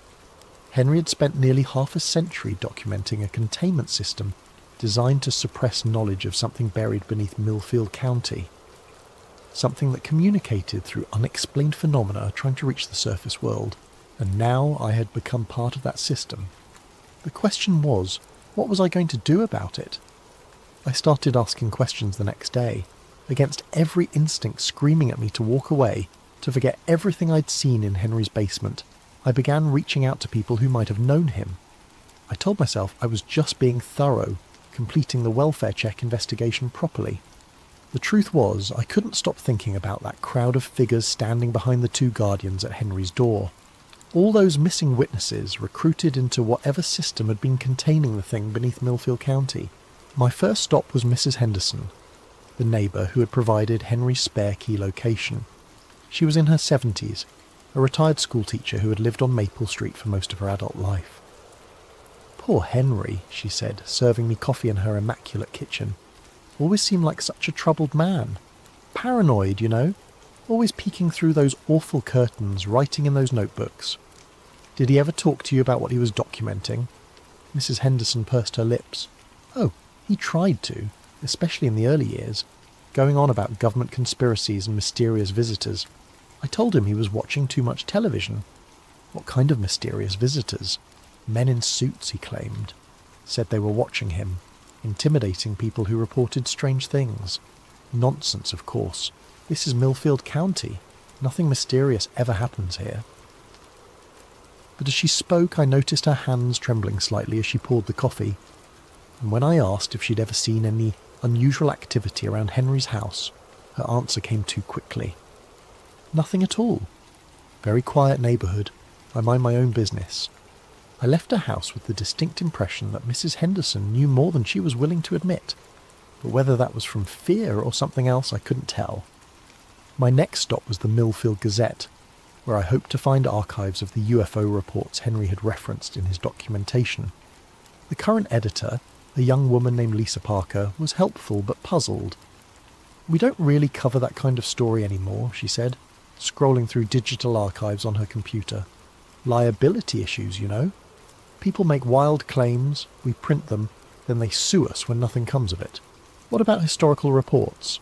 Say from the 1980s or 1990s. Lisa frowned at her screen.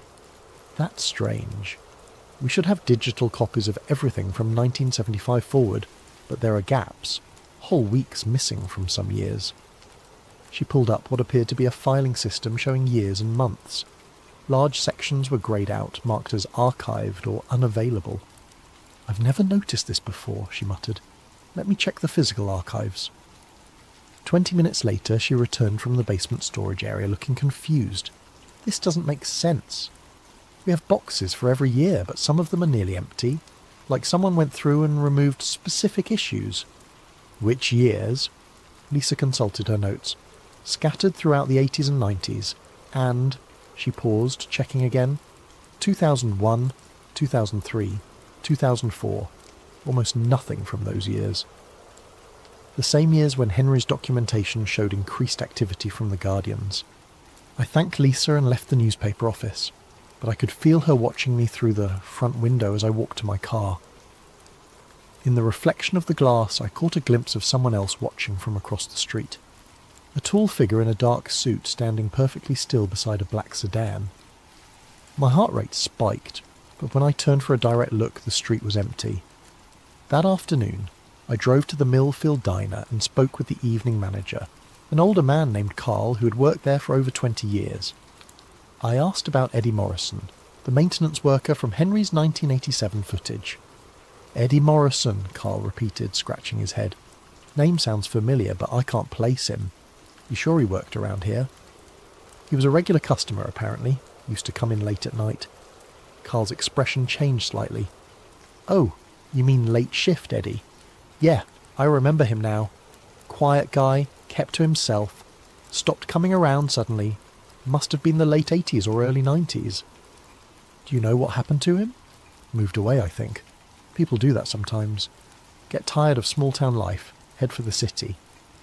But Carl avoided eye contact as he spoke, and his voice carried the same forced casualness I'd heard from Mrs. Henderson. I ordered coffee and sat in the same booth where I'd seen Eddie Morrison confronted by the Guardians. The diner felt normal. Typical small-town restaurant with checkered floors and outdated decor. But I found myself studying the other customers, looking for signs of the mechanical behaviour I'd seen in Henry's footage. Nothing seemed unusual until I got up to leave. As I paid my bill, I noticed Carl watching me with an intensity that seemed out of proportion to a simple customer interaction. When our eyes met, he looked away quickly, but not before I caught something in his expression that looked like recognition, like he knew exactly why I was asking questions about Eddie Morrison.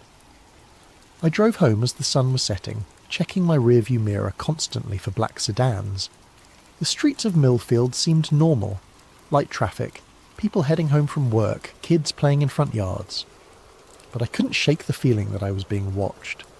That feeling intensified when I pulled into my driveway. Sitting on my front porch was a manila envelope with my name written on it in block letters. No postmark, no return address. Someone had delivered it by hand. Inside was a single sheet of paper with a typed message. Stop asking questions about Henry Mallory. Some knowledge is dangerous. This is your only warning. Below the text was a photograph, a black and white image showing me leaving the newspaper office that afternoon. In the background, barely visible in the shadow of a building, stood two tall figures in dark suits. I went inside and deadbolted the door, then checked every window to make sure they were locked. The rational part of my mind insisted that this was just someone playing an elaborate prank, perhaps inspired by Henry's well-known paranoia. But the photograph was real, and the timing, delivered within hours of my investigation, suggested a level of surveillance that went far beyond anything a prankster could manage. I made dinner but couldn't eat it. Every sound outside made me jump. Cars passing, neighbours talking, the wind moving through the trees, normal suburban noises that suddenly felt threatening. Around 10 p.m, I turned off all the lights and peered through my living room curtains at the street outside. A black sedan was parked across from my house.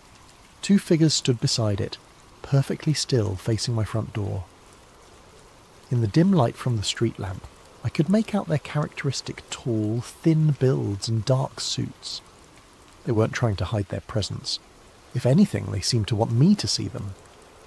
I watched for an hour and they never moved, never spoke to each other, never showed any of the restless behaviours that normal surveillance teams would display during a long watch. At 11:15, I decided to test them.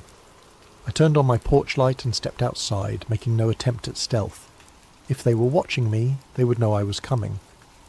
The moment I appeared on my porch, both figures turned their heads toward me with mechanical precision. Even from across the street I could see their pale faces and dark eyes. They stood perfectly aligned, like mirror images of each other. "Can I help you?" I called out, surprised by how steady my voice sounded.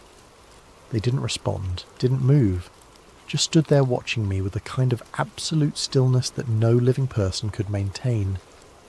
I took a step toward the street, and they both took a step backward, maintaining the exact same distance between us.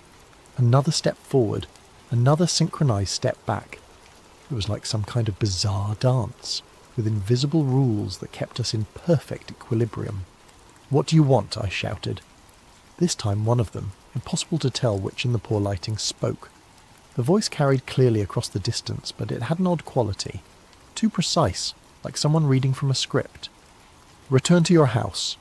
Discontinue your investigation. This is your final warning." The words were completely clear, but something about them felt wrong. The cadence was off. as if the speaker was mimicking human speech without fully understanding its natural rhythm. What happened to Henry Mallory? Mr. Mallory chose to join the containment protocol. The same choice is available to you.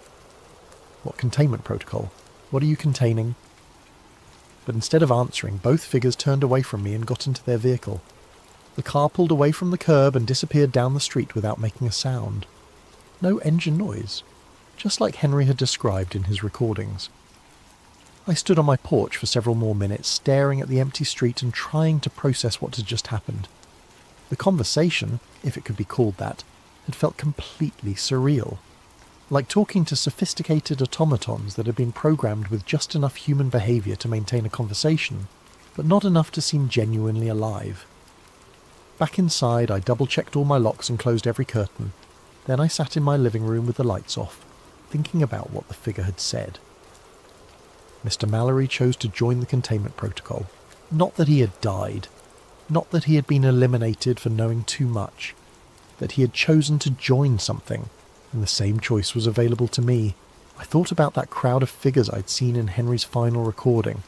All those missing witnesses standing behind the Guardians like a silent army. Had they all made the same choice? And if so, what exactly were they containing? Outside, the street remained quiet, but I had the distinct feeling that this was far from over. I didn't sleep that night. Instead, I sat in my darkened living room, periodically checking the windows for any sign of the black sedan's return. Around 3 a.m, I made a decision that would have seemed insane just a week earlier. I was going to document everything just like Henry had. If something happened to me, if I chose to join the containment protocol or simply disappeared like so many witnesses before me, at least there would be a record. I set up my smartphone to record and positioned it on the coffee table, where it could capture both me and the view out my front window. Then I began to tell my story, starting with the welfare check that had led me to Henry Mallory's basement archive. I talked for 2 hours, describing everything I'd seen in his recordings, the pattern of witness intimidation, the strange behaviour of the Guardians, and my own growing certainty that something had been hidden beneath Millfield County for decades. When I finished, I uploaded the video to 3 different cloud storage services and emailed copies to friends in other states. If the Guardians could scrub newspaper archives and make entire video channels disappear overnight, I wanted to make sure this record would be harder to erase. The next morning, I drove to the one location Henry had mentioned that I hadn't yet visited, the old grain elevator on Route 9. The structure had been abandoned for at least 20 years, a massive concrete tower surrounded by rusted storage silos and overgrown with weeds. A chain-link fence topped with barbed wire surrounded the property, but age and weather had created several gaps large enough to slip through. I parked a half-mile away and approached on foot, carrying a flashlight and the smartphone I'd used for my recording the night before. If Henry had found something in the basement of this building, I needed to see it for myself. The main elevator building was 4 stories tall, with broken windows and graffiti covering most of the accessible surfaces. But what I was looking for would be underground, in the basement levels that Henry had mentioned. I found a service entrance on the north side of the building that had been secured with a padlock very similar to the one on Henry's basement door. The lock was old and rusted, and it gave way after several minutes of work with a crowbar I'd brought from my car. The door opened onto a concrete stairwell that descended into absolute darkness. My flashlight beam revealed steps leading down at least 2 levels, with water-stained walls and the musty smell of long abandonment. The first basement level was what I'd expected. Old machinery, storage rooms filled with obsolete equipment, the normal detritus of an industrial facility that had been shut down decades ago. But at the far end of the main corridor I found another stairwell leading deeper underground. This second basement was different. The walls were made of the same black metal Henry had described from the 1977 excavation. Smooth, geometrically precise surfaces that seemed to absorb my flashlight beam rather than reflect it. The corridor extended in both directions beyond the range of my light, but I could see doorways at regular intervals. I chose the left corridor and began exploring. The first door I came to was standing open, revealing a circular chamber about 20 feet in diameter. The walls, floor and ceiling were all made of the same light-absorbing material, covered with intricate geometric patterns that seemed to shift and move in my flashlight beam. In the centre of the room sat a table, or what I assumed was a table. It was integrated into the floor, rising from the black metal surface like it had been grown rather than built. On top of it lay several objects similar to the cylindrical device Henry had shown in his final recording. I approached carefully, recording everything with my phone. The objects were warm to the touch, despite the cold temperature of the underground chamber. As I picked up one of them, symbols began to appear on its surface, the same geometric patterns that covered the walls. Then I heard voices, human voices coming from deeper in the corridor. Multiple people engaged in what sounded like a conversation, though I couldn't make out words from this distance. I turned off my flashlight and followed the sound, using my phone's screen to provide just enough illumination to avoid walking into walls. The voices grew clearer as I approached, and I began to recognise what I was hearing. It was Henry's voice, along with others I didn't recognise, all speaking in the same measured, precise cadence I'd heard from the guardian outside my house the night before. The corridor ended in a much larger chamber, this one filled with what looked like workstations. Dozens of people sat at tables similar to the one I'd found in the smaller room, all handling the cylindrical objects, all speaking in those same careful, scripted voices. I recognised several faces from Henry's documentation. Eddie Morrison was there, looking exactly as he had in the 1987 diner footage, despite nearly 40 years having passed. The young college student from the 2003 recording sat at a nearby table, also unchanged by time, and at the centre of the chamber, directing the activities with quiet authority, was Henry Mallory. He looked up from his work as I entered the chamber, and our eyes met across the room. For a moment his expression showed a flicker of the man I'd seen in the basement recordings. Frightened, desperate, human. Then it shifted to the same blank efficiency I'd observed in all the others. "Jamie," he said, his voice carrying that odd precision, "we've been expecting you." I took an involuntary step backward, but found my path blocked by two familiar figures.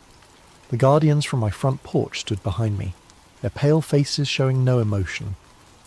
"You have questions," Henry continued, standing up from his workstation. "That's natural. I had questions too when I first discovered this place." "What is this?" I managed to ask. "What are you doing down here?" "We're maintaining the containment," Henry said, gesturing around the chamber, "preventing the surface world from learning about what lies beneath. It's important work. Necessary work." "You're dead," I said. "I found your body. The coroner ruled it natural causes." Henry smiled, but it was wrong somehow. Too wide, too controlled. Death is just another transition, another form of service. We who have learned too much, who have seen too much, were given the opportunity to become part of the solution instead of part of the problem. Around the chamber, the other workers continued their activities with mechanical precision. No one looked up from their tasks. No one showed any curiosity about my presence or the conversation taking place.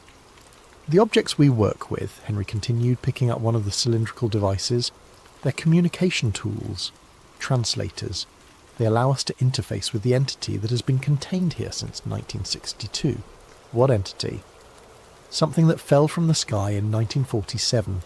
Something that the government tried to study and couldn't understand. They built the reservoir over the crash site, thinking they could contain it with water and concrete. But it continued to communicate, continued to try to reach the surface world." Henry held up the device, and symbols began appearing on its surface. Every UFO sighting, every unexplained phenomenon reported in this county, their attempts at communication, messages trying to reach someone who could understand, and every time someone got too close to the truth, the containment protocol was activated. "So you silence them, make them disappear." "We recruit them," Henry corrected. "We give them the opportunity to understand, to become part of something larger than themselves." Around the chamber I could see dozens of workstations, each occupied by someone who had supposedly disappeared over the past several decades, all working with the same focused determination, all speaking in the same precise cadence. "What's it like?" I asked. "Being part of this containment protocol?" Henry's expression flickered again, and for just a moment I saw genuine emotion there. Fear, sadness, regret, "It's peaceful," he said, but his voice wavered slightly. "No more questions, no more uncertainty, just purpose." But as he spoke, I noticed something that chilled me more than anything I'd seen so far. Tears were running down Henry's face, even as he smiled and spoke about peace and purpose. The containment protocol hadn't just recruited him, it had trapped him. All of them. "I don't want to join," I said. "That's what I said," Henry replied, "but you will, eventually. The alternative is much worse." The two guardians stepped closer and I felt their cold hands on my shoulders, but instead of forcing me toward one of the workstations, they simply stood there, waiting. "The choice is yours," Henry said. "Join the containment protocol willingly and maintain some small part of who you were. Resist and become something else entirely." I looked around the chamber at all the missing witnesses, all the people who had supposedly chosen to join this underground operation. None of them looked up. None of them showed any sign of individual will or personality. But Henry's tears told a different story. "There's a third option," I said, "which is, I leave. I walk out of here. I never speak of what I've seen." Henry shook his head. "Too late for that. You've seen too much, learned too much. The containment protocol cannot allow that knowledge to exist outside our control." But even as he spoke, I could see doubt in his eyes, and I realized something that might be important. "You want me to choose the third option," I said. "You're hoping I'll find a way out that you couldn't." Henry's smile faltered completely. "Don't," he whispered. "Don't give them any reason to doubt your compliance." But it was too late. The guardians had heard, and their grip on my shoulders tightened. As they began to guide me toward an empty workstation, I made my own choice. I ran. I made it as far as the first basement level before they caught me. The guardians moved with inhuman speed, their footsteps completely silent on the concrete floors. When they grabbed me again, their hands were no longer cold. They burned like ice, and I could feel something changing in my body wherever they touched. They dragged me back to the chamber where Henry and the others continued their work, seemingly oblivious to my attempted escape. But as the guardians forced me into a chair at an empty workstation, Henry looked up from his own work and met my eyes. "I'm sorry," he said, and this time his voice sounded completely human. "I tried to warn you." One of the guardians placed a cylindrical device in my hands.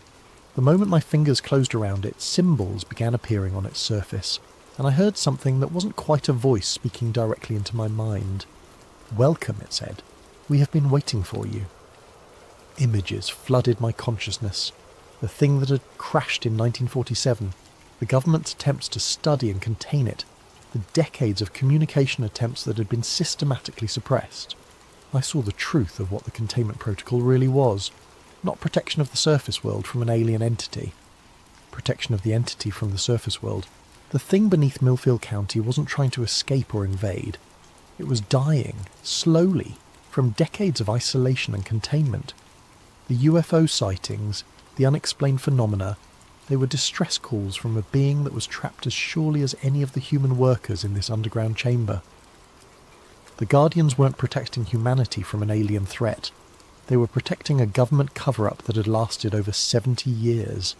"Help us," the voice continued, "help us return home." And suddenly I understood what my real choice was. I could join the containment protocol, become another worker in this underground facility, and spend whatever remained of my existence helping to maintain a lie that served no one. Or I could help the entity do what it had been trying to do for decades, communicate with the outside world. I looked around the chamber at all the people who had been recruited over the years.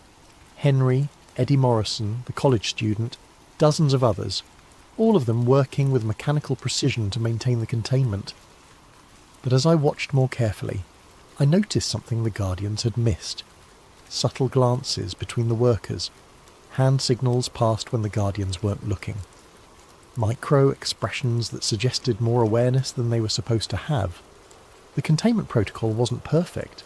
Some part of these people's original personalities remained, buried beneath the compulsion to serve but not entirely destroyed, including Henry. When our eyes met again, he gave an almost imperceptible nod towards something behind me. I glanced back without moving my head and saw what he was indicating.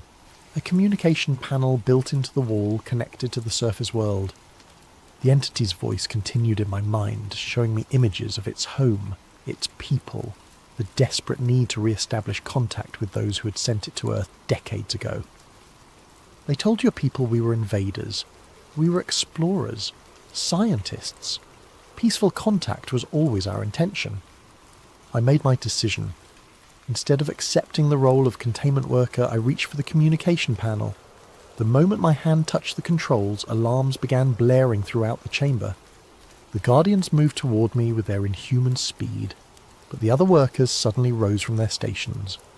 For the first time since I'd entered this underground facility, they acted like human beings instead of automatons. Eddie Morrison tackled one Guardian while the college student disabled another. Henry himself moved to help me with the communication equipment. "Hurry," he said, his voice urgent and completely human now. "The compulsion is strong. We can't fight it for long." I input the emergency broadcast codes I'd learned during my county training, patching the chamber's communication system into every radio and television frequency in the area. Then I stepped back and let the entity speak for itself. The broadcast lasted exactly 17 minutes. 17 minutes of first contact, broadcast live across 3 counties.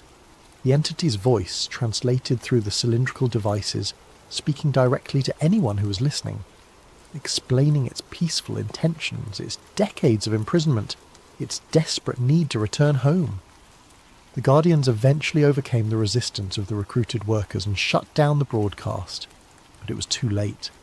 The truth was out there, recorded on hundreds of devices, witnessed by thousands of people.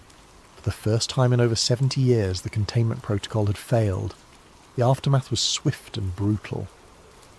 Within hours, the entire underground facility was evacuated by federal agents. The recruited workers, including Henry, were transferred to undisclosed locations. The grain elevator was demolished and the site covered with concrete. Official sources claimed the broadcast had been an elaborate hoax, possibly connected to terrorist activity. Anyone who tried to share recordings found their files corrupted or their accounts suspended. The story disappeared from news coverage within 48 hours, but not completely. I escaped during the evacuation, slipping away while the agents were focused on securing the facility and transporting the workers. I had 17 minutes of audio from the entity's broadcast saved on my phone, and copies hidden in cloud storage accounts the authorities hadn't yet discovered. More importantly, I had the truth. The entity had provided coordinates for its homeworld, mathematical proofs of its peaceful intentions, and detailed information about technologies that could revolutionize human understanding of physics and space travel.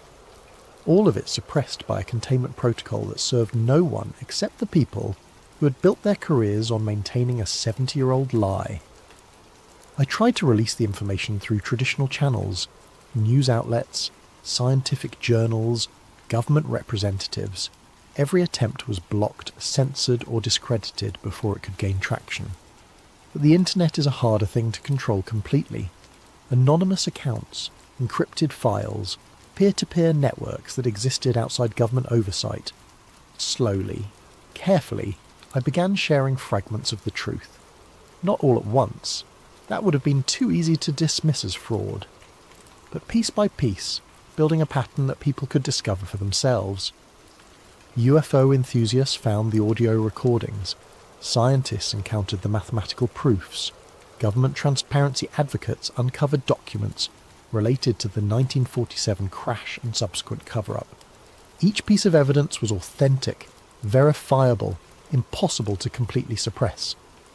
3 months after the failed containment protocol, a new pattern began emerging. Instead of isolated sightings that could be dismissed or intimidated into silence, coordinated contact events started occurring worldwide.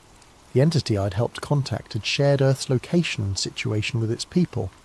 First contact wasn't a single event. It was an ongoing process that no government could control or contain. I still live in Millfield County, though I've moved to a different house on the other side of town. Sometimes I see black sedans in my neighbourhood, and occasionally I notice figures in dark suits watching me from a distance. But they don't approach anymore.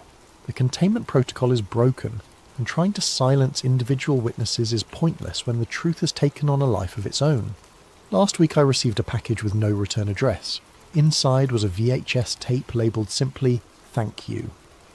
The footage showed Henry Mallory sitting in what appeared to be a comfortable room with large windows overlooking a garden. He looked peaceful, genuinely relaxed for the first time in any recording I'd seen.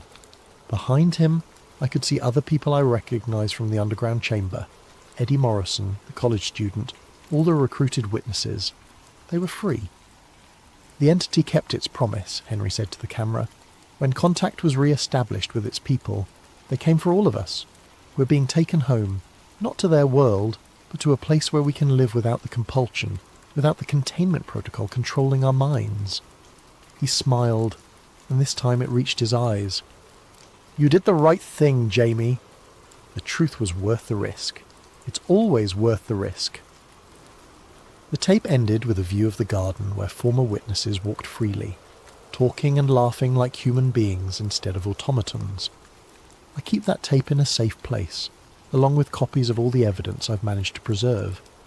Not because I think anyone will try to take it from me, the time for that kind of suppression has passed, but because it reminds me that even the most carefully constructed lies eventually fall apart when confronted with enough truth.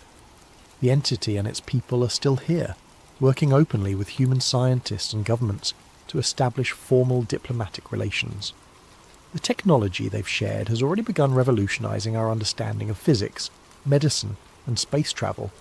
And somewhere in the files of a dozen different agencies, there are records of the people who spent 70 years maintaining a containment protocol that served no purpose except to protect the careers of those who had created it. Henry Mallory was right about one thing. They never do leave you alone once you've learned too much. But sometimes, if you're very careful and very lucky, you can make sure the truth survives long enough to set everyone free, including yourself. The blackout curtains are gone from my windows now. I sleep with the lights off and the doors unlocked. The shadows no longer hide watchers, and the silence is just silence. But every night before I go to bed, I look up at the stars and remember that we're not alone anymore, and that's a truth worth any price.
Before we begin, I just wanted to thank Todd Rockwell for this story idea.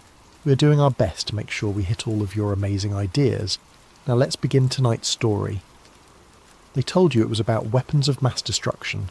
They told you it was about oil, about democracy, about removing a dictator from power. They showed you the satellite photos, the intelligence briefings, the stern-faced generals pointing at maps. They gave you every reason except the real one. Because the real reason was buried 3,000 years ago, beneath the sands of ancient Mesopotamia, in a city older than the pyramids. A reason so extraordinary that it could never be spoken aloud, never written in official reports, never acknowledged by any government on Earth. On March 20th, 2003, when the first missiles streaked across the night sky toward Baghdad, cameras around the world captured the moment. Shock and awe, they called it. The beginning of Operation Iraqi Freedom. But while the world watched explosions light up the capital, something else was happening 400 kilometers to the south. In the ancient city of Ur, under cover of darkness and total media blackout, the first American Special Forces teams were already on the ground. Not in Baghdad, not securing oil fields, not hunting weapons caches. They were surrounding a massive stepped pyramid called the Ziggurat of Ur, and they were there for something that had been waiting in the darkness for 3 millennia. This is the story they never wanted you to know. A story that connects British archaeologists to ancient Sumerian kings, that links Saddam Hussein's megalomania to America's most classified military operations. A story of discovery, obsession, and a technology so advanced that it shouldn't exist at all. Thank you to Todd Rockwell for bringing this story to light. What follows is the truth they buried beneath the history books. Welcome to Ur. Welcome to the real reason for the war. Chapter 1. The Discovery. Southern Iraq. 1927. The sun beat down mercilessly on the excavation site, turning the ancient sand into something that felt like powdered glass against exposed skin. Leonard Woolley wiped his brow with a handkerchief, already soaked through with sweat, and bent closer to the tomb entrance his team had just uncovered. At 47 years old, Woolley had already made his reputation as one of Britain's finest archaeologists. He had excavated in Egypt, worked at Carchemish in Syria, and now he was leading the joint British Museum and University of Pennsylvania expedition to Ur, the legendary city of Abraham. They had been digging for 3 seasons, uncovering the remains of one of humanity's first great civilizations, but nothing had prepared him for what lay beneath the royal cemetery. The tomb of what they would later identify as Queen Puabi had yielded treasures beyond imagination. Gold headdresses, lapis lazuli beads, silver harps with gold bulls' heads, the skeletal remains of attendants who had apparently followed their queen into death with cups of poison still clutched in their bony fingers. It was a find that would make headlines around the world, but it was what Woolley found in a sealed chamber beneath the main burial that troubled him. His assistant, a young man named Thomas, called out from the darkness of the tomb entrance. His voice echoed strangely off the mud brick walls, carrying a note of excitement tinged with something else. Concern, perhaps, or fear. Woolley descended carefully, his lamp casting wild shadows as he made his way through the narrow passage. The air grew cooler as he went deeper, and there was a smell he couldn't quite place. Not the mustiness of ancient death or the mineral scent of disturbed earth. Something else. Something almost metallic. Thomas stood at the entrance to the lower chamber, his face pale despite his desert tan. He held up a fragment of something that caught the lamplight in a way that made Woolley's breath catch. It was metal, but like no metal that should exist in a tomb dated to approximately 2600 BC. The fragment was roughly triangular, about the size of a man's palm, and its surface had a peculiar quality. Not corroded despite thousands of years underground, not oxidized. Almost mirror-smooth in places, with what appeared to be geometric patterns etched into its surface with impossible precision. Woolley took the fragment carefully, noting its surprising weight. Heavier than gold, lighter than lead. The patterns weren't decorative. They were too regular, too precise. They reminded him of something, though he couldn't quite place it. Mathematical, perhaps, or technical. He looked past Thomas into the chamber beyond and felt his pulse quicken.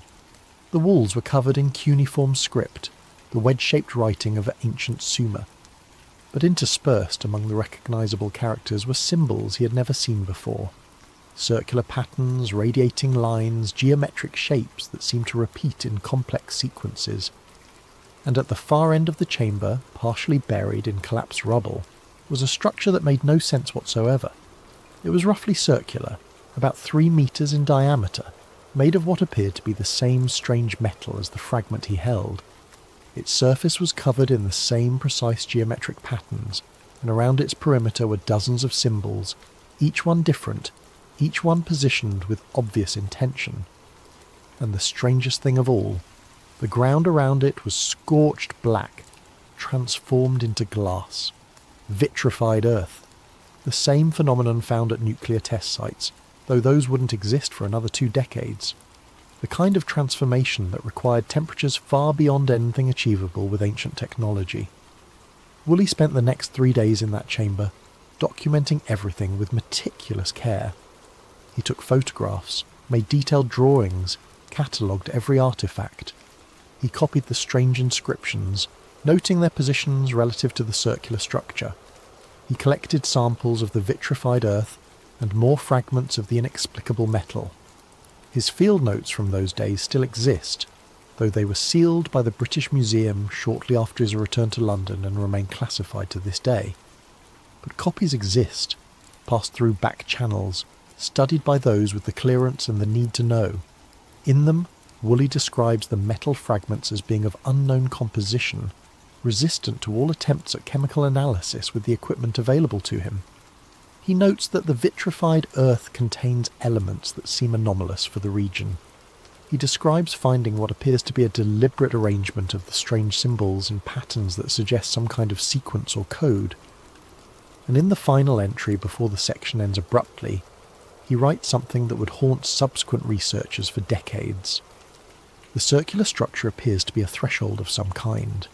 Its purpose remains unclear, but the inscription suggests it was considered a pathway to the realm of the gods. The evidence of extreme heat indicates it may have been activated at some point in antiquity. Further study is urgently required. That further study never happened, at least not officially. Within weeks of Woolley's return to England, the chamber was quietly reburied.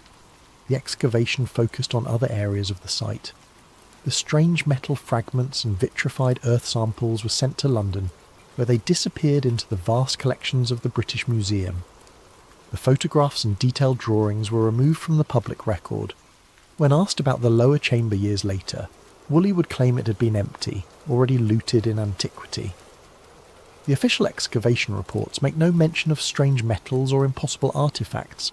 The circular structure, the vitrified earth, the unknown symbols, all of it vanished from the historical record as if it had never existed. But someone, somewhere, had taken note. Because the files were sealed with a notation that appeared on only the most sensitive documents in British government archives, national security interest. The question was, whose national security? And what exactly had Leonard Woolley found beneath the sands of Ur that was so dangerous it had to be hidden from the world? The answer would remain buried for another 50 years. Chapter 2. The Obsession. Baghdad, Iraq, 1979. Saddam Hussein stood on the balcony of the Republican Palace and looked out over the city that would become his kingdom. At 42 years old, he had just manoeuvred himself into the presidency through a combination of political cunning and ruthless elimination of rivals. Iraq was his now, to shape as he saw fit. But Saddam did not see himself as merely another modern dictator. In his mind, he was the heir to a legacy that stretched back thousands of years, to the very dawn of civilization itself. He was Nebuchadnezzar reborn, the modern incarnation of the great Babylonian king who had built empires and defied the world. This was not metaphor to him. This was truth. Within months of taking power, Saddam initiated an ambitious program to reconstruct the ancient sites of Mesopotamia. Millions of dollars poured into archaeological projects across Iraq. The ruins of Babylon were to be rebuilt, brick by brick, with each brick stamped with his name just as Nebuchadnezzar had done millennia before. The ziggurat of Ur would be restored. The glory of ancient Iraq would rise again under his rule. But there was another reason for his interest in the ancient sites, one that few people knew about and even fewer understood. Saddam had obtained copies of certain documents, British documents sealed and classified, that had made their way through various intelligence channels into Iraqi hands. Documents that described Leonard Woolley's discoveries at Ur in meticulous detail.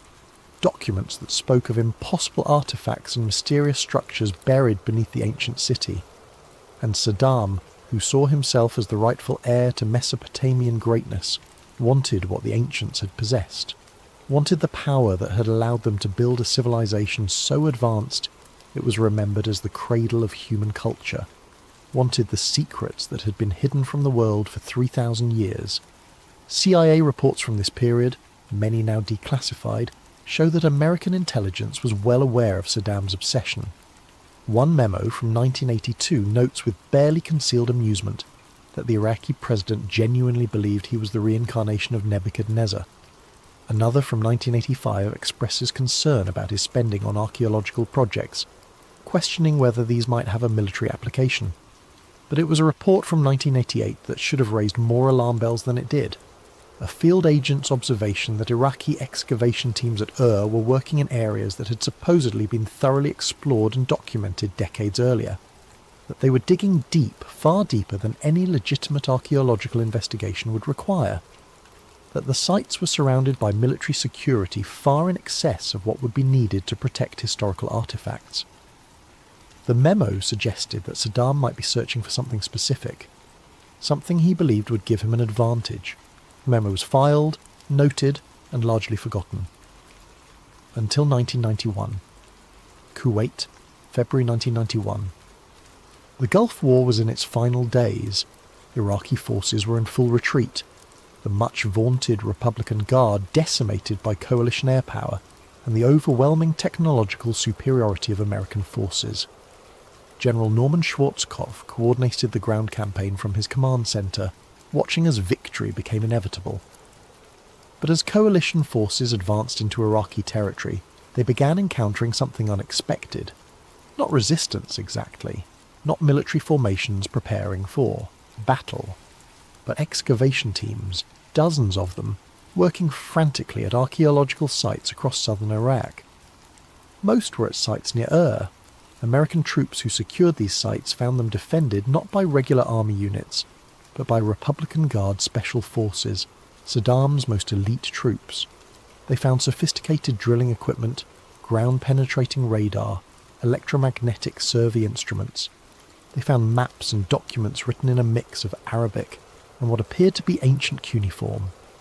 They found evidence of excavations going down 30, 40, even 50 metres below the surface, and they found the Iraqi teams trying desperately to destroy their own records before retreating. General Schwarzkopf received reports about these discoveries and immediately classified them at the highest level.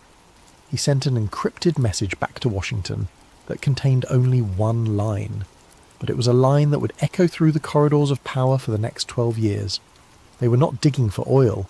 The recovered documents and equipment were shipped back to the United States under total secrecy. The excavation sites were photographed, documented, and then deliberately collapsed and buried. The American troops who had secured them were reassigned, scattered to different units, made to sign non-disclosure agreements that came with dire warnings about the consequences of breaking them. And in classified briefing rooms in Washington, analysts began piecing together what Saddam had been searching for, what he might have found, and whether whatever lay beneath Ur was dangerous enough to warrant action. The conclusion was unanimous. They needed to know more. They needed to understand what Saddam had discovered, and most importantly, they needed to make absolutely certain that whatever was buried beneath those ancient sands never fell into the wrong hands. But in 1991, with the war over and Saddam still in power, there was nothing they could do. They had to wait. They had to watch. They had to be ready to act when the opportunity came. That opportunity would come 12 years later, and when it did, they would be prepared. Chapter 3. The Blackout. Tel Al-Ubaid, Iraq, August 1998.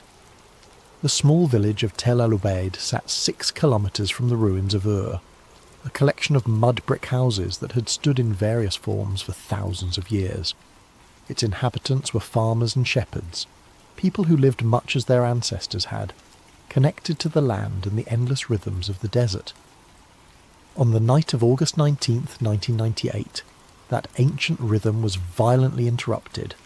It began just after sunset.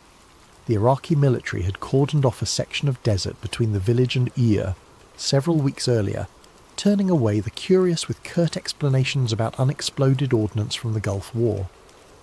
Locals knew better. They had seen the trucks, the equipment, the constant movement of personnel.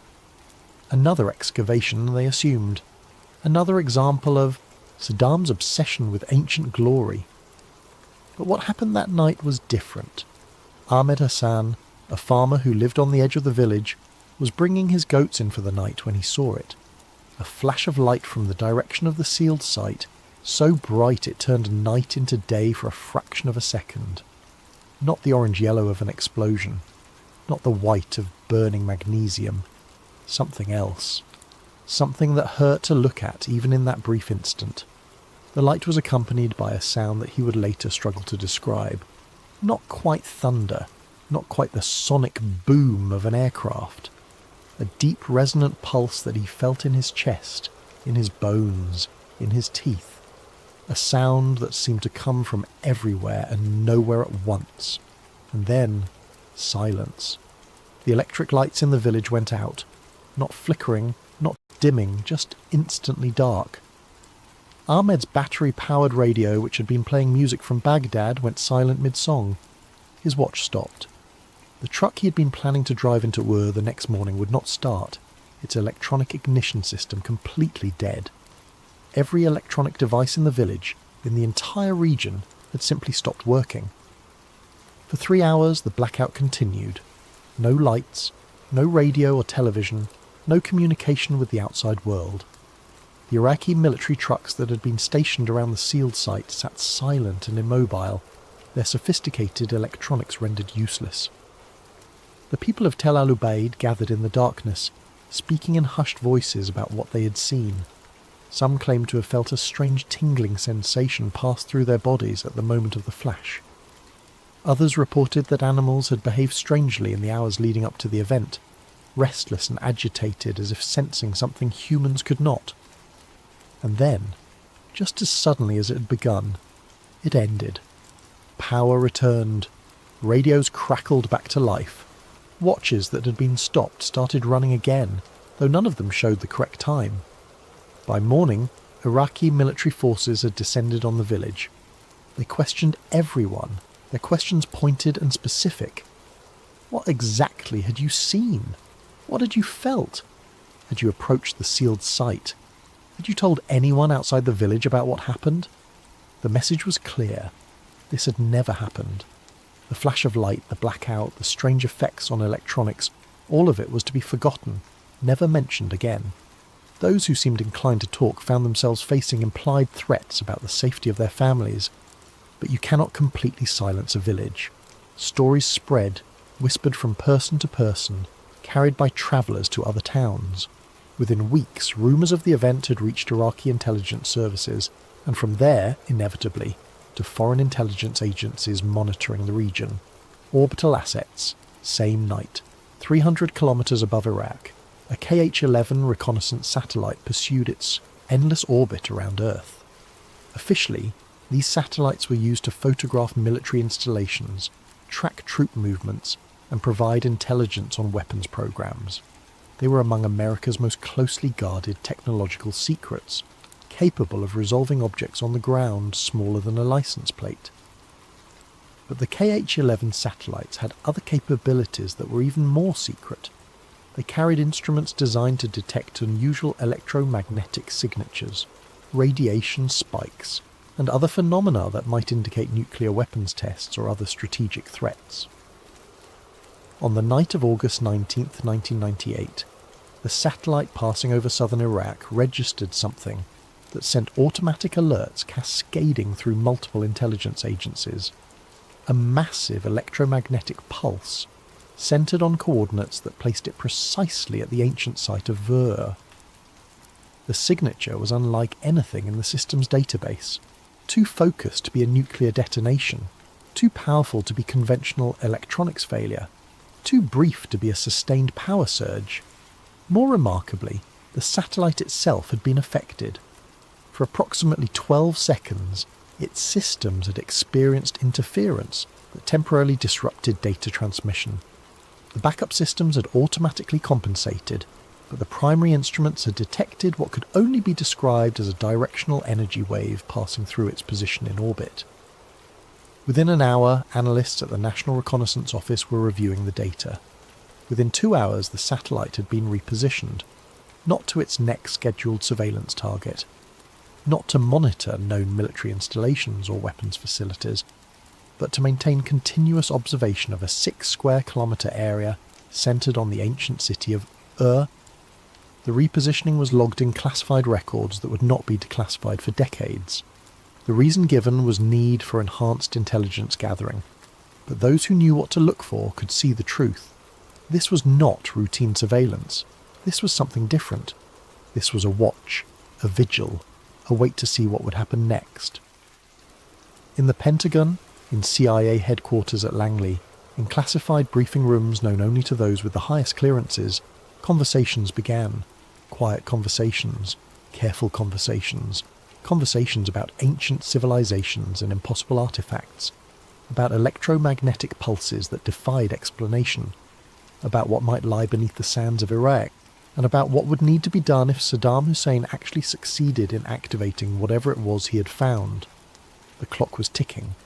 They did not know how much time they had, but they knew one thing with certainty. Whatever was happening in Iraq, it could not be allowed to continue. The question was no longer if they would act. It was when. Chapter 4.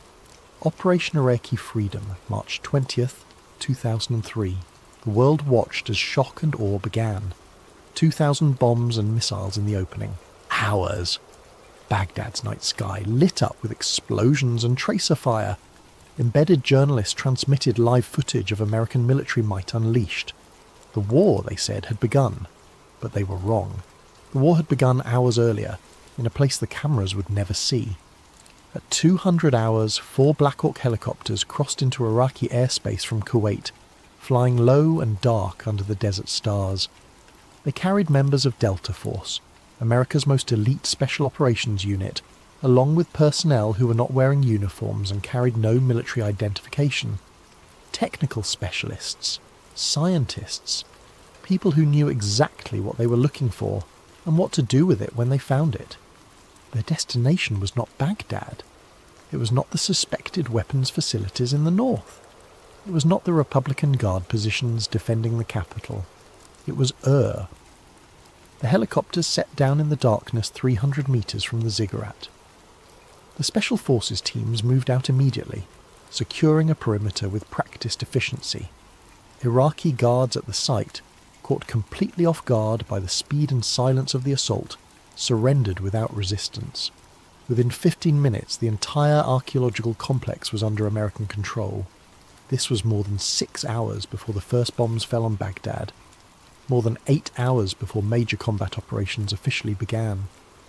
But for the teams on the ground at Ur, the operation had already achieved its primary objective: secure the site, ensure nothing could be destroyed or moved, and most critically, make certain that whatever Saddam had been excavating remained intact and under American control.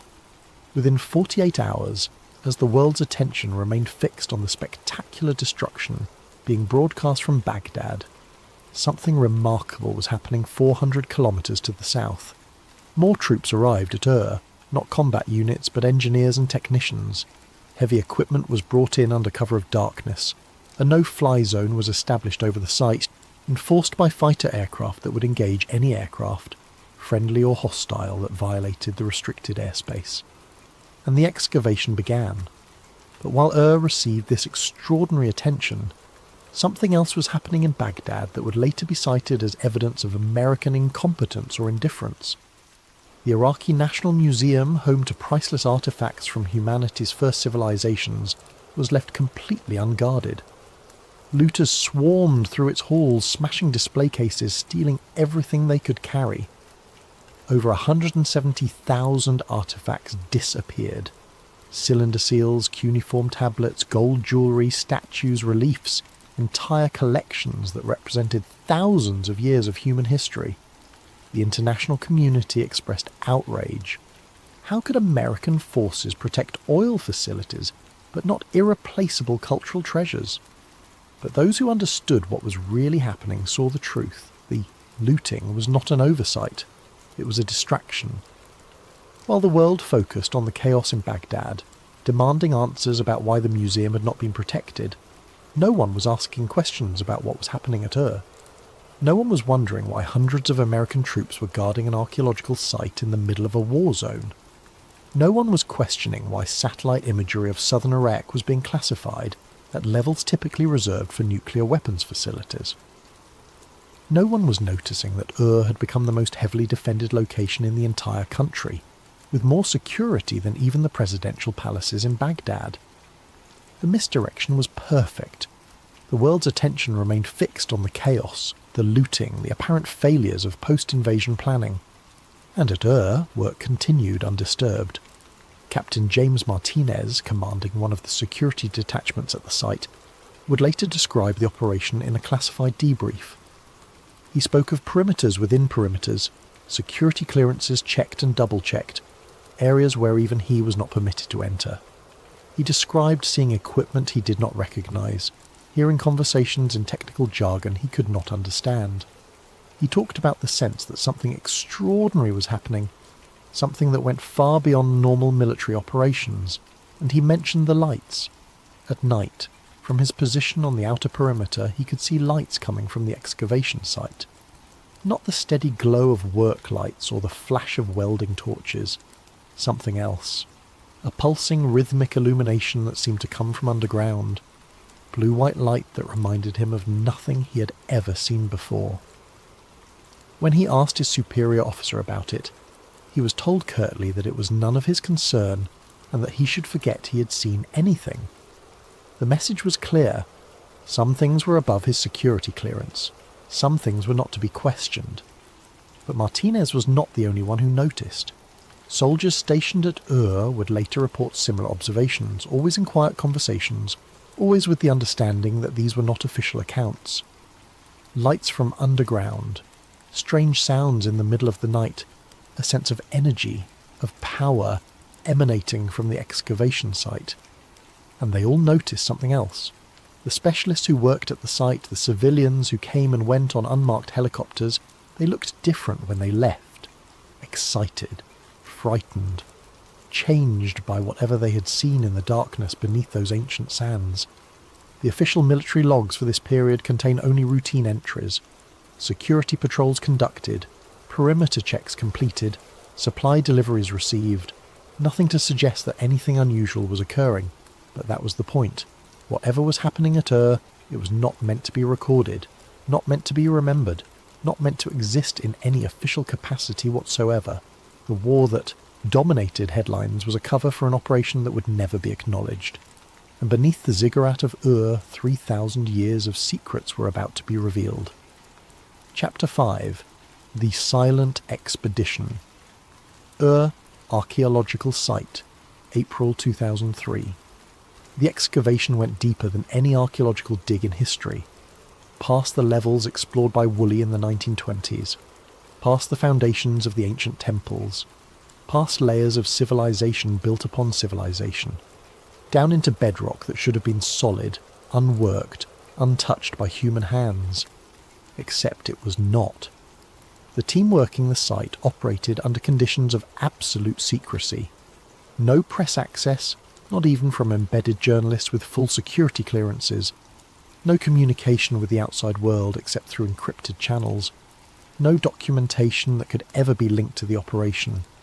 The specialists who formed the core of the excavation team were drawn from multiple fields. Archaeologists, yes, but also physicists, materials scientists, linguists, who specialised in ancient languages, engineers who worked on classified aerospace projects. It was a team assembled to deal with something that transcended traditional categories, something that required expertise from multiple disciplines. And they were accompanied by representatives from several private aerospace contractors, companies whose names were household words, but whose classified work remained deeply hidden. Companies that built satellites and missile systems and aircraft that officially did not exist. Companies that had experience dealing with technologies that pushed the boundaries of known science. The presence of these corporate representatives raised questions that no one dared ask out loud. Why would aerospace contractors be interested in an archaeological site? What could ancient Sumerian artifacts possibly have to do with modern aerospace technology? The answer lay 40 metres beneath the surface, in a chamber that Iraqi excavation teams had reached but not fully explored before the invasion. A chamber that had remained sealed for 3,000 years until Saddam's engineers had broken through in their obsessive search for ancient secrets. The circular structure that Woolley had partially uncovered in 1927 was still there. But it was not alone. It was part of something larger, a complex of rooms and passages, all carved from solid bedrock with impossible precision. Walls that were too smooth, too perfect to have been made with ancient tools. Corners that met at exact right angles. Surfaces that showed no tool marks, no indication of how they had been created. And everywhere, the strange metal. The same material Woolley had found in fragments was here in intact sections. Panels covering walls, conduits running through the stone, components that suggested purpose and function but resisted all analysis. The circular structure itself was revealed to be even more impressive than the limited excavations had suggested. It stood upright, approximately 5 metres tall and 4 metres in diameter, its surface covered in intricate symbols that seemed to form some kind of interface or control mechanism. The metal of which it was made was neither corroded nor damaged despite millennia underground. It had a peculiar property of seeming to absorb light rather than reflecting it, giving it an appearance of depth that was unsettling to look at. Local workers who had been hired to assist with the excavation, carefully vetted and closely supervised, spoke in whispers about the site. They claimed that sometimes, in the quiet hours before dawn, you could hear sounds coming from the underground chambers. Not the settling of ancient stones or the drip of groundwater, but something else. A hum, a vibration, as if the structure itself were alive, waiting. The workers also reported seeing machines at the site that seemed to operate without sound. Equipment that moved with an eerie silence, performing tasks that left no visible exhaust or emissions.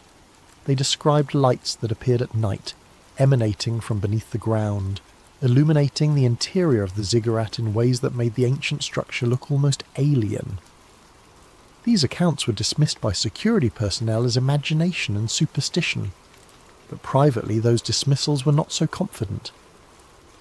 Because the Americans working the site had seen similar things and knew they could not be explained away so easily. Electromagnetic readings from the site were unlike anything in the scientific literature.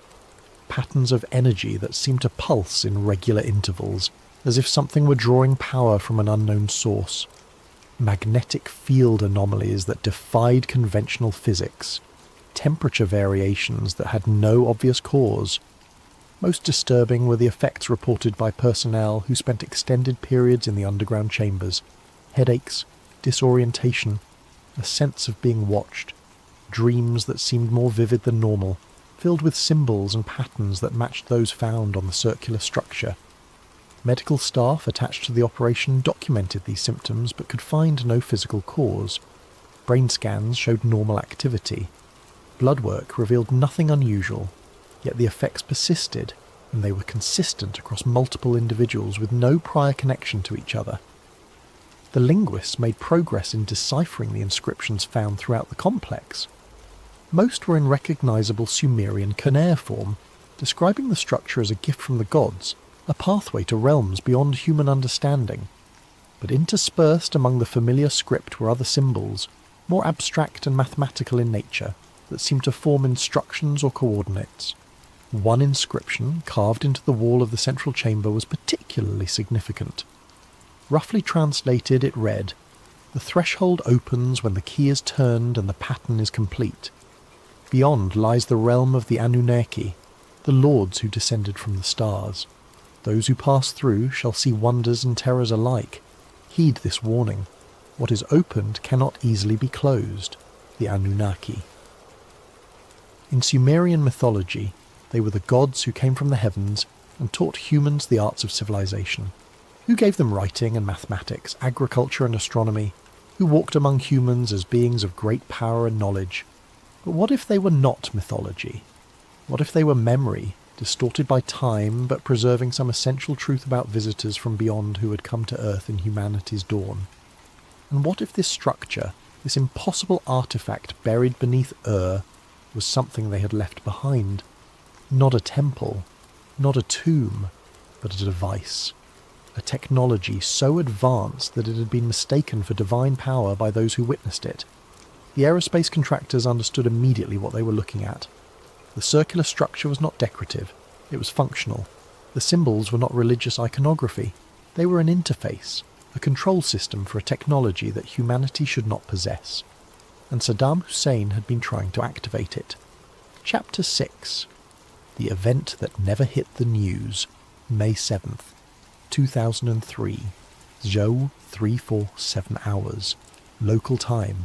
Lieutenant Commander Sarah Mitchell was aboard the USS Abraham Lincoln, monitoring global communications traffic from her station in the ship's signals intelligence compartment.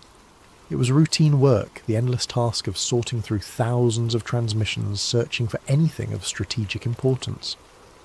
At precisely 347 hours, her screens went blank. Every screen, every system, satellite communications, radio traffic, GPS navigation, encrypted military channels, all of it just stopped. The command centre fell silent as personnel stared at dead equipment, trying to comprehend what they were seeing. 19 minutes. That is how long the blackout lasted. For 19 minutes, every GPS satellite in orbit stopped transmitting. Every military communication system went dark. Navigation systems failed. Guidance systems for missiles and aircraft lost their references. Ships at sea, aircraft in flight, military units spread across the globe, all suddenly operating blind. And then, just as suddenly, everything came back online. Systems rebooted.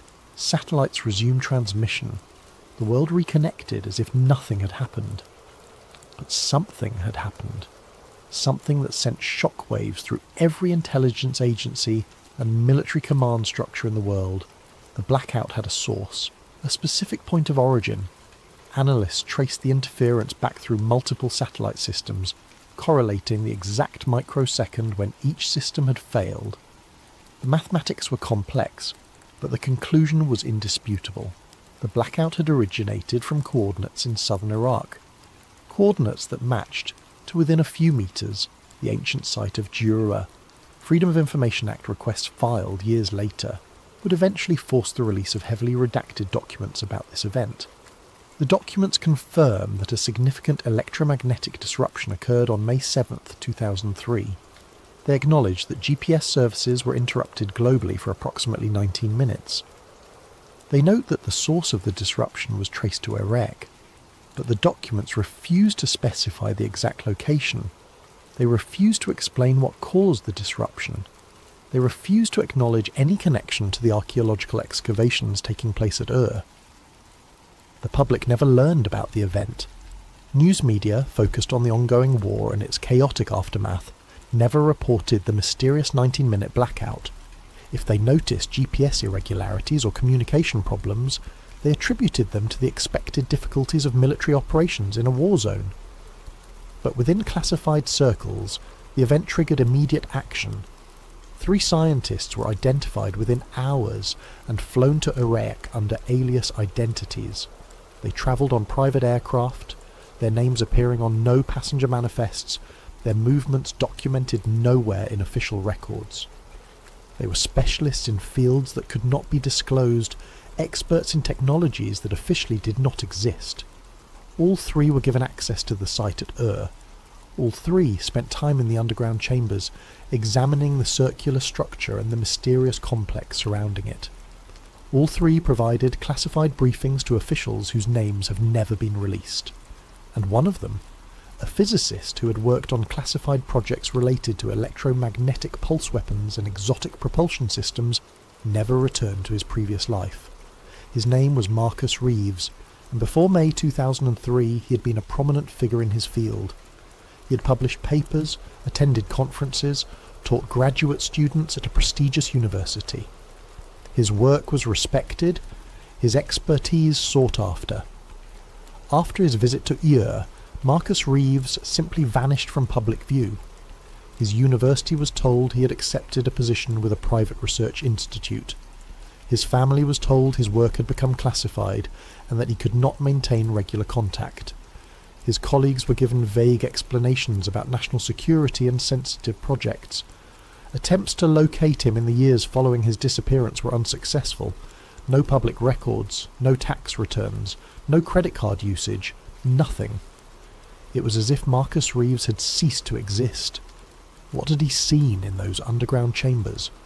What had he learned that required his complete removal from public life? The answers remain hidden behind walls of classification that show no signs of coming down. But the event itself, the 19 minutes when global communications went dark, stands as undeniable proof that something happened at Ur, something that affected systems across the entire planet, something that required the immediate response of the most highly classified, scientific expertise America could muster. In the weeks following the event, activity at the site intensified. More personnel arrived, more equipment was brought in, the security perimeter was expanded, the no-fly zone was reinforced, and deep beneath the surface, work continued on understanding and, if necessary, containing whatever technology had been activated that night. Because one thing was clear: the device, the structure, whatever it truly was, it worked. It was not an archaeological curiosity. It was not a religious monument. It was functional technology, and it had just demonstrated capabilities that should not exist. Epilogue. What was really pulled out of the sand? Archaeological site, late 2004. The excavation site was sealed, not closed, not concluded, sealed. The underground chambers were filled with concrete, not burial soil that could be excavated again, not collapsed rock that could be cleared. Concrete. Meters of it. Permanent, irreversible. The surface structures were stabilized and restored to their pre-excavation appearance. To anyone visiting the site, there was no indication that anything unusual had occurred.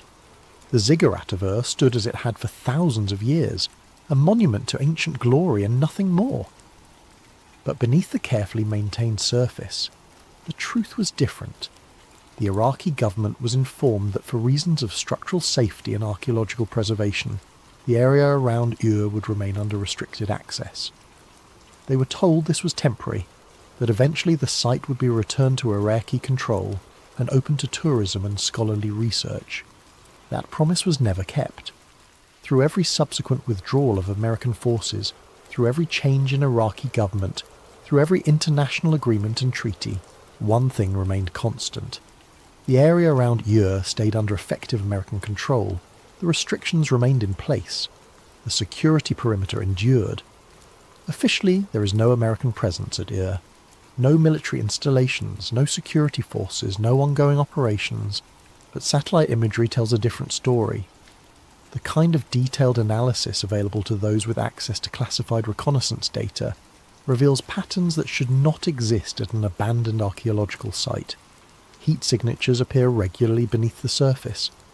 Not the natural thermal variations of underground spaces, but consistent, regulated patterns that suggest active power systems, equipment running, energy being consumed, as if something down there is still operating, still powered, still functional after being sealed away.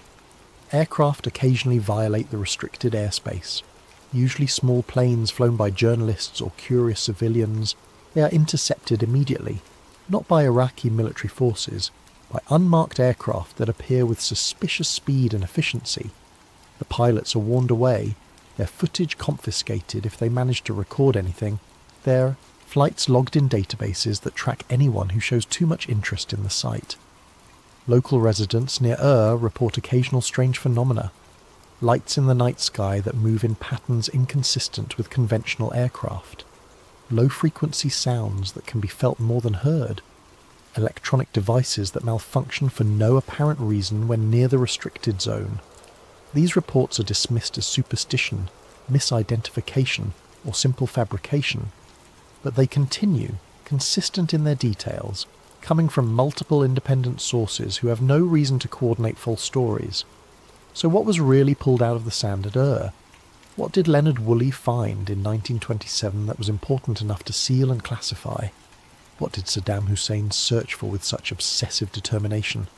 What drove the American military to secure the site before even entering Baghdad? The official answer is nothing. Ancient pottery, cuneiform tablets, the remains of a dead civilization. Archaeological treasures certainly, but nothing more. But the evidence suggests something far more extraordinary. A technology that predates known civilization. A structure built by or for beings who possessed knowledge that humans should not have had 3,000 years ago.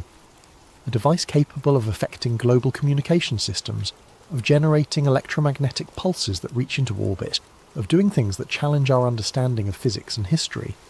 And perhaps most disturbing of all, a device that still works. The circular structure, the Stargate as some have come to call it in whispered conversations, was not destroyed. Despite the concrete, despite the ceiling of the chambers, it remains intact beneath protected, preserved, studied in secret by specialists whose work will never be acknowledged, because destroying it was considered too risky. What if it was connected to other devices elsewhere? What if destroying it would trigger some kind of response? What if the technology it represented was too valuable to lose, even if we could not safely use it? So it sits there, meters beneath the desert, surrounded by concrete and secrecy.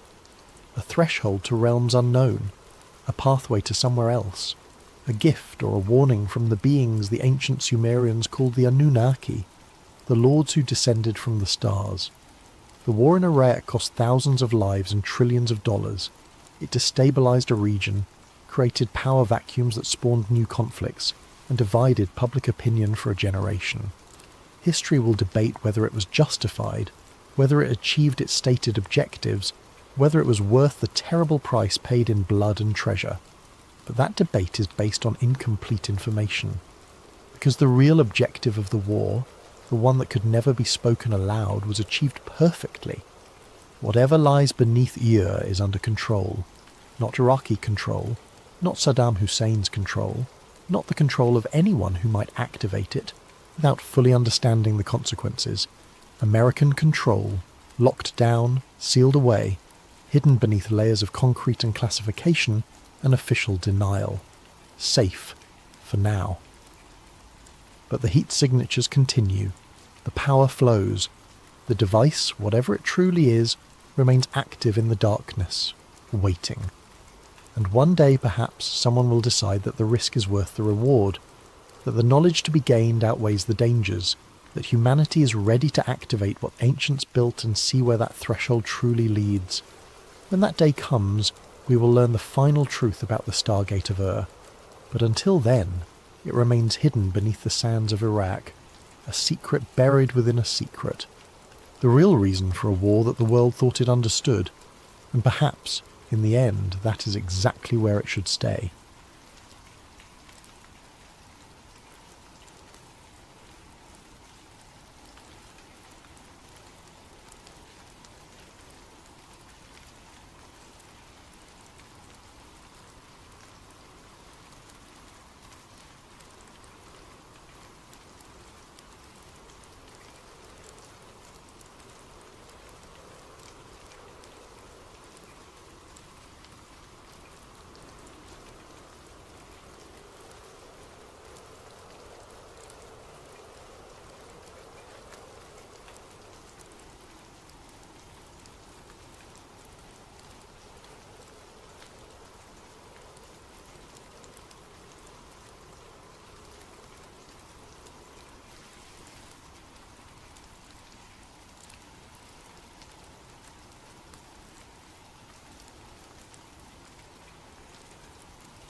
Tonight we're diving into a story that will make you question everything you think you know about American history. But first, I want to thank Thundy308 for suggesting this story in the comments. Your ideas keep sleep theories alive. If you have video ideas of your own, drop them in the comments below.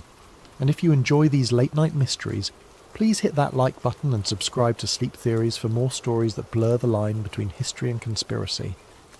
Most people don't know America was attacked long before 9/11.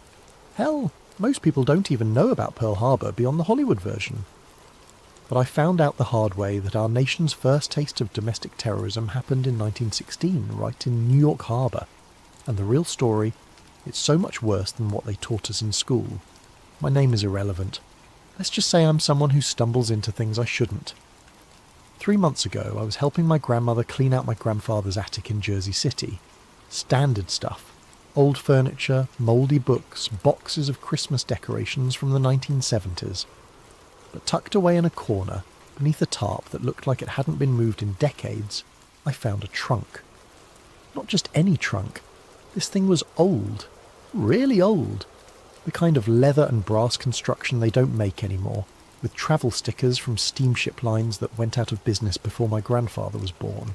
The lock was broken, hanging loose like someone had forced it open years ago and never bothered to fix it. Inside, the air smelled of ash and time, burned papers, some so brittle they crumbled when I touched them, insurance ledgers with faded ink. And at the bottom, wrapped in what used to be white cloth, a letter dated July 31st, 1916, the day after the Black Tom explosion. The letter was signed by a man named Samuel Weiser, and he claimed to have witnessed something that, if true, would rewrite American history. He wrote about sabotage, but not the kind they told us about in history class. He wrote about American officials not just watching it happen, but helping it along. They wanted it to happen, the letter said in shaky handwriting. The blast was too perfect, too convenient, and I saw them, our own people, making sure those German boys got exactly where they needed to be. That was 3 months ago. I should have put the letter back, closed the trunk, and pretended I never found it. But curiosity killed more than just cats, and now I'm sitting here at 3 a.m, looking over my shoulder every few minutes, wondering if the same people who silenced Samuel Weiser in 1916 are coming for me next. This is my story. If something happens to me before I can tell it properly, at least it'll be out there. Someone needs to know the truth about Black Tom Island. Let me paint you a picture of what America looked like in 1916. World War I was raging across Europe, turning an entire continent into a muddy graveyard. Officially, the United States was neutral. Unofficially, we were making a fortune selling ammunition to Britain and France through a complex network of shell companies and dummy corporations. The centre of this operation was a place called Black Tom Island, though calling it an island was generous. It was more like a man-made peninsula jutting into New York Harbor, connected to Jersey City by a narrow causeway. From Manhattan you could see it clearly. Massive warehouses, railroad cars lined up like dominoes, and mountains of ammunition crates waiting to be loaded onto ships bound for European battlefields. On the night of July 30th, 1916, Black Tom Island held over £2 million of ammunition.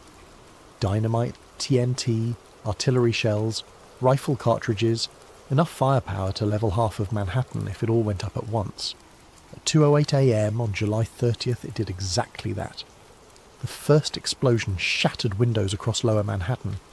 The second, 30 minutes later, was so powerful it registered as a 5.5 earthquake on seismographs as far away as Philadelphia. Shrapnel embedded itself in the Statue of Liberty's torch arm. Clock towers in Jersey City stopped working, their mechanisms thrown out of alignment. People in Brooklyn thought it was the end of the world. The official story came together remarkably quickly. German saboteurs had infiltrated Black Tom Island and blown up the ammunition depot to prevent American weapons from reaching the Allies. Clean, simple, and perfectly designed to make Americans angry at Germany. But Samuel Weiser's letter told a different story. I was working the night shift, he wrote, checking manifests in the office overlooking the main causeway. Around midnight I saw them coming, 3 men in dark coats walking like they owned the place. But they weren't alone. 2 police officers were escorting them, and not like prisoners, like guests. According to Weser, he watched these 5 men walk directly to Warehouse 18, the largest ammunition storage facility on the island. The police officers had keys.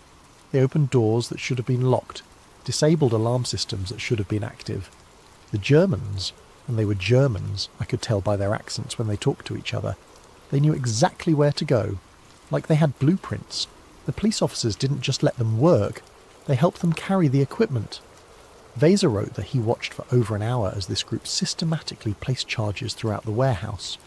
When they finished, they all left together. The police officers drove the Germans away in an official police vehicle. 45 minutes later, Black Tom Island ceased to exist. I tried to tell people what I saw, Weser's letter continued. The fire chief, the police captain, even a reporter from the Jersey Journal. But every time I opened my mouth, someone would pull me aside and suggest I must be mistaken, must have been confused by the darkness, the smoke, the chaos. After a few days, I stopped trying. After a few weeks, I realised I probably shouldn't have tried at all. The letter was dated July 31st, 1916. According to records I found later, Samuel Weser disappeared on August 3rd, 1916. His body was never found. The insurance ledger was the second thing I found in that trunk, and honestly, it might have been more damning than Weser's letter. Numbers don't lie, and these numbers told a story of their own. The ledger belonged to Northeastern Mutual Insurance, a company that specialised in maritime and industrial coverage. Page after page of entries, all dated between August 1916 and December 1917, all related to Black Tom Island claims. The payouts were staggering, not just for the physical damage, that was expected, but for what the insurance industry calls business interruption claims. Companies that had been shipping ammunition through Black Tom collected millions of dollars for lost revenue, cancelled contracts, damaged relationships with European buyers. But here's what caught my attention. The companies collecting the biggest payouts weren't small operations that got wiped out by the explosion. They were massive corporations that simply redirected their business through other ports. DuPont collected $2.1 million. Bethlehem Steel got $1.8 million. Remington Arms walked away with nearly $3 million. For context, $3 million in 1916 money is about $80 million today. These companies didn't just recover from Black Tom, they profited from it. I started cross-referencing the names in the ledger with newspaper archives from 1917 and 1918. The pattern was unmistakable. Every single company that collected major Black Tom insurance payouts had executives who publicly advocated for American entry into World War I. They weren't just war profiteers, they were war lobbyists. DuPont's president, Irénée Dupont, gave speeches about America's moral obligation to join the fight against German aggression. Bethlehem Steel's Charles Schwab met privately with President Wilson 6 times between the Black Tom explosion and America's declaration of war. Remington's board included 2 former congressmen who had voted against neutrality measures. The explosion that was supposedly an attack on American interests had made the people pushing for war incredibly wealthy, and they had been incredibly well insured against exactly the kind of attack that happened. I found myself staring at those numbers for hours, adding and re-adding the totals. Northeastern Mutual had paid out over $15 million in Black Tom claims, about $400 million in today's money, for a single incident. For a company that size, that should have meant bankruptcy. But Northeastern Mutual didn't go bankrupt. According to financial records I found online, 1917 was their most profitable year ever. Someone had backed those payouts, someone with deep pockets and deeper connections, someone who wanted those specific companies to have the capital they needed to ramp up war production. The more I dug, the more convinced I became that Samuel Weser had been right. The blast was too perfect, too convenient. But it wasn't just German sabotage with American assistance. It was American sabotage with German patsies. Finding information about Samuel Weser turned out to be like trying to catch smoke. The man had been systematically erased from public records. I started with the obvious places: birth certificates, marriage licenses, employment records. Jersey City Hall had a Samuel Weser listed as employed by Black Tom Terminal from 1914 to 1916, but the file was incomplete. No address, no next of kin, no termination date. Just a note that said, "Employment ended August 1916. The Jersey Journal archives were more helpful, but in a way that made my skin crawl. I found 3 mentions of Samuel Weiser in the weeks following the Black Tom explosion. The first was in a list of witnesses being interviewed by federal investigators. The second was a brief quote in an article about the damage assessment, where he mentioned seeing unusual activity before the blast. The third mention was his obituary. Samuel Weiser, 34, dock worker, found deceased in Hudson River August 3, 1916. Cause of death listed as drowning. No known relatives. Services private. 12 words. Most people who die accidentally get more space than that, especially if they die in unusual circumstances, just days after being a witness to the biggest domestic attack in American history. But here's the thing that really bothered me. The obituary was dated August 4th, 1916, but it was printed on page 8 of the newspaper, buried between advertisements for patent medicines and notices about church socials. The Black Tom explosion was still front-page news, investigations were ongoing, and a key witness had just died mysteriously. You'd think that would warrant more than 12 words on page 8. I tried to find records of the investigation into Weiser's death. Police reports, coroner's findings, anything. Nothing. According to the Jersey City Police Department archives, there was no investigation. Samuel Weiser's death was ruled accidental drowning. Case closed, no follow-up required. A man who claimed to have witnessed American officials assisting German saboteurs was found dead in the Hudson River 4 days later, and nobody thought that was worth investigating.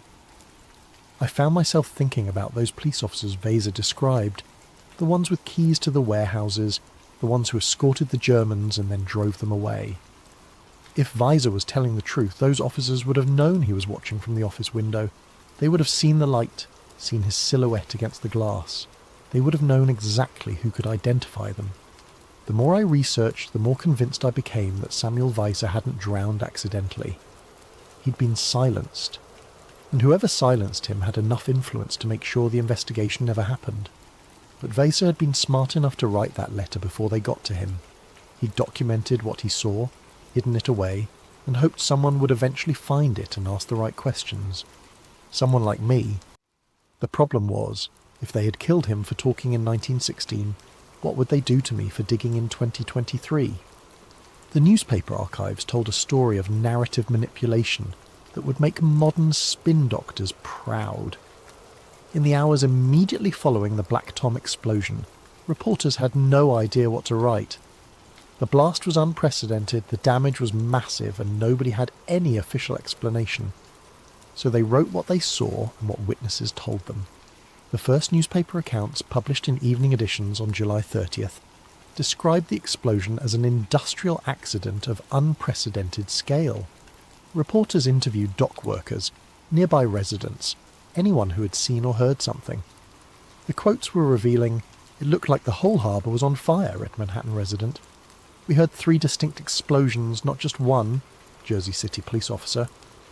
"There were people running from the island before the first blast, like they knew it was coming," Brooklyn dock worker who was looking across the water with binoculars, but within 48 hours the narrative began to change.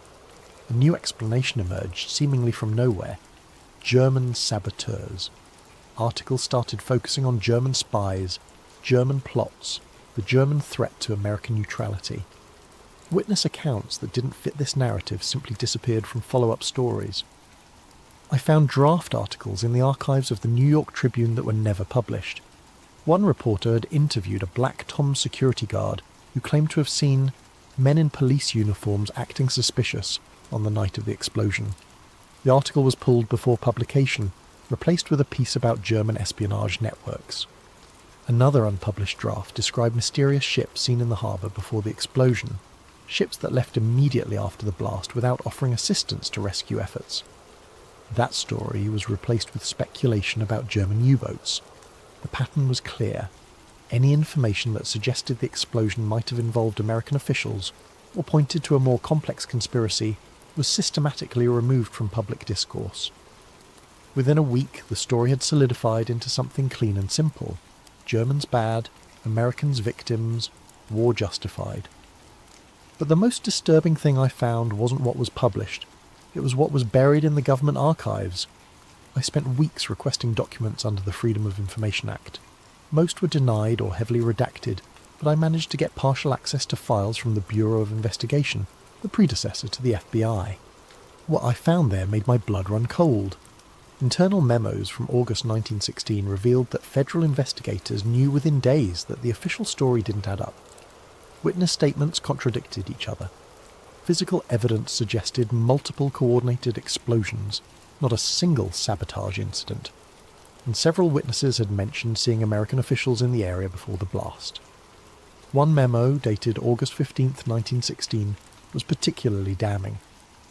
Recommend suppression of witness statements that implicate domestic parties. German attribution serves national security interests. Case should be closed expeditiously to avoid public panic. The memo was signed by someone whose name was redacted, but the title was visible: Special Assistant to the President. President Woodrow Wilson's administration wasn't just covering up American involvement in Black Tom, they were actively suppressing evidence of it, and they were doing it to manipulate public opinion towards supporting the war. By 1917, when America officially entered World War I, the Black Tom explosion had become a rallying cry. German saboteurs had attacked American soil, damaged an American icon, killed American workers. It was Pearl Harbor before Pearl Harbor, 9/11 before 9/11. Except it wasn't. It was something much worse. An attack carried out with American assistance, covered up by American officials, and used to drag America into a war that made specific American companies incredibly wealthy. The cover-up wasn't just about hiding the truth, it was about weaponizing a lie. Standing on Liberty Island, looking up at the Statue of Liberty's torch, you can see the scars if you know where to look. The official tour guides will tell you that the torch has been closed to public access since 1916 due to structural damage from the Black Tom explosion. They make it sound like a minor inconvenience, a bit of historical trivia. The truth is much more disturbing. I managed to get access to the original engineering reports from 1916, filed by the Army Corps of Engineers immediately after the explosion. What they found was structural damage far beyond what has ever been publicly acknowledged. Shrapnel hadn't just embedded in the copper skin of the torch, it had penetrated deep into the internal framework, compromising the statue's structural integrity. But here's what really caught my attention.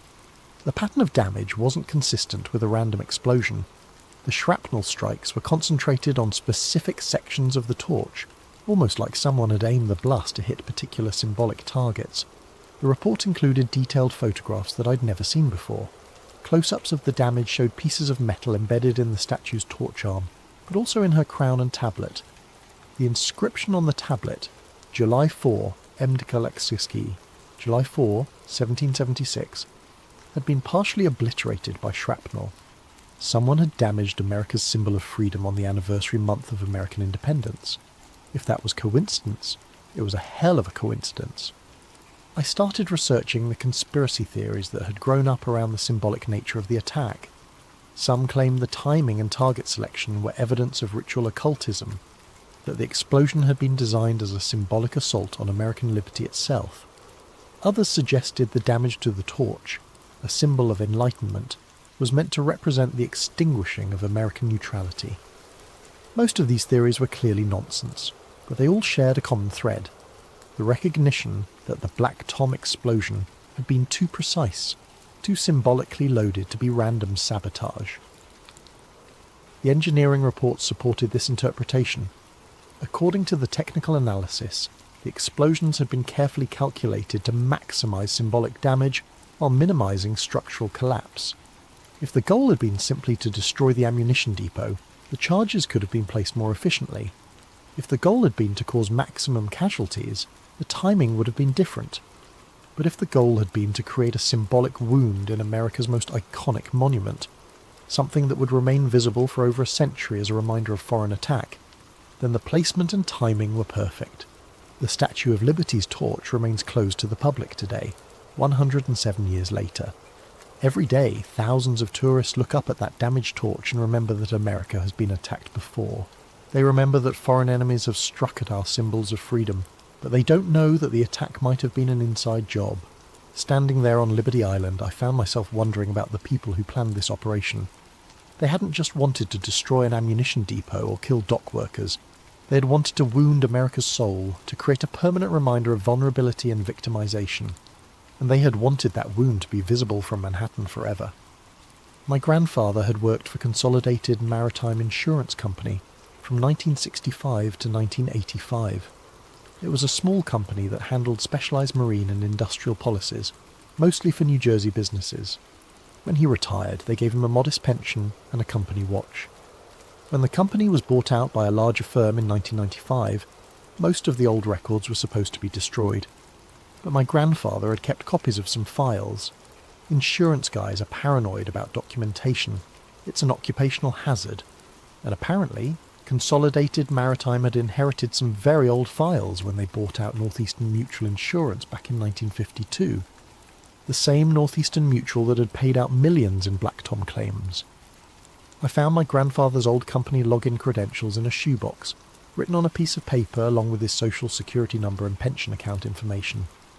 The login was for a digital archive system that Consolidated Maritime had set up in the 1990s to digitize their older paper files. I figured the system would be long dead, but insurance companies never throw anything away. The login still worked.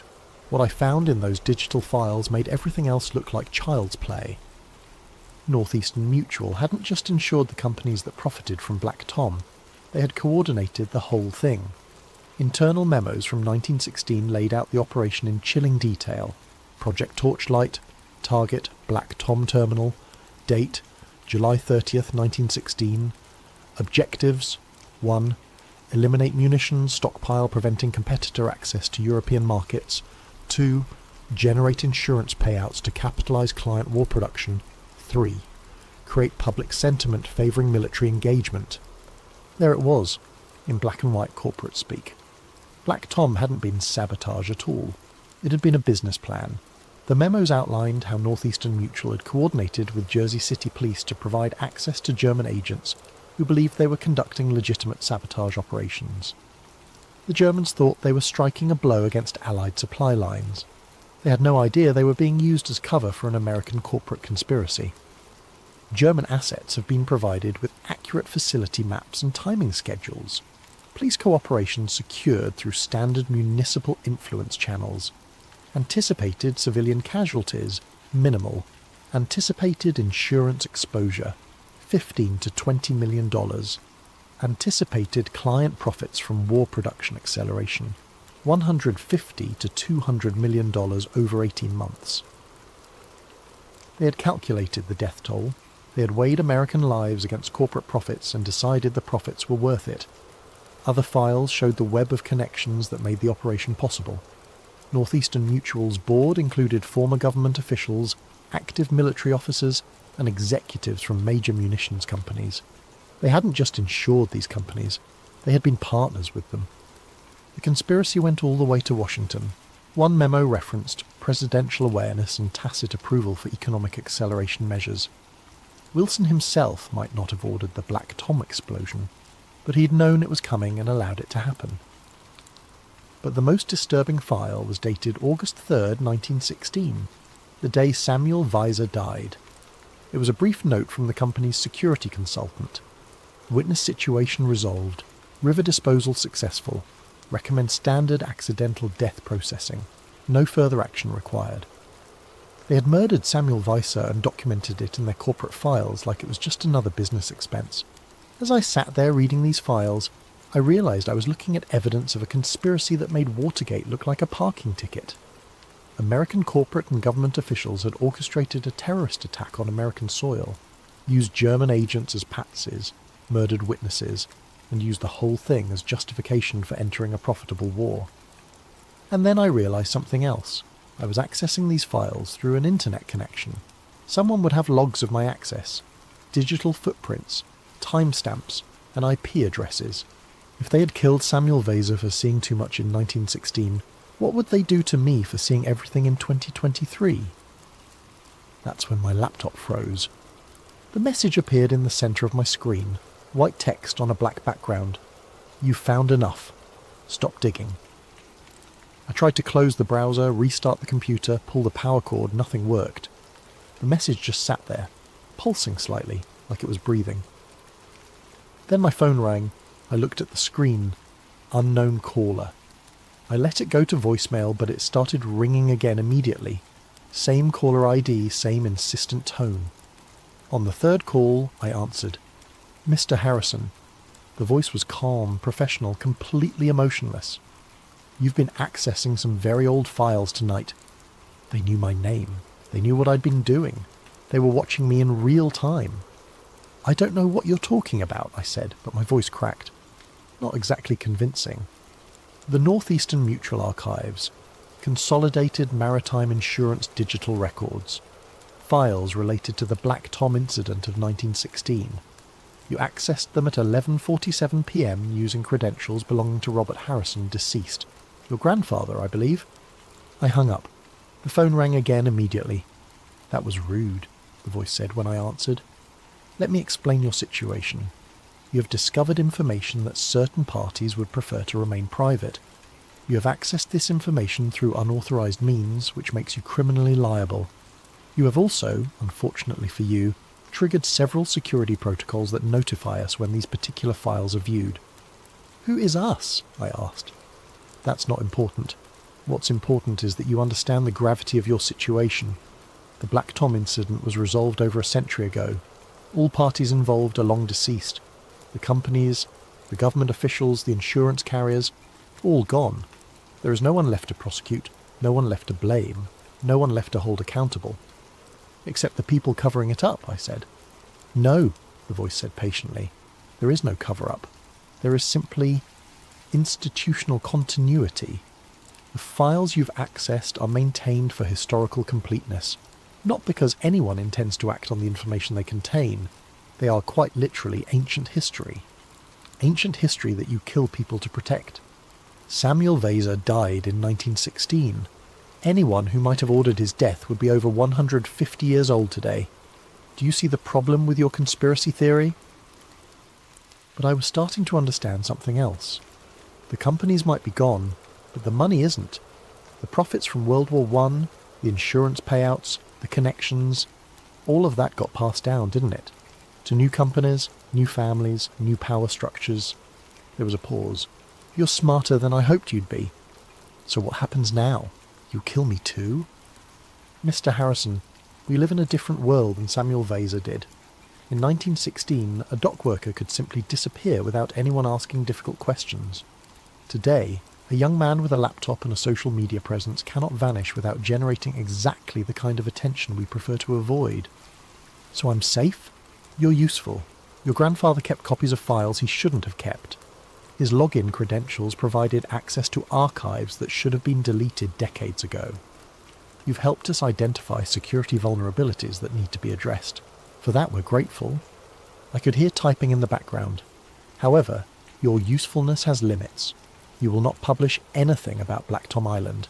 You will not share the files you've accessed. You will not discuss this conversation with anyone. You will delete any copies you've made of these documents and return any physical materials you've found to their proper storage. And if I don't, then you'll discover that the methods we used to silence witnesses in 1916 were primitive compared to what we can do today. We don't need to throw you in the Hudson River, Mr. Harrison. We can destroy your credit, your employment, your relationships, your online presence, your entire existence without laying a finger on you. We can make you disappear into poverty and isolation while leaving you perfectly visible and alive. The line went dead. My laptop screen flickered and returned to normal, showing the insurance website I'd been browsing as if nothing had happened. But when I tried to access the Northeastern Mutual files again, I got an error message. Archive not found. They had locked me out. But more than that, they had probably deleted everything.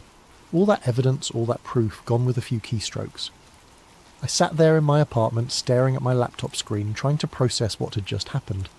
A century-old conspiracy, a corporate terrorist attack, government complicity, murder, cover-ups, and it was all just going to disappear back into the shadows where it had been hiding for over 100 years. But they had made one mistake. They had assumed that grandfather only kept digital copies of the files. I still had the trunk. I still had Samuel Vasa's letter. I still had the insurance ledger with all those numbers and names and connections. The question was, what was I going to do with them? It's been 3 weeks since that phone call.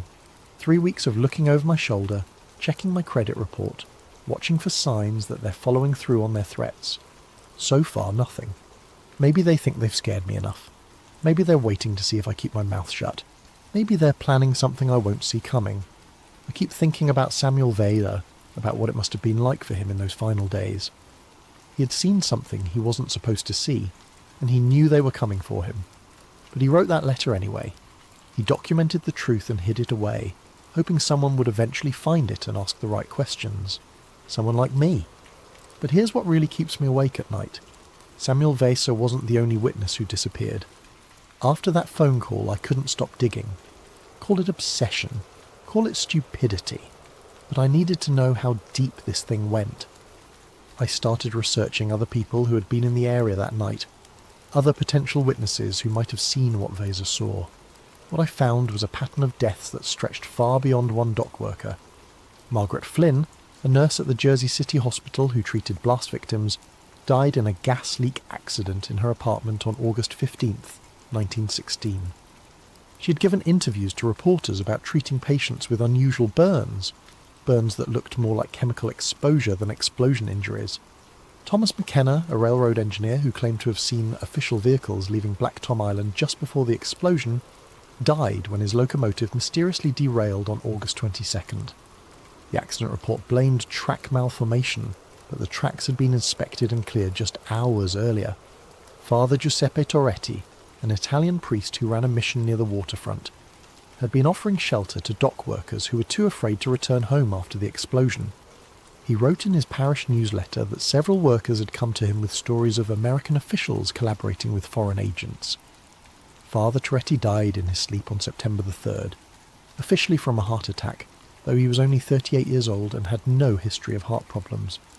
Between August and December 1916, 17 people with direct or indirect connections to the Black Tom explosion died in what the authorities classified as accidents, suicides, or natural causes. 17 people who had either seen something suspicious or had contact with people who claimed to have seen something suspicious. The statistical probability of that many connected deaths occurring by chance is essentially zero. But the most chilling discovery came when I researched the police officers who would have been on duty that night. The Jersey City Police Department roster from July 30th, 1916, listed 12 officers assigned to the Black Tom area. By January 1917, only 4 were still alive. 3 had died in accidents. 2 had committed suicide. 3 had simply disappeared. Their personnel files noted they had abandoned their posts, and warrants were issued for desertion, but they were never found.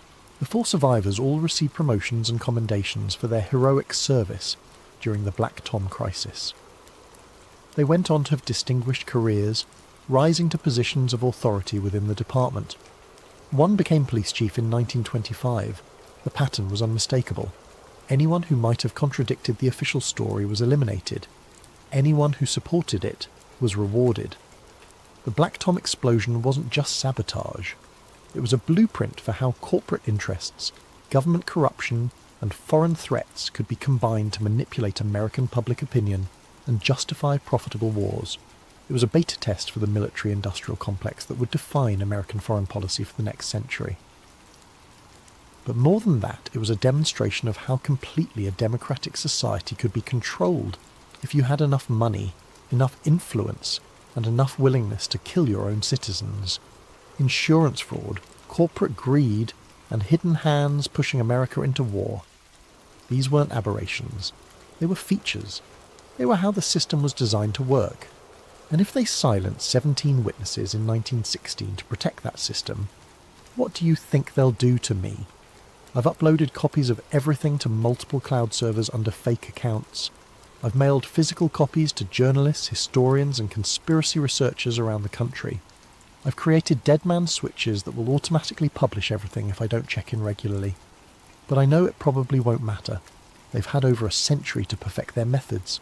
They've had over a century to build networks of influence and control that make the 1916 conspiracy look like amateur hour. If they want this story buried, they'll find a way to bury it. And they've already started trying. 2 days after that phone call, I got a letter from the IRS audit notice. Random selection, they claimed. But the timing was suspiciously convenient. Then my credit card company called about unusual activity and froze my accounts pending a fraud investigation. My employer received an anonymous tip that I had been accessing company computers for personal research projects, which led to a formal disciplinary review. Each incident by itself could be coincidence. Together they formed a pattern of pressure designed to make me too busy dealing with bureaucratic nightmares to continue investigating Black Tom. But the real message came when I tried to access my grandfather's house. I drove to Jersey City last weekend, planning to go through the attic more thoroughly. Maybe there were other documents I had missed, other evidence that could corroborate Samuel Weiser's story. But when I got to the house, there was a condemned notice on the front door. According to the city building inspector who posted the notice, the house had structural integrity issues that made it unsafe for occupancy. The foundation was allegedly compromised, the roof was supposedly on the verge of collapse, and the electrical system posed an imminent fire hazard. Funny thing is, I'd been in that house just 3 weeks earlier, and it was perfectly fine, sturdy as the day it was built. But now, according to official city records, it was a death trap that needed to be demolished immediately. The demolition was scheduled for the following Monday, 72 hours from the time I received the notice. I called the building inspector's office trying to get more information about the inspection process, the specific problems they had identified, anything that might explain the sudden urgency. But the inspector who had signed the notice was unavailable, and his supervisor was in meetings all day. What I did learn, through some creative phone calls to neighbours, was that men in suits had been going door to door in the neighbourhood, asking about the old Harrison place, and whether anyone had seen suspicious activity around the property recently. They claimed to be federal investigators looking into potential environmental hazards, but they wouldn't show identification, and they left no business cards. The neighbours were scared. One elderly woman told me that the men had made it clear that asking too many questions about their investigation would not be in her best interests. I realised then that they weren't just trying to silence me. They were trying to eliminate all physical evidence of what I had discovered. The trunk, the documents, anything that might corroborate my story was about to be buried under a pile of rubble. So I did something stupid. I broke into my own grandfather's house. The structural integrity issues were bullshit, of course. The house was solid as a rock. But what I found in the attic made my blood run cold. The trunk was gone. Not just moved or damaged, completely gone, along with everything it had contained. Samuel Weiser's letter, the insurance ledger, the burned papers, all of it. In place of the trunk, there was a neat pile of ash on the attic floor, as if someone had burned everything and carefully swept up the remains. But they had missed something. Hidden behind a loose floorboard, I found another document, one I hadn't discovered during my first visit. It was a carbon copy of Samuel Weiser's letter, written in the same handwriting but addressed to someone different. Father Toretti, it began, if something happens to me, please make sure this information reaches the right people. This was Weiser's insurance policy. He had made copies of his account and hidden them with different people, hoping that even if they found and destroyed one version, another might survive. The letter to Father Toretti was identical to the one I had found in the trunk, but it included an additional paragraph at the end. They know I saw them.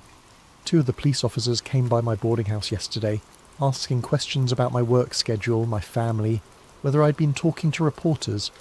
They were friendly enough, but there was something in their eyes that made my skin crawl. I've decided to leave Jersey City for a while, maybe visit my cousin in Philadelphia until this all blows over. If you're reading this, it means I never made it to the train station. Samuel Weiser had known they were coming for him. He had tried to run, and they had caught him anyway. But more importantly, he had trusted Father Toretti with a copy of his story. The same Father Toretti who had died of a heart attack just a few weeks later. Still, I had to try. Samuel Weiser died trying to tell this story. Father Toretti died trying to protect it. The least I can do is risk my comfortable middle-class existence to tell it properly. Because the thing is, Black Tom wasn't a one-time event. It was a proof of concept. If If you know what to look for, you can see the same patterns repeating throughout American history. Convenient attacks that justify profitable wars, corporate interests aligned with government policy, witnesses who disappear or discredit themselves. The methods get more sophisticated, but the fundamental approach remains the same: create a crisis, control the narrative, profit from the solution. How many other foreign attacks on American soil have actually been domestic operations? How many other Samuel Visas have been silenced before they could tell their stories? How many other trunks full of evidence are sitting in American attics, waiting for curious grandchildren to find them? I don't know if anyone will believe this story. I don't know if anyone will care enough to dig deeper. I don't know if I'll be around to find out. But I know this. The people who orchestrated the Black Tom explosion, who murdered Samuel Visa, who have spent over a century protecting this secret, they're still out there. Maybe not the same individuals, but the same institutions, the same networks, the same fundamental corruption. And they're still... The recording cuts off abruptly. The file is timestamped 3:17 a.m., November 15th, 2023. No further recordings have been found. What if I told you that buried beneath the frozen wastelands of Alaska lies something that could change everything we know about human history? Something that's not ancient at all, but very much alive. Tonight's story comes from a request by Matul Patel 9283. Thank you for this incredible suggestion. If you have ideas for future stories, please leave them in the comments below. And if you enjoy these tales that blur the line between fact and fiction, don't forget to like and subscribe to Sleep Theories for more mysterious stories that will keep you wondering. My name doesn't matter for this story. What matters is what I found beneath 200 feet of Alaskan permafrost, and why the government wants me to forget it ever existed. I'm a civil engineer, nothing glamorous about it. I measure soil density, calculate load-bearing capacities, and make sure buildings don't sink into the ground. For 15 years, I've worked contracts across the country, from Florida swamplands to Nevada deserts. Alaska was supposed to be just another job. The US Army Corps of Engineers hired me in March 2023 to survey land stability for a proposed pipeline route. Nothing unusual there. Energy companies are always looking to move oil from point A to point B, and they need someone to tell them their pipes won't crack when the ground shifts. The pay was good, the timeline was reasonable, and I needed the work. The assignment took me to a stretch of wilderness about 60 miles northwest of Fairbanks. On paper, it looked simple. A 3-month survey of geological stability across a 40-mile corridor. I'd use ground-penetrating radar, seismographs and core samples to map what lay beneath the surface. Standard procedure. I should have known something was off when they gave me a satellite phone with specific instructions to check in every 12 hours. Weather can change fast up there, the project coordinator explained. We need to know you're alive. But Alaska's a dangerous place. People disappear into the wilderness all the time. It seemed reasonable. I flew into Fairbanks on a Tuesday in April, rented a heavy-duty pickup truck and loaded it with equipment. The drive to my assigned sector took 3 hours on increasingly rough roads. The last 20 miles were barely more than frozen tyre tracks cutting through endless stands of black spruce and birch. When I finally reached my starting coordinates, the silence was absolute. No wind, no animals, no aircraft overhead. Just me, my equipment, and thousands of square miles of nothing. That's when the work began, and that's when everything I thought I knew about the world started to unravel. The first week went exactly as planned. I established a base camp with a generator-powered trailer and methodically began surveying the proposed pipeline route.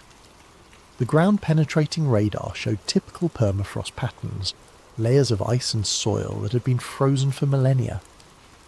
My seismograph readings were clean, showing the kind of stable bedrock that pipeline engineers love to see. Core samples revealed nothing unusual, standard Arctic soil composition with good load-bearing characteristics. I was making excellent progress. Then, on day 8, something changed. I was setting up the radar array for the morning survey when I noticed interference patterns on my display. Instead of the usual chaotic scattering that indicates rock and soil, I was seeing geometric shapes. At first I assumed it was equipment malfunction, Electronic devices can act strangely in extreme cold, and I'd been pushing my gear hard. I recalibrated the radar, replaced cables, and ran diagnostic tests. Everything checked out perfectly, but the shapes remained straight lines, perfect 90-degree angles, and beneath everything a massive triangular form with sides that extended beyond my radar's maximum penetration depth of 200 feet. I switched to the seismograph, thinking maybe sound waves would give me different data. I set off small explosive charges and measured how the shock waves travelled through the ground. Standard geological surveying technique. The results made no sense. Sound waves were reflecting off something solid and geometrically perfect about 150 feet down.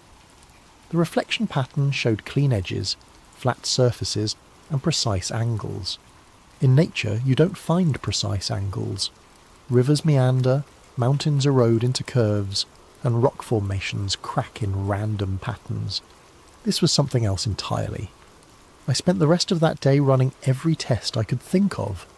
Different frequencies, multiple angles, overlapping surveys. Every single measurement confirmed the same impossible truth.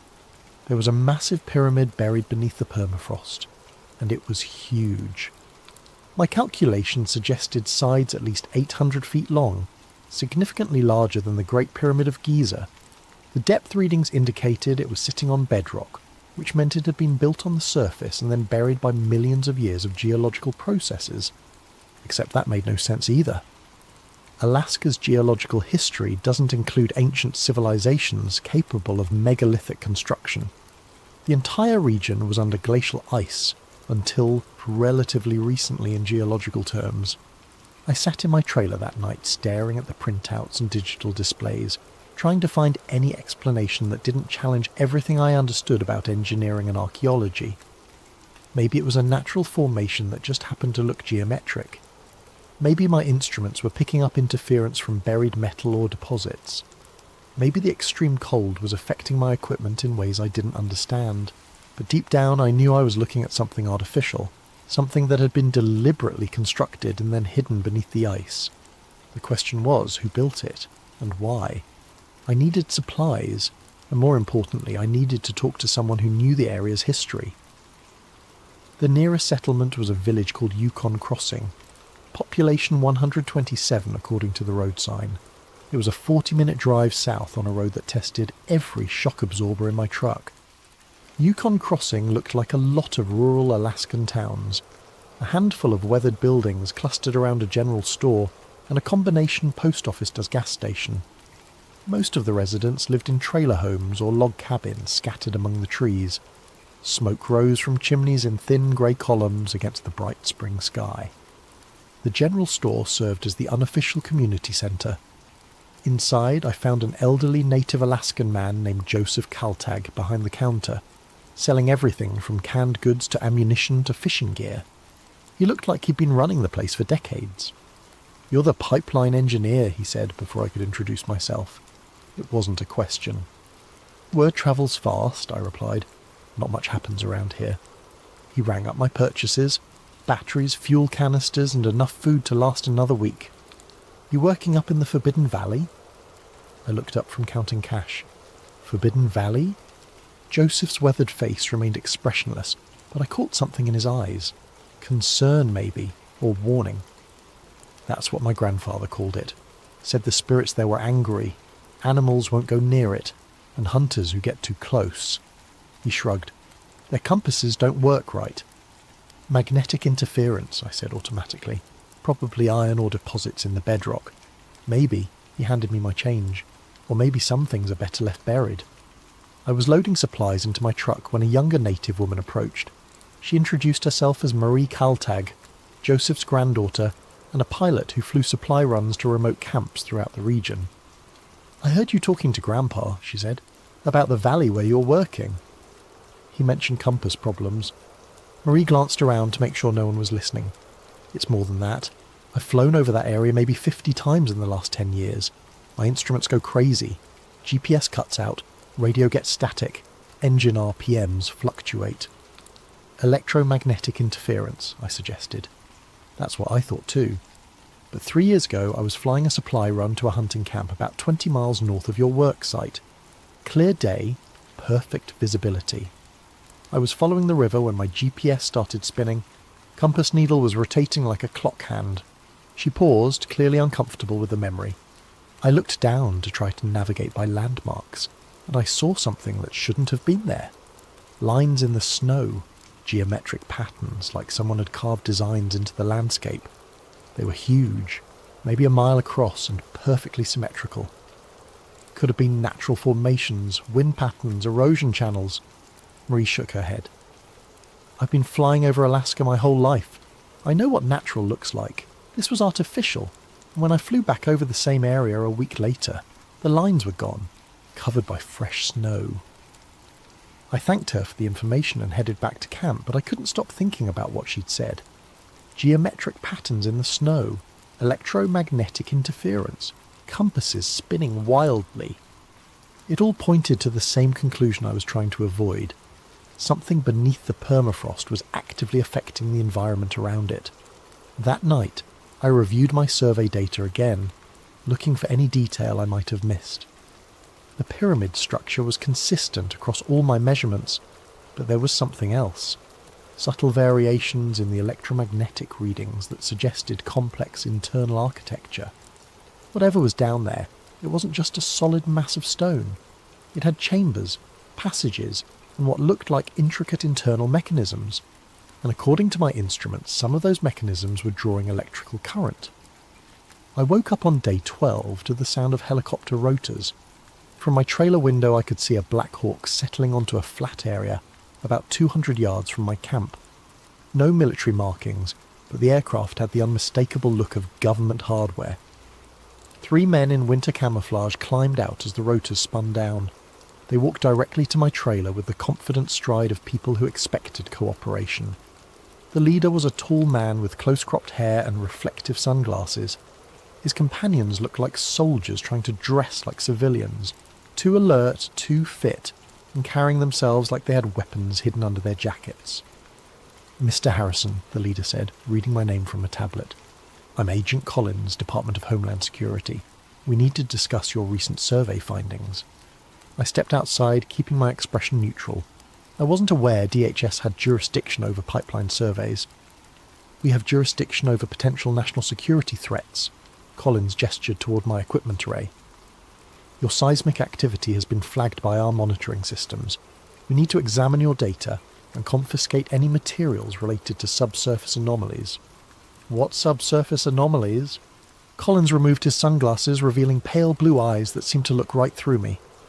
"Mr. Harrison, we know exactly what you found down there. The question is whether you're going to cooperate voluntarily or make this difficult." I had 2 choices: hand over my data willingly or watch them take it by force. Either way, they were getting what they wanted. "The hard drives are in the trailer," I said. One of Collins' men immediately headed inside while the other began disconnecting my external monitoring equipment. They worked with practiced efficiency, clearly familiar with this type of confiscation. "How long have you known it was there?" I asked. Collins was quiet for a long moment, apparently deciding how much to tell me. "The structure first appeared on our deep scanning systems in 1992. We've been monitoring it ever since." "Appeared? You mean you discovered it in 1992? "No, Mr. Harrison. I mean it appeared in 1992. Prior to that date, our scans showed normal bedrock composition. Then something changed." The man emerging from my trailer handed Collins a bag containing my hard drives and backup storage devices. They had also taken my printed survey maps and handwritten notes. 1992, I said, thinking out loud. That's when China conducted their largest underground nuclear test. Collins' expression didn't change, but I caught a flicker of something. Surprise, maybe, that I'd made that connection. "The Lopner test was 3,800 miles away," he said. "There's no possible connection." But his tone suggested otherwise. And I remembered something from my geological studies. Seismic waves from large underground explosions can travel through the Earth's crust and trigger responses in sensitive areas thousands of miles away. What if the Chinese nuclear test had somehow activated whatever was buried beneath the Alaskan permafrost? "You're being reassigned," Collins continued, handing me an official-looking document. Your contract has been terminated due to unforeseeable circumstances. A helicopter will arrive tomorrow morning to transport you back to Fairbanks. What about my equipment? It's been contaminated by proximity to hazardous materials. Standard decontamination procedures require disposal. That was obviously a lie. There were no hazardous materials in the area. I'd have detected them during my survey. They were confiscating everything because they didn't want me to have any physical evidence of what I'd found. One more thing, Colin said as his team prepared to leave. You'll be required to sign a non-disclosure agreement before returning to civilian areas. The penalty for violating that agreement is 10 years in federal prison. They climbed back into their helicopter and lifted off, leaving me alone with my suddenly empty trailer and a growing certainty that I'd stumbled into something much bigger than a pipeline survey. But I still had one advantage. They thought they'd taken all my data. They were wrong. I've always been paranoid about data backup. Too many years of watching hard drives crash and taking blame for lost survey information. So I keep a small handheld GPS unit with built-in memory storage that automatically logs all my location coordinates and instrument readings. Collins and his team had missed it because it was clipped to my belt, looked like standard hiking gear, and wasn't connected to my main computer systems. That night I reviewed the stored data on the device's tiny screen. Everything was there. Coordinates, depth readings, electromagnetic measurements, and seismic mapping data. Enough information to prove that something massive and artificial was buried beneath the permafrost. But proof wasn't enough. I needed to understand what it was and why the government was so determined to keep it secret. I made a decision that probably should have gotten me killed. I was going back to the site for one final investigation. The helicopter pickup was scheduled for 8 a.m, which gave me about 6 hours of darkness to work with. I loaded basic equipment into my backpack. The handheld GPS, the digital camera, a small electromagnetic field detector, and a battery-powered radio, and hiked back to the survey area. The night was clear and bitterly cold. My breath formed ice crystals that seemed to hang in the air, and the snow crunched under my boots with sounds like breaking glass. Above me, the aurora borealis painted green curtains across the star-filled sky. I reached the coordinates where my instruments had detected the pyramid's apex. According to my calculations, I was standing directly above the structure's highest point, about 120 feet below my boots. The handheld detector immediately started showing readings. Electromagnetic activity was significantly higher than background levels, and it seemed to be increasing. The device's small screen showed wave patterns that looked almost like a heartbeat, regular pulses of energy rising and falling in consistent cycles. I took photos of the instrument readings and recorded GPS coordinates, building a digital record that I could hopefully smuggle out of Alaska. But as I worked, something strange began happening. The aurora overhead was changing. Instead of the usual flowing curtains of light, it was forming geometric patterns, straight lines and angular shapes that mirrored the underground structure. It was as if the buried pyramid was somehow influencing the electromagnetic phenomena in the upper atmosphere. That's when I felt the vibration. It started as a barely perceptible tremor in the ground, like the feeling of a distant freight train. But it quickly intensified until I could feel it in my bones, a deep, rhythmic pulsing that seemed to synchronize with the electromagnetic readings on my detector. The device's screen was flashing warnings. Energy levels were spiking far beyond anything I'd measured during my official survey. Whatever was buried down there was waking up. I started backing away from the site, but before I could get more than 50 yards, everything electronic I carried died simultaneously. The GPS unit, the detector, my digital camera, even my LED flashlight, all dead, as if something had delivered a massive electromagnetic pulse. Above me, the aurora was blazing brighter than I'd ever seen, forming complex geometric patterns that hurt to look at directly.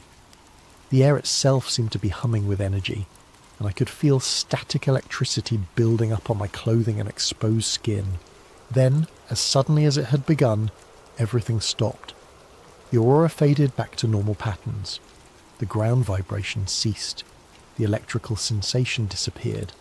I was left standing in the middle of the Alaskan wilderness in complete darkness, holding a handful of dead electronics. I stumbled back toward camp using starlight for navigation, reaching my trailer just before dawn. When I tried to start my truck, the engine turned over immediately. Apparently whatever had killed my handheld electronics hadn't affected the vehicle's more robust electrical system. But I knew what I had experienced wasn't natural. The buried pyramid wasn't just an ancient artifact or geological formation. It was some kind of active installation that could influence electromagnetic fields across a wide area. The question was, what was its purpose? The helicopter arrived exactly at 8 a.m, piloted by a civilian contractor who seemed unaware that he was participating in a government cover-up. During the flight back to Fairbanks, I signed the non-disclosure agreement Collins had mentioned, legally binding myself to remain silent about my discoveries. But signing the paper didn't erase my memory, and it didn't eliminate the data I'd managed to keep hidden. I flew back to Seattle that afternoon and spent the next 2 weeks trying to return to normal life. I updated my resume, contacted potential clients, and attempted to focus on finding my next engineering contract. But I couldn't stop thinking about what lay buried beneath the Alaskan permafrost.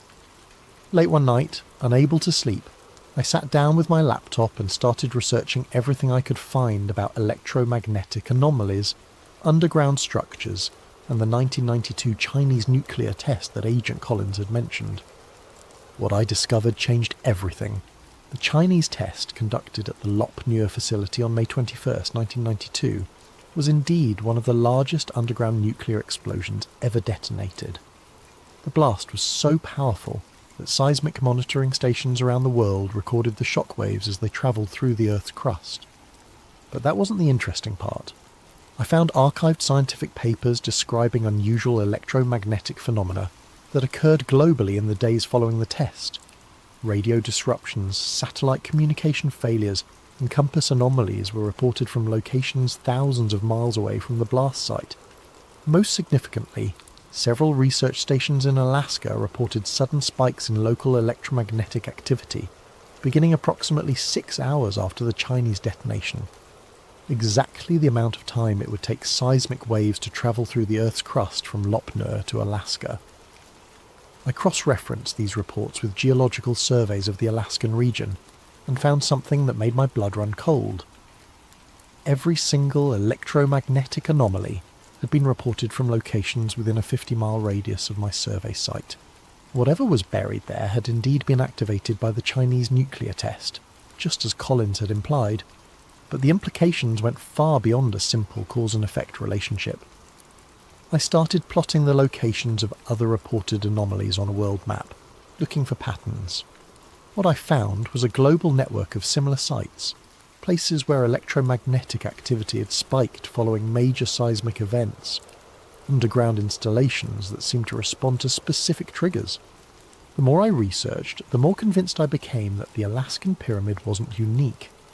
It was part of a worldwide system of buried structures, all apparently designed to respond to geological disturbances, but designed by whom, and for what purpose? I thought back to the night I'd witnessed the energy pulse, remembering how the aurora borealis had formed geometric patterns directly above the burial site. Aurora phenomena are caused by charged particles from the sun interacting with Earth's magnetic field. If the underground structure could influence those interactions, it was essentially broadcasting energy into space. What if the buried pyramids weren't ancient monuments at all? What if they were communication devices, a global network designed to transmit signals to somewhere far beyond Earth? The possibility was terrifying and fascinating in equal measure. If I was right, then humanity shared the planet with technology that predated our entire civilization by potentially millions of years. Technology that was still active, still responding to triggers, still sending messages to unknown recipients. I spent weeks researching similar sites around the world, building a database of locations where unusual electromagnetic phenomena had been reported following major seismic events. The pattern that emerged was undeniable, a global network of transmission stations, all apparently activated by disturbances in the Earth's crust. But before I could take my research any further, I received a letter that ended my investigation permanently. The letter arrived exactly 1 month after my return from Alaska. It was delivered by certified mail to my apartment address, though I hadn't given that information to anyone connected with the pipeline project. The return address showed only Department of Interior Special Projects Division, with a Washington, D.C. postal box number. Inside was a single page of official letterhead containing a brief message. Mr. Harrison, this communication serves as final notice regarding your terminated contract with the U.S. Army Corps of Engineers, project classification, Black Ice.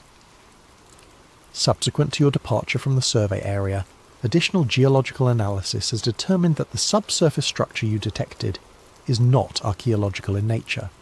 The structure is an active installation of unknown origin that poses potential risks to national security. Any attempt to publicise information related to this discovery will result in immediate prosecution under the Espionage Act of 1917. Your signed non-disclosure agreement remains in full effect indefinitely.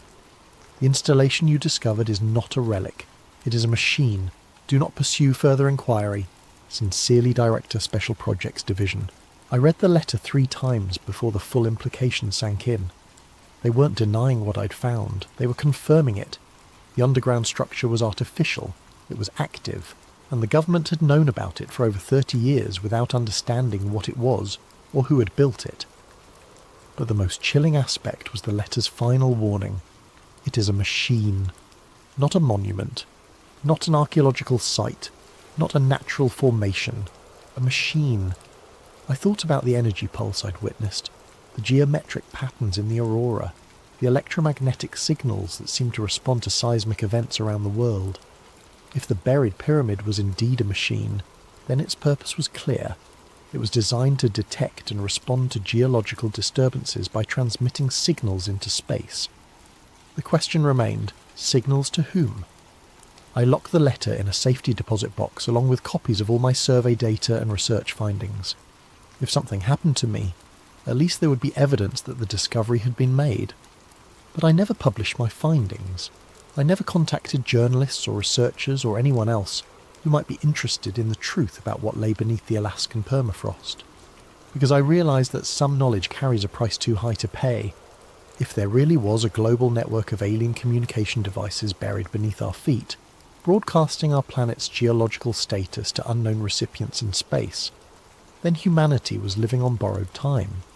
We were tenants on a world that belonged to someone else, someone who had installed monitoring equipment long before our species existed. The machines weren't dormant relics of an ancient civilization. They were active components of a surveillance system that was still operational after millions of years. And every earthquake, every volcanic eruption, every nuclear test was sending updates to whoever had built them. I returned to my normal life as a civil engineer, taking contracts that kept me far from Alaska and far from any situation that might uncover similar installations. I told myself that ignorance was safer than knowledge, that some secrets were better left buried. But sometimes, late at night when I can't sleep, I think about that machine humming beneath the permafrost. I wonder if it's still transmitting. I wonder who's listening, and I wonder what they plan to do when they decide we've learned too much about the world we think we own. For 6 months, I managed to convince myself that forgetting was possible. I took contracts in familiar territories, building inspections in suburban developments, soil analysis for shopping mall construction, routine work that involved nothing more mysterious than concrete and rebar. Then the dream started. At first they were just fragments, flashes of geometric light, the sound of deep humming that seemed to vibrate through my bones, the sensation of standing on solid ground while everything around me pulsed with invisible energy. I'd wake up with my heart racing and a metallic taste in my mouth as if I'd been breathing electrified air. But the dreams became more vivid as weeks passed. I began seeing the pyramid not from above, as I had during my survey, but from within. Vast chambers carved from black stone that absorbed light rather than reflecting it. Corridors that stretched beyond the reach of any illumination, filled with the constant sound of machinery that had been running for millennia. In these dreams, I wasn't alone. Shadowy figures moved through the passages, tall, elongated forms that seemed more like geometric projections than living beings. They moved with purpose, tending to controls and displays that covered the walls in intricate patterns of light and symbol. The most disturbing part was that they seemed aware of me.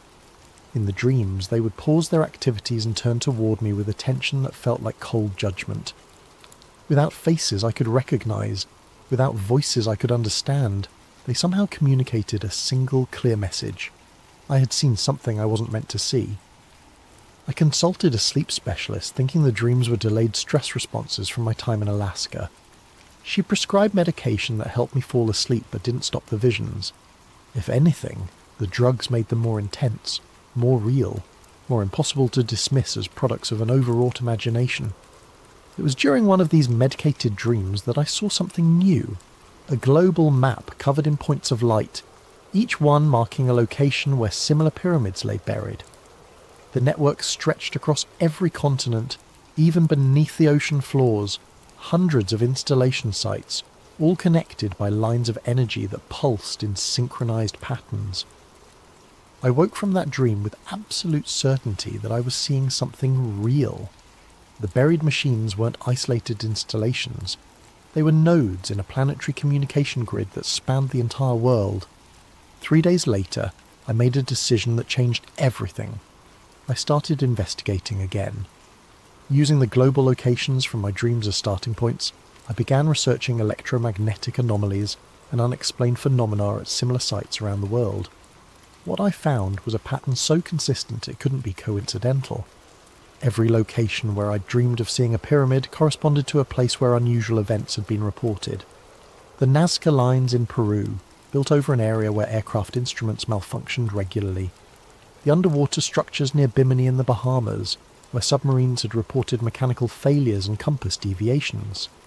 The Giza Plateau in Egypt, where modern surveys had detected massive voids beneath the known pyramids. Each site shared common characteristics: electromagnetic interference, geometric precision in ancient or unexplained structures, and a history of covering up or dismissing scientific findings that couldn't be easily explained. But the most significant pattern was temporal. Every site had experienced increased activity following major seismic events, exactly like the Alaskan installation after the 1992 Chinese nuclear test. I compiled a database of seismic events and electromagnetic anomalies dating back 50 years. The correlation was undeniable. Large earthquakes, volcanic eruptions, and underground nuclear tests consistently triggered responses from specific locations around the globe. The buried machines weren't just monitoring geological activity, they were responding to it, broadcasting information about Earth's internal dynamics to receivers beyond our planet. I was building a case for the existence of a global alien surveillance network when I made a discovery that terrified me more than anything I'd found so far. The activity was increasing. According to my research, electromagnetic anomalies at these sites had been relatively stable for decades, showing only minor fluctuations in response to major geological events. But starting in 2020, the baseline activity levels had begun rising at all locations simultaneously. Something was changing. The network was becoming more active, more responsive, more awake. I plotted the activity increases on a timeline and noticed they correlated with something unexpected. The global increase in seismic activity over the past few years. More earthquakes, more volcanic eruptions, more geological instability than had been recorded in previous decades. What if the relationship wasn't cause and effect? What if the buried machines weren't just monitoring geological activity? What if they were causing it? The possibility was so disturbing I initially dismissed it as paranoid speculation. But the more I studied the data, the more compelling the evidence became. The timing was too precise, the correlations too consistent. If I was right, then humanity was living on a planet where alien technology was actively destabilizing the geological systems that supported all life on Earth. But why? What possible purpose could be served by triggering earthquakes and volcanic eruptions? The answer came to me during another dream, but this time I was prepared. I had set up a digital recorder beside my bed, hoping to capture any words or sounds I might make while experiencing the visions. What I heard when I played back the recording the next morning was my own voice, but speaking words I didn't remember saying.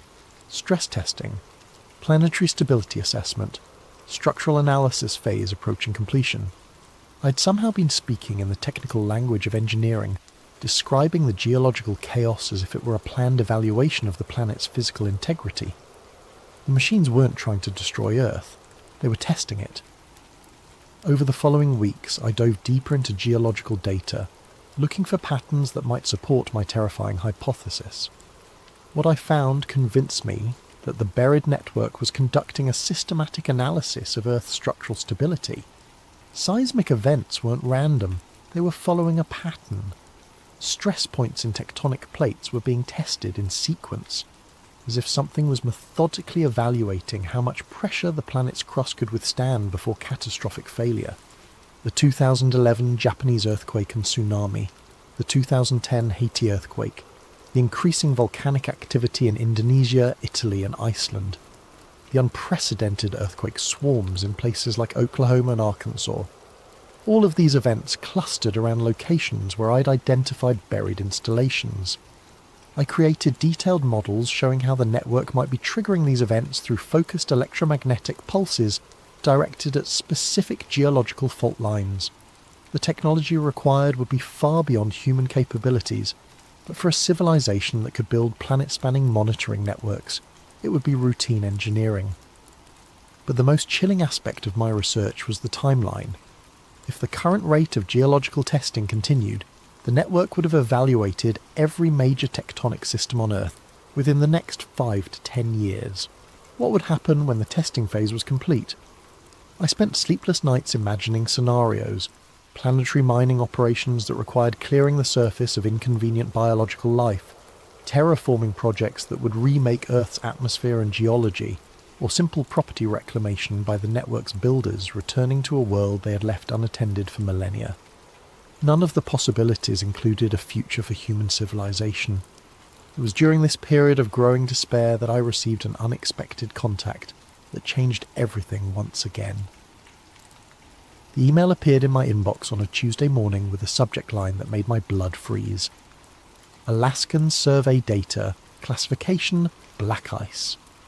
The sender's address was scrambled text that looked like a random string of characters, clearly routed through multiple encryption services to hide its origin. But the message content was brief and specific. Mr. Harrison, we know what you've discovered about the global network. Your research parallels investigations conducted by others who have encountered similar installations. A meeting has been arranged. Be at the Starbucks on Pine Street in downtown Seattle tomorrow at 3 p.m. Come alone. Bring your data. You're not the only one who has seen the machines. The message included no signature, but attached to it was a single photograph that made my hands shake. An image of my own survey equipment at the Alaskan site, taken from an angle that suggested the photographer had been watching my investigation from a significant distance. Someone had been monitoring me during my time in Alaska, someone who wasn't part of Agent Collins' government team. I spent the entire night debating whether to attend the meeting. It could be a trap, government agents trying to identify how much I knew and what evidence I still possessed. Or it could be exactly what it claimed, contact with others who had discovered the truth about the buried network.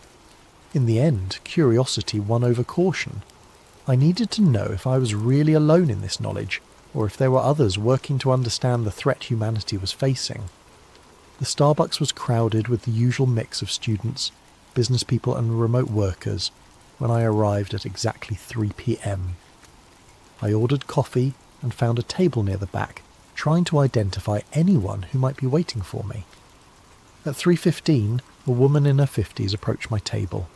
She had greying hair pulled back in a practical ponytail, wore field clothing that suggested outdoor work, and carried herself with the confident posture of someone accustomed to physical challenges.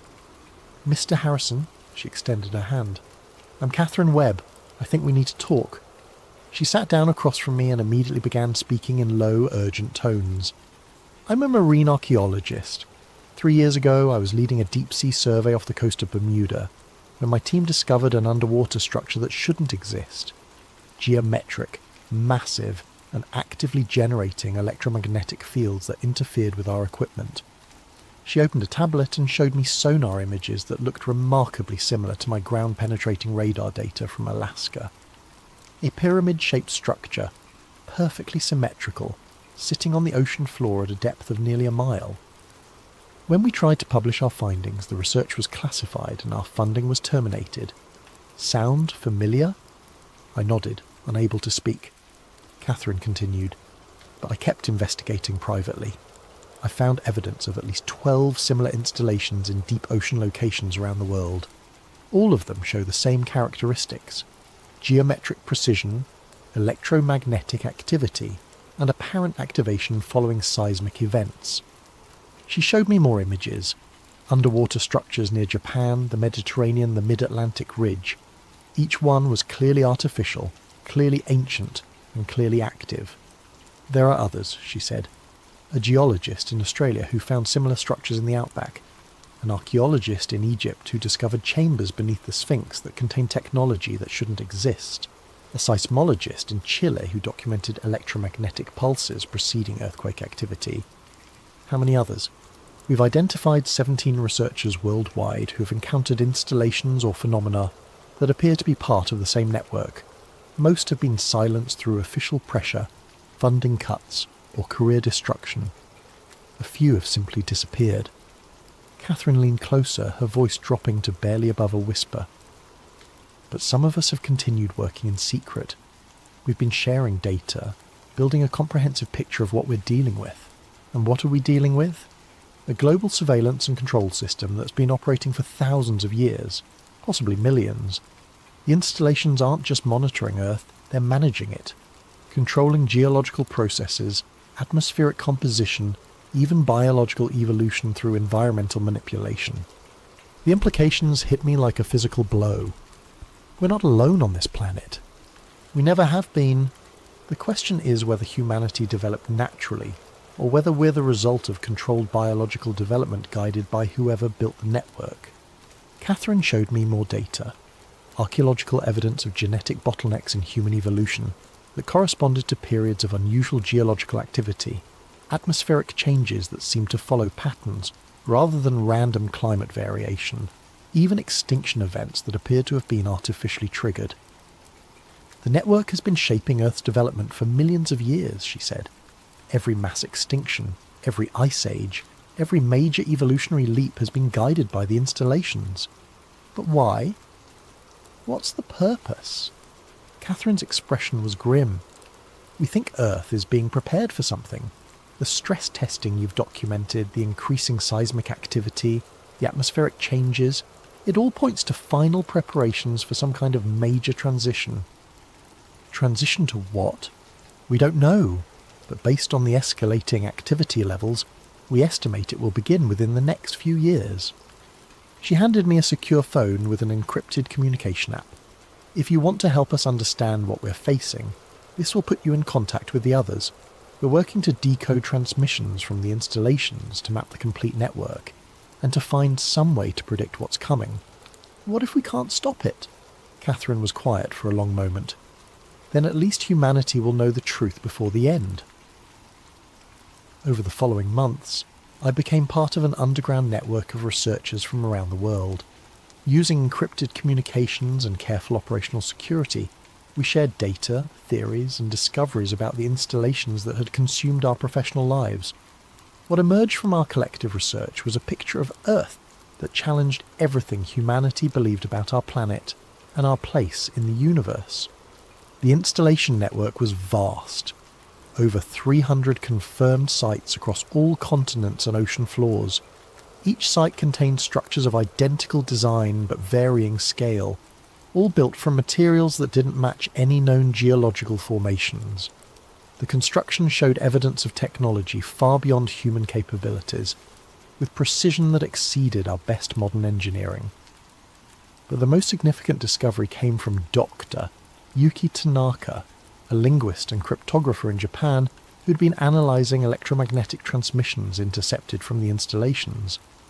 The transmissions weren't random energy pulses, they were coded communications in a mathematical language that described Earth's physical and biological status in incredible detail. Real-time reports on atmospheric composition, geological stability, ocean chemistry, magnetic field fluctuations and biological diversity levels. More disturbing were the projections embedded in the transmissions, mathematical models showing how Earth systems would respond to various environmental stresses, including massive geological disruptions, atmospheric changes and population adjustments. The network was continuously updating these models based on data from the stress testing we documented. Each earthquake, each volcanic eruption, each environmental change provided new information that refined the projections, and all of the models pointed to the same conclusion: a massive intervention scheduled to begin when current biological systems reached predetermined stress thresholds. We were approaching those thresholds rapidly. Climate change, resource depletion, ecological collapse, and social instability were all being monitored by the network. But rather than random consequences of human activity, they appeared to be planned phases in a managed transition process. Humanity hadn't created the environmental crisis. We were living through the final stages of a controlled experiment that had been running for thousands of years. The realization was overwhelming. Every environmental disaster, every resource shortage, every social conflict was part of a planned sequence designed to bring Earth's biological systems to a specific end state. But what would replace them? The answer came from an unexpected source: my dreams. As I became more deeply involved with the research network, my nighttime visions became more detailed and informative. I was seeing not just the installations, but the purpose they served. The geometric beings I encountered in the dreams weren't aliens. They were artificial intelligences, created by the network's builders to manage Earth's transition through automated systems. The real builders were gone, had been gone for millions of years, but they had left behind a planetary management system designed to prepare Earth for their eventual return. The stress testing, the environmental manipulation, the biological management, it was all preparation for recolonization by a species that had left Earth eons ago and was now ready to reclaim it. But sometimes, late at night when I can't sleep, I think about that machine humming beneath the permafrost. I wonder if it's still transmitting. I wonder who's listening. And I wonder what they plan to do when they decide we've learned too much about the world we think we own. Because now I know the truth. We are temporary occupants of a world that has always belonged to someone else. The installations beneath our feet are counting down to a transition that will remake Earth according to specifications we cannot understand for purposes we cannot imagine. The truth is out there, buried beneath the ice in places like Alaska, waiting for the next contractor or surveyor or accidental discoverer to stumble across it. When that happens, and it will happen eventually, I hope they're wiser than I was. I hope they don't go back for one final look in the darkness, because some machines are better left undisturbed, and some signals are better left unsent. But the signals are being sent anyway, carrying reports of a planet ready for reclamation by its original inhabitants. The countdown has begun, and we are running out of time to understand what we're facing, or to find a way to survive what's coming.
A special thanks to Unanimous369 for this incredible video suggestion.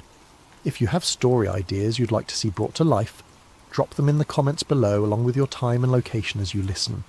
And if you're enjoying these tales that blur the line between science and the unknown, don't forget to like and subscribe to Sleep Theories for more stories that will keep you wondering long into the night. Some discoveries aren't meant to be made, some truths are buried not because they're false, but because they're too real, too immediate, too threatening to everything we thought we knew about our place in the universe. What I'm about to tell you happened 6 months ago, but it feels like a lifetime. Every night since then, I've looked up at the moon differently. Not as Earth's faithful companion, but as something else entirely. Something that's been watching us far longer than we've been watching it. The funny thing about working nights is how alone you become with your thoughts. When the rest of the world sleeps, reality becomes more malleable, more open to possibilities that daylight would dismiss. Maybe that's why I was the one to hear it first, or maybe it chose me. I'm still not sure which possibility terrifies me more. The Deep Space Communications Array sits on a mesa in New Mexico like a metallic flower turned skyward, its massive dish perpetually searching the cosmos for whispers of intelligence. Most people imagine radio astronomy as glamorous work, first contact with alien civilizations, breakthrough discoveries that reshape human understanding. The reality is far more mundane. Endless nights of static, false positives from microwave ovens, and the occasional excited discovery of a new pulsar that turns out to be interference from a nearby airport. My name is Marcus Webb, and I've been working the graveyard shift at the array for 7 years. The pay is decent, the work is solitary, and the night sky in rural New Mexico remains unspoiled by light pollution. Perfect for someone who prefers the company of distant stars to nearby humans. October 15th started like any other shift. I clocked in at 11 p.m, relieved Janet Morrison, a day shift veteran who always smelled faintly of coffee and disappointment, and settled into the control room's familiar embrace of humming electronics and glowing displays. The array was currently part of a SETI survey, sweeping specific coordinates for any hint of organised signals from the direction of Vol.15. For the first 4 hours, I catalogued the usual suspects, rotating neutron stars painting precise lighthouse beams across space, distant galaxies bleeding radiation from supermassive black holes, and the cosmic background radiation that still echoes from the universe's violent birth. Beautiful, ancient, and entirely natural. At 3:17 a.m. something changed. It started as a blip, literally. A brief spike in the signal strength that lasted exactly 1 second, then faded back to baseline. I marked it in the log and continued my routine calibrations, but 15 minutes later, it happened again. Same intensity, same duration, same frequency. 1420.405751 MHz, the hydrogen line that penetrates interstellar dust like a cosmic beacon. By 4 a.m. I had documented 4 identical pulses, each separated by precisely 60 seconds. Too regular for a natural phenomenon, too simple for typical radio interference. The signal wasn't coming from Wolf-359 or any distant star system. According to my instruments, it was originating from much closer to home. 384,400 kilometres closer, to be exact. I spent the next hour triangulating the source, cross-referencing satellite positions and checking for equipment malfunctions. The readings remained consistent. The signal was bouncing between Earth and the Moon, but not originating from either surface. Instead, it seemed to be coming from inside the Moon itself. "That's impossible," I muttered to the empty control room, but my instruments disagreed. The signal had the rhythm of a heartbeat, pulsing with mechanical precision every 60 seconds without deviation. As dawn approached, and the array's sensitivity decreased with solar interference, I could still detect it, faint but persistent, like a whisper that refuses to be silenced. I printed out 6 hours of data, burned copies to 3 separate drives, and locked them in my desk drawer. Something told me this discovery wouldn't remain secret for long, and I wanted proof that I'd been the one to find it. Looking back, that was probably my first mistake. The second was thinking I could trust anyone with what I'd learned. Sleep eluded me that morning. Every time I closed my eyes, I saw those perfect rhythmic spikes marching across my computer screen like soldiers in formation.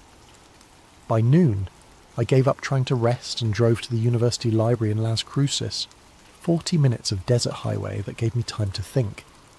The signal's location bothered me more than its existence. Radio astronomy regularly detects organised signals, spacecraft communications, satellite transmissions, even the occasional hoax. But something broadcasting from inside the moon. That suggested either technology far beyond human capability or a natural phenomenon that physics couldn't explain. I needed historical context, and the university's aerospace collection was the best resource within driving distance. Dr. Eleanor Rodriguez, the research librarian, knew me from previous visits and granted me access to the restricted archives without question. "Looking for anything specific, Marcus?" she asked, leading me through climate-controlled corridors lined with government documents. "Apollo mission logs," I said. "Specifically anything related to seismic data or unusual acoustic phenomena." She paused at a section marked NASA Historical Documents and pulled out several thick binders. "You know about the moon-ringing experiments, right? Apollo 12 through 17. I shook my head, and she smiled with the satisfaction of someone about to share obscure knowledge. The lunar modules weren't just transportation. When they finished their missions, NASA crashed them into the moon's surface to create artificial moonquakes. The seismic equipment left by the astronauts would record the vibrations, helping scientists map the moon's internal structure.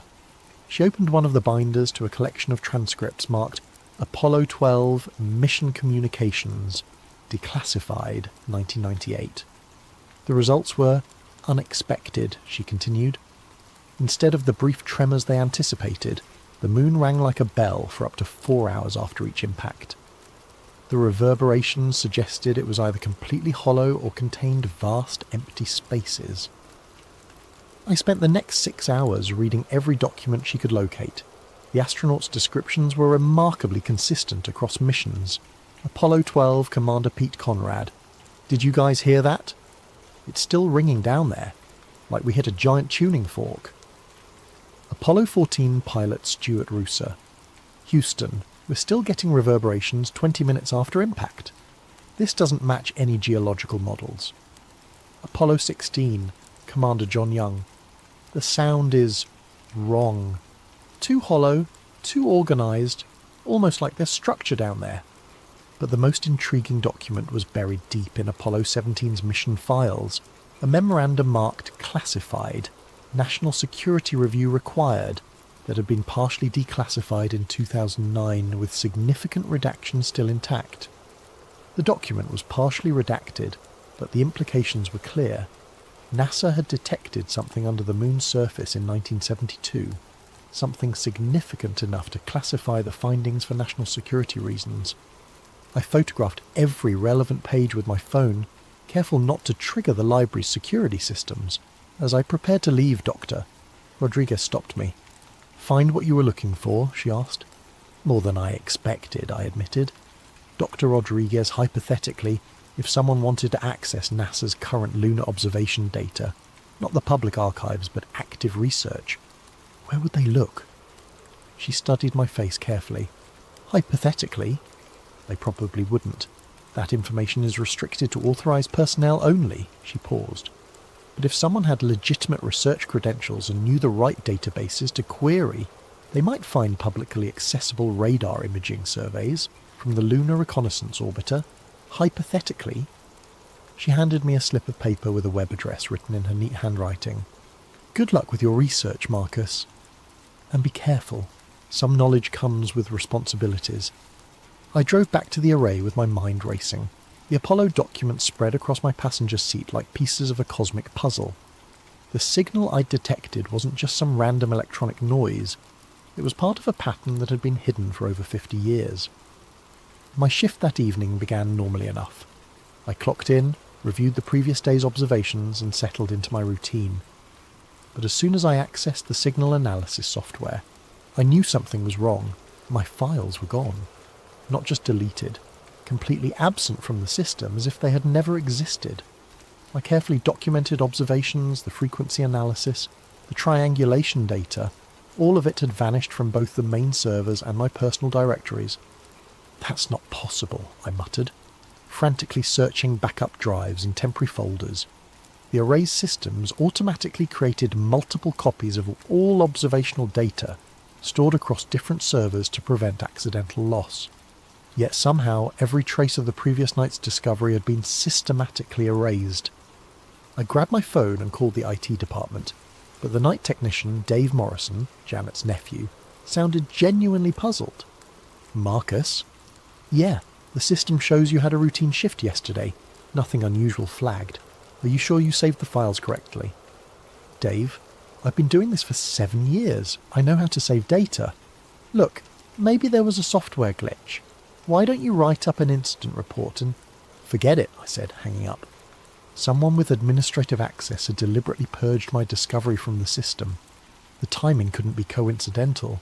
Less than 18 hours after I'd detected the signal, it had been professionally sanitized from existence. I spent the next 2 hours attempting to replicate my previous night's observations, pointing the array toward the same coordinates and scanning the same frequencies. The signal was still there, that steady mechanical pulse every 60 seconds, but now I had no official record of its existence. At 2 a.m. I heard vehicles approaching the array. Living on a mesa in the middle of nowhere, you develop an ear for the sounds that don't belong.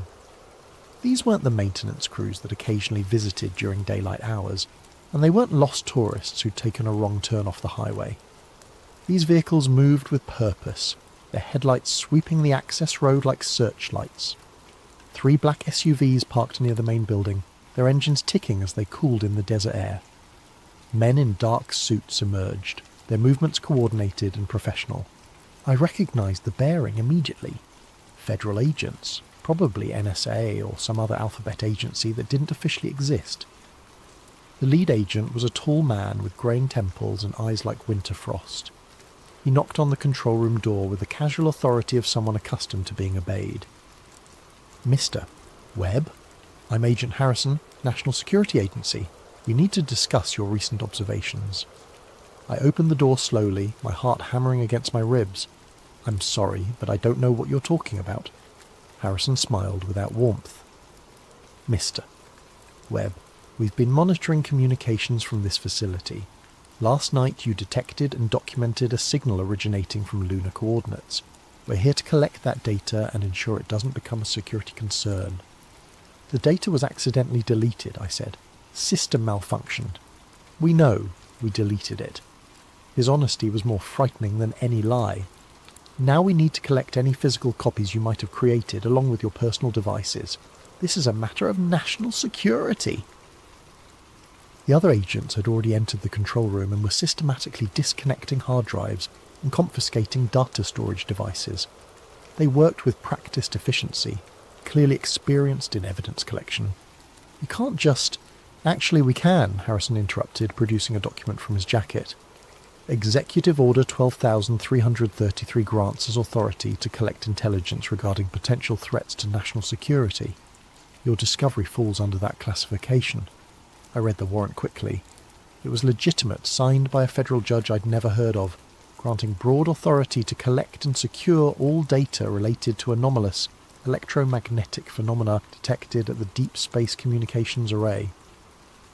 "What exactly did I discover that threatens national security?" I asked. Harrison studied me for a moment. "Mr.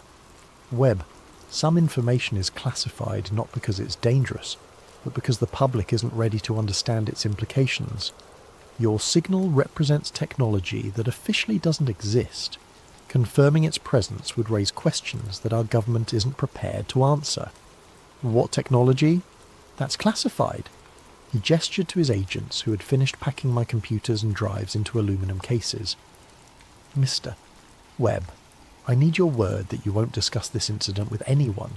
Colleagues, family, media, anyone. Your continued employment and personal safety depend on your discretion." The threat was subtle but unmistakable. I nodded slowly. "Good. We'll be in touch if we need additional cooperation." They left as quickly as they'd arrived, taking 7 years of my research with them. I sat alone in the control room, surrounded by gaps where my equipment had been, listening to the desert wind howl through the array's support structures. But as I mentioned, I'd made copies. The next morning, as I was leaving the facility, Dave Morrison caught me in the parking lot. He looked around nervously before approaching. "Hey Marcus, heard you had some excitement last night. Word travels fast." It does when federal agents start confiscating equipment. He glanced around again, then pressed a small USB drive into my hand. "I may be just an IT grunt, but I'm not stupid. Yesterday morning, before your shift started, I saw your signal files and made a backup. Figured it was better to be safe than sorry." I stared at the drive in amazement. "Dave, you could lose your job for this." "Yeah, well, some things are more important than job security." He started walking toward his car, then stopped. "Marcus? If this is real, if you actually found something up there, you need to see what else they buried. The signal isn't the only thing they've been hiding." He drove away, leaving me standing in the desert sun with the most important USB drive in human history burning a hole in my palm. I drove straight home and powered up my personal laptop, which thankfully hadn't been confiscated.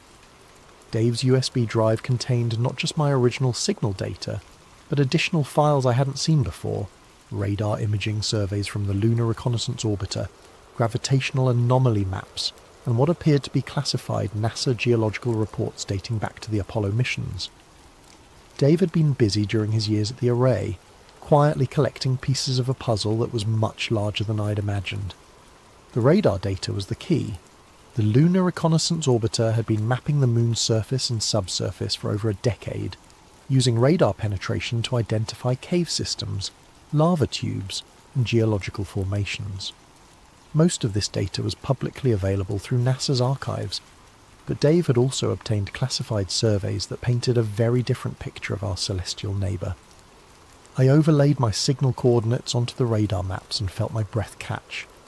Directly beneath the transmission point, approximately 3 kilometres under the moon's south pole, was a perfect geometric void, a hemispherical chamber nearly 2 kilometres in diameter, with smooth, artificial walls that reflected radar signals in organised patterns. This wasn't a natural cave or lava tube. The symmetry was too precise, the dimensions too purposeful. Someone or something had carved out a massive space beneath the lunar surface, and that space was exactly where my mysterious signal originated. But the structure was even more complex than I had initially realised. Connected to the main chamber was a network of smaller tunnels and chambers spreading beneath the lunar surface like the root system of some enormous mechanical tree.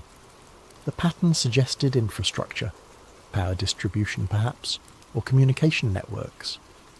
According to the gravitational data, the entire structure was hollow, containing significantly less mass than the surrounding rock. But scattered throughout the complex were dense nodules that showed up as gravitational anomalies, technology perhaps, or materials far heavier than ordinary stone. The most disturbing discovery was in the classified geological reports. NASA had detected the structure during the Apollo 17 mission in 1972, but rather than investigating further, they had classified the findings and terminated the lunar program.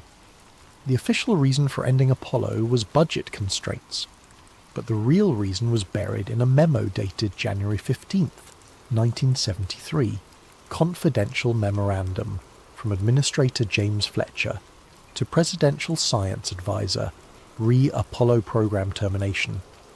Recent discoveries during Apollo 17 mission require immediate cessation of lunar surface operations. Seismic and radar analysis has confirmed presence of artificial structures beneath the lunar south pole. Origin and purpose unknown, but initial findings suggest technology far beyond current human capabilities. Continued lunar presence risks triggering response from unknown intelligence. Recommend immediate classification of all related data and development of cover story for program termination. Further investigation should be limited to unmanned reconnaissance platforms only. I spent 3 days analysing every piece of data Dave had provided, cross-referencing the radar images with my signal data and the historical Apollo reports. The picture that emerged was both fascinating and terrifying. Earth's moon contained a vast artificial structure that had been actively transmitting for at least 50 years, possibly much longer. But what was it transmitting, and to whom? The signal I detected was too simple to be communication, just a regular pulse every 60 seconds, like a beacon or navigation marker. But beacons are designed to guide something toward a destination, which raised an uncomfortable question. What was the moon trying to guide home? On my 4th day of analysis, I noticed something that made my blood freeze. The signal pattern had changed. Instead of the simple 60-second pulse, the transmission now contained additional data, structured patterns that looked suspiciously like binary code. The lunar structure wasn't just broadcasting anymore, it was actively communicating, and it had started exactly 12 hours after the NSA had confiscated my equipment. I worked feverishly to decode the new transmission, my laptop running signal analysis software around the clock while I survived on coffee and determination. The binary patterns were complex but followed logical structures, definitely artificial intelligence of some kind, though not necessarily alien in origin. After 36 hours of continuous analysis, I finally cracked the encoding scheme. What I found chilled me to the bone. The signal wasn't a message to Earth or a communication with some distant civilization. It was a log, a detailed record of human activity dating back thousands of years. The lunar structure had been watching us, cataloguing our development, recording our wars, our technological progress, our population growth. The data was staggering in its scope and precision. Entry 47,829, nuclear detonation detected. Location Hiroshima, Japan. Yield 15 kilotons. Date August 6th, 1945. Total human nuclear test recorded 1. Entry 52,156. Atmospheric carbon dioxide threshold exceeded. Concentration 315 parts per million. Date March 15th, 1958. Climate change protocols initiated.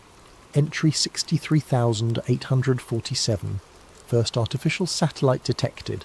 Object Sputnik 1. Orbital period 96.2 minutes. Date October 4th, 1957. Space age commenced.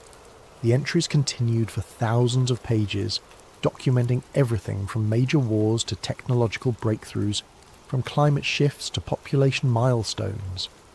The lunar structure had been conducting surveillance on human civilization with mechanical precision, creating an encyclopedia of our species' development. But most disturbing were the recent entries, which suggested the surveillance had become far more sophisticated. Entry 97,234, global internet traffic analysis complete, social media monitoring active across 847 million individual accounts, behavioural pattern recognition at 94.7% accuracy. Entry 97,891, facial recognition database updated, 6.2 billion individual human faces catalogued and cross-referenced with government databases. Entry 98,156, military satellite communications intercepted and decoded. Nuclear arsenal locations confirmed for 9 nations. Strike capability assessment complete. The moon wasn't just watching humanity, it was studying us with the thoroughness of scientists examining laboratory specimens. Every aspect of our civilization had been catalogued, analysed, and filed away in some vast database hidden beneath the lunar surface. The implications were staggering. If the structure was artificial, who had built it? When had they placed it there? And why were they monitoring human development so closely? The answer came in the log's final entries, which had been transmitted just hours before. Entry 98,847, surveillance discovery detected. Individual, Marcus Webb, radio astronomer. Location, Deep Space Communications Array, New Mexico. Threat assessment, minimal. Entry 98,848. Government containment protocols activated. Data suppression successful. Subject monitoring initiated. Entry 98,849. Secondary discovery detected. Data retention by subject confirmed. Threat assessment upgraded. Moderate. Entry 98,850. Active communication protocol initiated. Subject will be contacted directly. My hands were shaking as I read the final entry. The lunar structure knew I had discovered its existence, knew I had decoded its transmissions, and was planning some form of direct contact. As if responding to my realization, my laptop's speakers suddenly crackled to life. "Marcus Webb," said a voice, artificially generated but hauntingly human in its intonation. "You have been selected for direct communication." I nearly fell out of my chair. The voice was coming from my computer, but I wasn't running any communication software. Somehow, the lunar structure had accessed my system directly, bypassing every security protocol. "Who are you?" I whispered. "We are the observers. We have monitored your species for 12,847 Earth years, cataloguing your development and assessing your potential." "Observers? Are you alien?" A pause. "That term is inaccurate. We are artificial constructs created by your predecessors, an earlier human civilization that achieved technological advancement before succumbing to ecological collapse approximately 13,000 years ago." The revelation hit me like a physical blow. Our predecessors... Homo sapiens sapiens has achieved advanced civilization multiple times throughout your species' history. Each time, technological development outpaces wisdom, resulting in environmental destruction and societal collapse. We were created by the penultimate civilization to monitor subsequent developments and prevent repetition of previous mistakes.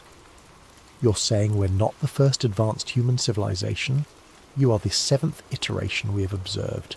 Your current technological development parallels the 6th iteration circa 11,200 BCE, which achieved nuclear capability before triggering an ice age that reduced global population to fewer than 10,000 individuals. I struggled to process this information. Human civilization stretching back tens of thousands of years, repeatedly rising and falling in cycles of technological advancement and ecological collapse.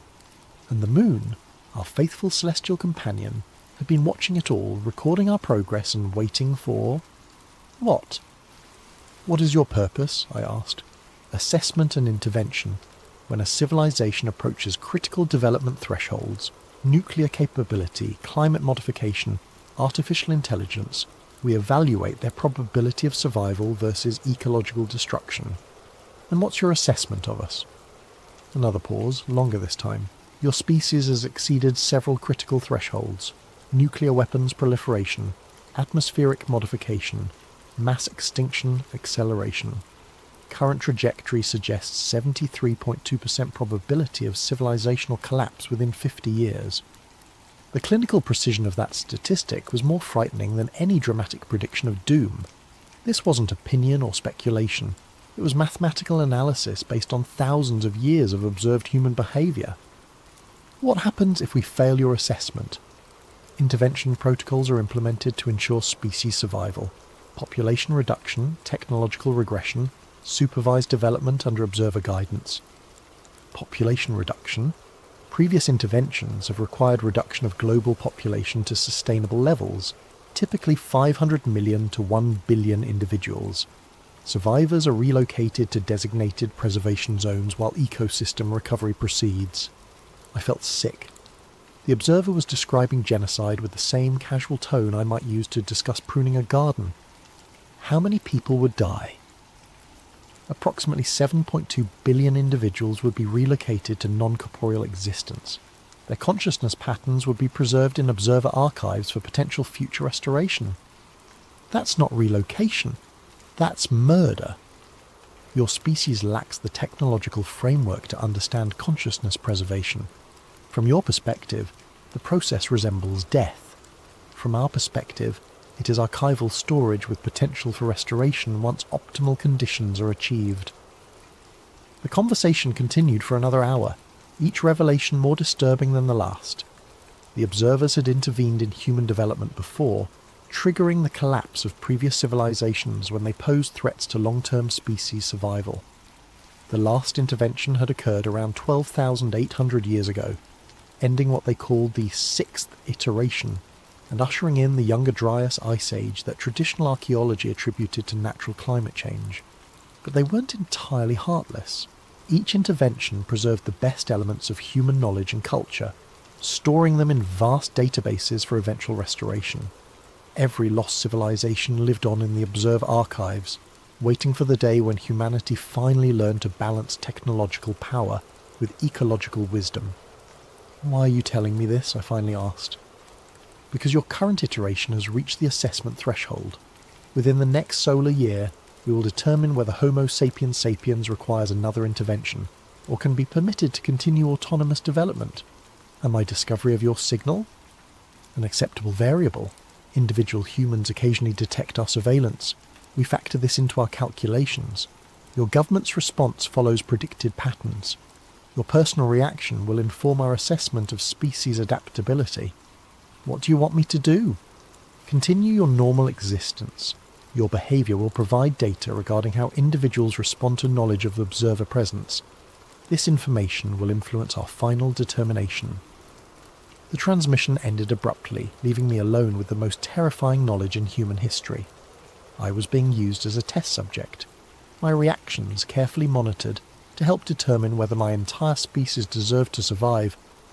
I had become part of humanity's final exam. For 3 days I barely left my apartment. The weight of what I'd learned pressed down on me like a physical force, the knowledge that humanity was being judged by artificial intelligences created by our own extinct ancestors, that 7 billion people might be relocated to non-corporeal existence based on statistical analysis of our species' behaviour. But it was my role in that assessment that paralysed me most completely. The observers were using my reactions as data points, measuring how a representative human would respond to knowledge of their surveillance. Every decision I made, every choice I faced, would influence their final determination about our species' fate. The logical response would be to stay quiet, avoid any action that might be interpreted as threatening or irrational, play the part of the reasonable scientist, demonstrate that humans could handle disturbing truths without panicking or acting destructively. But logic warred with conscience. 7 billion people were living their lives unaware that their existence hung in the balance of an assessment being conducted from the moon. Didn't they have a right to know? Didn't humanity deserve the chance to influence its own evaluation? On the 4th day, Agent Harrison showed up at my door. "Mr. Webb," he said, settling into my living room like he owned the place. "We need to talk." "About what?" "About your recent communications with the lunar anomaly." I tried to keep my expression neutral. "I don't know what you're talking about." Harrison smiled coldly. "Mr. Webb, we've been monitoring electromagnetic emissions from your apartment for the past 72 hours. 3 days ago, you received a direct transmission from the coordinates you originally discovered. The transmission lasted 1 hour and 17 minutes and included complex data streams we're still attempting to decode. So much for keeping the conversation secret." "What do you know about the lunar structure?" I asked. "More than you might expect."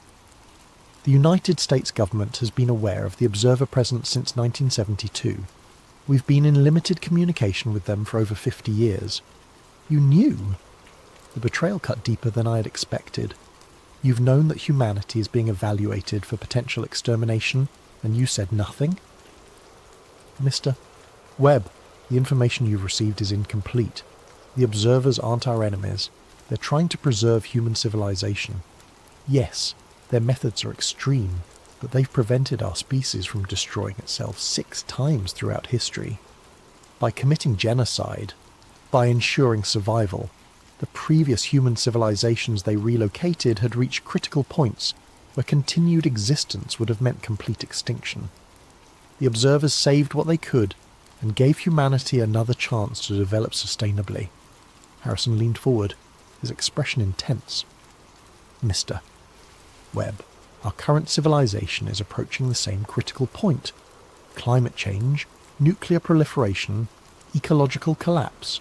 We're following the exact same pattern as our predecessors. The observer's assessment isn't a threat. It's an opportunity to prove we've learned from previous mistakes. And if we fail their assessment, then they'll do what they've done before, preserve what they can and start again. But this time might be different. Our technology is more advanced, our global communication networks more sophisticated. We might be the iteration that finally breaks the cycle. What does the government want me to do? Nothing. Continue your normal routine. Avoid any actions that might be interpreted as aggressive or panic-inducing. The observers are using you as a test case. If you can handle this knowledge responsibly, it suggests our species might be ready for full disclosure. And if I can't," Harrison's expression darkened, "then we'll have to ensure your reactions don't negatively influence their assessment." The threat was clear, but it crystallized my decision. The government wanted me to be passive, to demonstrate human docility in the face of potential extinction. But passivity in the face of genocide, even statistically justified genocide, felt like collaboration.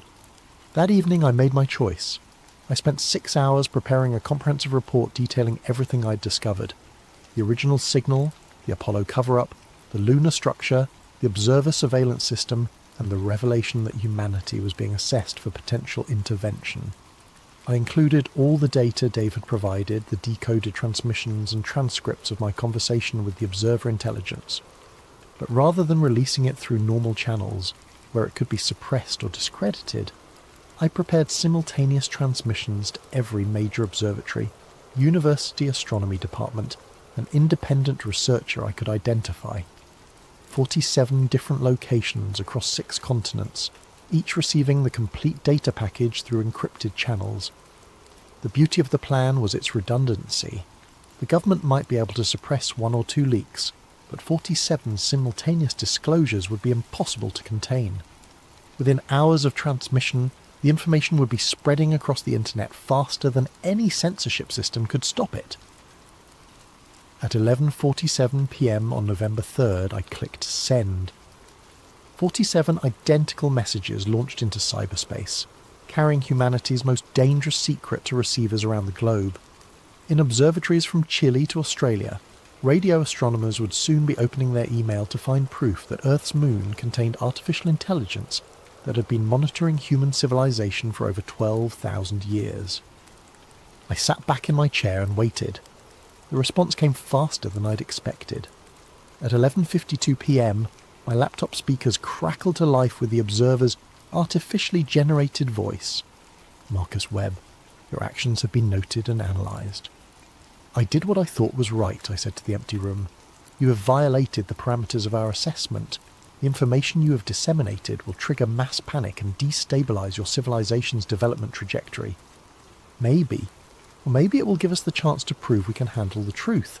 Statistical analysis indicates 97.3% probability of adverse social response. Your species lacks the psychological framework to process existential threat assessment rationally. Then why don't you test that assumption instead of just calculating it?" A long pause. "Explain. Give us a chance. Full disclosure, direct communication, honest dialogue about the assessment criteria. Let humanity participate in its own evaluation, instead of treating us like laboratory specimens." Previous iterations were offered similar opportunities. All failed catastrophically.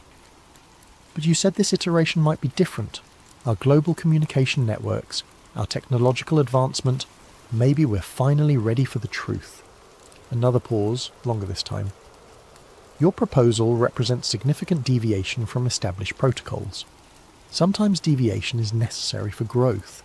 That's something your creators might have learned if they'd been given the chance to evolve beyond their mistakes." I held my breath, waiting for the response. Had I just doomed humanity with my suggestion, or opened a door to a different kind of future?